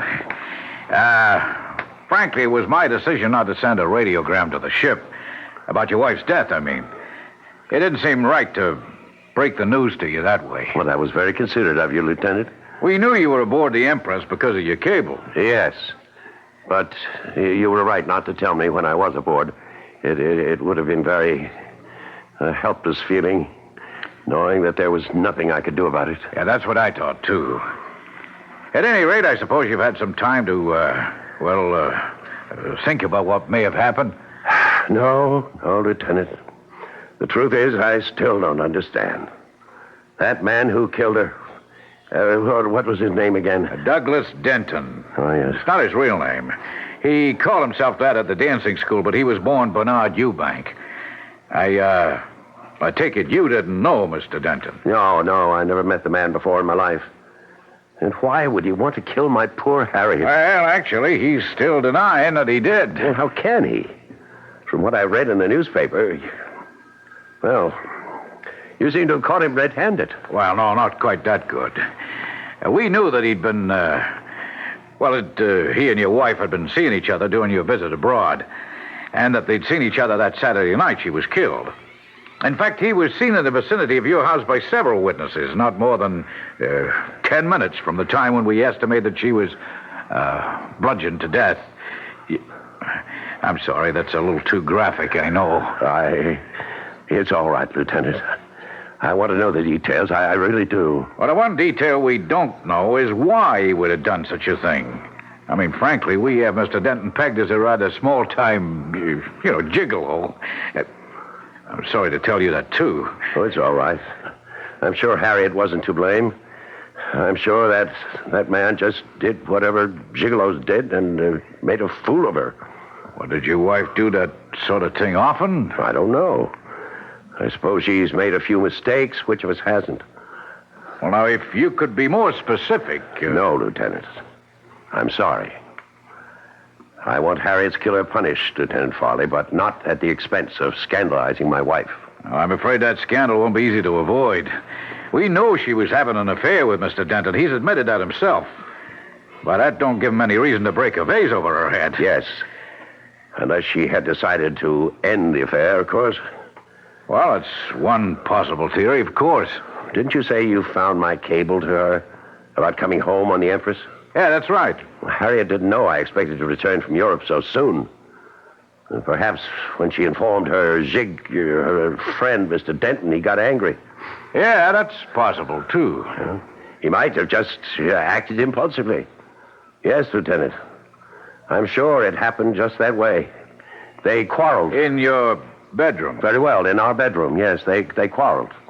And he picked up the vase and he struck her. But somehow, I can't believe it was cold-blooded or premeditated. No matter what the man is, Lieutenant, I hope the law isn't too harsh with him.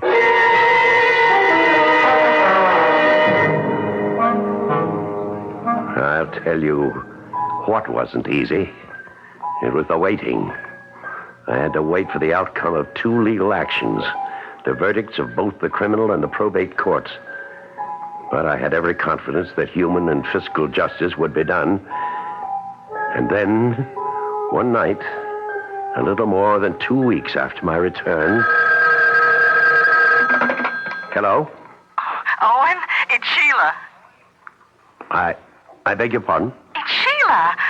Oh, God, I feel terrible not calling you before this, but I just found out what happened. I read the whole thing in the paper, back issue. Oh, and you poor thing, you must be in a state. Are you sure you're calling the right number? Oh, of course I am. At least that's the number in the telephone book. 815-5555. Well, you certainly have the right number, miss, but I believe you have the wrong party. Oh, come on. Stop it. You're the only Owen Layton in the directory. Well, that doesn't mean very much. Hey, what is this? What are you trying to do? Well, I'm simply trying to find out who you are and why you think you know me. Hey, wait a minute. Is there someone there with you? Is that what all the double talk's about? No, I'm alone. Well, then why the big act? Oh, now listen, Owen. I told you not to try any of that shipboard romance stuff on me. I won't stand for it. Did you say shipboard romance? You heard me. I warned you that I wasn't interested in a friendly little kiss at the gangplank kind of stuff. Listen, you're not talking about the ship you mean isn't the Empress. Of course it's the Empress. Gerald, you idiot. Huh? Oh, what did you say? I said, forgive me, I'm just so mixed up about things right now. Well, you can't be so upset that you'd forget about me. Besides, from the way you talked about your wife, she didn't mean a thing to you. Look, Sheila, I can't talk anymore right now. You're not brushing me off that easily. Oh, and I warn you. No, I'm not trying to brush you off. It's just that I'm having visitors, Sheila. Important people, business. All right, tomorrow then. Early tomorrow. I'm not sure I can make it tomorrow either. I may have to go out of town. There are things to settle regarding my wife's estate. Well, there are things to settle, all right. Between us, lover. Oh, God. Dear God, he's ruined everything. Everything.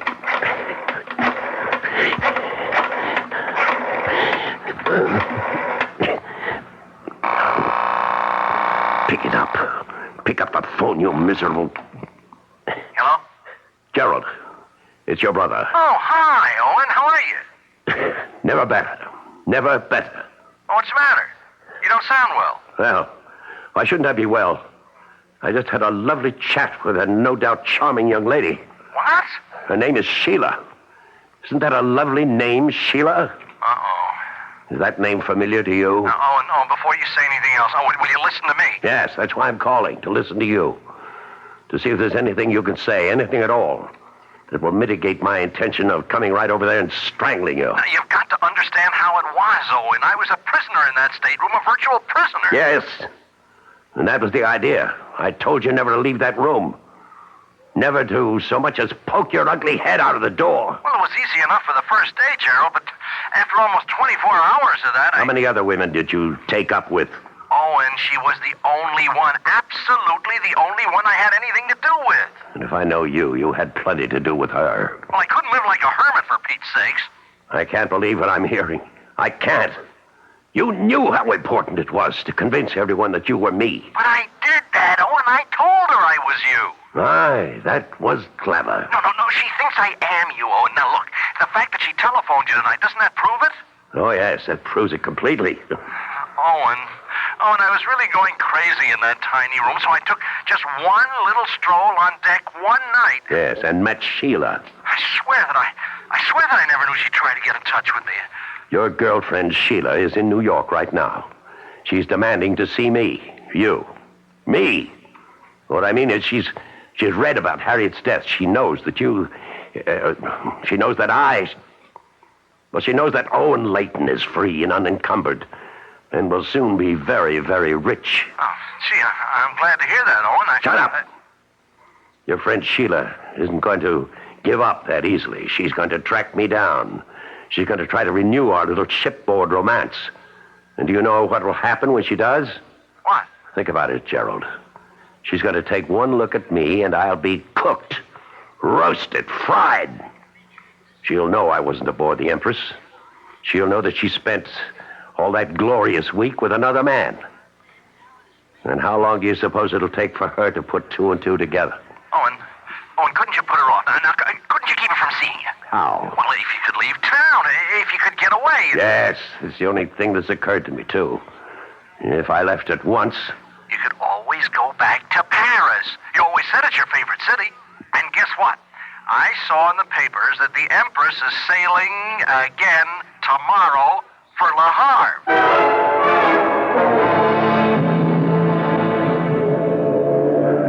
For the first time in my life, I wasn't looking forward to a sea voyage.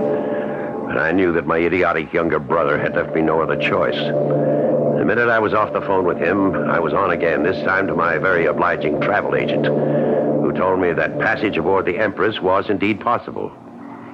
But for the first time in my shipboard travels, I couldn't get a stateroom. Couldn't even do better than B deck. But it was an indignity I was forced to accept.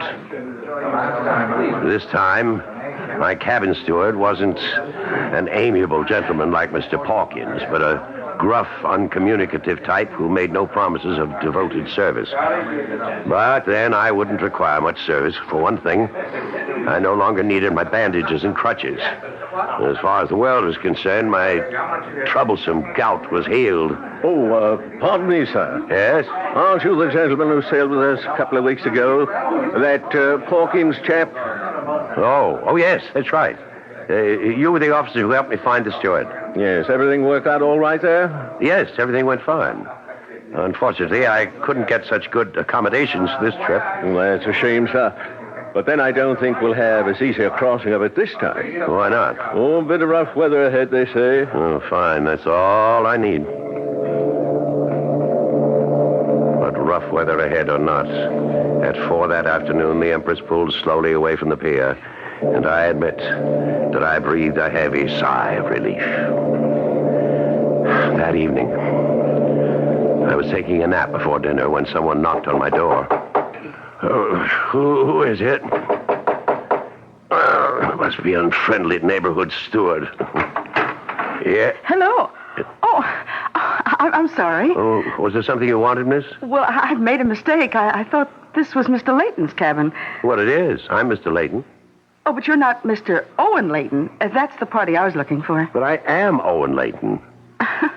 Well, that's an interesting coincidence. I mean, that two people would have the same names and even look a little bit alike.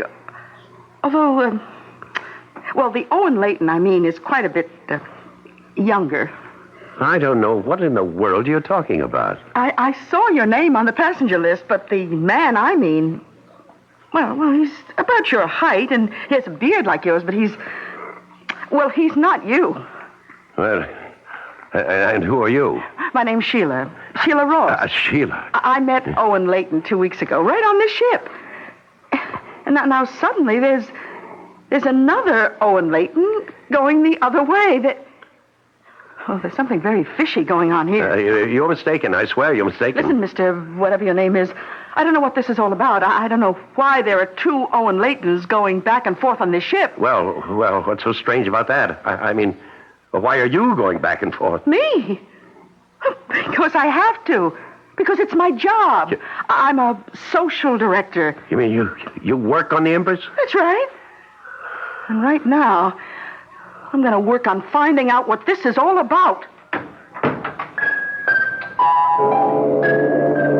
I stood rooted to the cabin floor, listening to the melancholy sound of the ship's whistle, warning the seas ahead that we were on our way, heading straight for troubled waters.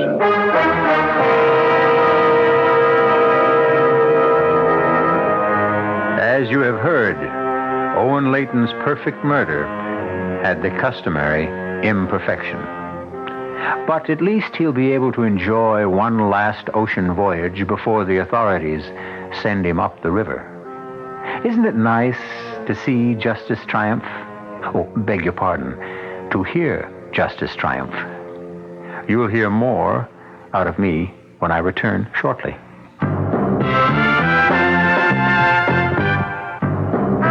Ever had a tall, frosty glass of Amplitude? Well, if your beer is Budweiser, you've had it often. Amplitude is a fancy word for the entire taste phenomenon, the total experience of flavor. Next time you take a healthy swallow of Bud, watch what happens. Think about the sensations you're experiencing. Notice how the flavor of Bud comes on nice and easy. Not too strong, not too quick. Just right. Notice the clean, crisp togetherness of Bud's taste. Everything in perfect balance, with no single element jumping out at you. And there'll be no aftertaste either, no hanging on. And you'll be refreshed and ready for another glassful. Actually, Bud drinkers have been experiencing Amplitude for years, but they never phrase it that way. They just say Budweiser, and that says it all. Anheuser-Busch, St. Louis. Look, let's put an end to all this gloomy-sounding stuff you've been getting so much of lately. Income tax is behind us, spring is here, Aaron's hit number 715, and there's even reason for hope with the gasoline thing.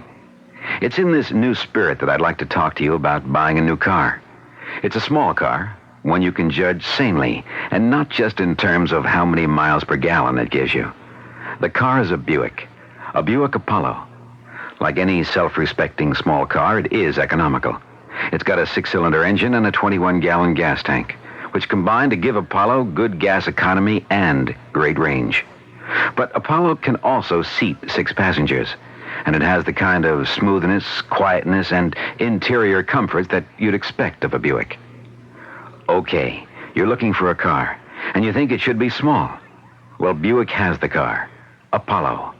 But don't buy it because it's small. Buy it because it's a Buick.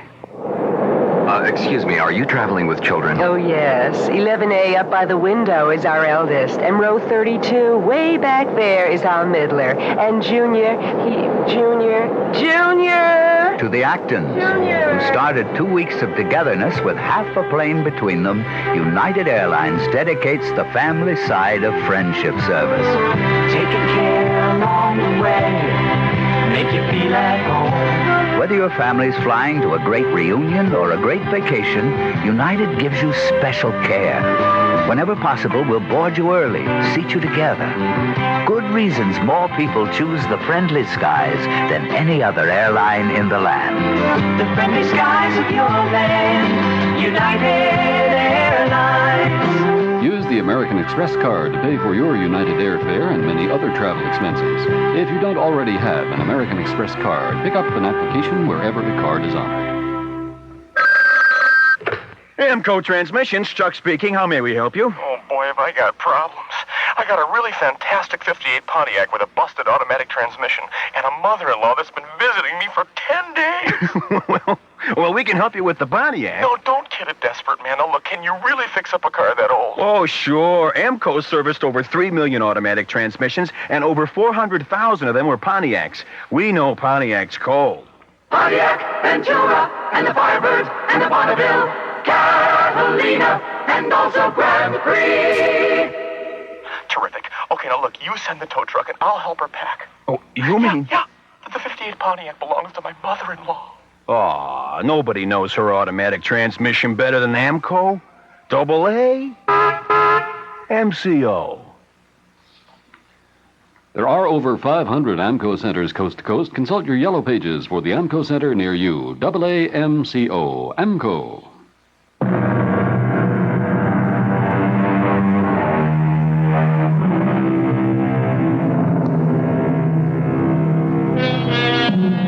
We We hope you enjoyed tonight's voyage. We hope you'll be aboard next time the CBS Radio Mystery Theater takes you on a trip to all points mysterious. As you know, we have every means of transport available to us, from ships to trains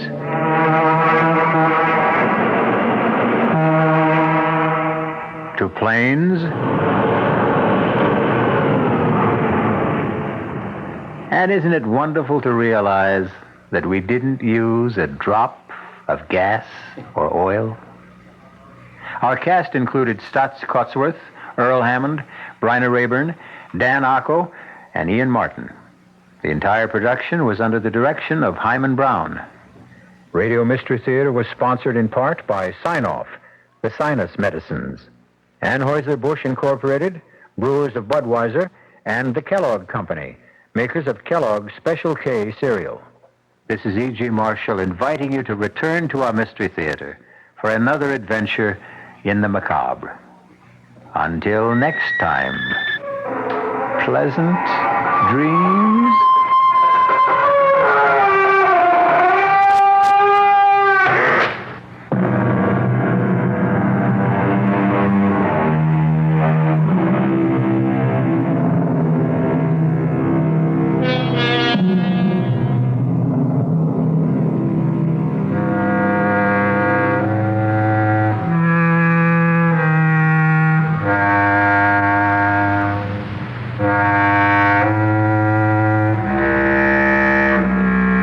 The preceding Mystery Theater program was furnished by the CBS Radio Network. The CBS Radio Mystery Theater presents...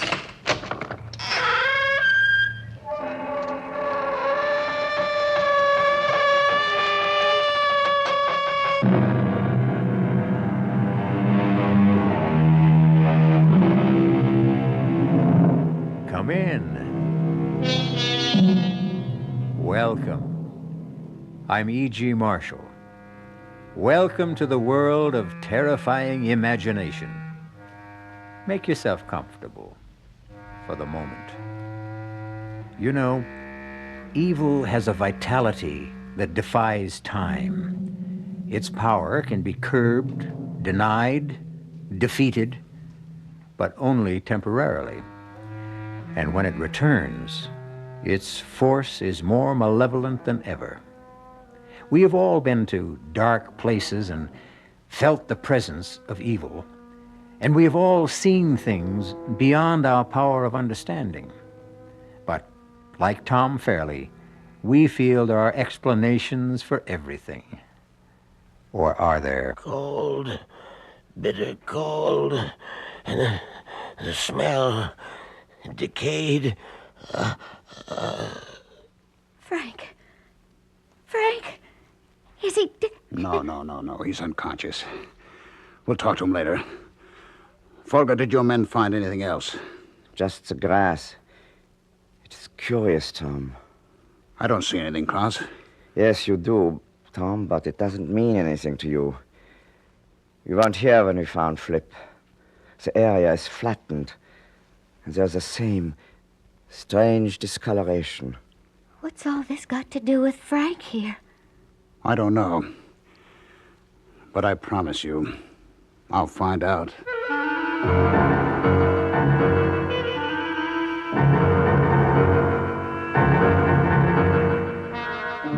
Our mystery drama, Frankenstein Revisited, was written especially for the Radio Mystery Theater by Milt Wissoff and stars Michael Wager and Leon Janney.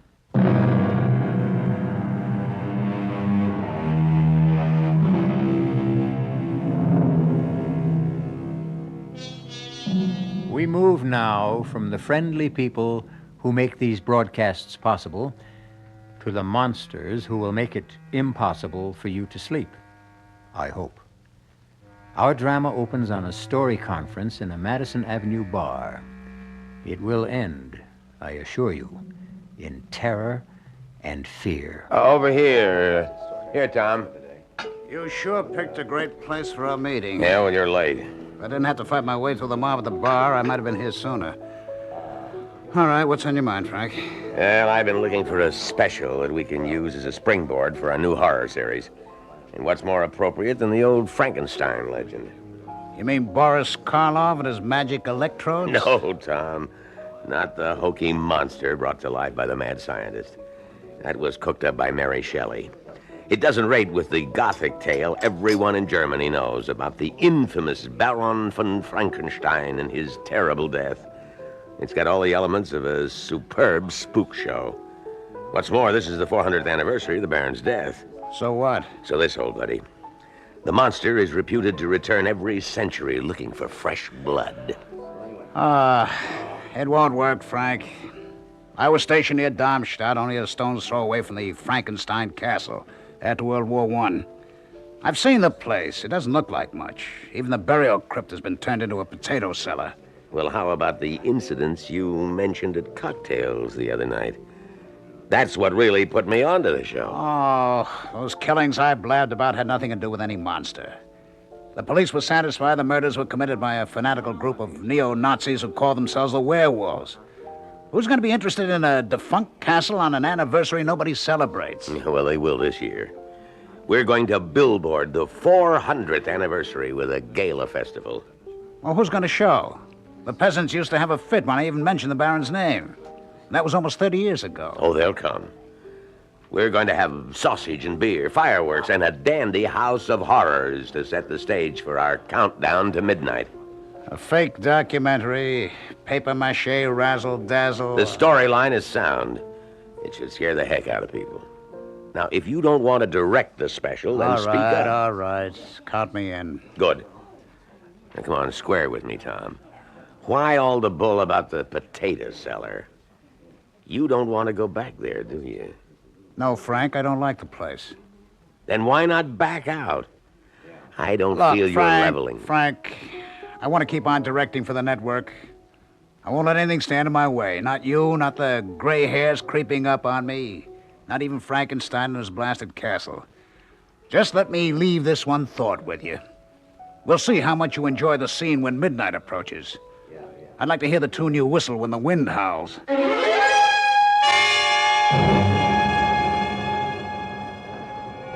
Mr. Larkin. Mr. Larkin here. Oh, so good to see you again. And you too, Mr. Fairley. How are you? Klaus, I'd like you to meet our little company. This is Eileen Garrett, who will play the Baron's ward, Laura. And a charming one, I'm sure. Him I like. And Flip Johnson, also known in the industry as The Voice. He'll do the descriptive background at the festival and the castle, the interviews with the man on the street. He will also double as Rolf, the suitor for Eileen's hand. That won't take much acting. In that case, you might do. This is Klaus Folger, our local representative, who'll be our strong right hand during the production. When do we meet Mr. Helmut? Very soon. You will find he makes an admirable Baron. Oh, it's very strange. I've never heard of him. Oh, he's quite a well-known actor, I assure you. Now I think it's time to leave for the castle. It's not the plaza, but I hope you will find it comfortable. Well, I'm sure we will. Who goes with whom? Well, there's enough room in the limousine for all of you. The baggage will follow in a small wagon... truck. How about you, Klaus? Aren't you coming with us? No, Frank, I will see that the baggage is not consigned to München by mistake. But I will join you later. I wonder what Mr. Helmut, our Baron, is like. I have a feeling. Oh, Eileen, now you sound like Gloom and Doom Fairley. He's probably just another average, run-of-the-mill weirdo.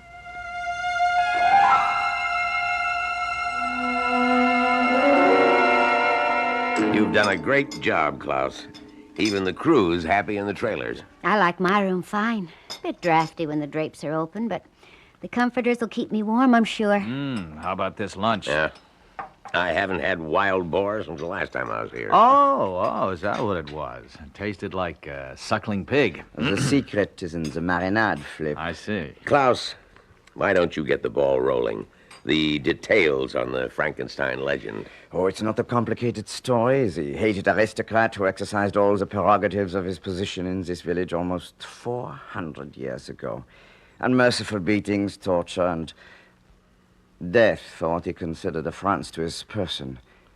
This was his home. Be it ever so humble.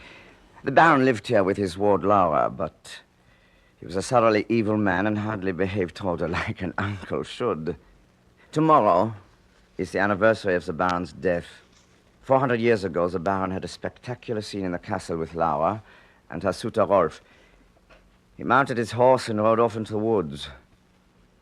Someone or something ripped him from his horse and tore him to pieces. And the legend says that every century, the monster that killed the Baron returns. That's about it. We'll be doing this direct from the scene tomorrow night. We'll have a short run through this evening.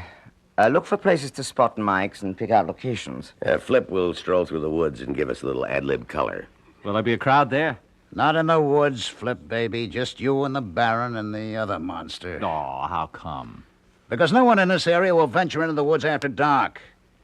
And tomorrow night, the anniversary eve, they may not even stir out of their homes. Is that right, Klaus? Possibly. People here are very superstitious. Oh, are they? Why don't you explain what happened 100 years ago on the last anniversary? I was not yet born. Yeah, but you know what happened. A man was found dead. Dead, Klaus? He was butchered, wasn't he? Torn to shreds? And his head was found at the foot of the hill.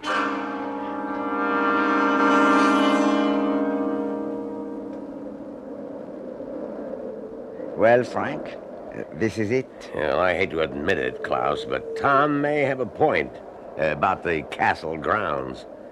It is kind of tacky. Well, I'm not sure I agree. Physically, it's not much, but the decay adds to the feeling I get. I'm really frightened. Oh, come on now, Princess. You're letting that creep's tail get under your skin. There's nothing here but battered stone and dirt. Reminds me of my pad. I get bad vibes.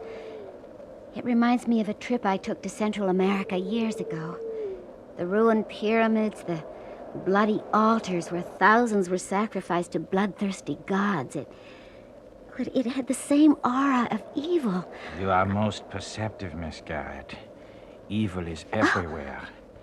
Who are you?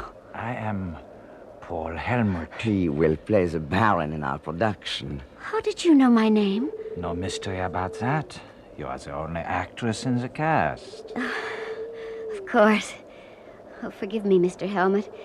You came upon us so suddenly. Yeah, well, where did you come from? I never saw From you. the Baron's bedroom. A passage leads directly here. The place is honeycombed with such passages. But there are no other cars around. How did you... I arrived here several days ago. You've been here several days alone? Oh, I don't think I'd enjoy that. I like to get into character, Miss Garrett. Well, now that we're all together, I'd like Flip to walk through the woods and give us his impressions. Oh, swell, off the top of my head. Exactly. Anything you see and feel, don't force it. I want this played low-key, sound natural. It'll help build the finish. He's all hooked up, Frank. He can start at any time. Well, listen, are you going to tape this? Yes, but only so that we have a record of it. Tomorrow is for keeps. Go, Tiger. Get the demons in the woods. Well, I'd play the scene better if Eileen kept me company. Oh, well, there's no moon, Flip.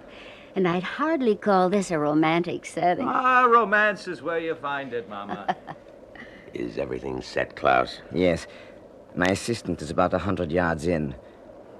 Flip should be just about there now. I don't want to interfere, Frank, but just what's going on?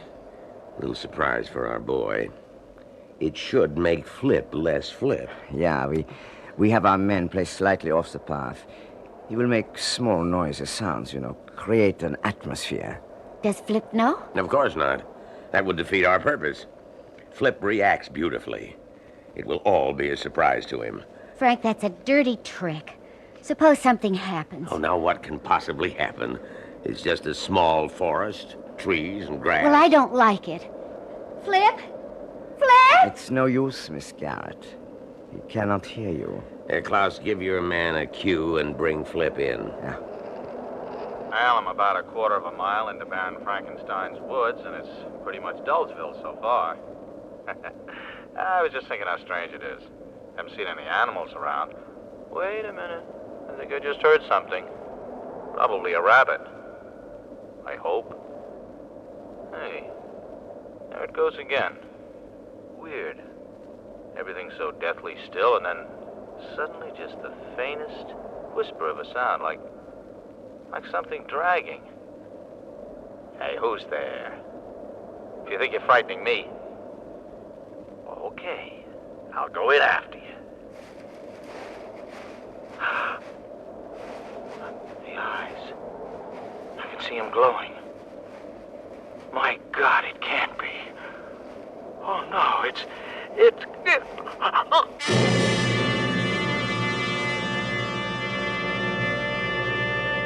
The bard said, "Some find tongues in trees, books in running brooks, and sermons in stones." Obviously, Flip saw and heard a great deal more in Frankenstein's woods. Or did he?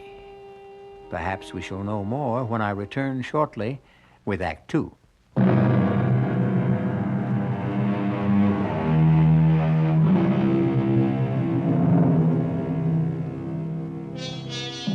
Are there more things in heaven and earth than are dreamt of in our philosophy? Is there something in Frankenstein's woods that defies rational explanation?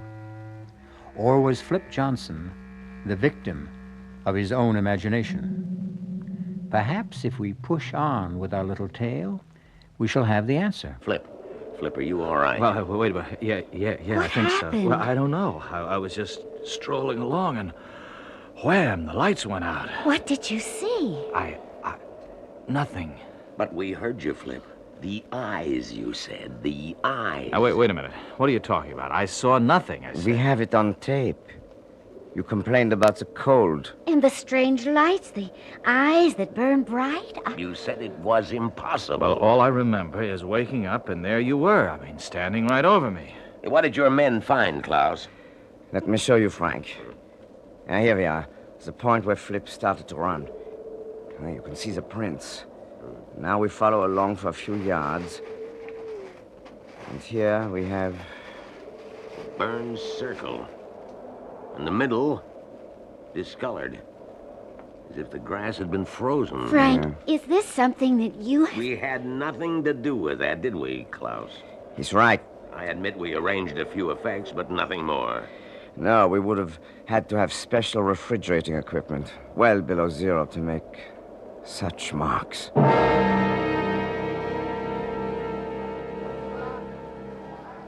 Well, how do you like it, folks? It's fantastic. Instant Carnival by Frank Larkin. No, Tom. Give credit where it's due.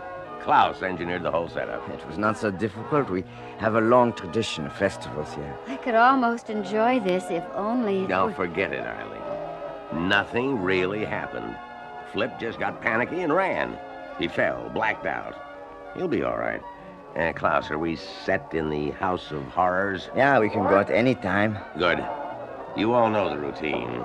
We already have good coverage in town and at the zoo. And let's zero in on the big scene. All right. We'll pick up Flip and Eileen as the Baron's ward Laura. Now you Flip her suitor Ralph, and you meet her at the House of Horrors. I'll take over, Frank, if you don't mind. I'd like to earn my credits. I was counting on that, Tom. The show's all yours. You ready, Klaus? All set, Mr. Fairley. All right, slated, Klaus. Scene 12, take 1. And... action. The Baron is not expected before tonight, dearest? Not until quite late. I think I shall stay here forever. It is so enchanting. I'm sick of formality, Rolf. I'm bored with the same walls, the same faces, the same small talk. And the same guardian? I feel almost free here. Then why not leave? Come away with me. Once when I was a child, my father took me to such a fair. He filled me with cakes and pink drinks. Yes, and you always got sick. Oh, but it was worth it. I enjoyed it so. Oh, look, Laura, look. This is the House of Horrors. It doesn't look so horrible. All tinsel and paint. Come inside with me. All right, cut. Hey, that was right on the nose, kids. It's a perfect first take. Oh, good. All right, that's it for now. We'll pick up the woods near the castle at 8 tonight. Just take it easy until then. Klaus, You'll have your crew setting up at 7, right? At 7, Mr. Fairley. Eileen, you in a hurry? No, why? Well, how about a turn through the House of Horrors? Give you the $5 tour? Oh, I could use the exercise. Good. You pick the passage, we'll follow it. Let me see. Ippity, jibbity, zippity, zam. Sam it is. Oh, this reminds me of my first date. Well, all first dates are creepy. Mine had a walleye. And mine took me to the tunnel of love. Our first kiss was an orthodontist's nightmare. Braces rubbing against braces. We sent out sparks that lit the tunnel. It's too bad we're past the braces stage. You know, Tom, that's the first time I've heard you laugh since we started this trip. There's nothing much to laugh at. Was it that bad? Yeah. I get the feeling I'm reliving the whole thing. I don't know why. Well, I'm a pretty good listener, Tom. You want to talk about it? Well, why not? It was 45 and the war was just over. We'd been through some rough times and we were sent here for R&R. R&R? Rest and recreation. Oh. Seemed like heaven at first. So peaceful. No noise, no bloodshed. But it turned sour. Some of my buddies got blown away. Did they ever discover who did it? No, not a clue. The Army command blamed the neo-Nazis, the werewolves. But the townspeople were convinced it had something to do with the Mad Baron. It's a bad scene. And you? I believe what I see. But it did shake me. I'm glad Flip is all right. So am I. But not for the same reason? Oh, look, Tom. Flip and I are just friends. Casual friends. That's the best news I've had in days. What's that up ahead? Looks like a treadle. Well, what are we waiting for? Treadles are for treading. Step on it. Oh! You have disturbed my slumber. I will have revenge. That's one heck of an effect. The Baron in non-living rubber expanding before your very eyes. This would be sensational at Macy's Parade. Klaus didn't overlook a thing. It should go over big with the tourists and the people in the village. On the contrary, after the first person sees this, it will keep them away. Helmut, where did you come from? What are you doing here? Just visiting. Oh, you startled us. I know. I seem to have the same effect on the people in town. You look familiar to me. I've seen you before, but I can't remember where. Shadows and half-light make strange impressions. I wonder if you can give me a hand, Mr. Fairley. With what? Something I found in a recess back there. Okay, lead the way. What is it? I don't know. Signs of digging. I was about to see what it was when I heard your voices. Here. Hey, you're right, Helmut. Those are fresh marks. Don't come any closer, Eileen. What is it? A wild boar, I think. What's left of it? It's not a pretty sight. It's literally been ripped apart. Oh!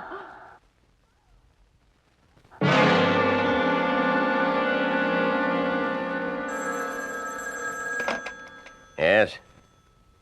I understand. It will be all over tonight.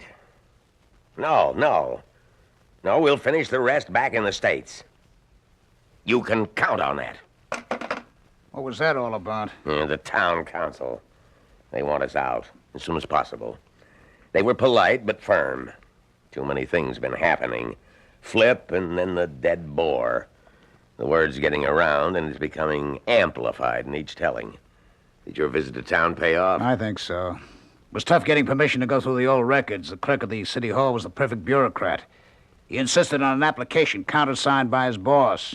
I threatened to go to the burgomaster, and he caved in. Now, how about the newspaper? They were reluctant, too, but greedy. A few marks in the right palm paved the way. Well... All right, see for yourself. Here's a reproduction of the paper's front page 100 years ago. Take a squint at the guy who was separated from his head. I don't know. It's Pretty well faded. Look at the eyes and the forehead. It could be, I suppose. And here's a print of an oil painting of the original Baron von Frankenstein. I believe Mr. Fairley thinks the picture resembles me. All right, Helmut, where the devil did you come from? This old castle is honeycombed with secret passages. And you just keep wandering through them like you know where you are, I have been exploring them for days. You know, Tom, there is a resemblance. A trick of your imagination, I Mr. knew Larkin. I'd seen you somewhere before. You're talking nonsense, gentlemen. I could not possibly have been here a century ago, let alone 400 years. How about 30 years ago? I was only a child then. What about your family? I have none. They were killed in the war. Does that satisfy you, Mr. Larkin? I don't know about Frank, but it sure doesn't clear things up for me. Stay inside until midnight, Helmut. You understand? Perfectly. And stay out of the passages until the show's been recorded. I don't want any more surprises.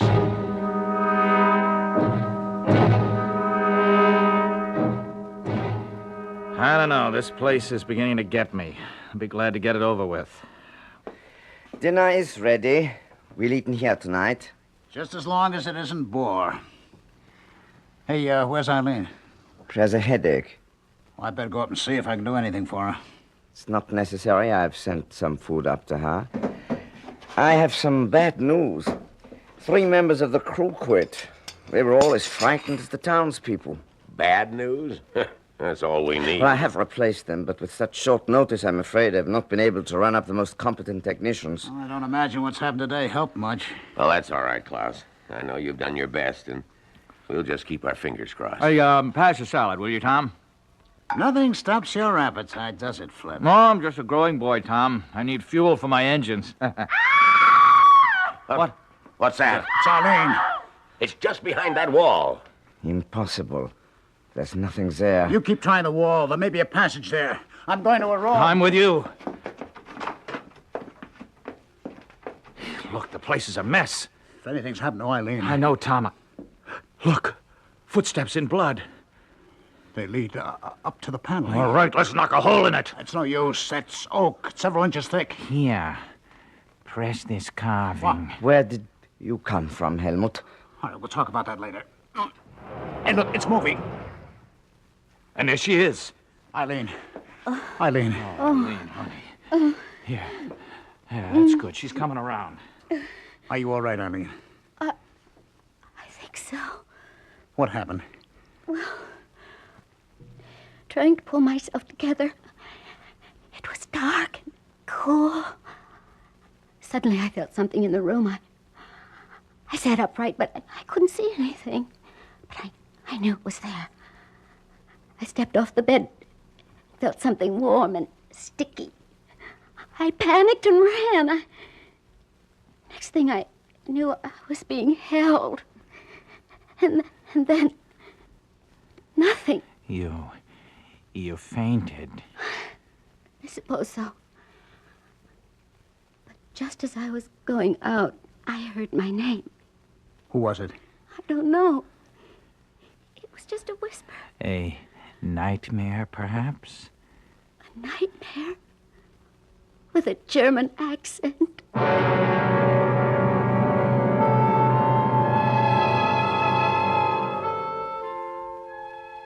Robert Penn Warren wrote, "The nightmare stumbles past, and you have heard it fumble at your door before it whimpers and is gone. It acts like the old hound that used to snuffle your door and moan. But who, your host inquires, has heard it speak with accent foreign?" We shall return shortly with more on the Castle of Bad Dreams in Act 3.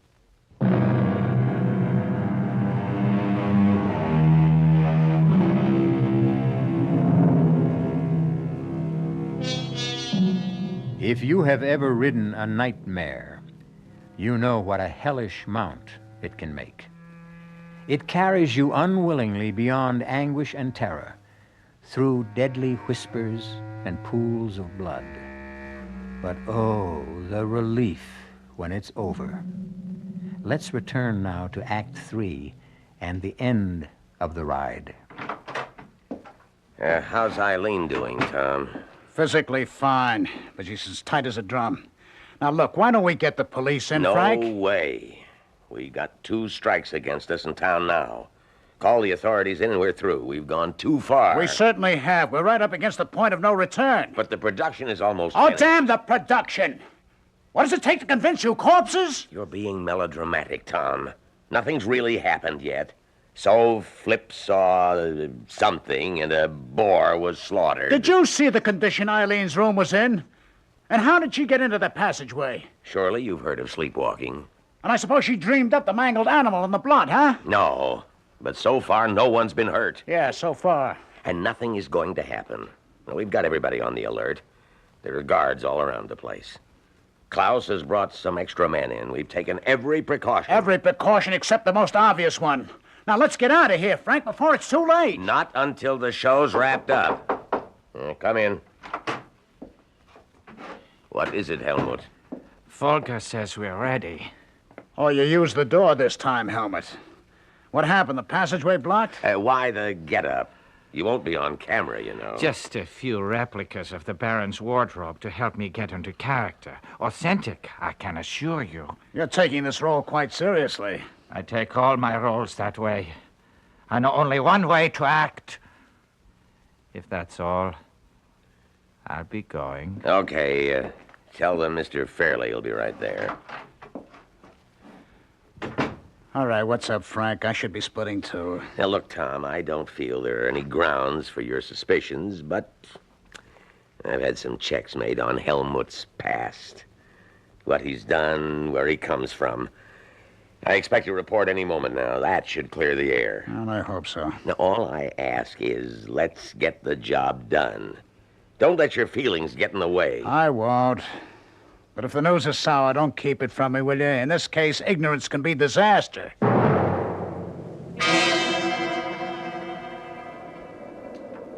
Oh, boy, it's getting cold out here, Tom. What's taking them so long? They're almost set. How do you feel, Eileen? About like Flip. Cold and miserable. Oh, I could use a fireplace and a hot toddy. Now, that's just what you'll have as soon as we finish this scene. It's short, but not sweet. Now, you and Flip, as the Baron's ward and your suitor, are returning to the castle. You got it? You're frightened, and Flip is trying to comfort you. Ah, good. That's one scene I'll truly enjoy. Mr. Fairley, why didn't you answer me on the talk back? I didn't hear anything. The equipment must be out. We're set to go. Oh, good. Where's Frank Larkin? I thought he was with you. He left us some time ago. Did he say where he was going? I assumed he was coming here. He did say something strange. What was that? Something about being convinced at last. Does that mean anything to you? It sure does, Klaus. Send your men through the woods and the castle grounds.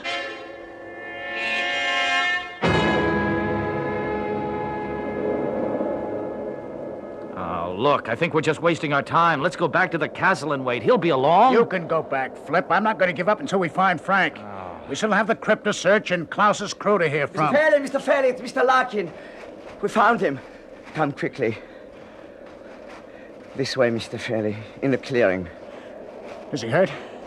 Yes, I think badly. There. Frank, are you all right? He cannot hear you, I'm afraid. Oh, but he's still breathing. Get an ambulance. Help is on the way.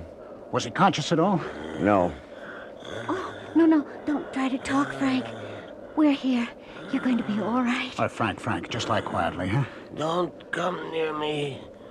Don't touch me. Don't... He's shivering. Throw a blanket on him. Who did this, Frank? Cold, damp, and the smell. Who was it?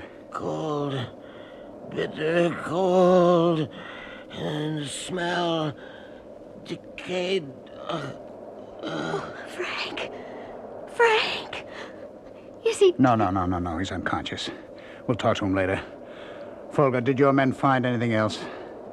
Just the grass. It is curious, Tom. What? I don't see anything. Yes, you do, but it doesn't mean anything to you. You weren't here when we found Flip.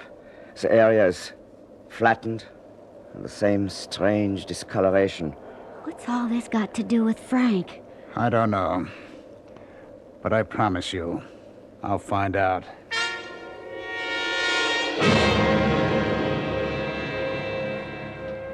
Hello. Listen, I'm calling about Mr. Frank Larkin. The patient in room 305. You understand me? Oh. I'm sorry, I didn't mean to shout. I see. Thank you. Well, Tom, what did they say? Well, his condition is stable. That's what every hospital says, unless you're dying. Do they expect him to be there long? Just a few days. You know, it's all so strange. So many things have happened. Flip, you, and now Frank. But nobody's been really hurt badly. Yeah, there are a few mangled animals. Yes, well, that's what's bugging me. The animals get slaughtered, but people are more frightened than hurt. Except for Frank's close shave. Well, why? It doesn't make any sense. Anything powerful enough to mash some poor defenseless creature surely could do more damage than that. Well, maybe there's no connection between any of the things that have happened. Oh, that'd be piling coincidence on coincidence. I don't believe it, and I don't think Frank did either. After he got that phone call he was waiting for. Well, then why don't you call the police? For the then? same reason that Frank didn't. But you kept begging Frank to delay the production. Oh, not now. I'm going to finish this tonight, for Frank's sake. But I'm going to be sure that whoever's behind this pays the price. And how will you do that, Mr. Fairley? Oh. I guess you tried the door once and didn't care for it, huh? It is easier to use the passageway. You didn't answer my question. I know I didn't. The reason is simple. I don't know yet. But I will before tonight's over. You mentioned a phone call Mr. Larkin received. Yes. If only I knew what it was. Perhaps I can help you. How? The telephone lines into the castle were a special installation. An exact record is kept at the company of every call made from and into the building. Well, then all we have to do is call the company and find out. Not exactly. They will give it to the police, however. That's out. Why? Please, Tom, call them in. And the next time, whoever's doing this may forget the difference between man and beast. She's right, Mr. Fairley. You do not know whom you are dealing with. Do you? Auf Wiedersehen. I will see you shortly, when the fun begins. Okay, Klaus, let's get some levels. Get Flip to say a few lines. We need some levels. Okay. This is Flip Johnson in the burial crypt underneath the Frankenstein castle. That's enough, fine. Thank you. Now stand by. See if you can sharpen up the sound, Klaus. Yeah, I will try. All right, Eileen. You get to the Baron's room in the castle. Helmet's there already. We'll do your scene first. Are you all right? Oh, I'm fine. Don't worry about a thing. We've got everything under control. I'll see you later. Klaus, pick up Helmet. Tell him Eileen's on her way. Yeah. Helmut? Helmut. Mr. Fairley would like to speak with you. Get on the talkback. Helmut? Are you there, Helmut? Get to the talkback. Give me that, will you? Helmut, this is Tom Fairley. I'm here, Tom, but no sign of Helmut. Where the devil is he? I don't know. Oh, damn. Ask one of the men outside the door to check. You stay put. He says he saw Helmut heading for the crypt some time ago. Klaus, see if you can find him. I'll handle things here. Yeah. Flip, do you hear me? Yeah, loud and clear, Tom. You ready for me now? Have you seen Helmut? Nope. Is he supposed to be here? Just stand by. Eileen, have they found Helmut yet? No. What's going on? I don't know, but... I think we had better go to the crypt scene first. I've seen through the passageway, but there are no signs of Helmut. I guess you're right. Flip? Yeah, what now? Start your narration, and if you spot Helmut, let me know, huh? Okay. This is Flip Johnson in the burial crypt underneath the Frankenstein castle. It is said that every century the monster that slew Baron von Frankenstein returns to feed his bloodlust. And every century the Baron returns from his grave to meet his fate again. We are less than a minute from the hour of midnight, when all this is supposed to take place. The question is, what will happen here tonight? In just a few seconds we shall know. This burial crypt is one solid room cut out of deep rock. Behind the crypt is a tunnel leading to other burial vaults and to passages that have never been truly explored. It is reputed that 1,000 years of Frankenstein lie buried here. Wait a minute, cut it, Tom. I have to stop. Listen, are you picking up any sounds? Yes, something that sounds like dragging. Do you see anything? Well, no, but the sounds are getting louder. Tom, are you trying to pull something? Well, no, Flip, believe me. Why would I try to pull it? Something seems to be dragging. I hear breathing. At least that's what I think it is. It's getting cold and damp in here, and I smell something horrible. Get out, Flip. Get out as fast as you can. All right, close in, men. Get into the crypt as fast as you can. I want every man in there. I can see them now. Eyes, evil, bright as cat's eyes, glowing and enormous. Oh, God, help me. I can't move. It's here. It's here. Who are you? This is the crypt, Tom. Someone's heading into the passageway. Over there, I think it's Helmut. What about Flip? It's not good. His throat's been crushed. Oh, He's no. not breathing. Somebody stay with Flip. The rest of you go after whatever is in that passageway. There. Stop! Stop, Helmut! Don't move. He's gone. What do you mean he's gone? He's disappeared. Vanished. Into thin air.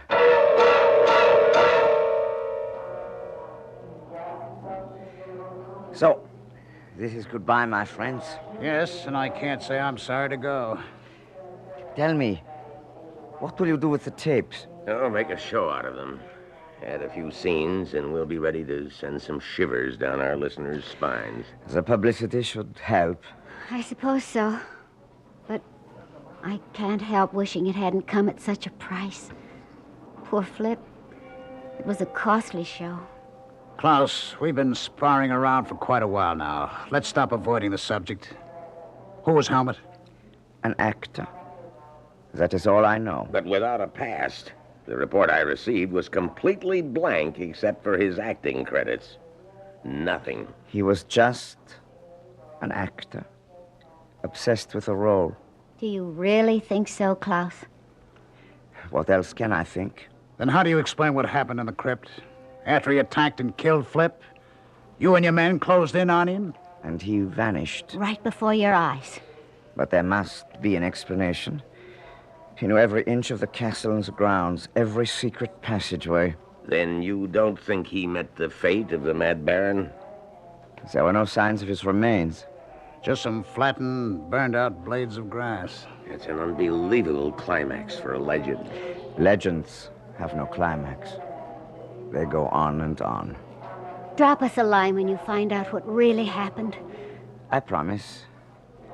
But if you don't hear from me soon, you may have to wait another century for the facts.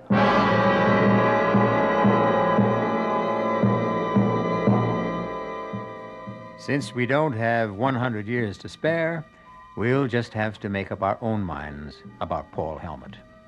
Was he the infamous Baron von Frankenstein brought back to life? Or was he, and I don't mean to be redundant, merely a crazed actor?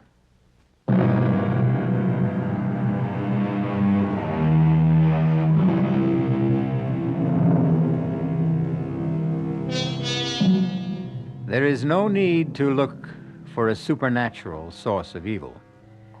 Man has shown himself capable of every wickedness. But regardless of where it arises, evil has a vitality beyond time. Its power can be stemmed, but it will return. Our cast included Michael Wager, Leon Janney, Ralph Bell, E.V. Juster, and William Redfield. The entire production was under the direction of Hyman Brown. This is E.G. Marshall inviting you to return to our Mystery Theater for another adventure in the macabre. Until next time, pleasant dreams.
The KIXI CBS Mystery Theater is brought to you in part by your friendly Tradewell store.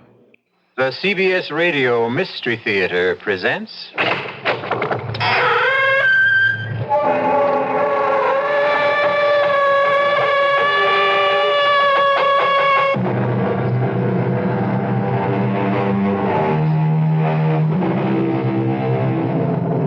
Come in.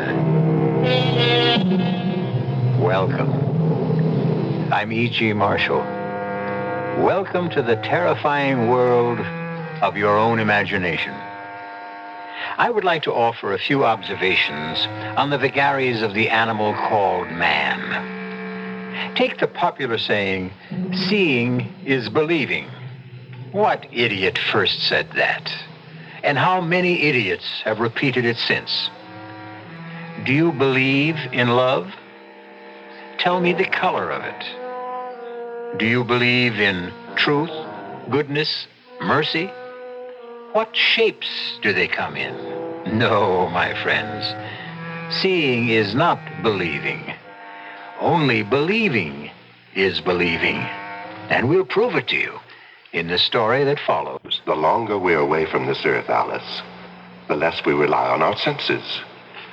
The senses, in a manner of speaking, start to fade little by little. They tell me this is quite normal. Actually, they tell me I'm a bit ahead of the game to be able to enjoy as much as I do. Charles, when you say they tell you this and they tell you that, you mean... I mean them, of course. All those. The ones up there? It isn't up there, Alice. And it isn't down there either. Well, where is it? It's simply there. Meaning not here. I thought you knew that.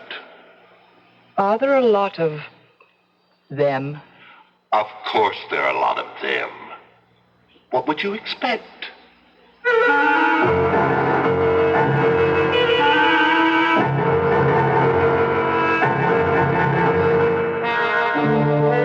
Our mystery drama, The Ghost at the Gate, was written especially for the Mystery Theater by Elspeth Eric and stars Beatrice Straight. It is sponsored in part by Anheuser-Busch Incorporated, brewers of Budweiser. I'll be back shortly with Act One. Young I may be, but still I'm a man. Just turned 18 and I'll do what I can to find me a place where I can be me. Get ready for life and be free as the sea. Where do I go from here? Oh, where do I go from here? I finished school, but what lies ahead? Don't want to get trapped, want to feel free instead. All over the world, there's so much to do. The call of the sea, don't you hear it too? Where do I go from here? Oh, where do I go from here? What about the new Navy? You'll get your chance at success, learn an exciting job, and see the world. Call toll-free 800-841-8000. That's 800-841-8000. Or see your Navy recruiter. Be someone special in the new Navy. I know where I'm going from here. When you shop at your friendly Tradewell store, there's never any mystery about the values you receive. Tradewell offers the best food, the best selection, the best service, and at the best possible price. So, don't be mystified about shopping for food. Shop at your friendly Tradewell store and stretch your food dollar without sacrificing quality. Here are some of this week's specials at Tradewell. Boneless beef chuck steaks, USDA, prime or choice, $1.29 a pound. Banquet frozen fried chicken, 2-pound package, $1.79. Irish Spring bar soap, 5-ounce bar, 4 for $1. Red ripe tomatoes, 39 cents a pound. Shop Tradewell for quality with economy. Tradewell is headquarters for USDA prime beef.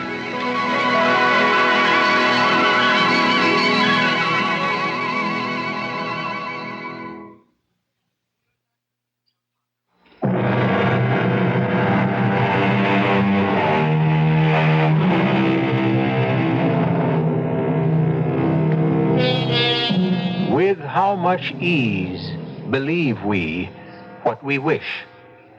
An English playwright named Dryden wrote that in the year 1679. Brilliant man, Mr. Dryden. But wait, listen to this.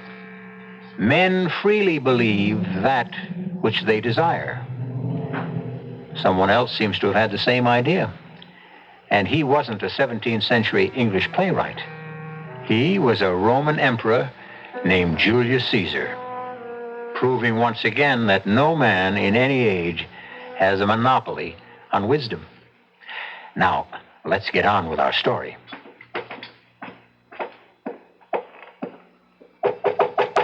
Come in, Dorothea. Your chocolate, Mrs. Emery. Oh, good. Shall I light the fire in the fireplace? Yes, please. I think it's chilly enough for...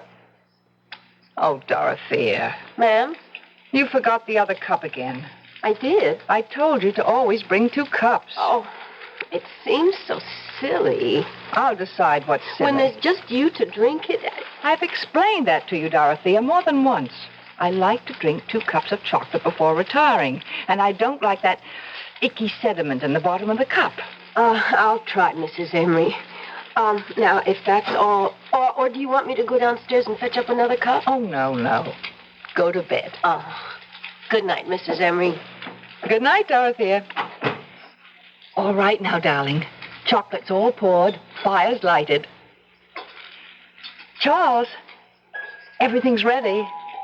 Now, come on, darling, or the chocolate will get cold. Don't want any chocolate. Oh, Charles, you love chocolate. You always love chocolate. Tastes like mud. But it's very good chocolate.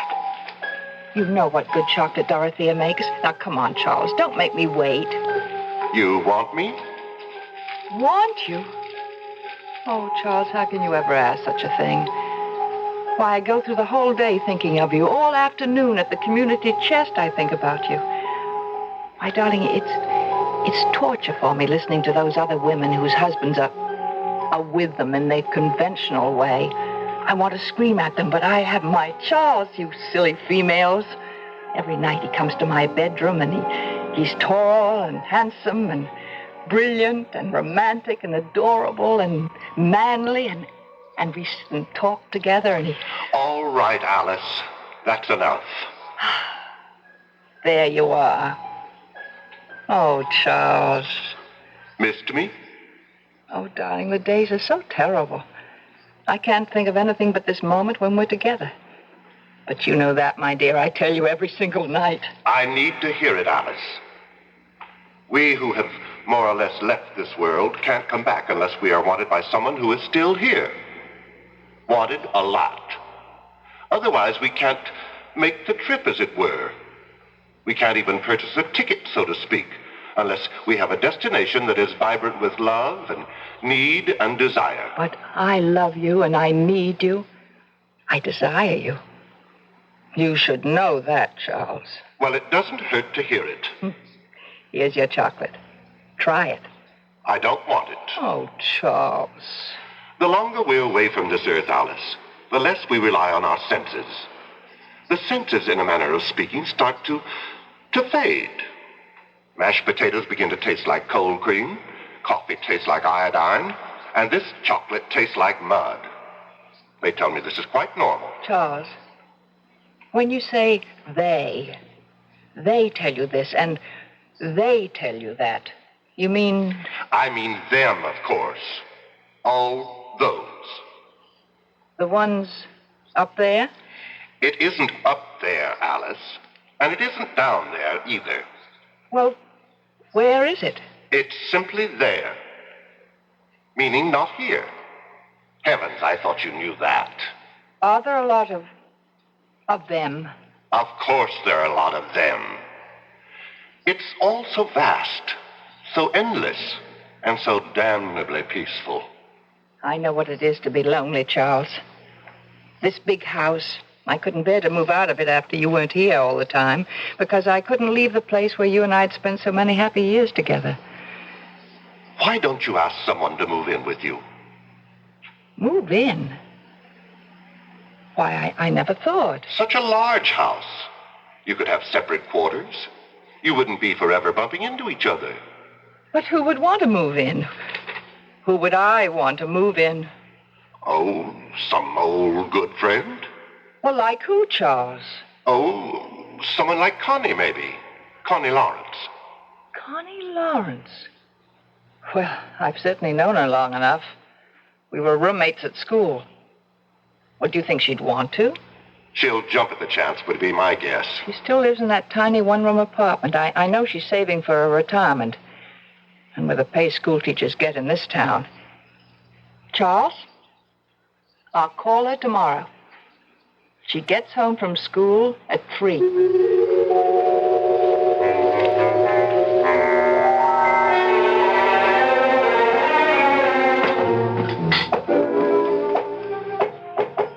Come in, Dorothea.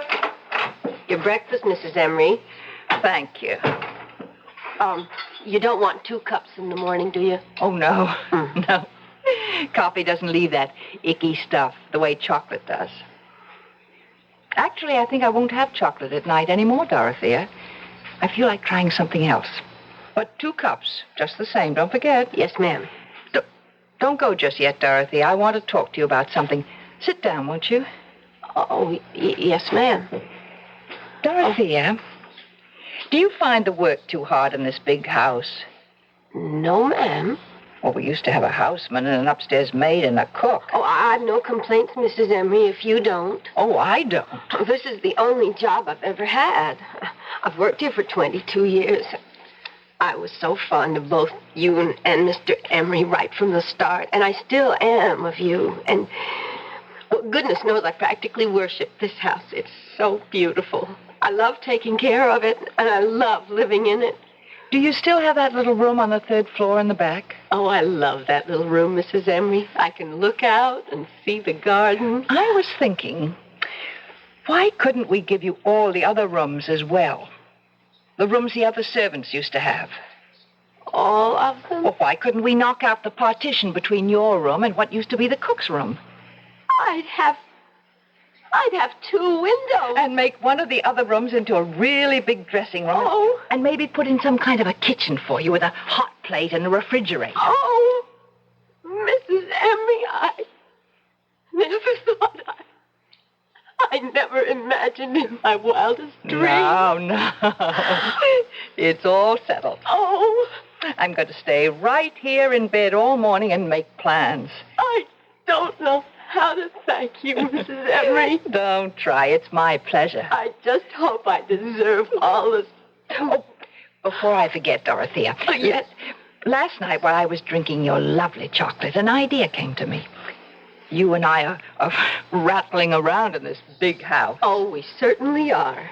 And I was wondering, well, how would it be if we invited Miss Lawrence to stay with us? Miss Constance Lawrence?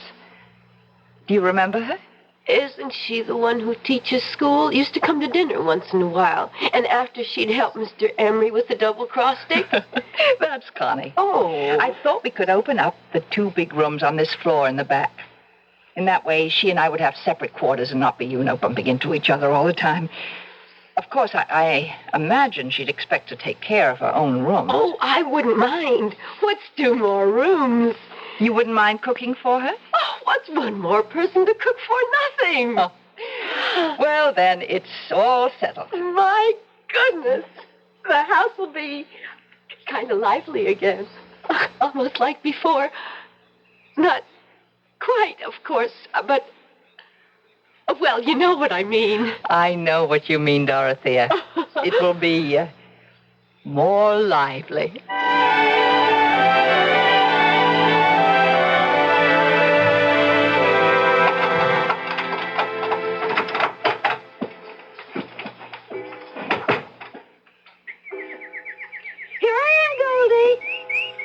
Take my coat off, will you? Then I'll scratch your head for you. Oh, dear. You're just going to have to wait. I'm sorry, Goldie. Hello? Connie, this is Alice Emery. Alice, how are you? Long time no see. Well, I don't get out a great deal. Maybe we could have dinner some evening. Would you like to come here? Well, I thought you might like to come here. Well, If you'd rather, heaven knows your dinners are better than mine. Connie, I want you to come here for good. I mean to live. To live? To live with you? Why not? We've known each other practically all our lives, and I've got this huge house. I've got Dorothea to look after us. You could have your own quarters overlooking the garden. We live quite independently since I'm in the front, and you're at school till 3, and by the time you get home, I'll be at the community chest. We'll just meet for dinner. Maybe have a little nip together first. Oh, Connie, say you will. Oh, Alice, I don't know. I've lived here for so long. That tiny little place? High time you got out of it. But I'm used to it. And then there's Goldie. You know, my canary. Bring Goldie with you. We'll find a nice sunny window. Alice, it's all very tempting, but I don't know. Think about having 2 big rooms and vegetables out of the garden and being waited on. And Connie, think of the money you'll save. Well, yes, but all the same. You've just got to say yes, Connie. Take the afternoon to think about it and call me back. I will, Alice. I'll call you soon. Fine. Bye. Bye, Alice. Oh, dear. It all sounds so luxurious. 2 rooms and fresh vegetables. And someone to cook for me. But I can't leave this little place. I can't give up my afternoons. Why, I couldn't live without my afternoons. I know this place is small and dark and furniture is dingy and the bathroom is old-fashioned. But we've never minded, have we, dearest? Have we? It's a very small place, Connie. But if I move into Alice's house, I might lose you forever. You might never come to visit me again, and all my lovely afternoons would be really over. You're not to worry, Connie. You mean we can go on as we always have? Only we'll have more room. Well, if you say so. Trust me, Connie. Oh, I do trust you, Charlie. Haven't I always trusted you? All these years.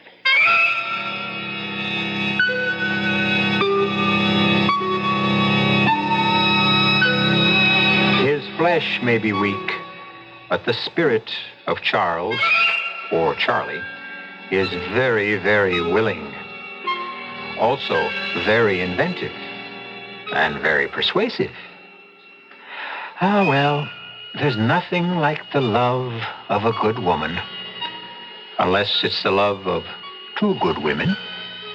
We'll come back in a bit for Act 2. There's nothing wrong with drinking Budweiser sip by sip, is there? Well, the brewers of Budweiser think there's a better way. Sipping's fine if you're drinking wine. But Bud is the king of beers, a hearty drink. Look, rinse a 10 or 12-ounce glass with cold water. Then open a can or bottle of Bud and pour it right down the middle so it kicks up a good head of foam. Now, take a big drink and then swallow big. No sips. That's how it should be done. More taste, more beer drinking enjoyment. Thanks to exclusive Beechwood aging, Budweiser has a smoothness that lets it go down especially easy. Sure, it's an expensive way to brew beer, but brewing beer right does make a difference. That's why when you say Budweiser, you've said it all. Anheuser-Busch, St. Louis.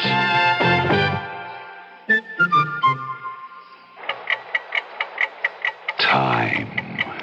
The steady pace of time. Moving inexorably on and on and on. And all the while, your federal income tax return lies neglected, undone, because you need help and don't know where to turn. And yet the help you seek is close to you, closer than you may realize. The Internal Revenue Service will answer your questions. Just call your nearest IRS office. This year, from coast to coast, the IRS is providing toll-free telephone service to answer your tax questions. Wherever you are, you can call without having to pay for long distance. Just check the phone number listed in your tax form instructions. Let the IRS take the mystery out of your federal income tax this year.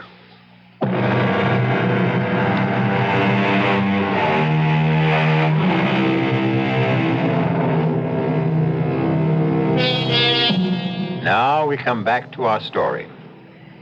We seem to have uncovered a triangle here. Connie, Alice, and Charles, or Charlie, as Connie calls him. And the apex of the triangle is naturally, if you will pardon my chauvinism, the man. Listen now to the second act of The Ghost at the Gate. What a lovely dinner that was, Alice. Was it, Connie? It was the wine that made everything taste so good. Whatever gave you the idea of bringing home a bottle of wine? Alice, it's the first anniversary of me moving in here. Don't you realize? I've been here a month. Well, for heaven's sakes. Why, it seems like a week. Or it seems like you've always lived here. I don't know which. It has worked out, hasn't it? Has it ever worked out? I was so afraid it wouldn't. You know what? It's meeting just for dinner that's done it. Leading separate lives except for dinner. Connie, let's have wine every night. This wine. What kind is it? I can't quite make out what the label says. Oh, it's in French. Oh, so never mind. It's got a picture of a house on it. If it's French, it's a chateau. I didn't know that. You're very clever, Alice. Save the label, and I'll order a case of it. Must be really nice to have money. I've always found it to be nice. I guess money is about the nicest thing in the world. Money isn't. Love is. Oh, yes. First comes love. Friends come second, then money. How about friends who have money? Oh, Connie, you're very witty tonight. So are you, Alice. Witty and profound. Seriously, though, Connie, you have been happy here, haven't you? Oh, Alice, my beautiful room, the marvelous food. Having Dorothea to make my bed and clean up, it's heavenly. You're stuck with me. Oh, I am so glad, Connie. You can't imagine how glad. Is there any more of that wine? More than half a bottle. Oh, good. Let's... Mrs. Emery? What? Oh, Dorothea. What is it? It's after 9 o'clock, Mrs. Emery. You don't say. I was wondering, should I bring your clear consommé upstairs to you? What clear consommé?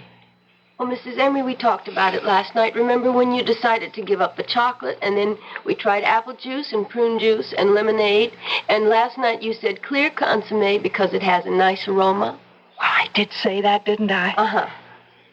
What time did you say it was? 9:15. My goodness. What's the matter, Alice? It's past time. Past my bedtime. You want the consommé? Oh, to heck with the consommé. I'll take the wine. You don't mind, do you, Connie? Why, no, Alice. Oh, let me have your glass, too, all right? Sure, Alice. I've got my glass, Connie. Forgive me for eating and running. Alice, it's your house. I simply didn't realize the time. 9:15. Heavens! She'd better not drink any more of that wine. She's not used to it. Neither am I. Only tonight we were celebrating my being here a month. Mm. Why did you want 2 glasses, Dorothea? Oh, she always wants 2. 2 cups, 2 bowls, 2 glasses. One of her little ways. But tonight she took my glass. Do you suppose she wants me to join her? I wouldn't know, Miss Lawrence. Maybe. Maybe she's always expected me to join her after dinner, only she didn't want to suggest it. When I moved in here, we agreed that we'd lead absolutely independent lives, not get in each other's way. We've been very careful about that, going to our separate rooms after dinner.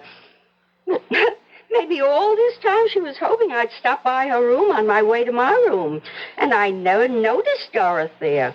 That must be it. I wouldn't really know. I never guessed. Oh, how self-centered, how insensitive. I'll never forgive myself. I'm going up there right now and apologize. Can I clear the table now? Do whatever you like. She's got to forgive me. That's all there is to it. Dear, sweet, generous Alice. She'll understand. She'll know I didn't mean to hurt her feelings. Alice, may I come in? Come on, darling, have some wine. Alice? Connie and I had it for dinner, and we just loved it. Try it, Charles. Charles? Not at all bad. Nice bouquet. Charlie! Charlie! Where did you come from, Connie? You never told me. How could you, Charlie? Charlie? Just give me a moment and I'll explain everything. But I need a moment to think. Then I'll explain.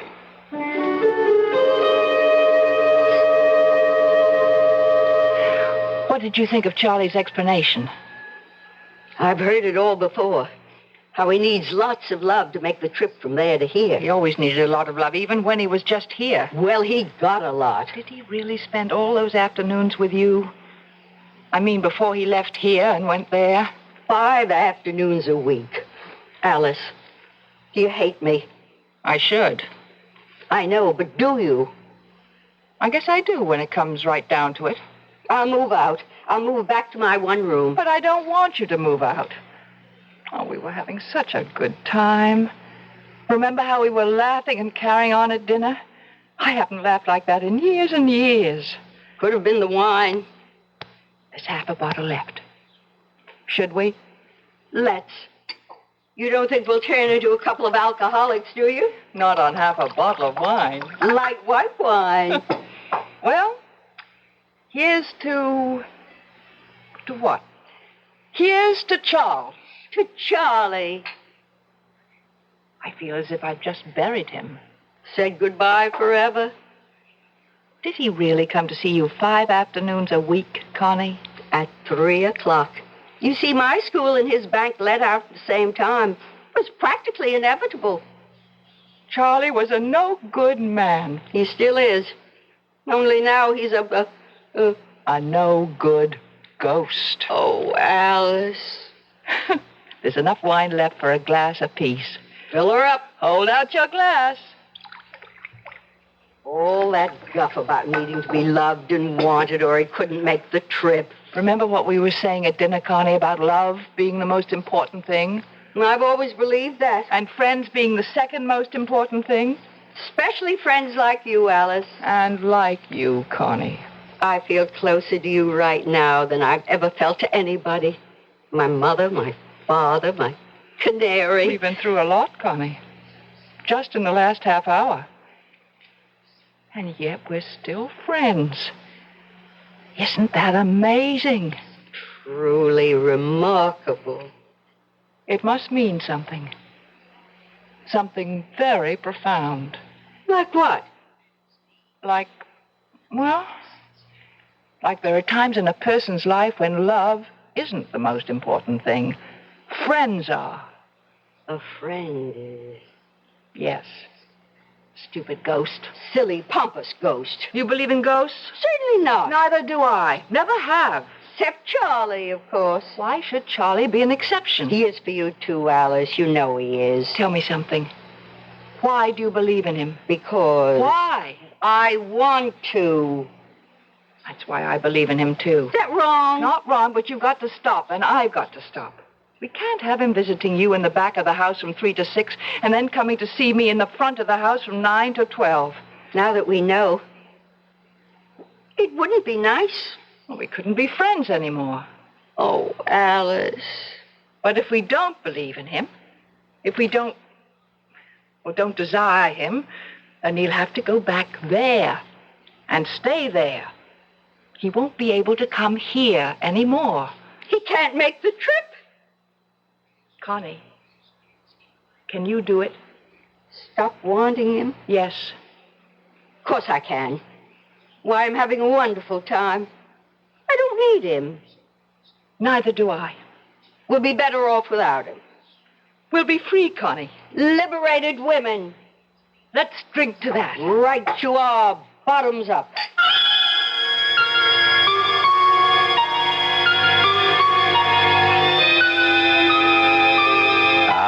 What courage lies in the bottom of a glass. Courage for the shy, the lonely, the frightened, the frustrated, and for the two elderly ladies determined to forget a ghost. We'll return shortly with Act 3. And now another tale of the ball and chain. At Kellogg's Special K presents The good, the bad, and the heavy. Why is that cowboy wearing a ball and chain? Because carrying around extra pounds can be just like carrying around a ball and chain. How symbolic. What will it be, senor? Give me the Special K breakfast. Here you go. For a Special K, it's milk on juice and coffee. Say, don't I know you from someplace? You probably don't recognize me with my ball and chain. I used to be 10 pounds lighter, but I'm getting back that way by exercising and eating smart at every meal, starting with this here Special K breakfast. What's so special? It's less than 240 calories, 99% fat-free, and delicious. It's going to help me get rid of this here ball and chain. I bet your horse will be glad to hear that. another ball and chain. Fight but gust. Your happy ending could begin with the Kellogg's Special K breakfast. That's Kellogg's Special K. That's right. Good night. You know, you hack it through life, and you struggle to get a lot of things. But the one thing you really want is for someone to say, hey, you did a good job, or to really care how you feel. Maybe even look up to you. Ain't it funny? Those little things. And so you fake it a lot, and you pretend you're a winner. You pretend you're something special and that you're worth loving. But it don't work. And that everyday kind of love, it didn't happen. So I just got tired of faking it, trying to be somebody else. And I can remember saying, look, I'm sorry, but I don't know everything. And I can't do everything. And I make mistakes. And you know what? That's when they started to say they love me. Ain't that funny? From the Franciscans, with love.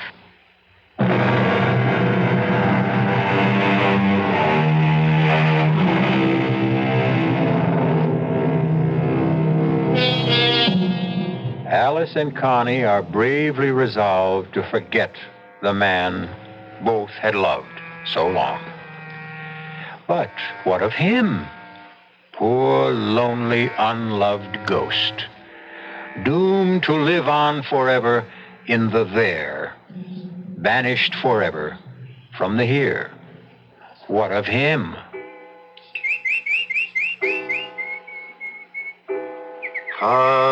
Connie. Connie.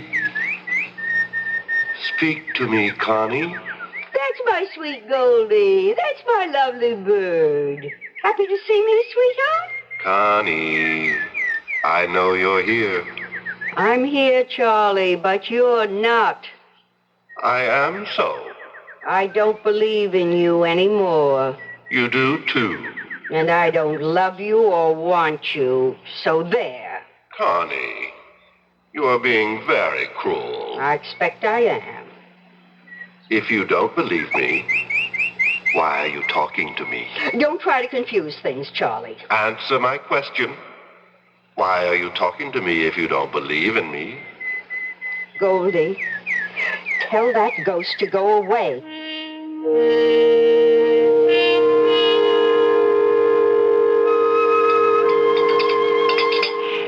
How did it go today, Connie? Oh, he was around. I could hear him. What did he want? The usual. Be loved, to be wanted. I told him no more of that. You had a conversation with him? Not much of a one. You haven't stopped believing. Have you stopped, Alice? I think so. You haven't. If you'd stopped, you wouldn't say, I think so. You'd know. Oh, Connie, how can I know? Mrs. Emery, What is it, Dorothea? do you want clear consomme in your room tonight or what? Nothing. Not anything? Not a thing. Oh, well, all right. I had it all ready, but... That ought to show him, don't you think, Connie?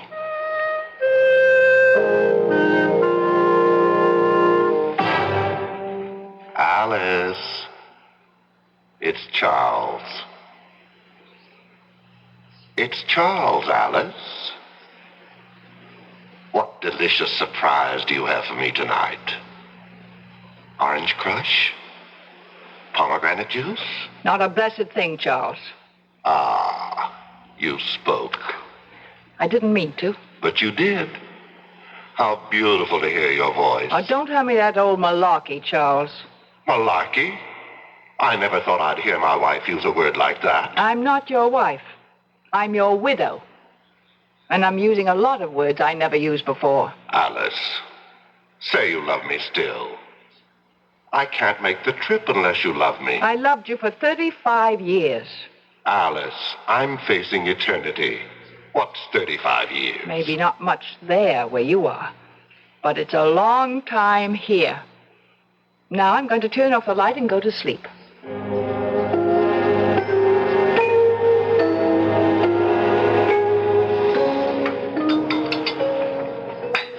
I was talking to him before I could stop myself. It was the same with me. But he couldn't complete the trip because I wouldn't say I loved him. Same here. And I really don't think I do love him, Connie. I think I just got into the habit. Me too. What does he want to hang around for? I can't imagine. Must be so beautiful there where he is. Why should he want to come here? He says it's very peaceful there. Sounds heavenly. Not much like here. Alice, that's why he keeps coming back. He can't stand the peacefulness. He isn't having any fun. I bet you're right. No worries, no troubles, no arguments, no problems. He can't stand it. That's the way he was when he was here. That's why he took up with me. Why else would he want to have a clandestine affair in the afternoon with a middle-aged school teacher when he had a wonderful wife like you? He was bored. He wanted a little excitement. He still wants it. Funny. I always thought people changed when they left this terrible world. I guess they don't. I hope I change. I'd hate to go on the same way for eternity. Being petty and jealous and suspicious? Oh, no. Well, how can it be so peaceful there if everyone's the same as they were here? Maybe. Maybe the others don't stay the same. Maybe they accept all that eternal peace and enjoy it. In the meantime, Connie, while we're still here, we have a problem that must be dealt with. Let's face it, neither of us has stopped believing in Charles completely. Alice, I don't know if I'll ever be able to stop completely. Maybe there'll always be some little corner of my mind that goes on believing that Charlie is here. It's the same with me. And as long as we both have that last little shred of belief, he will be here, wandering around the house making bleating noises. But we won't answer it. We've got to be strong. Use firm measures. Like what? Like rejecting him utterly. How do we do that? I have 2 rooms in the front of the house. 2 big rooms with a big bath between. Would you consider taking one of them? Why, That would be what I call rejecting him utterly. He'd never try to visit one of us if the other one was there. Could I bring Goldie? Of course you can bring Goldie. I'll get a canary, too, of the opposite sex. You'll hear some real singing then, all right. Let's skip dessert. Let's go upstairs now and look at the room, and you can decide what furniture you want to keep and which you want to get rid of. It's all terribly exciting. Oh, Alice, I don't want to be dead for a long time.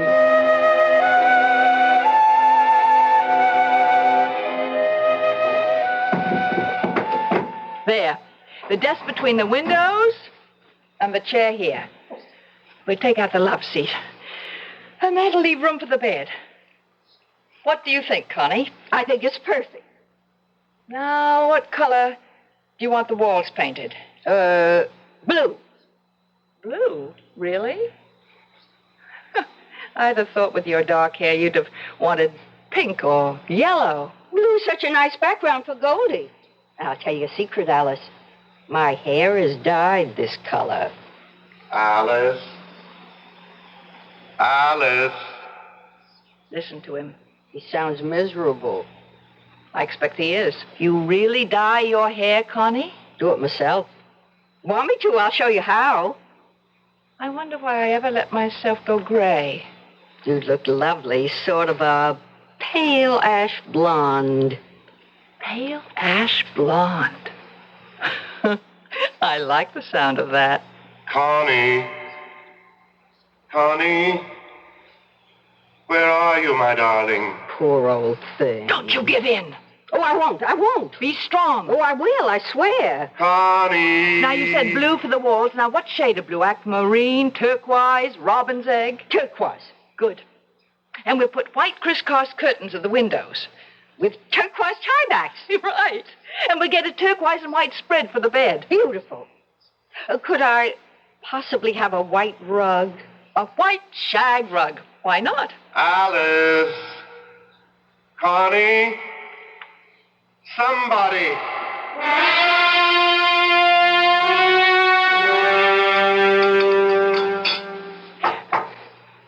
Do you mean to sit there and tell me you didn't even take one peek at your new room?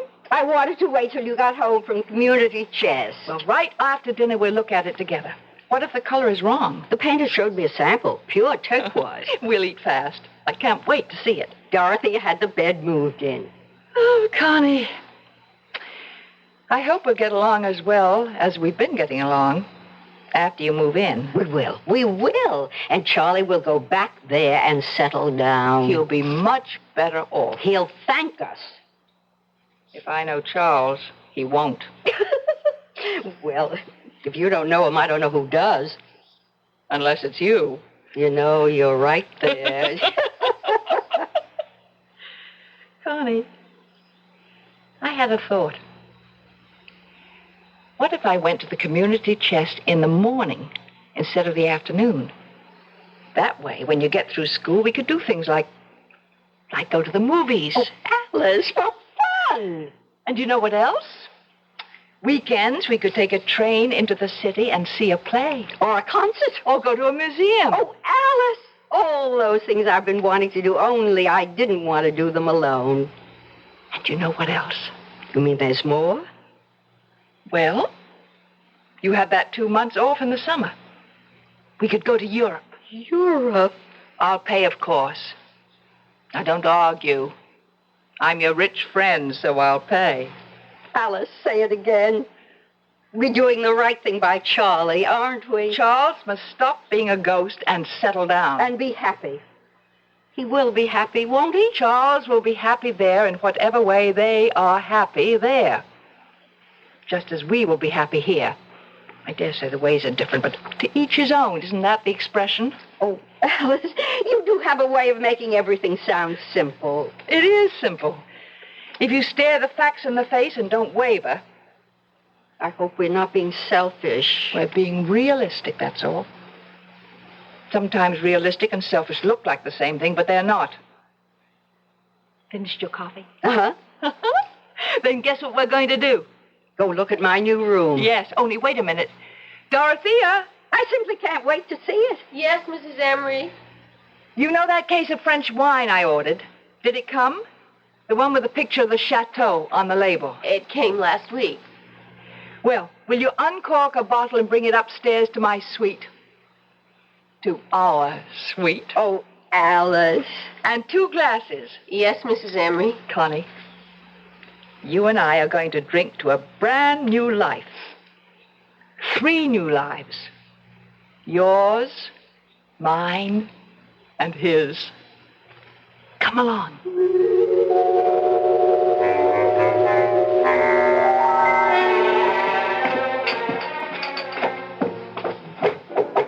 Come in, Dorothea. Oh, good. The wine's arrived. Just set it down here, Dorothea. Yes, ma'am. Dorothea, Miss Lawrence and I have decided to go to Europe for 2 months this summer. Oh. So you'll have a good long vacation instead of your usual 2 weeks. Full salary, of course. You're free to go where you like, or you can stay here. Oh, thank you, Mrs. Emery. I don't know where I'd go exactly. Well, suit yourself. Pour the wine, Connie. Will that be all for this evening? That'll be all. Then I'll say good night to you both. Good night. Sleep well, Dorothea. Thank you. 2 whole months. They'll be gone 2 whole months. What'll I do with myself? Dorothea? Where would I go? Dorothea? What would I do if I stayed here in an empty house? Dorothea, can't you hear me? I'd be all by myself. No, you wouldn't. No, you wouldn't. If there were just somebody... There is. There is. If you'd only listen. Somebody like him. There is me, Dorothea. Oh, Dorothea, hear me. But he's gone. Believe in me. Never to return. Love me. Want me. And I loved him so. Dorothea, listen. And I still do. Oh, I love him still. Dorothea, look at me. Why, Mr. Emery. I thought you'd never notice. Have you been here long? Not too long. I'm so surprised. I thought I'd never see you again. Ever. Well, now you do. But it's like a miracle had been performed. A lot of good hard work is more like it. I've never forgotten you. Really?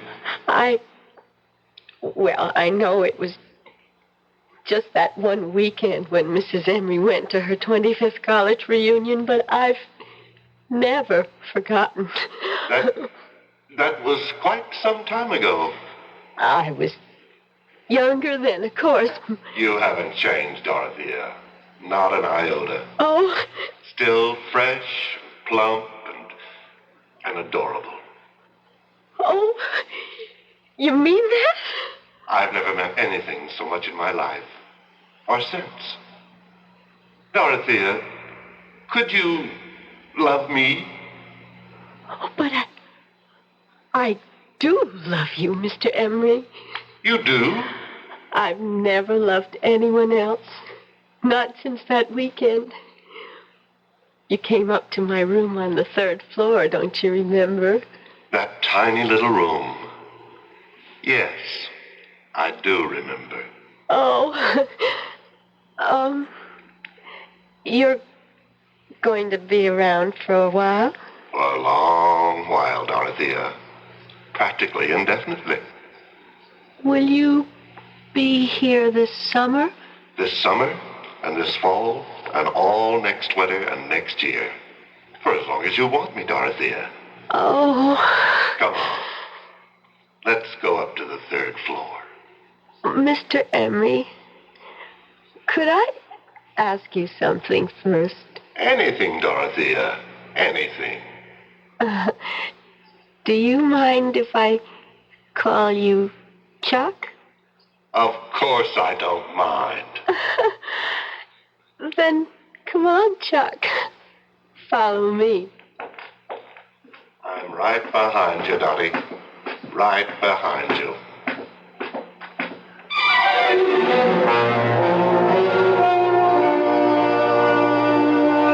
So, Charles continues his mad pursuit of life after death. And I, for one, wish him the best of luck. And the best of luck to Connie and Alice with their new hairdos and their new pantsuits. Good luck to them all. Good luck to all of us. It's what we need the most. I'll be back shortly. To a child who doesn't read, the world is a closed book. Drifting, dropping back, dropping out. That's why a nationwide organization named RIF, Reading is Fundamental, was formed to help get books into the hands of children who have no books of their own. A book a child can pick out for himself, for keeps. A book that really belongs to him and makes him want to read. It works. There are more than 150 local RIF programs starting up in communities like yours. They're proving that once you get a child into books, there's no stopping him. Won't you help? Write to RIF Incorporated, that's RIF, care of Smithsonian Institution, Washington, D.C., 20560.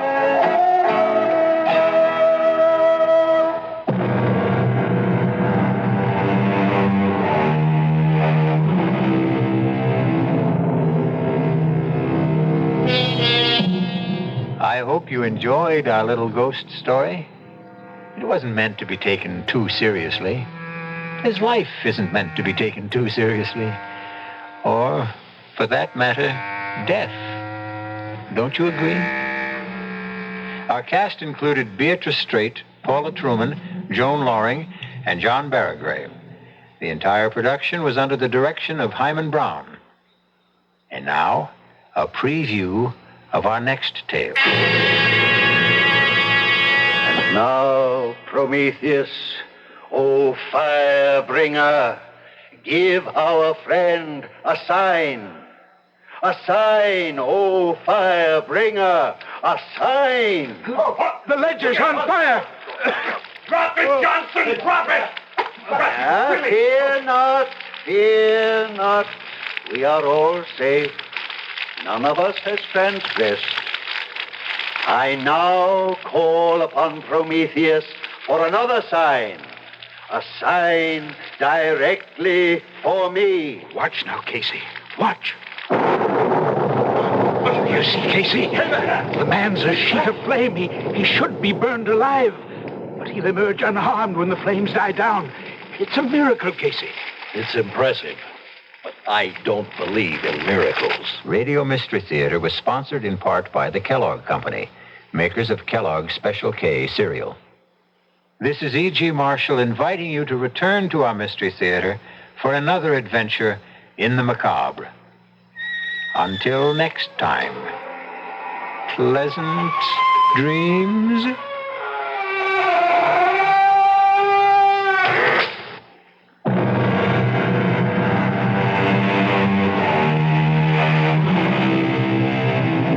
The KIXI CBS Mystery Theater was brought to you in part by your friendly Tradewell store.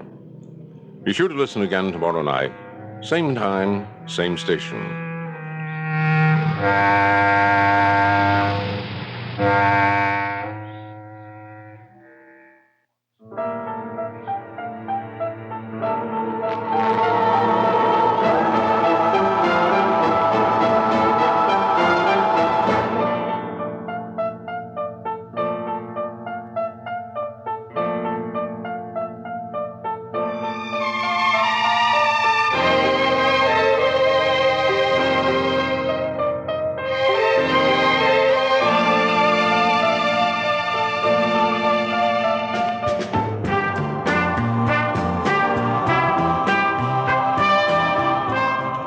Stay tuned for the news next.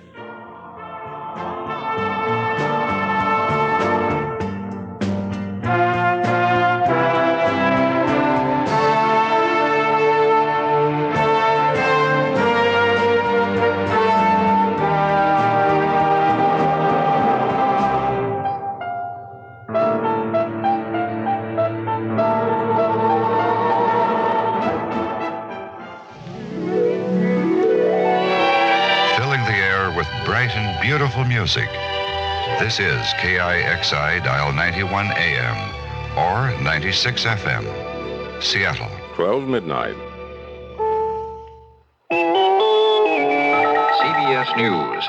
The Watergate grand jury material, including the secret report to Judge Sirica purportedly dealing with the president himself, goes automatically to the House Judiciary Committee this afternoon, if a morning appeal by lawyers for two of the Watergate cover-up defendants is denied. I'm Christopher Glenn, reporting on the CBS Radio Network. Attorneys for H.R. Haldeman and Gordon Strawn will argue for the stay, despite the fact that the White House has indicated it has no objection to transfer of the grand jury material to the House committee.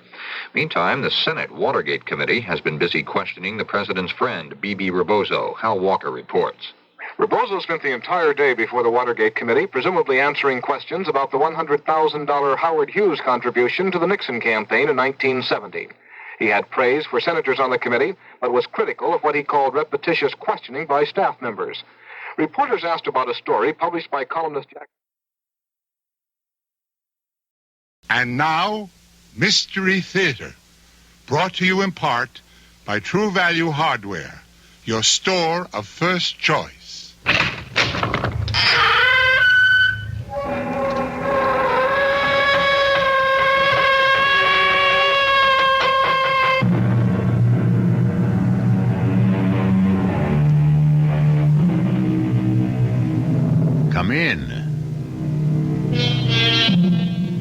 Welcome. I'm E.G. Marshall. Welcome to the world of your own terrifying imagination. Mark Twain once said, "Everyone talks about the weather, but no one does anything about it." The same thing might be said of the state of morality in the world today. Everyone talks about immorality and corruption, but no one seems to do anything about it. Can we do anything about it? This is the story of a group who tried, with results like this. Oh, no. Please. Please. Help! Oh, my feet. They're on fire. They're burning up. Oh, Prometheus. Promos. Help me. Please. Help me. Stop the burning. I believe. Now. I believe.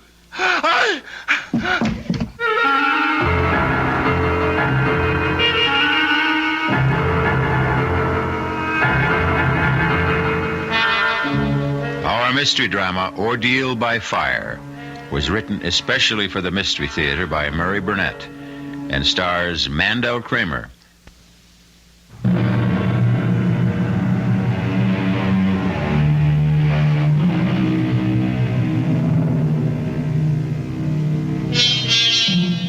Prometheus' gift of fire to man was a blessing, bringing warmth, cheer, enabling man to cook his food, and also protect him from wild beasts.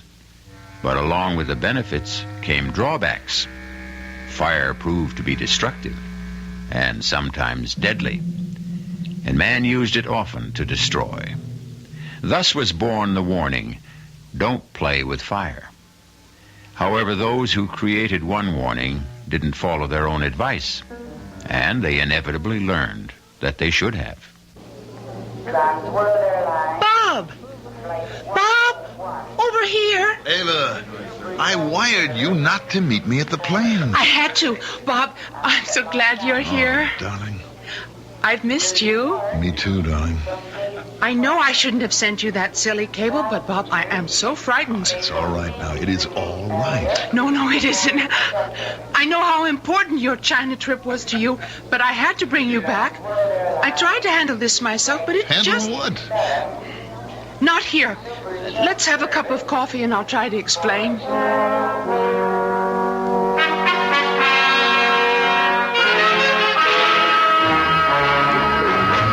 I just don't understand. What's your father afraid of? I don't know, and he won't tell me. That's why I sent for you, Bob.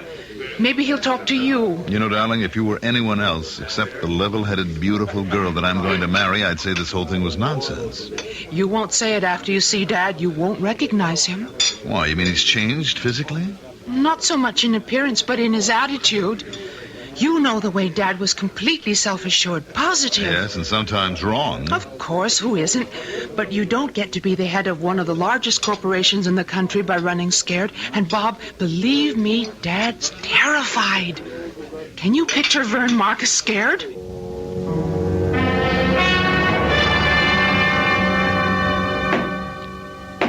What's going on, Vern?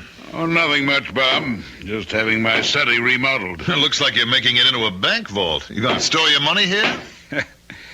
What brings you back to the States? I thought you planned to stay in China 2 months. You're the reason I'm here, Vern.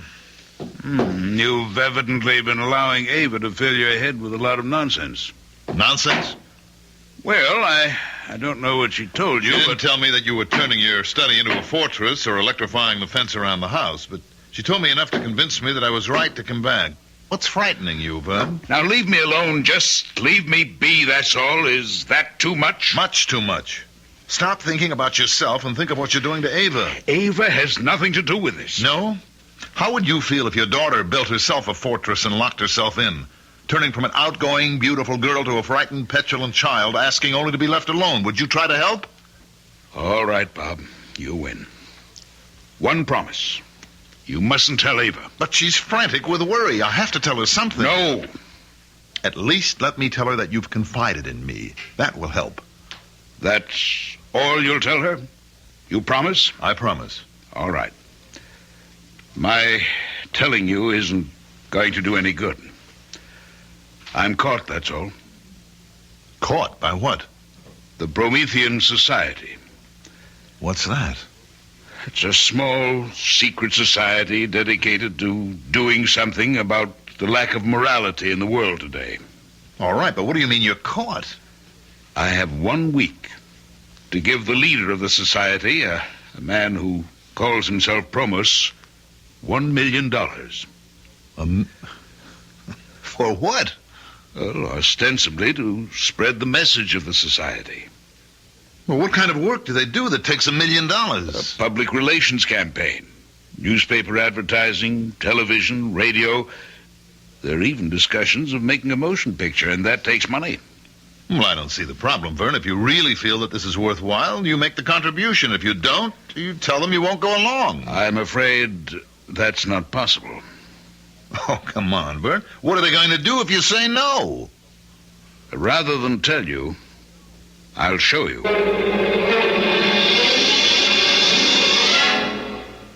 Timmy, Bob Steele remembers you. I'm sure you remember him. Sure, I remember, Bob. How are you? Well, I'm fine, but what are you doing in the wheelchair? Learning how to operate the darn thing. I can move it pretty good.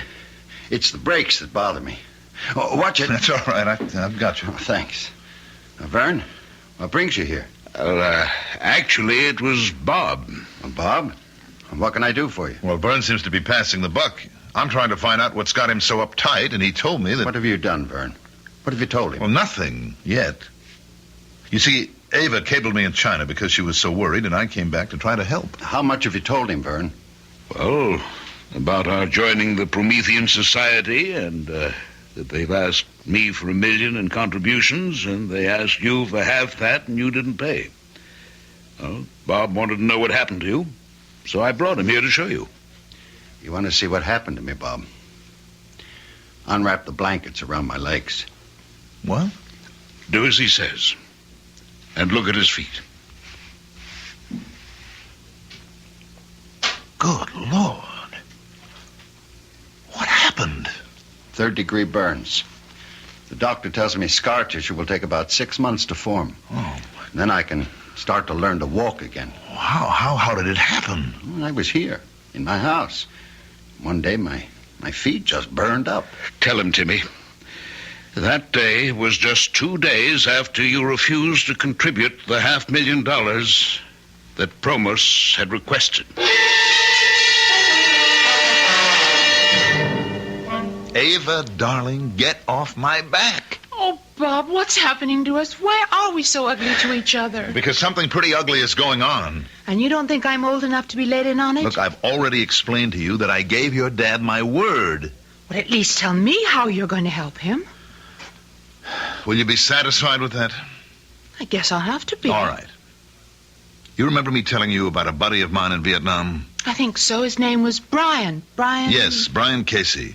He went from Marine Sniper Scout to the Chemical Warfare Branch, and now he runs a private detective agency. Now, he should be here in 5 minutes. Wish us luck. I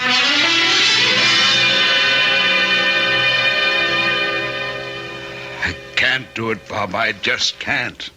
Vern, think what we're asking.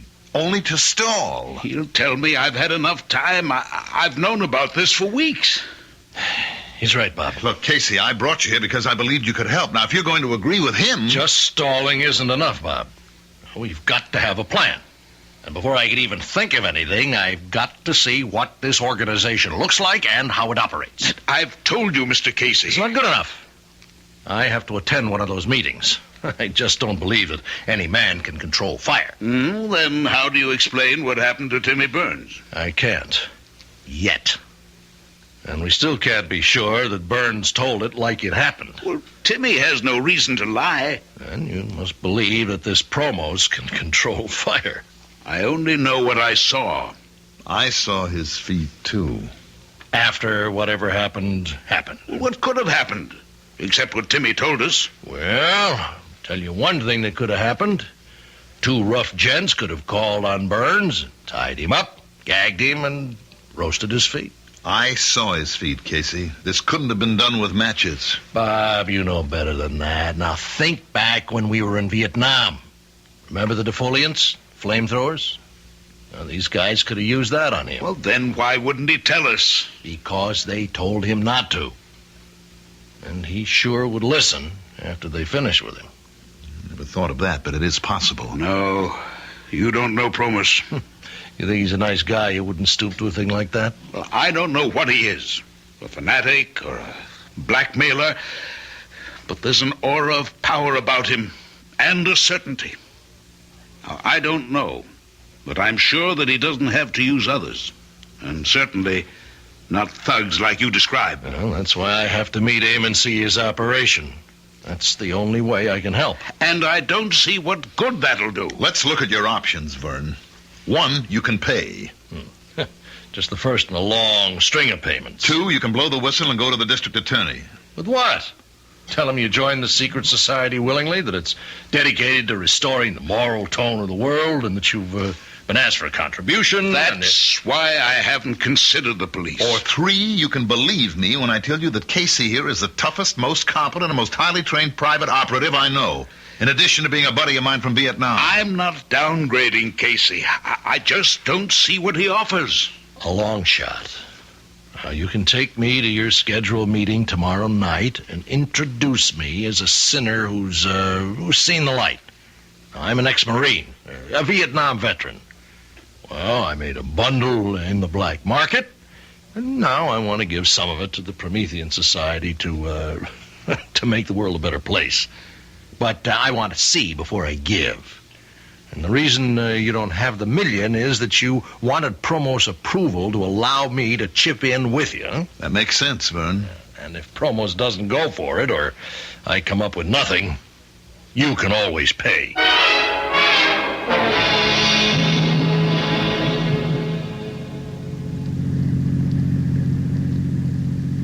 How you feeling, Vern? Nervous. Very nervous. I wish Bob could have come. Relax. Just do it the way we rehearsed it. You were letter perfect. But what if Promus asks me about... No. I'll handle the questions if they're about me. Now, clue me in again on the way this affair is run. It'll take your mind off what's worrying you. Well, the members all gather in the clubroom. Very austere, but comfortable. We generally chat with each other, and then when a gong sounds, we go into the assembly hall. That's a large room. Mm-hmm. I think it used to be a ballroom. It's been fixed. It has a stage at one end with a platform. And that's where Promus stands when he talks. That all? Well, there's the fire, but you know about that. At a certain point in his address, he raises his arms and extends them in the white and gold robe. And suddenly, he's consumed by fire. But it never burns him. Never. And you have no idea where the fire comes from? None. We've all talked about it. At first, we thought it was some magician's trick, but we can't be sure. You never had the stage checked out? Well, we talked about it, but we never did. Here we are. You know, you'll have to meet Promos before you can get into the meeting. All you have to do is introduce me. The rest will be up to me.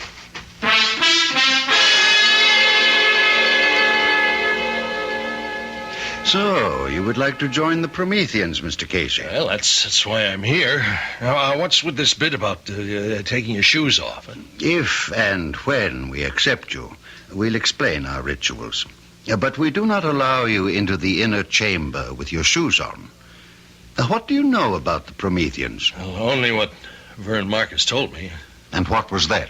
Well, it was pretty general, that you were an organization doing something about the shocking philosophy in our contemporary society that anything goes as long as it makes a buck. Now, why do you feel so strongly about it? Atonement. Atonement? For what?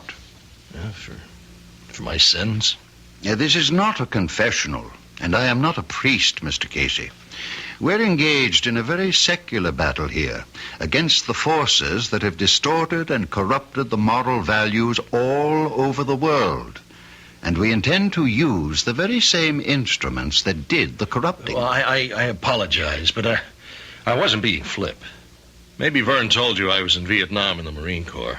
I know this isn't a confessional, and you're not interested in my life story, but I made a fortune then. Opium? No, not quite that bad. Black market. I sold everything I could get my hands on. Yes. Well, while I'm greatly flattered that you want to join the Promethean Society, I'm sure you are unaware of our admission procedures. We have always selected our members, and only because of Vernon Marcus's stature and the substantial contribution he's making to the society did I consent to see you this evening. Now, wait a minute.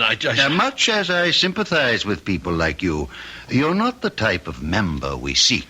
You know, up until 5 minutes ago, I thought your organization was doing something, but now I think different. Now, what do you think now, Mr. Casey? I think maybe you are money hungry like I was in Vietnam, and you want to stick Marcus for the $1 million and figure on picking up another $500,000 for me later on. If that's what you think, Mr. Casey, I'd be delighted if you'd stay for the meeting. You mean that? I never say anything I don't mean.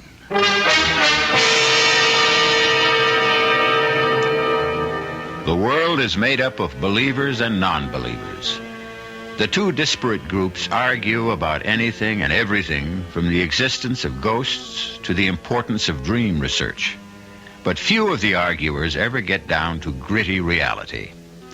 In just a moment, Brian Casey will see for himself the existence and power of Promethean fire as controlled by Promos when we return with Act Two.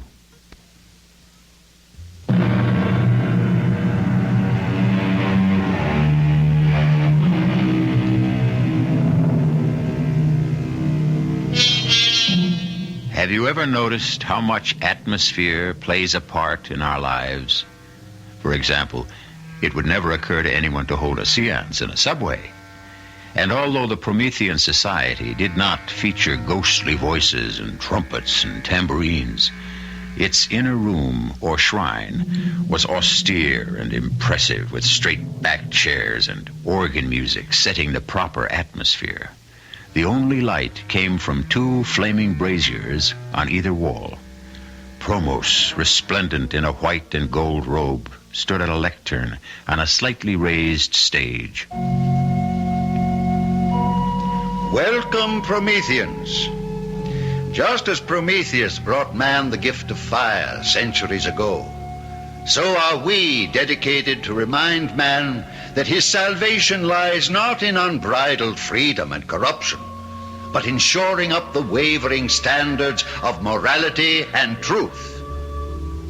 Tonight, we extend a welcome to Brian Casey, a man who has indicated his desire to join with us, and who, after he has passed our scrutiny and been accepted, will undergo the rites of purification with which you are all familiar.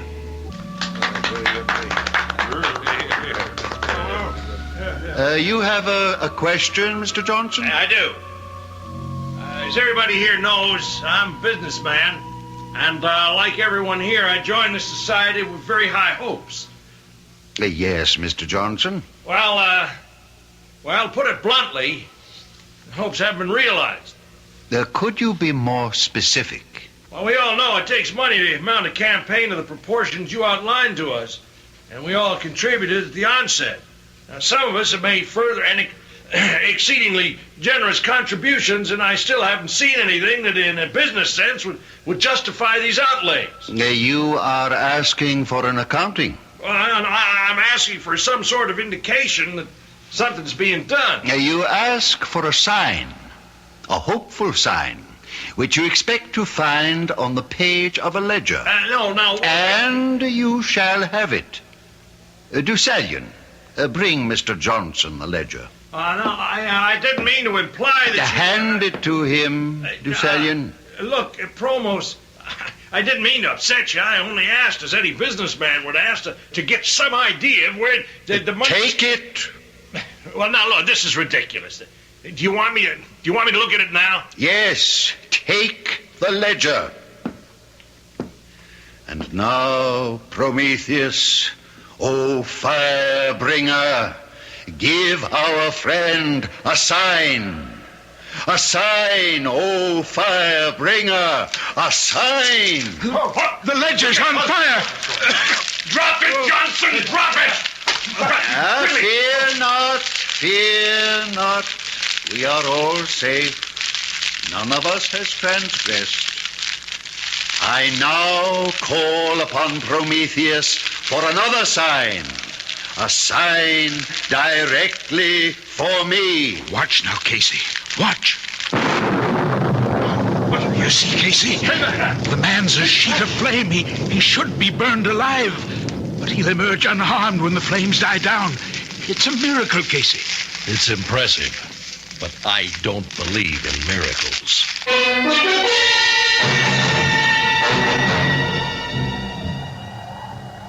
Well, Casey, what did you think of the meeting?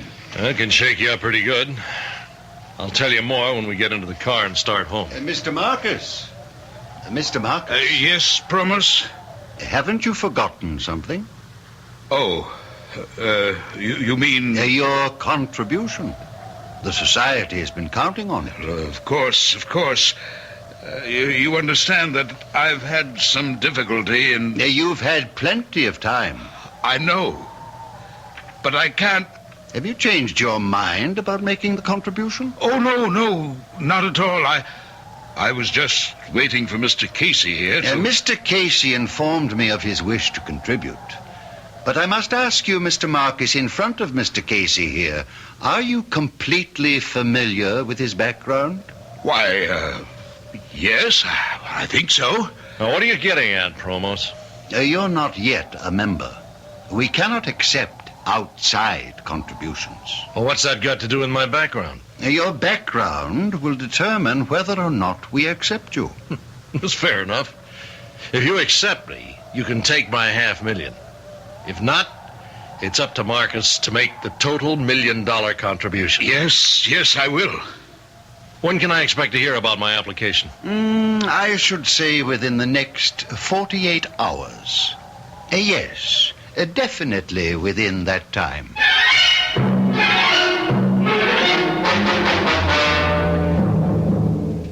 Well, now that we're back home, Casey, what do you think? Phony is a $4 bill. Well, what do we do? Blow the whistle, Bob. Go to the DA. Raid the joint. I guarantee you'll find all sorts of gimmicks that produce the fire Promos uses. You're being blackmailed. You don't want to give the Promethean Society $1 million, do you? No. Yeah, but you're afraid that if you don't... Stop right there. Now, you saw what happened to Timmy Burns. That's what I'm afraid of. Do you have any explanation as to how Timmy's feet were so badly burned? Oh, not at the moment. I thought I did when we were made to bathe our feet in water at the purification rites, but my theory was wrong. What did you think it was?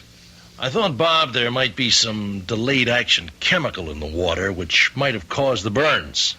But I checked my feet after I got home. Nothing. Just plain water. Well, what's the next move, then? Now, before we talk about any next moves, I need a straight answer to two questions. One, can either of you guarantee that nothing's going to happen to me?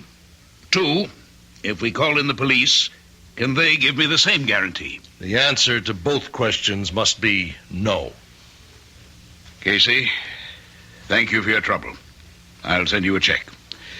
It's been nice to meet you. Goodbye. Now, wait a minute, Vern. You haven't heard... I've heard all I need to. It's not your skin that's in danger of being charred. Neither of you have anything to risk. I've made my decision. I'm going to pay.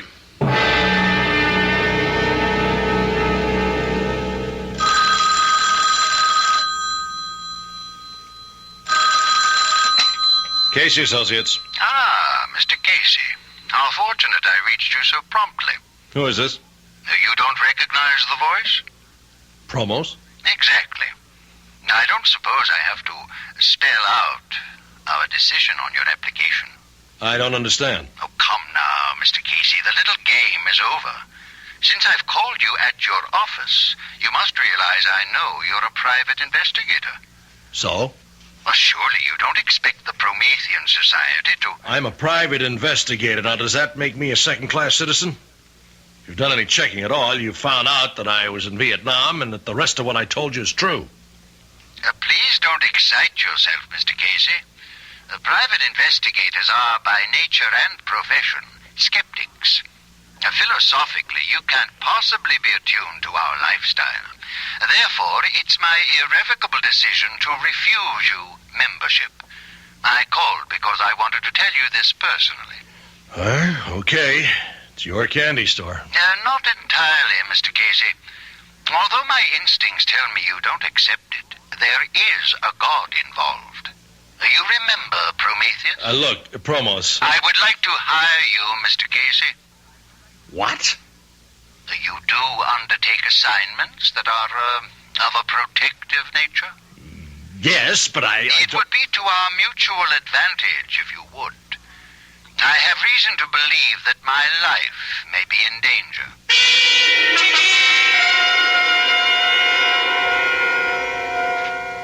Are you willing to work for me?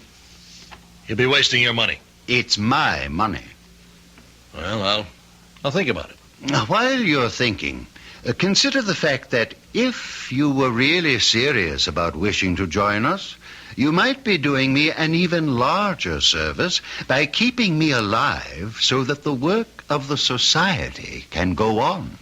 It's a good point. As I said, I'll think about it. Good, Mr. Casey. But don't think too long.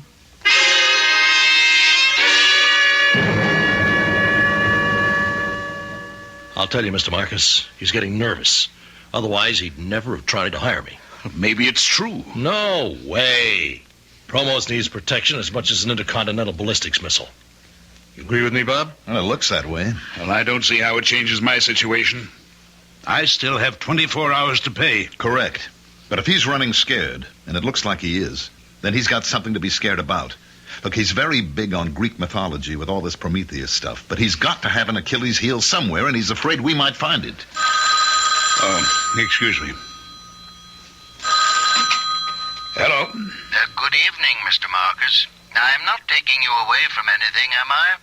Oh, nothing important. Fine. I called to ask if you were aware that the guest you brought the other night was a private investigator. You mean, Brian Casey? Yes. Well, does that disturb you? Somewhat. A man of his type is hardly Promethean Society material. Well, I'm sorry if I made an error in judgment. It doesn't matter. I've just called to tell you that Casey will not become a member, and therefore you are responsible for the entire $1 million contribution. You understand? Yes. Yes, I understand. My feet! My feet! They're burning! What? Get something! Water! Something! Burning. I'm burning! In the kitchen! Pail! Are you talking to me, Mr. Marcus? I'm sorry. There's some trouble here. Oh, I'm sorry, but... You'll have the money tomorrow night. Goodbye. Call a doctor! Help me! Don't throw your feet under your body. Here's a pail of ice water. Get your feet in here,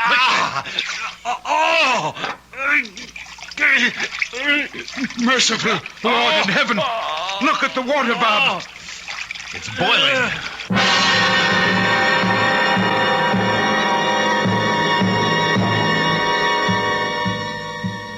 What can turn a pail of ice water into a bubbling cauldron? Promos would say it's Promethean fire. What would you say? What would you do if you were in Vernon Marcus' shoes? We'll be back shortly with Act 3.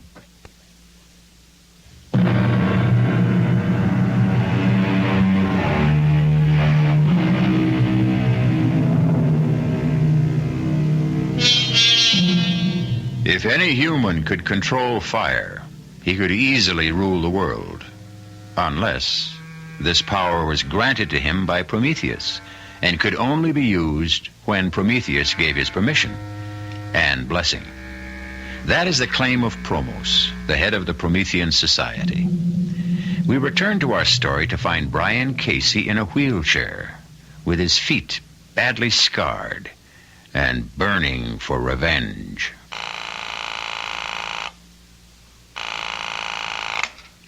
Hello? Bob? Casey, where are you? I'm at my office. But your feet. I'm in a wheelchair. Now, they tell me I'll be back walking in less than 3 months. You've got to do me a favor. Of course. When's the next meeting of the Promethean Society? Now, look, Casey, I don't want to interfere, but don't you think you ought to lay off now? Tell me. Then I'll ask you the favor. The next meeting is this Friday night. Did Marcus pay the $1 million? He's handing it over tonight. Where? Well, I don't know, but... Listen closely. I want you to persuade Marcus to invite Promos to a big shindig at his house tonight. I don't know whether... It shouldn't be too hard, but it's vital. Now, why wouldn't a guy come to a party to pick up $1 million? Casey, you ought to know better than anyone that Promos isn't just a guy. We both know he likes money. Marcus can say that he wants to make a big publicity deal out of the party. There'll be a lot of tycoons there. It'll be an opportunity for Promos to meet them. Some of them should be interested in the Promethean Society. And think of the impression it'll make when Marcus hands over the $1 million. Well, it's a point. It'll work. And think of the impression Promos will make when he shows up in his robes. Why would he wear the ceremonial robes? Because they're impressive, because he's a ham at heart, and because he has to for my plan to work. Your plan? What plan? It's better that you don't know, in case something goes wrong. Look, Casey, you're asking to use Vern's house, and... I give you my word Vern can't get into trouble. Now, you've got to make the shindig come off. Why?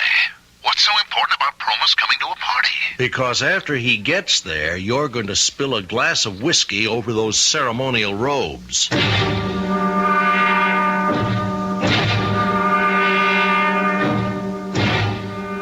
reached 518-8028. If that's the number you want, you'll know I never talk on the phone. You got 40 seconds to state your name and business after you hear the beep. This is Casey. I need you for 2 jobs at the same place. Now, we never played games, Whitey. This one's rough. It can go all the way. But it's important to me. Now, I'd have come personally to talk to you, but I'm in a wheelchair. I need you, Whitey. Well, I hope you have good news for me, Bob. I did what you wanted. Promos is coming? Yes. It was easier than I thought. How'd you bring him around? I told him we owed you a favor. If this works, you'll be doing yourself a favor. Look, you were kidding about me spilling a drink over Promos, weren't you? I've never been more serious in my life. If you don't do that, there's no point to the party. What in the world is... Be clumsy, a little bump, and there goes the drink all over his robes. Now, you're terribly apologetic. Insist on having them clean for him. You can improvise the routine. Yeah, I guess. You still want me flying blind, huh? Until Thursday. There's a second part to this operation that has to come off before we stand a prayer. I'll see you back here Thursday at 4.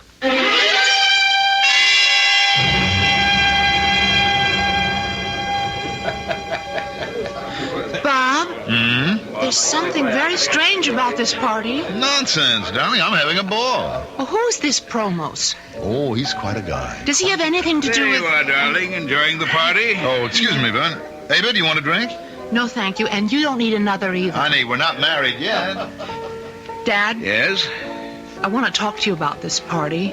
Later, dear, after it's over. Where did you meet this man, Promos? Now, please, this isn't the time to... Well, he's the one who's been giving you the trouble, isn't he? I've told you, Avi, this is the wrong time for me to explain. You'll tell me later? If I can. Ava, darling, you don't know what you're missing. This bartender really knows how to mix a drink. Why would Dad give this man $1 million? Probably because he believes in the Promethean Society. Ridiculous. Don't say that until you've met Promos. He's impressive. He's a creep. Come on, let's go over. I'll introduce you. You may change your mind. Promos. Ah, Mr. Steele. And this, I take it, is your bride-to-be. That's right.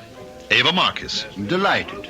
And congratulations to you, Mr. Steele. Thank you. Oh, you're not drinking? Only wine. Excuse me now. Oh, please don't go yet, Promos. We haven't really had a chance to talk. Watch out, Bob. Your glass. Oh, I'm so sorry. You clumsy fool. Bob, you spilled your I'm drink. terribly sorry. I don't know how that happened. Somebody must have pushed my arm. You did. Pushing it up to your mouth. Well, I'll have your robe cleaned, of course. No. No, thank you. Oh, I insist. It was an accident. There's no need to make a case out of it. It was my clumsiness. I'll have it cleaned and sent over to Society headquarters. I wouldn't think of it. Now, no offense, Mr. Steele, but this is a ceremonial robe, and I'll see to the cleaning myself. Oh, right on time, Bob. Come on, sit down. How you feeling? Coming along. You managed to spill the drink over the robe? Yes. How did he react? Well, he blew up, naturally. I offered to have the robe cleaned. And he wouldn't allow it, huh? How did you know? Because he's not about to let that robe out of his hands. You think he's gimmicked the robe? I think I figured the answer to a lot of his tricks. You remember the ledger that burned up in Johnson's hands? Sure. Probos has definitely had experience with chemicals and combustibles. He's come up with some special ways to use them. Now, that ledger was treated with an unusual substance that would ignite when touched with the heat of a human hand. Yes, but the guy who brought it to him, Deucalion or something. He was wearing gloves. Are you sure? Well, I'm sure about the gloves. The rest is an educated guess. I learned a lot about chemicals in Vietnam. Well, how does the robe come into it? I just finished looking over Promo's ceremonial robe. How'd you get it? Remember Whitey Phillips? Where did you find Whitey? He's got a locksmith business. I can't believe it. Forgive me for laughing, but that slick crook, a locksmith, is just too much. Well, it's a perfect business for Whitey. Now, he was here 10 minutes ago. He brought me Promo's ceremonial robe. You got to be kidding. Whitey stole it? No, not the robe you stained. I told him to lift the clean one. Wait a minute. How did you know there was another one? Well, there'd have to be two robes in case one went out of commission. Uh-huh. And what did you discover when you examined the robe? What I suspected. It was treated with some kind of flame retardant. Well, would that protect his face? I mean, Vern told me he doesn't wear a mask or anything like that. I know. I've wondered about that, too. Now, those flames leap all over. Now, if he had something that blew strong enough to keep the flames from his face, That's pretty risky, isn't it? He's playing for big stakes. Casey, you're obviously convinced that the man is a phony. Don't tell me he's got you believing that Prometheus stuff, too. I can't figure him. Look, he wanted to hire you to protect him. Oh, part of the game. He had to get me out to his place so he could fix my shoes. What? The fire that burned me started in my shoes, not in my feet. He made me take my shoes off before I went into his office. Then he must have had the shoe treated with phosphor or some other of these chemicals that ignite under heat. Well, you know, like he did with the ledger. The heat of my body touched off the shoes. That's the same thing he did to Timmy Burns. I think so. Well, what are you going to do? Fight fire with fire. I managed to remove the fire-retardant substance from the robe Whitey brought me. I treated it with some chemicals that really like fire. I fixed it so that Prometheus will really have a chance to bring the gift of fire to Promos.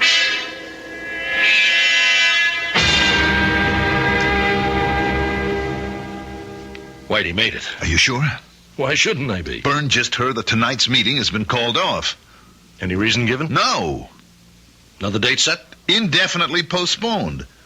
Now, do you think maybe Promos suspects something? No, we've got to trust Whitey. Why would Promos call off the meeting? Well, maybe he's packing in the entire operation. With Marcus Million, he may figure he's had it. Now, that leaves us up the creek. Only one option. We have got to get that meeting rescheduled.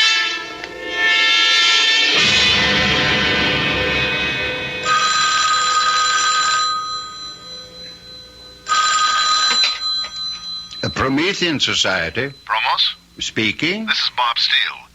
Look, I don't know whether you even want to talk to me because of the way I behaved at the party. Accidents can happen, Mr. Steele. Well, I called because I heard that tonight's meeting had been called off. Yes? And no date had been set for another? That is correct. Oh. Well, I guess that's that then. Mr. Steele, would you mind telling me what you're obviously trying to tell me? Well, it probably wouldn't mean much much to you anyway. It was only a small contribution. Contribution? From whom? From the group that I represent.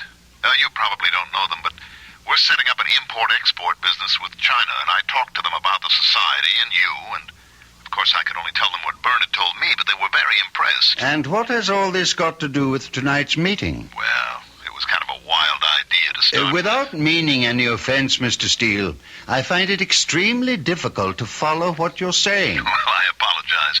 I guess it's because of that spilled drink. I still feel embarrassed.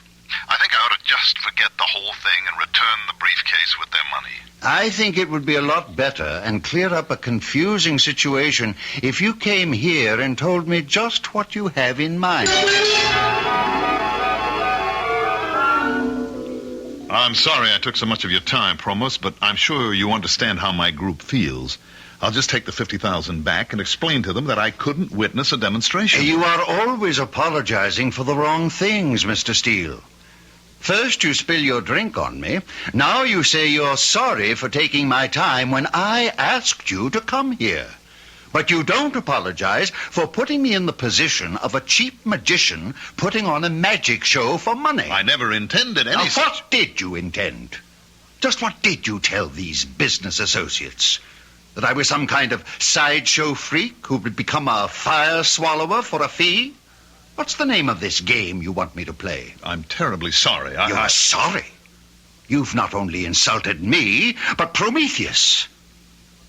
Well, I guess there's nothing for me to say. Oh, yes, there is. I'll give you something to say. Go back to your associates and your father-in-law and tell them they can come tonight and see Promos and the Promethean fire.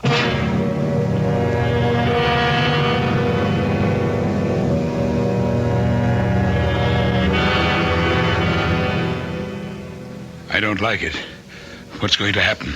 At this point, I don't know. Well, what did Casey say when you told him how Promos reacted? Good evening. I will extend no welcome to those of you who have come tonight, not because you believe in a cause, but out of curiosity. I don't like this, Bob. Tonight, will you have the courage to face Prometheus, as I do? Oh, Prometheus, bring me your gift, your gracious gift of the purifying fire. Behold the fire, the consuming flames that Prometheus... Take it off! Take it off!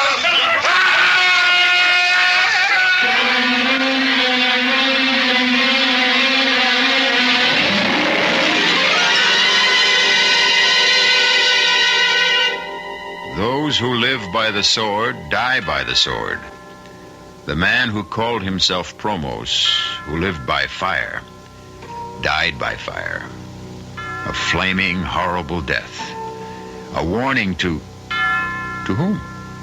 To criminals, and perhaps a warning from Prometheus, not to misuse the gift he brought mankind. I'll be back shortly.